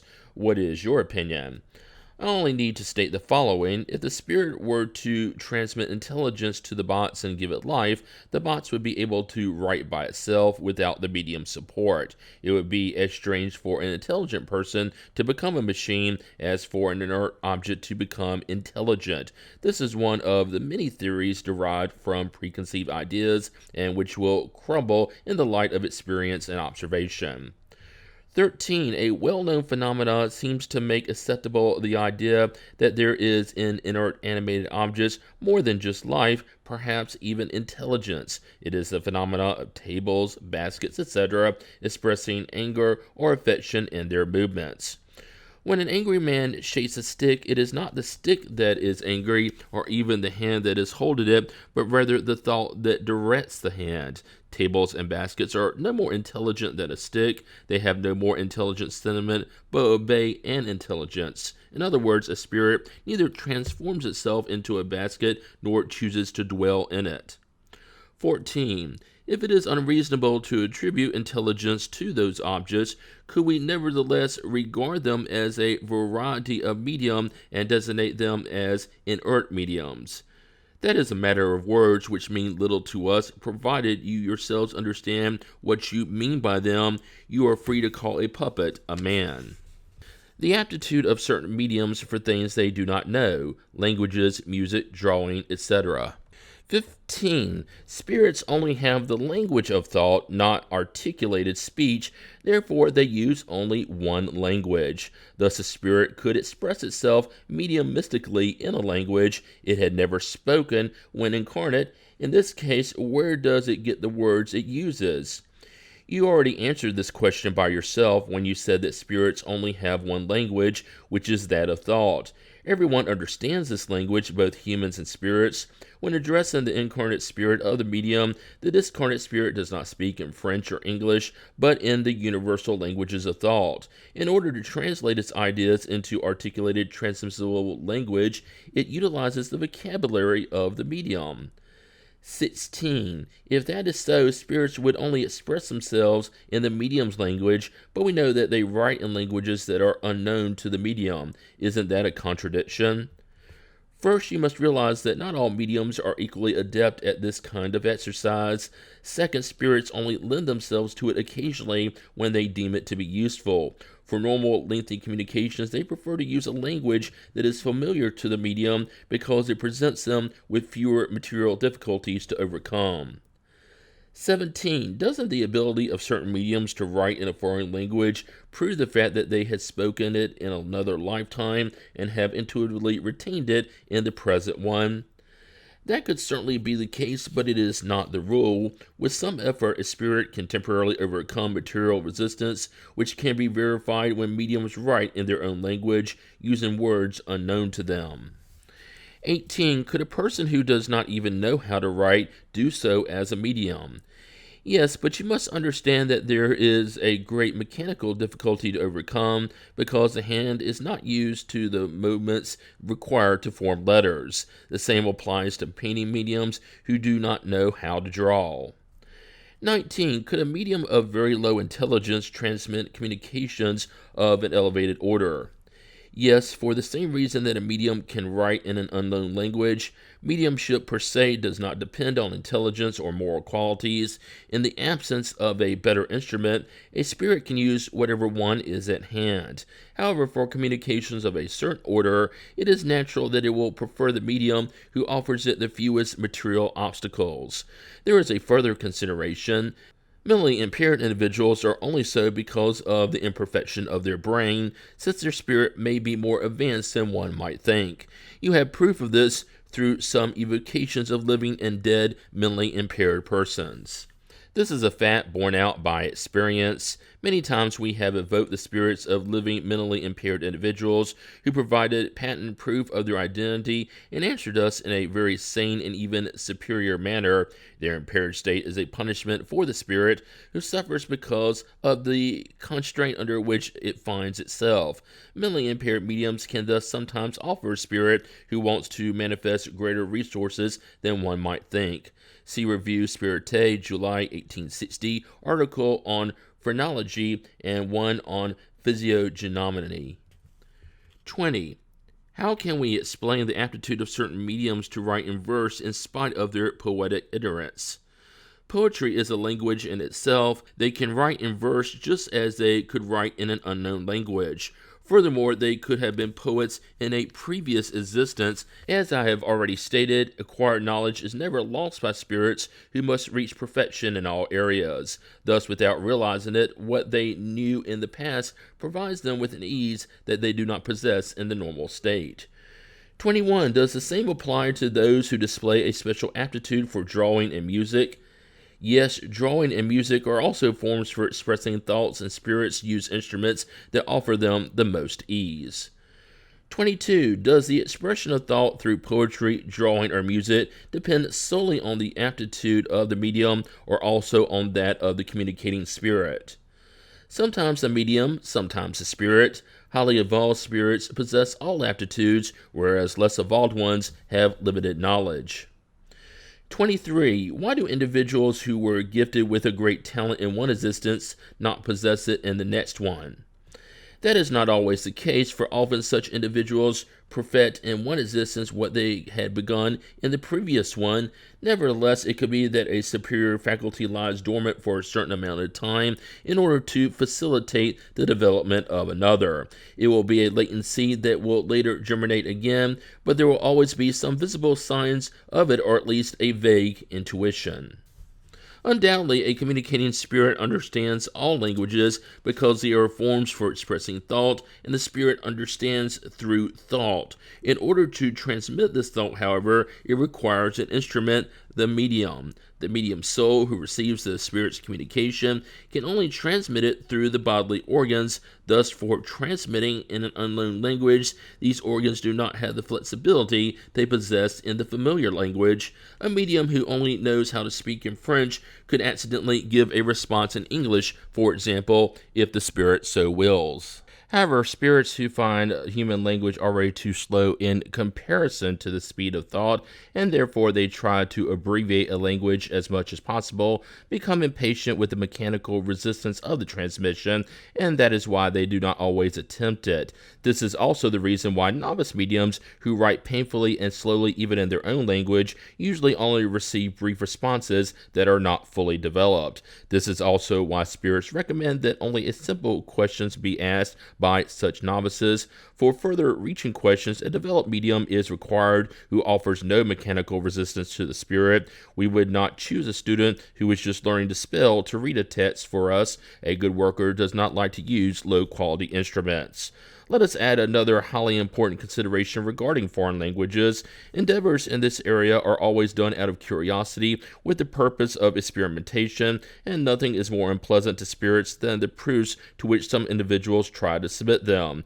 Highly evolved spirits never lend themselves to this, and they depart from those who intend to enter onto such a path. They love serious and useful subjects as much as they love concerning themselves with useless and purposeless ones. Disbelievers will say this is nevertheless a useful aim for convincing them, and that it could result in winning adherents for the cause of the spirits. In response to spirit state, our cause does not need those who are so proud as to deem themselves indispensable. We call to ourselves those whom we want, and who are always the humblest and most unassuming. Did Jesus perform wonders for the scribes when they asked him to? And what kind of individuals did he use to revolutionize the world? If you want to convince yourselves you have other means than through demands, start by submitting yourselves to the facts. Is it not normal for students to impose their will upon their master? The result of this is that, except for a few exceptions, mediums transmit spirits' thoughts through the available mechanical means, and the expression of this thought could and should be often affected by the imperfection of such means. Thus, uncultured individuals will say the most beautiful things and express the most elevated and philosophical thoughts in an uncultured manner, for as we know, for spirits the thought means more than everything else. This answers the objections of certain critics as to incorrectness of style and spelling, which they would blame the spirits for, but which could be attributed to either the mediums themselves or the spirits. It is not worthwhile to dwell on such matters, and it is no less childish to want to point out such incorrectness with minute precision as we have sometimes witnessed.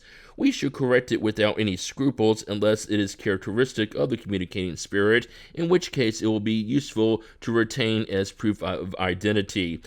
Hence, for example, we have seen a spirit always write jewel lacking the S when referring to its grandson, because during its lifetime it wrote it like that, although the grandson who served as its medium knew perfectly well how to spell his own name.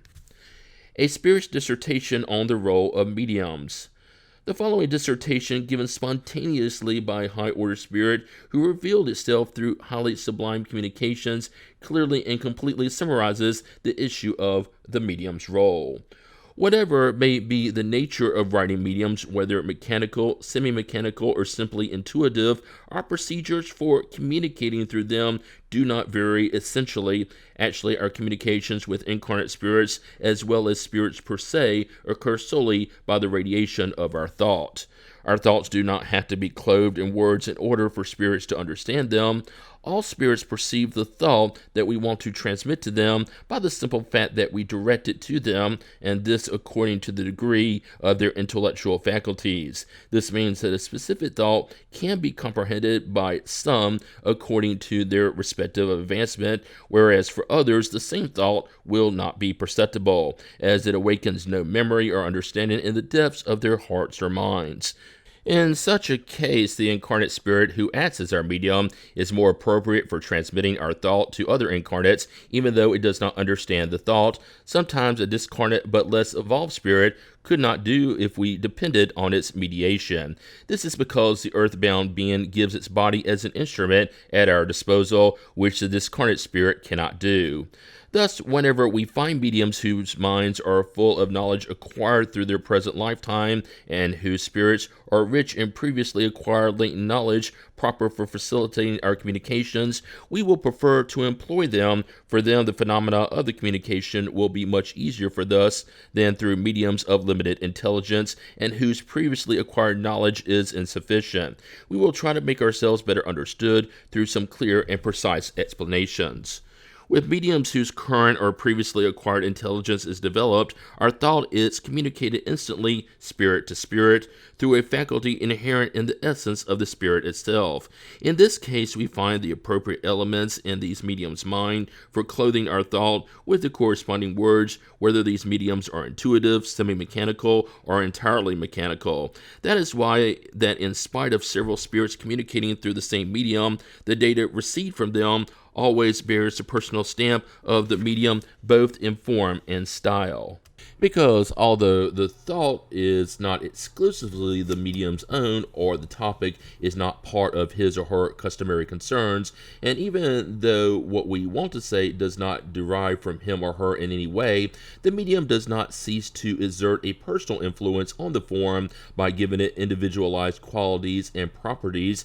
It is precisely like when you look at several places through tinted lenses, green, white, or blue. Although the places and objects are entirely different and totally independent from one another, they nonetheless always appear with the colorization given to them by the various lenses. A better example, let us compare mediums to those glass bottles that are filled with colored and transparent liquids and that may be seen in drugstores. Well then, we are like luminous focal points shining on certain moral, philosophical, and psychological inner scenes, illuminating them through blue, green, or red mediums in such a way that our luminous rays take on their colorations. In other words, our rays must pass through glass that varies in degrees of cut and transparency, which means mediums with different degrees of intelligence. Our rays only reach those objects that we want to illuminate by taking on the colorization or personal style of these mediums. Finally, to finish with one or more comparisons, we spirits are like musical composers who have composed or would like to improvise on an air and have only one of these instruments at our disposal: a piano, a violin, a flute, bassoon, or a 10-cent whistle. There is no doubt that with the piano, the flute, or the violin, we will play our piece satisfactorily to our listeners. Even through the sound of the piano, bassoon, or flute is each essentially different for each instrument. Our composition will always be the same one in spite of the differences in sound. However, if we only have the 10-cent whistle at our disposal, we would run into difficulties. In fact, when we have to use little advanced mediums, our work becomes slower and tedious because we must resort to incomplete forms of expression, which is an impediment to us. We are then forced ours to break down our thoughts and dictate word by word, letter by letter, which is tiring and fatiguing to us and comprises a real restraint on the promptness and development of our manifestations. That is why we feel fortunate to find mediums well prepared, sufficiently equipped, and furnished with mental elements that can be quickly utilized. In other words, good instruments, for then our perispirit, acting upon the perispirit of whomever we mediumize, only has to give impulse to the hand, which serves as a pen or pencil holder. With badly equipped mediums, we are obliged to perform a work similar to when we have to communicate by means of raps, that is, letter by letter, word by word, in order to form the sentences that translate the thought to be transmitted.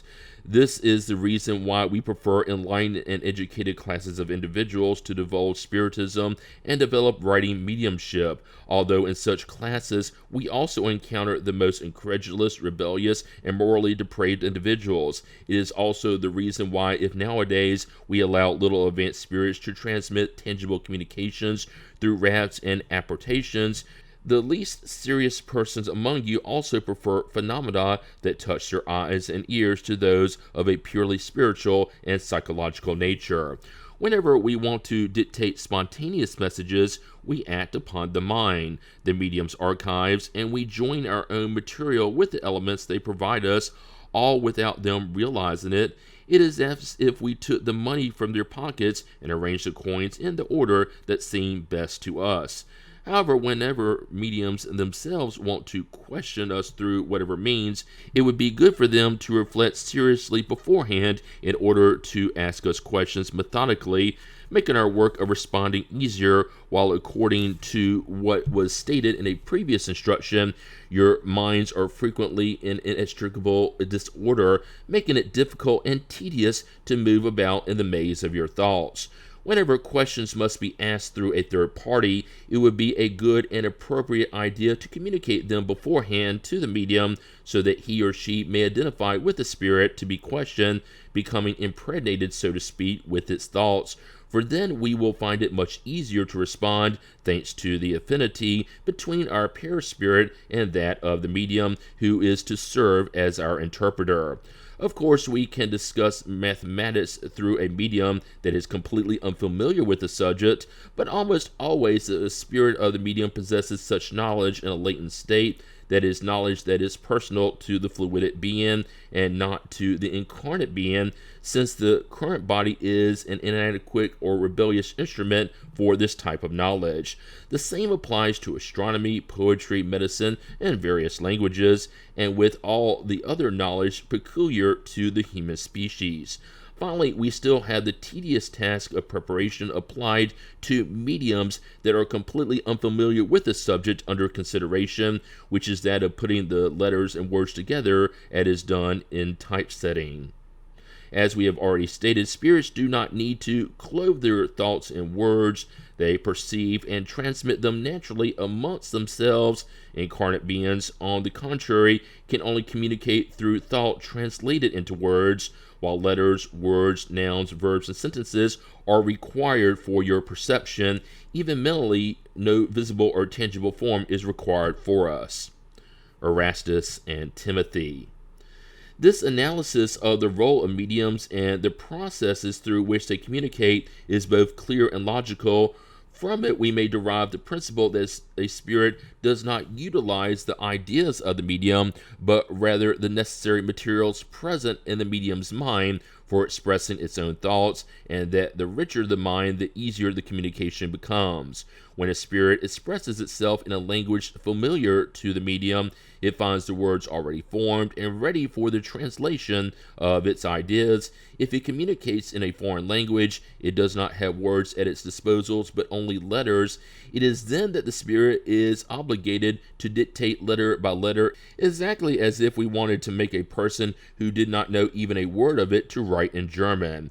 If the medium did not know how to read or write, not even letters would be at the spirit's disposal.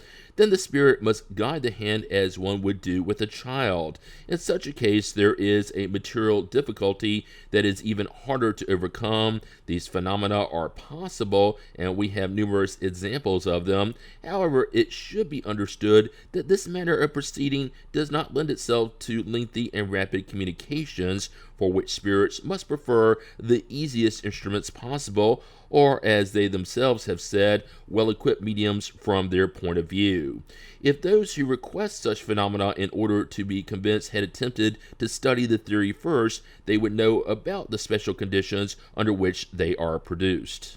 Part 2, Chapter 20, The Medium's Moral Influence. Various questions. Number 1, does the development of mediumship have any relation to the medium's moral development?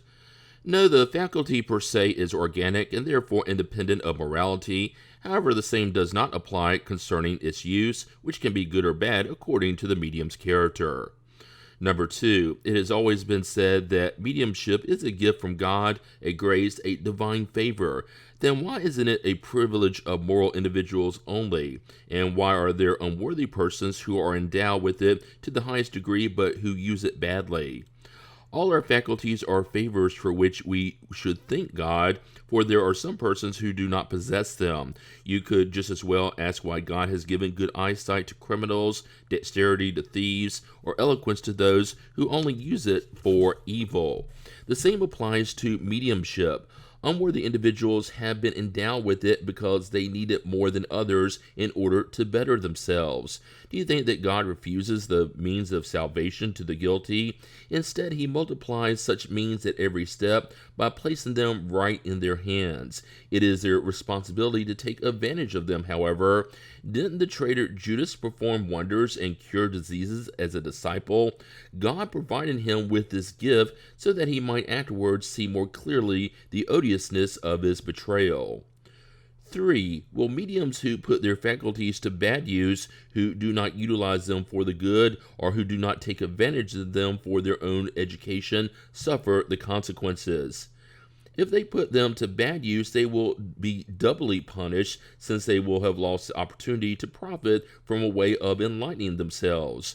A person who sees clearly and stumbles anyway is more culpable than someone who is blind and falls into a ditch.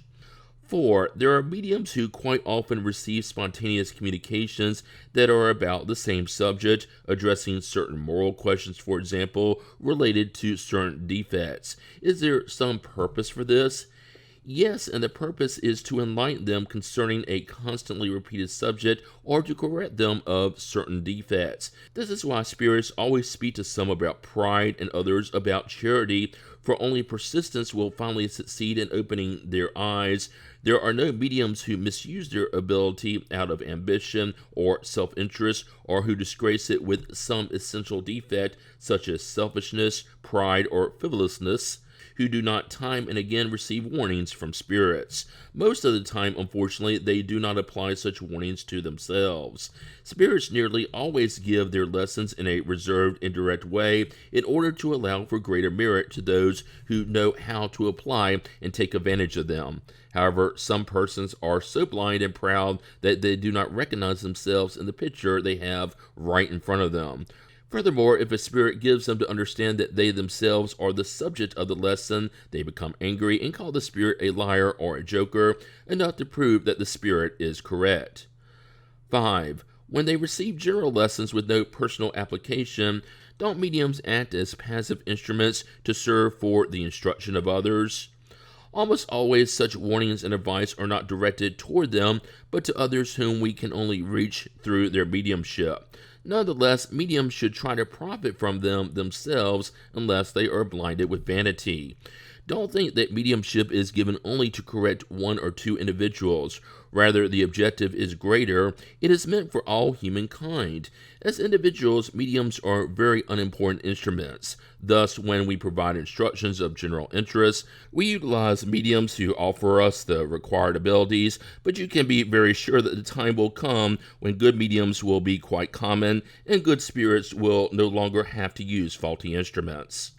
6. If a medium's moral qualities repel less evolved spirits, why do mediums gifted with good qualities transmit erroneous or even crass responses? Do you know all the secrets of their soul? Besides, without being nasty, they can be irresponsible and frivolous instead, and they could also be in need of a lesson in order to warn them. 7. Why do highly evolved spirits allow persons who are gifted with great mediumship abilities and who could do a great deal of good to become instruments of error? Such spirits try to influence them, but when these individuals allow themselves to be drawn onto a path of error, they do not stop them. That is why they use them so reluctantly, for the truth cannot be interpreted with a lie. 8. Is it completely impossible to receive good communications through an imperfect medium? Imperfect mediums can sometimes obtain good communications, since if they have a good faculty, good spirits can use them in the absence of better ones in special circumstances. They do so only temporarily, however, because when they find others who would serve them better, they prefer them. We should point out that when good spirits see that certain mediums cease to be good instruments and, due to their imperfections, start to become prey to deceptive spirits, they nearly always bring about circumstances that reveal their defects, and they keep them away from serious, well-intentioned persons whose good faith might be abused by them. In such cases, whatever their faculties may be, there is nothing to be sorry about. 9. What are the qualities of mediums whom we could regard as perfect? Perfect, alas, you know very well that there is no perfection on the face of the earth. If such were not so, you would not be there. Thus we say good mediums instead, and that is saying much, for they are rare indeed. Perfect mediums would be those whom evil spirits would never dare to try to deceive. However, the best ones are those who are attuned solely to good spirits and who allow themselves to be deceived the least. 10. If they are attuned solely to good spirits, why do these spirits allow them to be deceived? Good spirits allow the best mediums to be deceived, sometimes so they can exercise their judgment and learn to discern truth from falsehood. Besides, no matter how good mediums may be, they are never so perfect that they do not have a weak side that can expose them to being attacked. Such should serve them as a lesson. The erroneous communications they receive from time to time are warnings for them to avoid deeming themselves infallible and becoming proud, because mediums who receive the most noteworthy communications cannot be any more proud of themselves than an organ grinder who only has to turn the crank in order to produce beautiful tunes. 11. What conditions are necessary so that the word of highly evolved spirits comes to us without any alteration? Desire only what is good and avoid selfishness and pride. Both conditions are necessary. 12. If the word of high-order spirits cannot come to us in its purest form except under such difficult conditions, isn't it an obstacle to spreading the truth? No, the light always comes to those who desire to receive it. Those who desire enlightenment must run from darkness, and darkness is to be found in the impurity of the heart. Spirits whom you consider as personifications of morality do not willingly answer those who have a heart stained with pride, greed, and a lack of charity. Therefore, let those who desire enlightenment free themselves of all human vanity and humble their reason before the infinite power of the Creator. This will be the best proof of their sincerity. All are able to fulfill this condition. Even though mediums are merely instruments with regards to execution, they nevertheless exert a large moral influence, because communicating spirits identify with the medium spirit, and for this identification there must be sympathy between them, we might even say an affinity. The soul exerts a kind of attraction or repulsion upon the communicating spirit according to the degree of similarity or dissimilarity between them. Thus, good souls have affinity with good spirits, and bad souls have affinity with bad spirits. From which it follows that the moral qualities of mediums have a capital influence upon the nature of the spirits who communicate through their inner mediation. If mediums are morally lacking, less evolved spirits huddle around them and are always ready to take the place of the good spirits the mediums try to contact. The qualities that attract the preference of good spirits are goodness, benevolence, simplicity of heart, love for one's neighbor, and detachment from material things.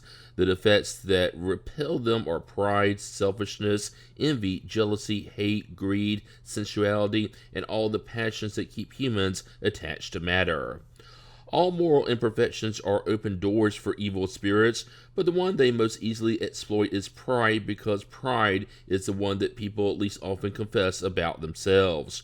Pride has led to the loss of many mediums gifted with the most beautiful faculties, and who, without pride, would have been remarkable and highly useful instruments. As they become prey to deceiving spirits, their faculties were at first twisted and then destroyed, and many saw themselves humiliated by the bitterest disappointments.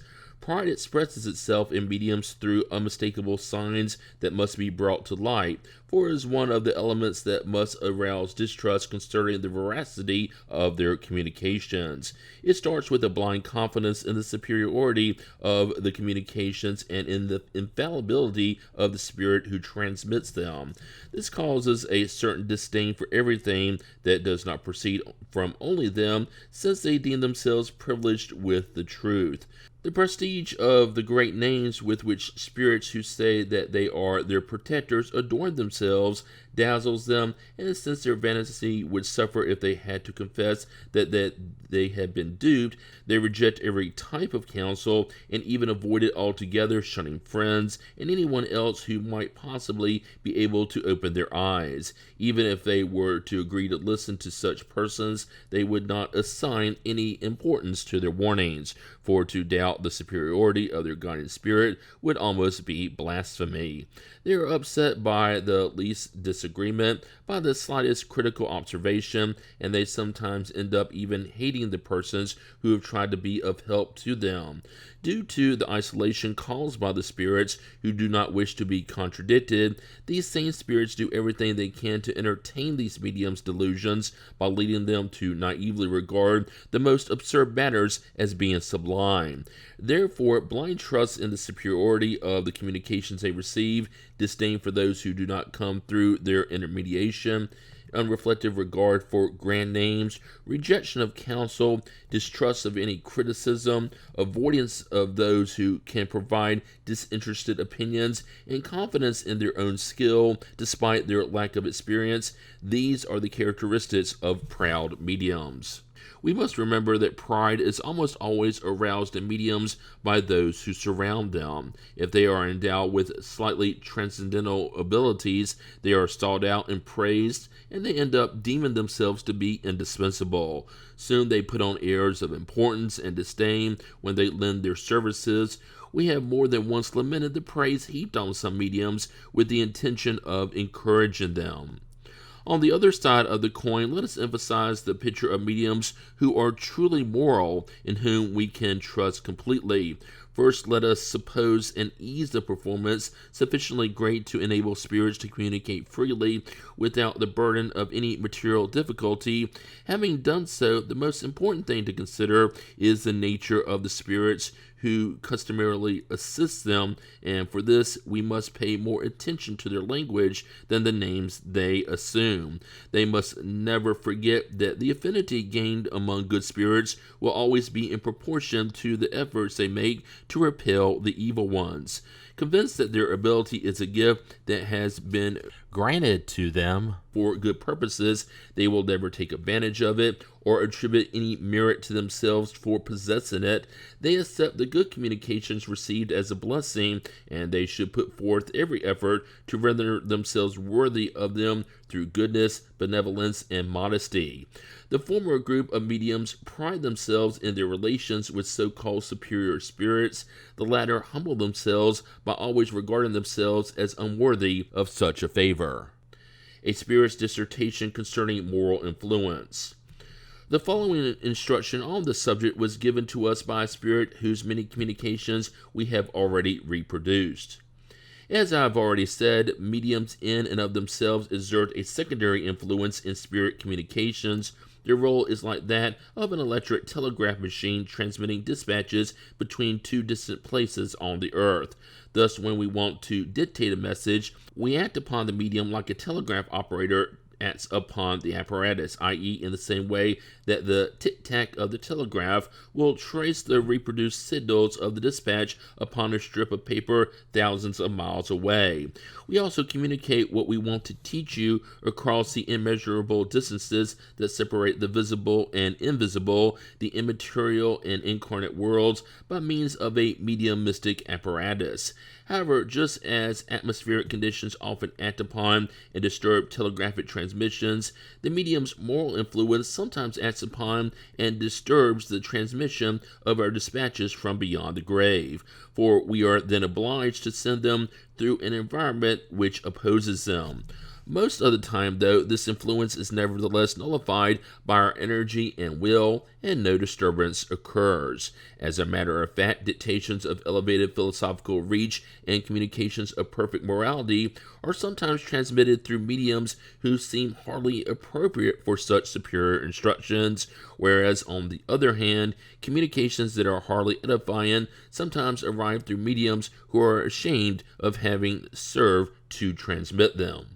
We may affirm as a general rule that similar spirits attract each other and that groups of highly evolved spirits rarely communicate through bad conductors when they have good mediumistic apparatuses at their disposal. In other words, good mediums. Frivolous, little serious mediums therefore summon spirits of the same nature, and that is why their communications are characterized by banality, frivolousness, truncated ideas, and are nearly always heterodoxical, spiritually speaking. Of course, they can and sometimes do say good things, but it is precisely in such cases that one must submit them to a severe and scrupulous examination, because in the midst of good things, certain hypocritical spirits skillfully and calculatedly insinuate imagined facts and lying assertions for the purpose of deceiving good faith listeners. Every equivocal word and sentence must then be eliminated without mercy, retaining only what logic approves or what the doctrine has already taught. Communications of this nature only threaten isolated spiritists and recently formed or unenlightened groups, because in meetings of more advanced and experienced adherents, it is futile for the crow to adorn itself with peacock feathers, since it will always be mercilessly exposed. I will not speak of mediums who enjoy soliciting and receiving obscene communications. Leave them to take pleasure in the fellowship of cynical spirits. Besides, communications of this type require solitude and isolation. In any case, they could never provoke anything but disdain and repugnance among members of philosophical and serious groups. However, where mediums' moral influence truly makes itself felt is when they substitute their own personal ideas for those that spirits attempt to suggest through them, and is felt even more when they draw delusional theories from their own imaginations, which they naively deem to have resulted from an intuitive communication. In this case, there are 1,000 chances to one that it represents nothing more than a reflection of their own personal spirit. A curious occurrence is when the medium's hand sometimes moves mechanically under the impulsion of a secondary or mocking spirit. This is the touchstone against which ardent imagination fall, because led by the ardor of their own ideas and by the artifice of their literary knowledge, these mediums despise the modest dictation of a wise spirit, and forsaking the prey to hunt the shadow, they replaced it with puffed up paraphrase. Another pitfall that these ambitious personalities fall prey to is when, in the absence of the communications that good spirits refuse them, they present their own works as having come from them. Thus, it is necessary that the leaders of groups be gifted with refined tact and rare sagacity in order to discern authentic communications from those which are not, and at the same time not harm those mediums who have allowed themselves to be deluded.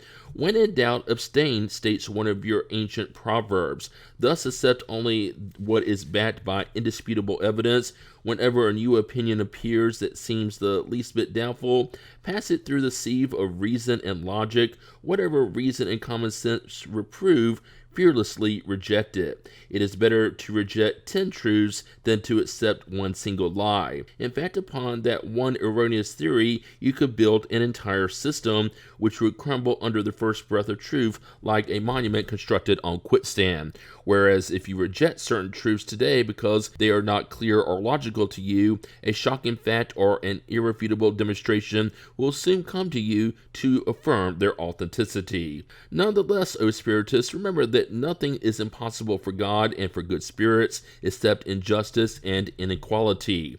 Spiritism has already spread extensively among humankind and has already sufficiently moralized the sincere followers of its doctrine so that the spirits no longer feel obligated to utilize bad instruments or imperfect mediums. Now, if mediums, whoever they may be, become the object of suspicion due to their conduct, their habits, their pride, or their lack of love and charity, reject their communications, there is a serpent hiding in the grass. Thus is my conclusion concerning the moral influence of mediums. Erastus. Part 2, Chapter 21, The Influence of the Surroundings. 1. Do the surroundings in which mediums work exert any influence on the manifestations? All the spirits who surround mediums help them either for good or evil. 2. Can't high-order spirits overcome the ill will of incarnate spirits who serve as their interpreters and also overcome the ill will of other spirits around them? Yes, whenever they deem it useful to do so, and according to the intent of the person who addresses them. We have already said highly evolved spirits can sometimes communicate to provide special assistance despite the imperfection of the medium and the surroundings, but then they remain completely outside such surroundings. 3. Do high-order spirits attempt to bring frivolous meetings back to the field of more serious ideas? High-order spirits do not attend meetings in which their presence would be futile. However, they willingly go to surroundings where there has been little instruction, but where there is true sincerity, even if they only find deficient instruments there. However, they do not go to intellectual environments in which sarcasm reigns. In such cases, it is necessary to impact eyes and ears, the role of rapping and mocking spirits. It is fitting that those who pride themselves on their knowledge be humiliated by spirits who are less knowledgeable and less advanced. 4. Are low-order spirits forbidden from taking part in serious meetings? No, sometimes they are present at them in order to take advantage of the teachings that you receive, but they keep quiet like ignorant listeners during a meeting of scholars. It would be erroneous to believe it necessary to be a medium in order to attract the beings of the invisible world. They are everywhere. They are constantly around us, next to us. They watch and observe us, interfere in our meetings, and follow or avoid us depending on whether we attract or repel them. The mediumistic faculty does not have any influence upon this. Rather, it is simply a means of communication. According to what we have seen concerning the causes of sympathy and antipathy among spirits, we can easily understand that we are surrounded by those who have an affinity with our own spirit, that is, according to our advancement. If we would further consider the moral state of our globe, we would comprehend what kinds of spirits must predominate among discarnate spirits. If we were to regard each nation in particular, we would be able to discern which orders of spirits would be found in it by the dominant character of its citizens and the degree of their moral and humanitarian preoccupations and sentiments. Using this as a starting point, let us imagine a meeting of frivolous and inconsequential individuals who are solely interested in their own pleasures. What kind of spirits would prefer to be amongst them? Surely not highly evolved ones, since our own scholars and philosophers would not waste any of their time in such places. Hence, every time persons meet together, there is amongst them a concealed assembly of spirits who sympathize either with their good qualities or imperfections, aside from all thoughts of evocation. Now, let us suppose that there is a possibility for those persons to communicate with beings from the invisible world through an interpreter, that is, a medium. which spirits will respond to their call. Obviously, the ones who are already there, who are looking for nothing more than a favorable opportunity. If a high-order spirit were evoked during a frivolous meeting, it might answer and even utter some sensible words like a good shepherd who comes to his wandering sheep. However, if it sees that it is being neither understood nor listened to, it will leave as you would do in its place, and the other spirits will have the field free for themselves. A serious meeting is therefore not always sufficient for receiving elevated communications. There are individuals who never smile, and yet their hearts could not be pure. More than anything else, it is the heart that attracts good spirits. No moral condition impedes spirit communication per se, but if our moral conditions are bad, we will communicate with those who are similar to us, who will not waste the opportunity to deceive us, and who will almost always stimulate our prejudices. We can thus see the enormous influence of the surroundings upon the nature of intelligent manifestations. However, this influence does not exert itself as some persons formerly thought it did when the spirit world was still unknown, unlike nowadays, and before the most decisive experiences had cleared up doubts about it. When the communications agree with the way that the participants normally see things, it is not because their opinions have been reflected in the spirit of the medium like in a mirror, but because the spirits are sympathetic with them, whether for good or evil, and share in the same opinion. This is proven by the fact that if they could attract other spirits to communicate with them instead of those who customarily surround them, the same mediums would speak in much different styles and would say things quite removed from their normal opinions and convictions. In sum, the conditions of the surroundings will be better as there is greater moral homogeneity for the good, pure, and more elevated sentiments, and a more sincere desire to learn without preconceived ideas. Part 2, Chapter 22, Mediumship in Animals. Can animals be mediums? This question has been frequently proposed, and certain facts appear to indicate an affirmative response. What have especially given a reason for accepting such a possibility are the noteworthy indications of intelligence in certain trained birds, which seems to guess people's thought in drawing from a pack of cards the ones corresponding precisely to the question posed. We have observed such experiments with special care, and what we have admired most is the skill that had to be developed in order to teach the birds in the first place. We cannot deny that they possess a small dose of relative intelligence, and we must agree that in the circumstances alluded to, their perspicacity might surpass that of many humans, because few persons could boast about being able to do what these birds do. It might even be necessary in a few cases to imagine that they possess a gift of second sight superior to that of the most lucid somnambulists. We know that lucidity is in fact essentially variable and is subject to frequent intermittences, whereas amongst these birds it appears to be permanent and functions with a regularity and precision that could never be found in any somnambulist. In other words, they would never lack it. Most of the experiments that we have witnessed resemble those practiced by stage magicians, and we cannot help but doubt the means employed, particularly the way the cards are prepared. The art of stage magic consists in disguising the sleight of hand, without which the desired effect would not be achieved. However, even when the phenomenon of the birds is reduced to such proportions,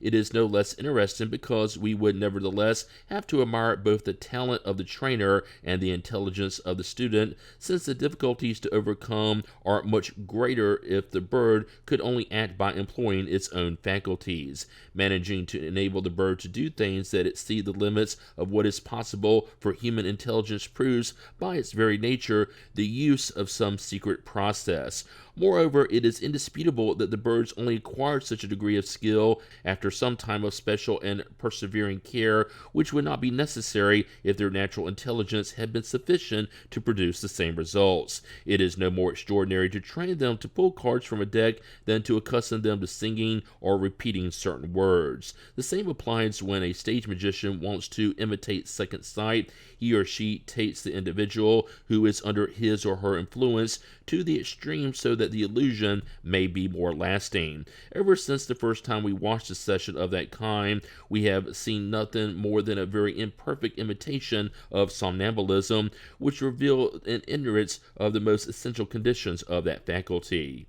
In any case, the above experiments leave the principal question intact, for even though somnambulism can be imitated, that does not negate the actual existence of the faculty, and the imitation of mediumship in the birds proves nothing against the possibility of a similar faculty in them or in other animals. Therefore, what we must determine is whether or not animals are as capable as humans to serve as intermediaries for spirits and their intelligent communications. It would at first seem logical to suppose that a living being that is gifted with a certain degree of intelligence would be more appropriate for such effects than an inert, lifeless object, a table, for example. However, such is not the case.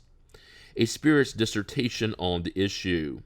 The issue of mediumship in animals is fully resolved in the following dissertation given by one of the spirits, whose profundity and sagacity may be appreciated in the many quotations that we have already cited. To better appreciate the value of his comments, it is essential that we recall his previous explanation in number 225 above concerning the role of mediums in the transmission of communications. The following communication was given at the Parisian Society for Spiritist Studies following a discussion on the matter. Today I shall address the issue of mediumship in animals, which has been brought up and argued by one of your most avid members in virtue of the maxim, the one who can do the most can do the least. He believes that we should be able to mediumize birds and other animals, using them to communicate with the human species. It is what you call in philosophy, and more particularly in logic, purely and simply a sophism. He has said, since spirits can animalize inert matter such as a table, a chair, or a piano, they should with more reason be able to animalize already animated matter, especially birds. Nevertheless, this is not and cannot be the case with the normal laws of spiritism. First, let us consider things for a moment. What is a medium? A medium is the individual being who serves as an intermediary for spirits so that they can easily communicate with humans, i.e. incarnate spirits. Therefore, without a medium, there can be no tangible, mental, written, physical, or any other type of communication. There is a principle that I am sure all spiritists accept. Similars act through similars and like their similars. Well, what are the similars of spirits if not incarnate or discarnate spirits?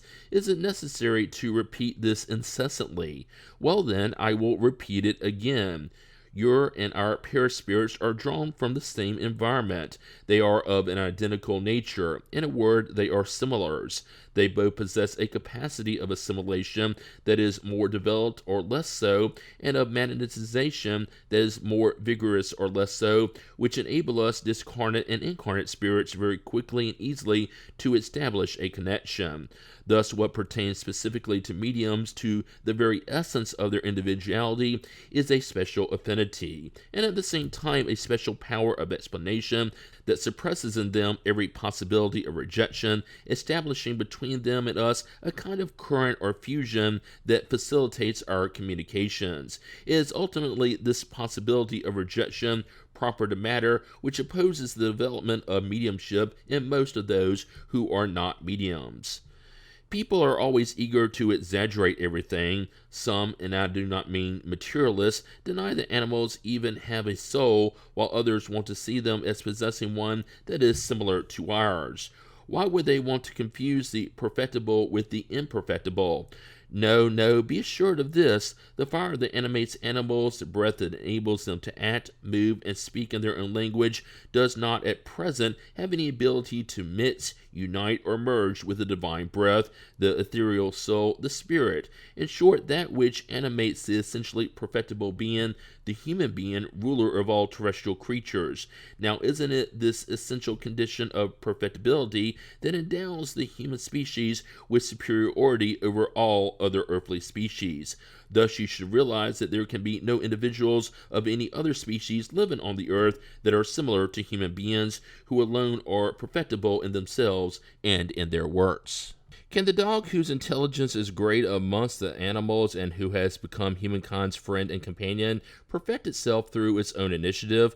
No one would dare affirm such to be the case, for dogs do not enable other dogs to progress, and the most well-trained among them have all been trained by their owner. For hundreds of thousands of years, beavers have constructed their lodge upon the water, always with the same proportions and according to an invariable system. Nightingales and swallows have never built their nests differently than their ancestors did. A sparrow's nest before the flood would have been the same as a sparrow's nest nowadays, made under the same conditions and by the same system of interweaving grasses and sticks gathered in springtime, the season of love.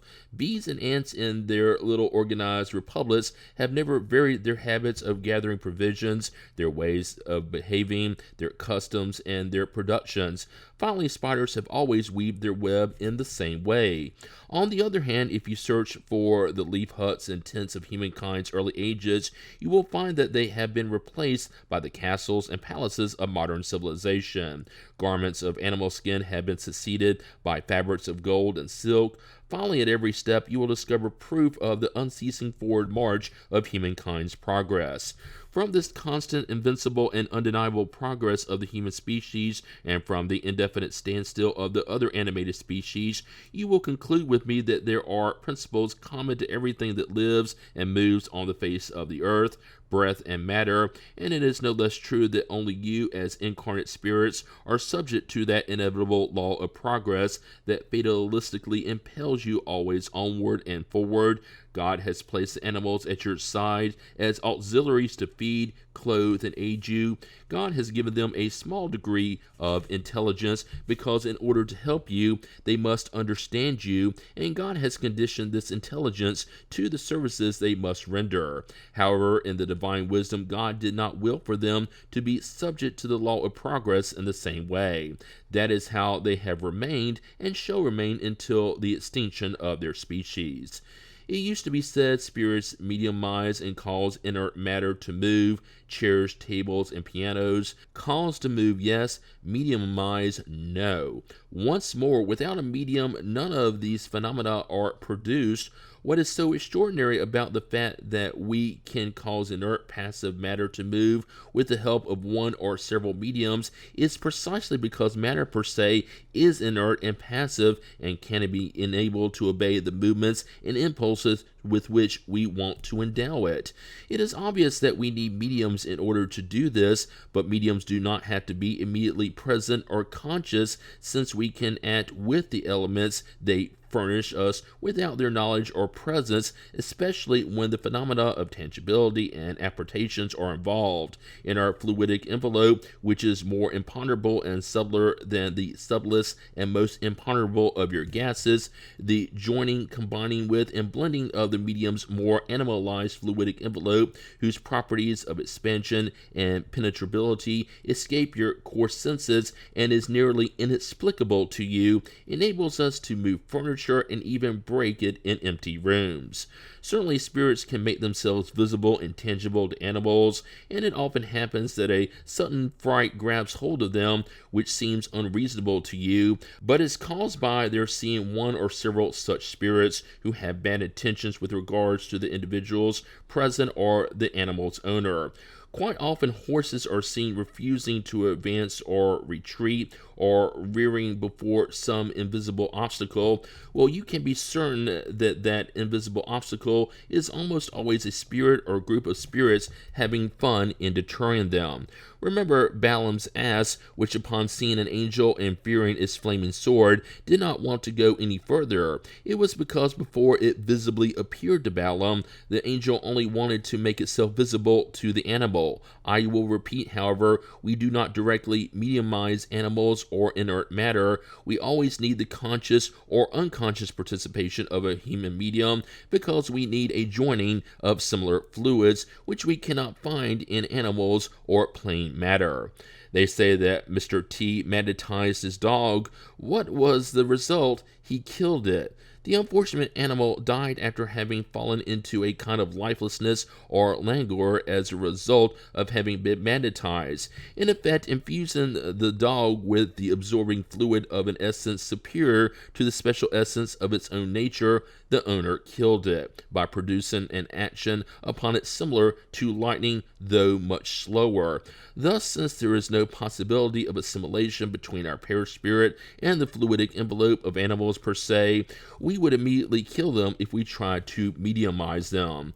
Having established this point, I perfectly recognize the existence of diverse aptitudes among animals, that certain feelings and passions identical to human feelings and passions develop in them, that they are sensitive and grateful, vengeful and rancorous, according to the good or bad treatment they receive. God, in doing nothing incompletely, has given domestic animals, humankind's companions and servants, the qualities of sociability that are completely lacking in animals that live in the wild. However, between that fact and their ability to serve as intermediaries for the transmission of spirit's thoughts, there is an abyss, the difference of natures. You know that we draw from the medium's brain the elements required to give our thought a form that is sensible and perceptible to you, and that it is with the help of his or her own material that the medium translates our thoughts into common language. Very well, what elements would we find in the brain of an animal? Would there be words, letters, and certain symbols similar to those that we find in even the least intelligent human? Nevertheless, you will say that animals comprehend human thought and can even divine it. Yes, trained animals comprehend certain thoughts, but have you ever happened to see them reproduce it? No. Thus, we must conclude that animals cannot serve as interpreters. To summarize, mediumistic phenomena cannot be produced without the conscious or unconscious participation of mediums, and it is only among incarnates who are spirits as we are that we find those who can serve us as mediums. As for teaching dogs, birds, and other animals to perform this or that service, that is your business and not ours. Erastus. The September 1861 issue of Revue Spirite provides detailed explanations concerning a process used by trainers of learned birds, which enables the birds to draw from a deck of cards the ones required. Aura. Part 2, Chapter 23, Obsession.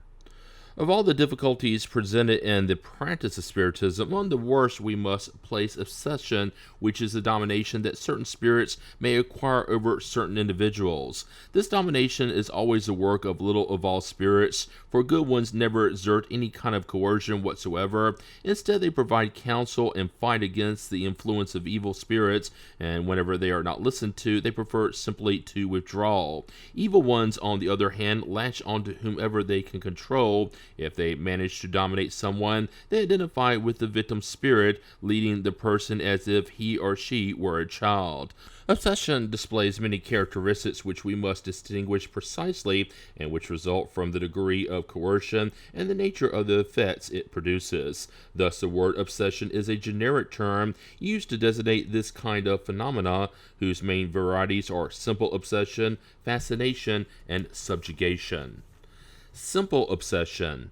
Simple obsession occurs when malevolent spirits impose themselves upon mediums, interfere against their will in the communications they receive, impede them from communicating with other spirits, and substitute themselves for those who are evoked. No mediums are obsessed by the simple fact of being deceived by a lying spirit, because the best mediums are subject to deception, especially in the beginning when they still lack experience, just as among us the most honest individuals may be deceived by swindlers. Hence, one may be deceived without being obsessed. Instead, obsession consists in the tenacity of a spirit from which the victim cannot break free. In simple obsession, mediums know perfectly well that they are dealing with a deceptive spirit who does not in any way disguise or cloak its evil intentions and its desire to cause trouble. These mediums easily recognize the deceit, and since they are on the alert, they are rarely fooled. Thus, this form of obsession is only unpleasant and only has the inconvenience of making communications difficult with serious spirits or those we are fond of. We can include in this category cases of physical obsession, which consists in noisy and obstinate manifestations of certain spirits who spontaneously produce raps and other sounds. Concerning this phenomena, we refer the reader back to the chapter Spontaneous Physical Manifestations, number 82. Fascination. Fascination has much more serious consequences. It refers to a delusion created directly by a spirit in the thought of a medium, which in certain manner paralyzes his or her capacity to judge the quality of the communications. Fascinated mediums do not believe themselves to be deceived. These spirits manage to inspire them with a blind confidence that prevents them from realizing the deception and comprehending the absurdity of what they write, even when it jumps out at the eyes of everyone else. The delusion can reach the point to where it causes them to consider the most ridiculous language as sublime. Those who think that this type of obsession can only touch simple, ignorant, and senseless persons are mistaken. The most refined, educated, and otherwise intelligent individuals are not at all exempt from this kind of delusion, which proves that we are addressing an aberration produced by an outside cause whose influence dominates them. We have stated that the consequences of fascination are very serious. What happens is that, thanks to the delusion that results from it, these spirits guide the victims whom they have managed to dominate as if they were blind, and they can lead them to accept the most absurd doctrines and erroneous theories as being the sole expression of truth. Moreover, they can incite them to foolish, compromising, and even dangerous acts. One can easily and fully comprehend the difference between simple obsession and fascination. One can also understand that the spirits who produce these two types must differ from each other in character. In the former, spirits who attach themselves to mediums only inconvenience them by their tenacity, from which the mediums try to break free. It is much different in the latter, for in order to achieve their purposes, such spirits must be skillful, cunning, and deeply hypocritical, since they can only succeed at being deceptive if they impose themselves by wearing a mask and putting on a false appearance of virtue.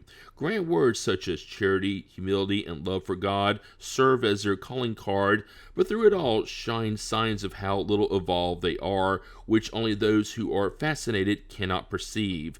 That is why these spirits dread, more than anything else, persons who see things clearly. Their tactic is nearly always that of inspiring their mediums to avoid whoever might open their eyes. Thus, by avoiding any contradiction, they are always certain to be in the right. Subjugation. Subjugation is a constriction that causes its victim's will to become paralyzed, making them act in spite of themselves. In other words, they find themselves under true bondage. Subjugation can be either mental or physical. In the former, those who are subjugated are led to make frequently absurd and compromising decisions, which under a kind of delusion they can regard as sane. It is a type of fascination. In the latter, the spirit acts upon the physical organs to produce involuntary movements. In writing mediums, it produces an incessant need to write even at inopportune times. We have seen subjugated mediums who, in the absence of a pen or pencil, pretend to write with their finger, and they could even be seen on the street writing on doors and walls. Corporeal subjugation sometimes goes as far as to lead the medium to commit the most ridiculous acts. We know of a man, neither young nor handsome, who was dominated by an obsession of this nature. He was coerced by an irresistible force to fall on his knees before a young woman in whom he had no interest and to ask her to marry him. At other times, he felt a strong presence in his back and in the curves of his legs that, in spite of his resistance, caused him to kneel and kiss the earth in public places in the midst of a crowd. He was regarded as crazy by those who knew him, but we are absolutely convinced that he was not, for he was fully conscious of the ridiculous things he did against his will. He suffered from it terribly. Formerly, the dominion exerted by evil spirits was called possession, when their influence reached the point of producing an aberration of the human faculties. For us, possession would be synonymous with subjugation. However, we have not adopted the term possession for two reasons. First, it implies a belief in the existence of beings who were created for evil and forever turned to it, whereas in reality they are only beings who are at different stages of imperfection and who are susceptible to improving themselves. Second, it also implies the idea of the body being taken over by a foreign spirit, a kind of cohabitation, whereas there is actually only coercion. The word subjugation expresses the idea perfectly. Thus, for us, there are no possessed individuals in the ordinary sense of the word, but only obsessed, fascinated, and subjugated ones. Causes of obsession.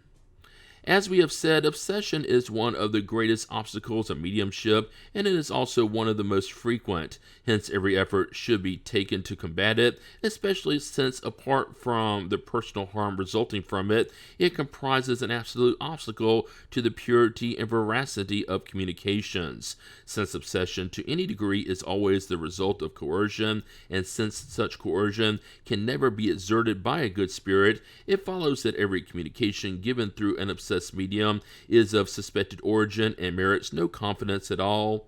If perchance something good may be found in it, it is necessary to keep it and reject everything else that displays the least reason for doubt. Obsession is recognized by the following characteristics.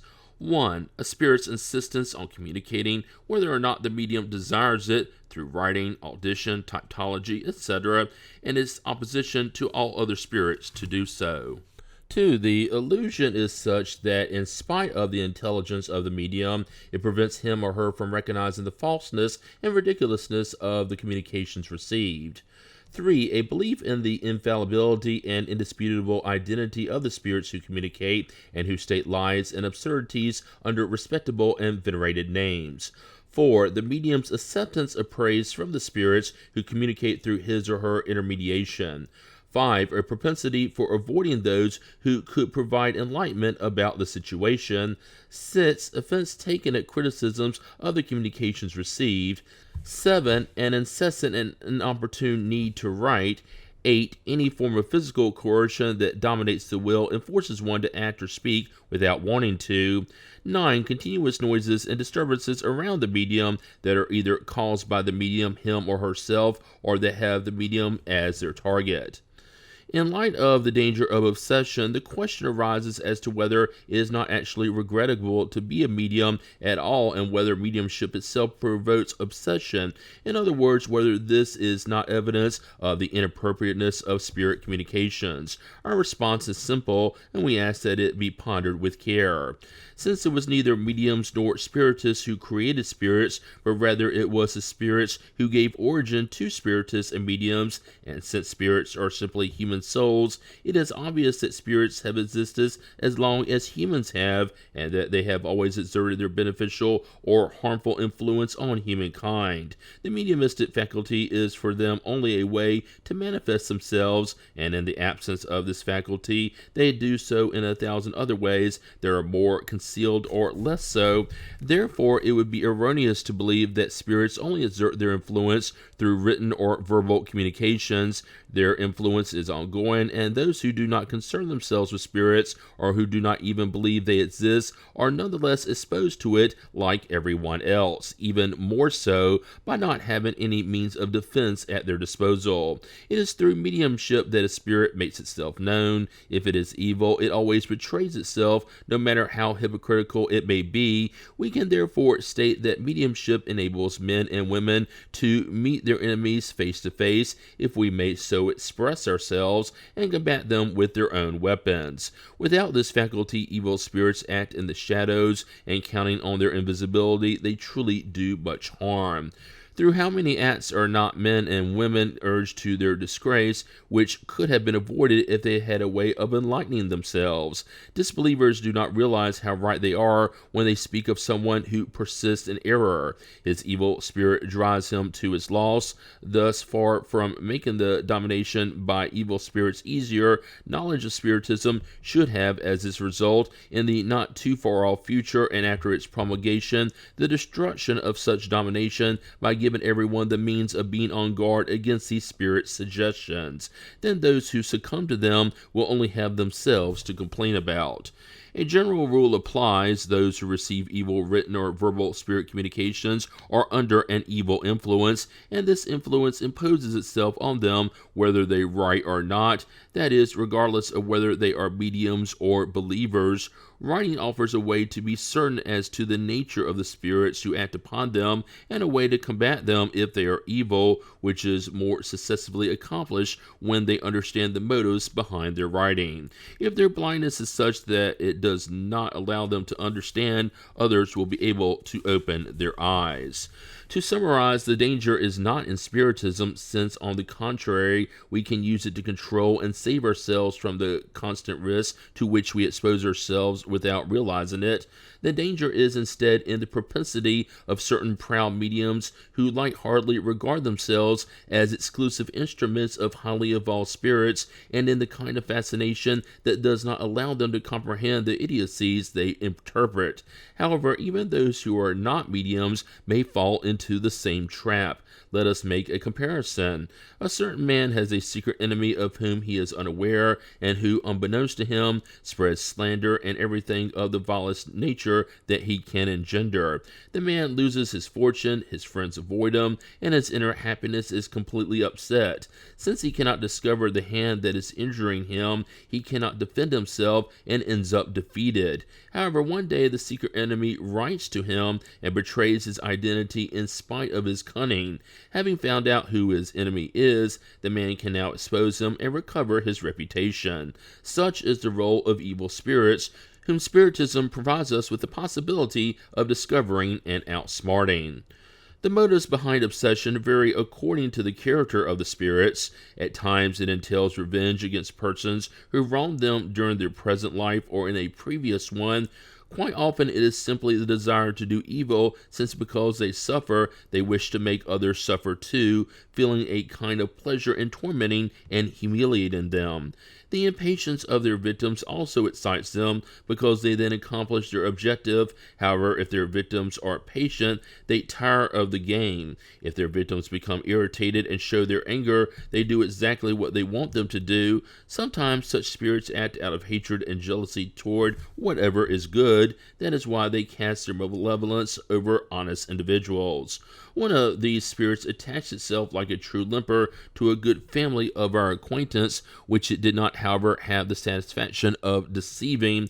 When questioned as to the motive for its attacks against such good folk, instead of latching onto individuals like itself, it responded, "They do not give me anything to be envious of." Others are driven by sheer cowardice, taking advantage of the mental weakness of certain persons whom they know to be incapable of offering any resistance. One of these, who subjugated a boy of rather low intelligence, responded to us concerning the reason for its choice. "I feel a need to torment someone. A sensible person would repel me. I have attached myself to a lame brain who cannot resist." There are obsessing spirits who are not evil, who are even quite good, but are dominated by the pride of false wisdom. They have their opinions and their own theories about the sciences, social economics, morality, religion, and philosophy. They wish to impose their opinion, and to do so they seek out mediums that are sufficiently credulous to accept them with closed eyes, fascinating them to the degree that they can no longer distinguish between truth and falsehood. These are the most dangerous, for they do not vacillate in their sophistry and can impose the most ridiculous utopian ideas. Since they are fully knowledgeable of the prestige of famous names, they have no scruples about impersonating them, and do not even balk before the sacrilege of calling themselves Jesus, the Virgin Mary, or some venerated saint. They try to delude their victims by using pompous language that is more pretentious than profound, full of technical terms and highlighted with grandiose words such as charity and morality. They avoid giving evil counsels because they know that they would be rejected. Hence, those whom they deceive always defend them, affirming, "You can see very well that they have said nothing evil." However, for such spirits, morality is merely a passport. It is the least of their concerns. What they want more than anything else is to dominate and impose their ideas, no matter how truly absurd they are. Theorizing spirits are nearly always scribblers, which is why they seek out mediums who write easily, attempting to make them their tamed and especially enthusiastic instruments through fascination. Such spirits are generally verbose and very prolix, seeking to make up for a lack of quality through quantity. They take pleasure in dictating to their interpreters voluminous, indigestible, and very often barely intelligible writings, which fortunately have a side effect, the material impossibility of being read by the masses. Truly high-order spirits are frugal with words, saying much in only a few lines. Prodigious facility could always be regarded with suspicion. One can never be too prudent when dealing with the publication of such writings. The utopian ideas and eccentricities that usually abound in them, and which violate common sense, elicit a very disagreeable impression in the novices who are taken in by them, giving them an erroneous idea about Spiritism. They also serve as weapons for adversaries to ridicule it. Among such publications are those that, without being evil and without being characterized as obsession, can nevertheless be considered as imprudent, untimely, and incompetent. It frequently happens that a certain medium can only communicate with one particular spirit who connects itself with him or her and responds on behalf of other spirits. This does not always represent an obsession, since it may result from such a medium's lack of flexibility and from a special affinity on his or her part with this or that spirit. Obsession per se only exists when a spirit imposes itself and willingly drives others away, which is never done by a good spirit. Normally, spirits who latch onto mediums in order to dominate them do not bear up under a critical examination of their communications. When they see that such communications are not blindly accepted, but are submitted to discussion, they do not leave their mediums. Instead, they suggest the thought to them that they should avoid others, and quite often they order them to do so. All mediums who feel offended at criticisms of their communications are in fact echoing the spirit dominating them, and such a spirit cannot be good, since it inspires them with the illogical thought of rejecting scrutiny. It is always harmful to mediums to isolate themselves because there is no control mechanism for their communications. They should not only receive clarifications from third parties, but should also study all forms of communication in order to compare them. By limiting themselves to those they receive, no matter how good they may seem, they remain exposed to being deceived as to their true value. They should also consider the fact that they cannot know everything, and that they always go round and round within the same circle of ideas. See number 192, Exclusive Mediums. Means of combating obsession. The means of combating obsession vary depending on the characteristics in which it appears. There is no real danger for all mediums who are good and convinced that they are dealing with a deceiving spirit, which is the case in simple obsession. It is nothing more to them than a disagreeable situation. However, precisely by being disagreeable, such spirits have one more reason to persecute their victims in order to humiliate them. Two essential measures must be taken by mediums in such a case: prove to the spirit that they have not been fooled by it, and that it is impossible that they will allow themselves to be fooled. Second, tire its patience by showing it that they have more patience than it has. When it is convinced that it is wasting its time, it will end up withdrawing, just as in the case of inopportune individuals when no one will listen to them. Nonetheless, this is not always enough, and such spirits can linger for a long time. There are some who are so tenacious that months and years mean little to them. Furthermore, mediums must fervently appeal to their guardian angel and the good spirits with whom they have affinity, praying for their assistance. As for the obsessing spirit, no matter how evil it may be, it is necessary to deal with it strictly, but at the same time benevolently, overcoming it with goodness and praying for it. If it is a truly wicked spirit, it will at first laugh at all this, but perseveringly submitted to a process of moralization, it will end up amending itself. It is a conversion to be undertaken, and often painful, difficult task, but whose merit is in its very difficulty, and when it has been well performed, it always brings the satisfaction of having fulfilled a duty of charity, and frequently of having a lost soul back to the path of goodness. It is also worthwhile to suspend written communications when we realize that they proceed from an evil spirit who does not want to see reason in order not to give it the pleasure of being heard. In certain cases, it may even be worthwhile to stop writing altogether for some time, depending on the particular circumstances. However, if writing mediums can thus avoid such conversations by abstaining from writing, the same cannot be said of hearing mediums, whom obsessing spirits sometimes persecute at every instance. inconsistent with gross and obscene blathering, and who do not have the option of plugging their ears. Moreover, we must realize that certain individuals are actually entertained by the trivial language of this type of spirit, who encourages and provokes them to laugh at its silliness rather than imposing silence upon it and guiding it morally. Our counsels cannot be applied to those who want to drown themselves. Therefore, in simple obsession, there is only annoyance and no real danger to all mediums who do not allow themselves to be deceived, since they cannot be misled. However, precisely the opposite occurs with fascination, for then the domination of these spirits over their victims is limitless. The only thing to do is to convince their victims that they have been deceived and to regress their obsession to the degree of simple obsession.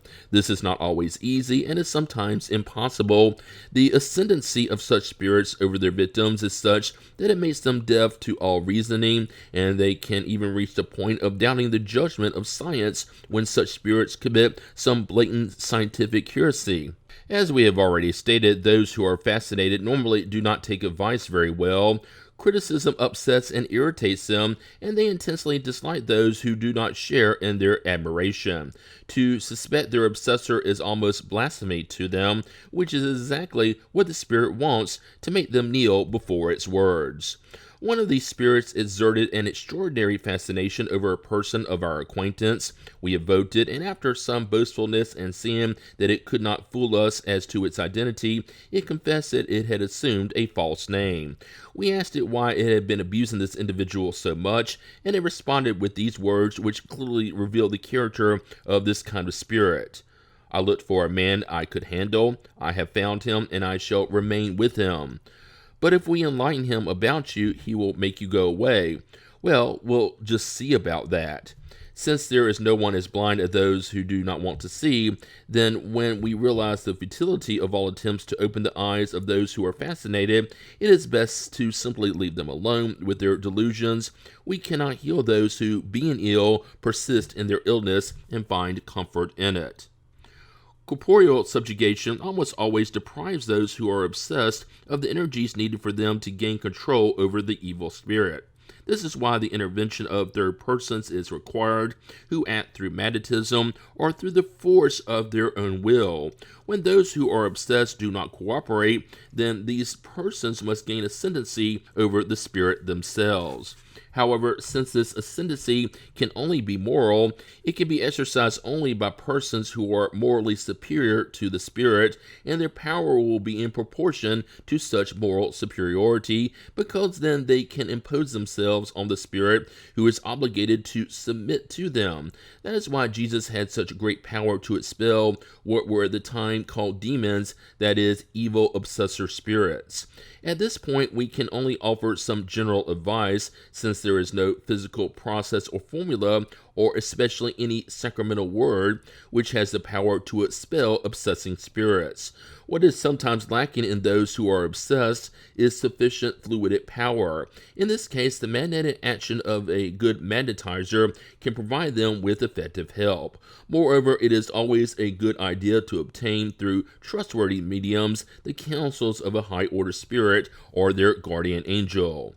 The moral imperfections of those who are obsessed are frequently an obstacle to their liberation. Following is a noteworthy example that may serve as a bit of instruction for everybody. For several years, a group of sisters had been the victims of very unpleasant acts of depredation. Their clothes were constantly being scattered throughout the house, even in the ceiling, and were shredded, cut, and poked full of holes, no matter how careful the sisters were in keeping them locked up. Since these ladies were isolated in a small provincial town, they had never even heard of Spiritism. The first idea to occur to them was naturally to believe that they were being victimized by pranksters, but the incidents persisted, and the precautions they took led them to give up on that idea. Only after quite some time, and thanks to a few references, they were directed to us to try to determine the cause of the disturbances and if there was any possible remedy for putting an end to them. The cause was obvious, but the remedy was very difficult. The spirit who was manifesting itself was obviously malevolent, Upon being evoked, it displayed great perversity and was inaccessible to good sentiments. However, prayer seemed to exert a good influence on it, but after a short break, the depredations began once again. A high-order spirit then provided this advice. The best thing for these ladies to do is to pray to their protector spirits not to abandon them, and I have no better advice to give them than to delve into their own consciences and come to terms with themselves as to whether they have always practiced love and charity toward their neighbor. I do not mean the kind of charity that is doled out, but charity of speech, because unfortunately they do not know how to hold their tongues, and therefore they do not justify their desires to be free of their tormentor by pious acts. They truly love to speak ill of their neighbor, and the spirit who is obsessing them is taking his revenge, for during his life he had been a scapegoat for them. They only need to probe their memory, and they will soon discover whom they are dealing with. However, if they resolve to mend their ways, their guardian angels will return to them, and their presence alone will be sufficient to drive off the evil spirit who has attached itself to one of them in particular, because her guardian angel has withdrawn from her due to her reprehensible acts and her evil thoughts. They must pray fervently for those who suffer, and above all, they must practice the virtues that God recommends to all according to their situation. Upon commenting that these words seem to us to be a bit severe and that perhaps they should be toned down before transmitting them, the spirit added, "I must say what I must say because these ladies are accustomed to believing that they are doing no harm with their tongue, when in fact they are doing great harm. Thus it has been necessary for the spirit to shock them in such a way as to serve as a warning. This resulted in a far-reaching instruction in affirming that moral imperfections may give access to obsessor spirits, and that the surest way of getting rid of them is to attract good spirits through moral deeds. Good spirits are naturally more powerful than evil ones, and their will is sufficient to repel them, but they only answer those who help themselves by making efforts to improve. Otherwise, they stay away and leave the field free for evil spirits, who thus become instruments of punishment. Good spirits allow them to act for this purpose. However, we must avoid attributing to the direct action of spirits all our troubles, which are usually the result of our own carelessness and lack of foresight.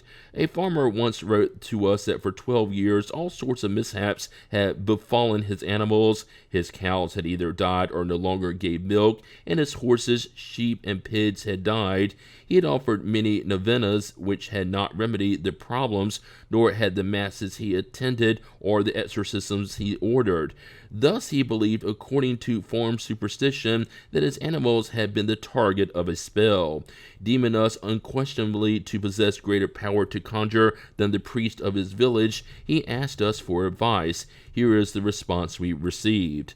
The death or sickness of this man's animal stems from his infected stables, which he has not cleaned because it would cost too much. We shall close this chapter with the Spirit's responses to a few other questions that will support what we have stated.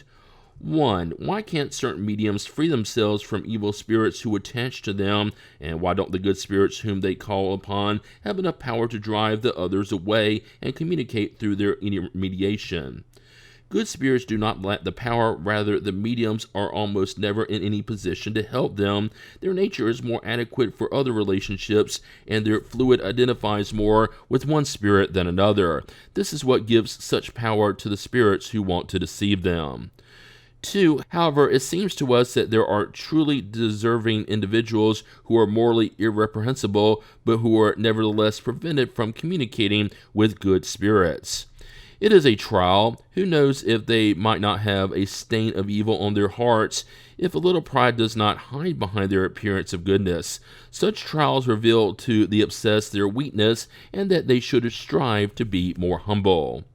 Is there anyone on the whole earth whom you can call perfect? Those who seem to possess all the appearances of virtue can still have many secret defects, an old leaven of imperfection. Thus, for example, you say that some particular man does not practice any evil, that he is loyal in all his social relationships, and that he is a good and worthy individual.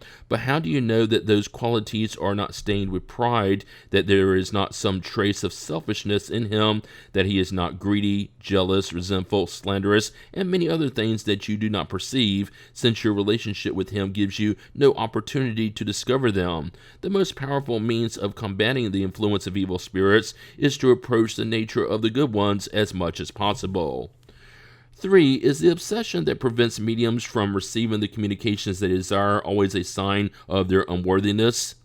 I did not say that it is a sign of unworthiness, but that there can be obstacles to certain communications. They must endeavor to overcome such obstacles, which are to be found within themselves. If they do not, their prayers and supplications will do nothing.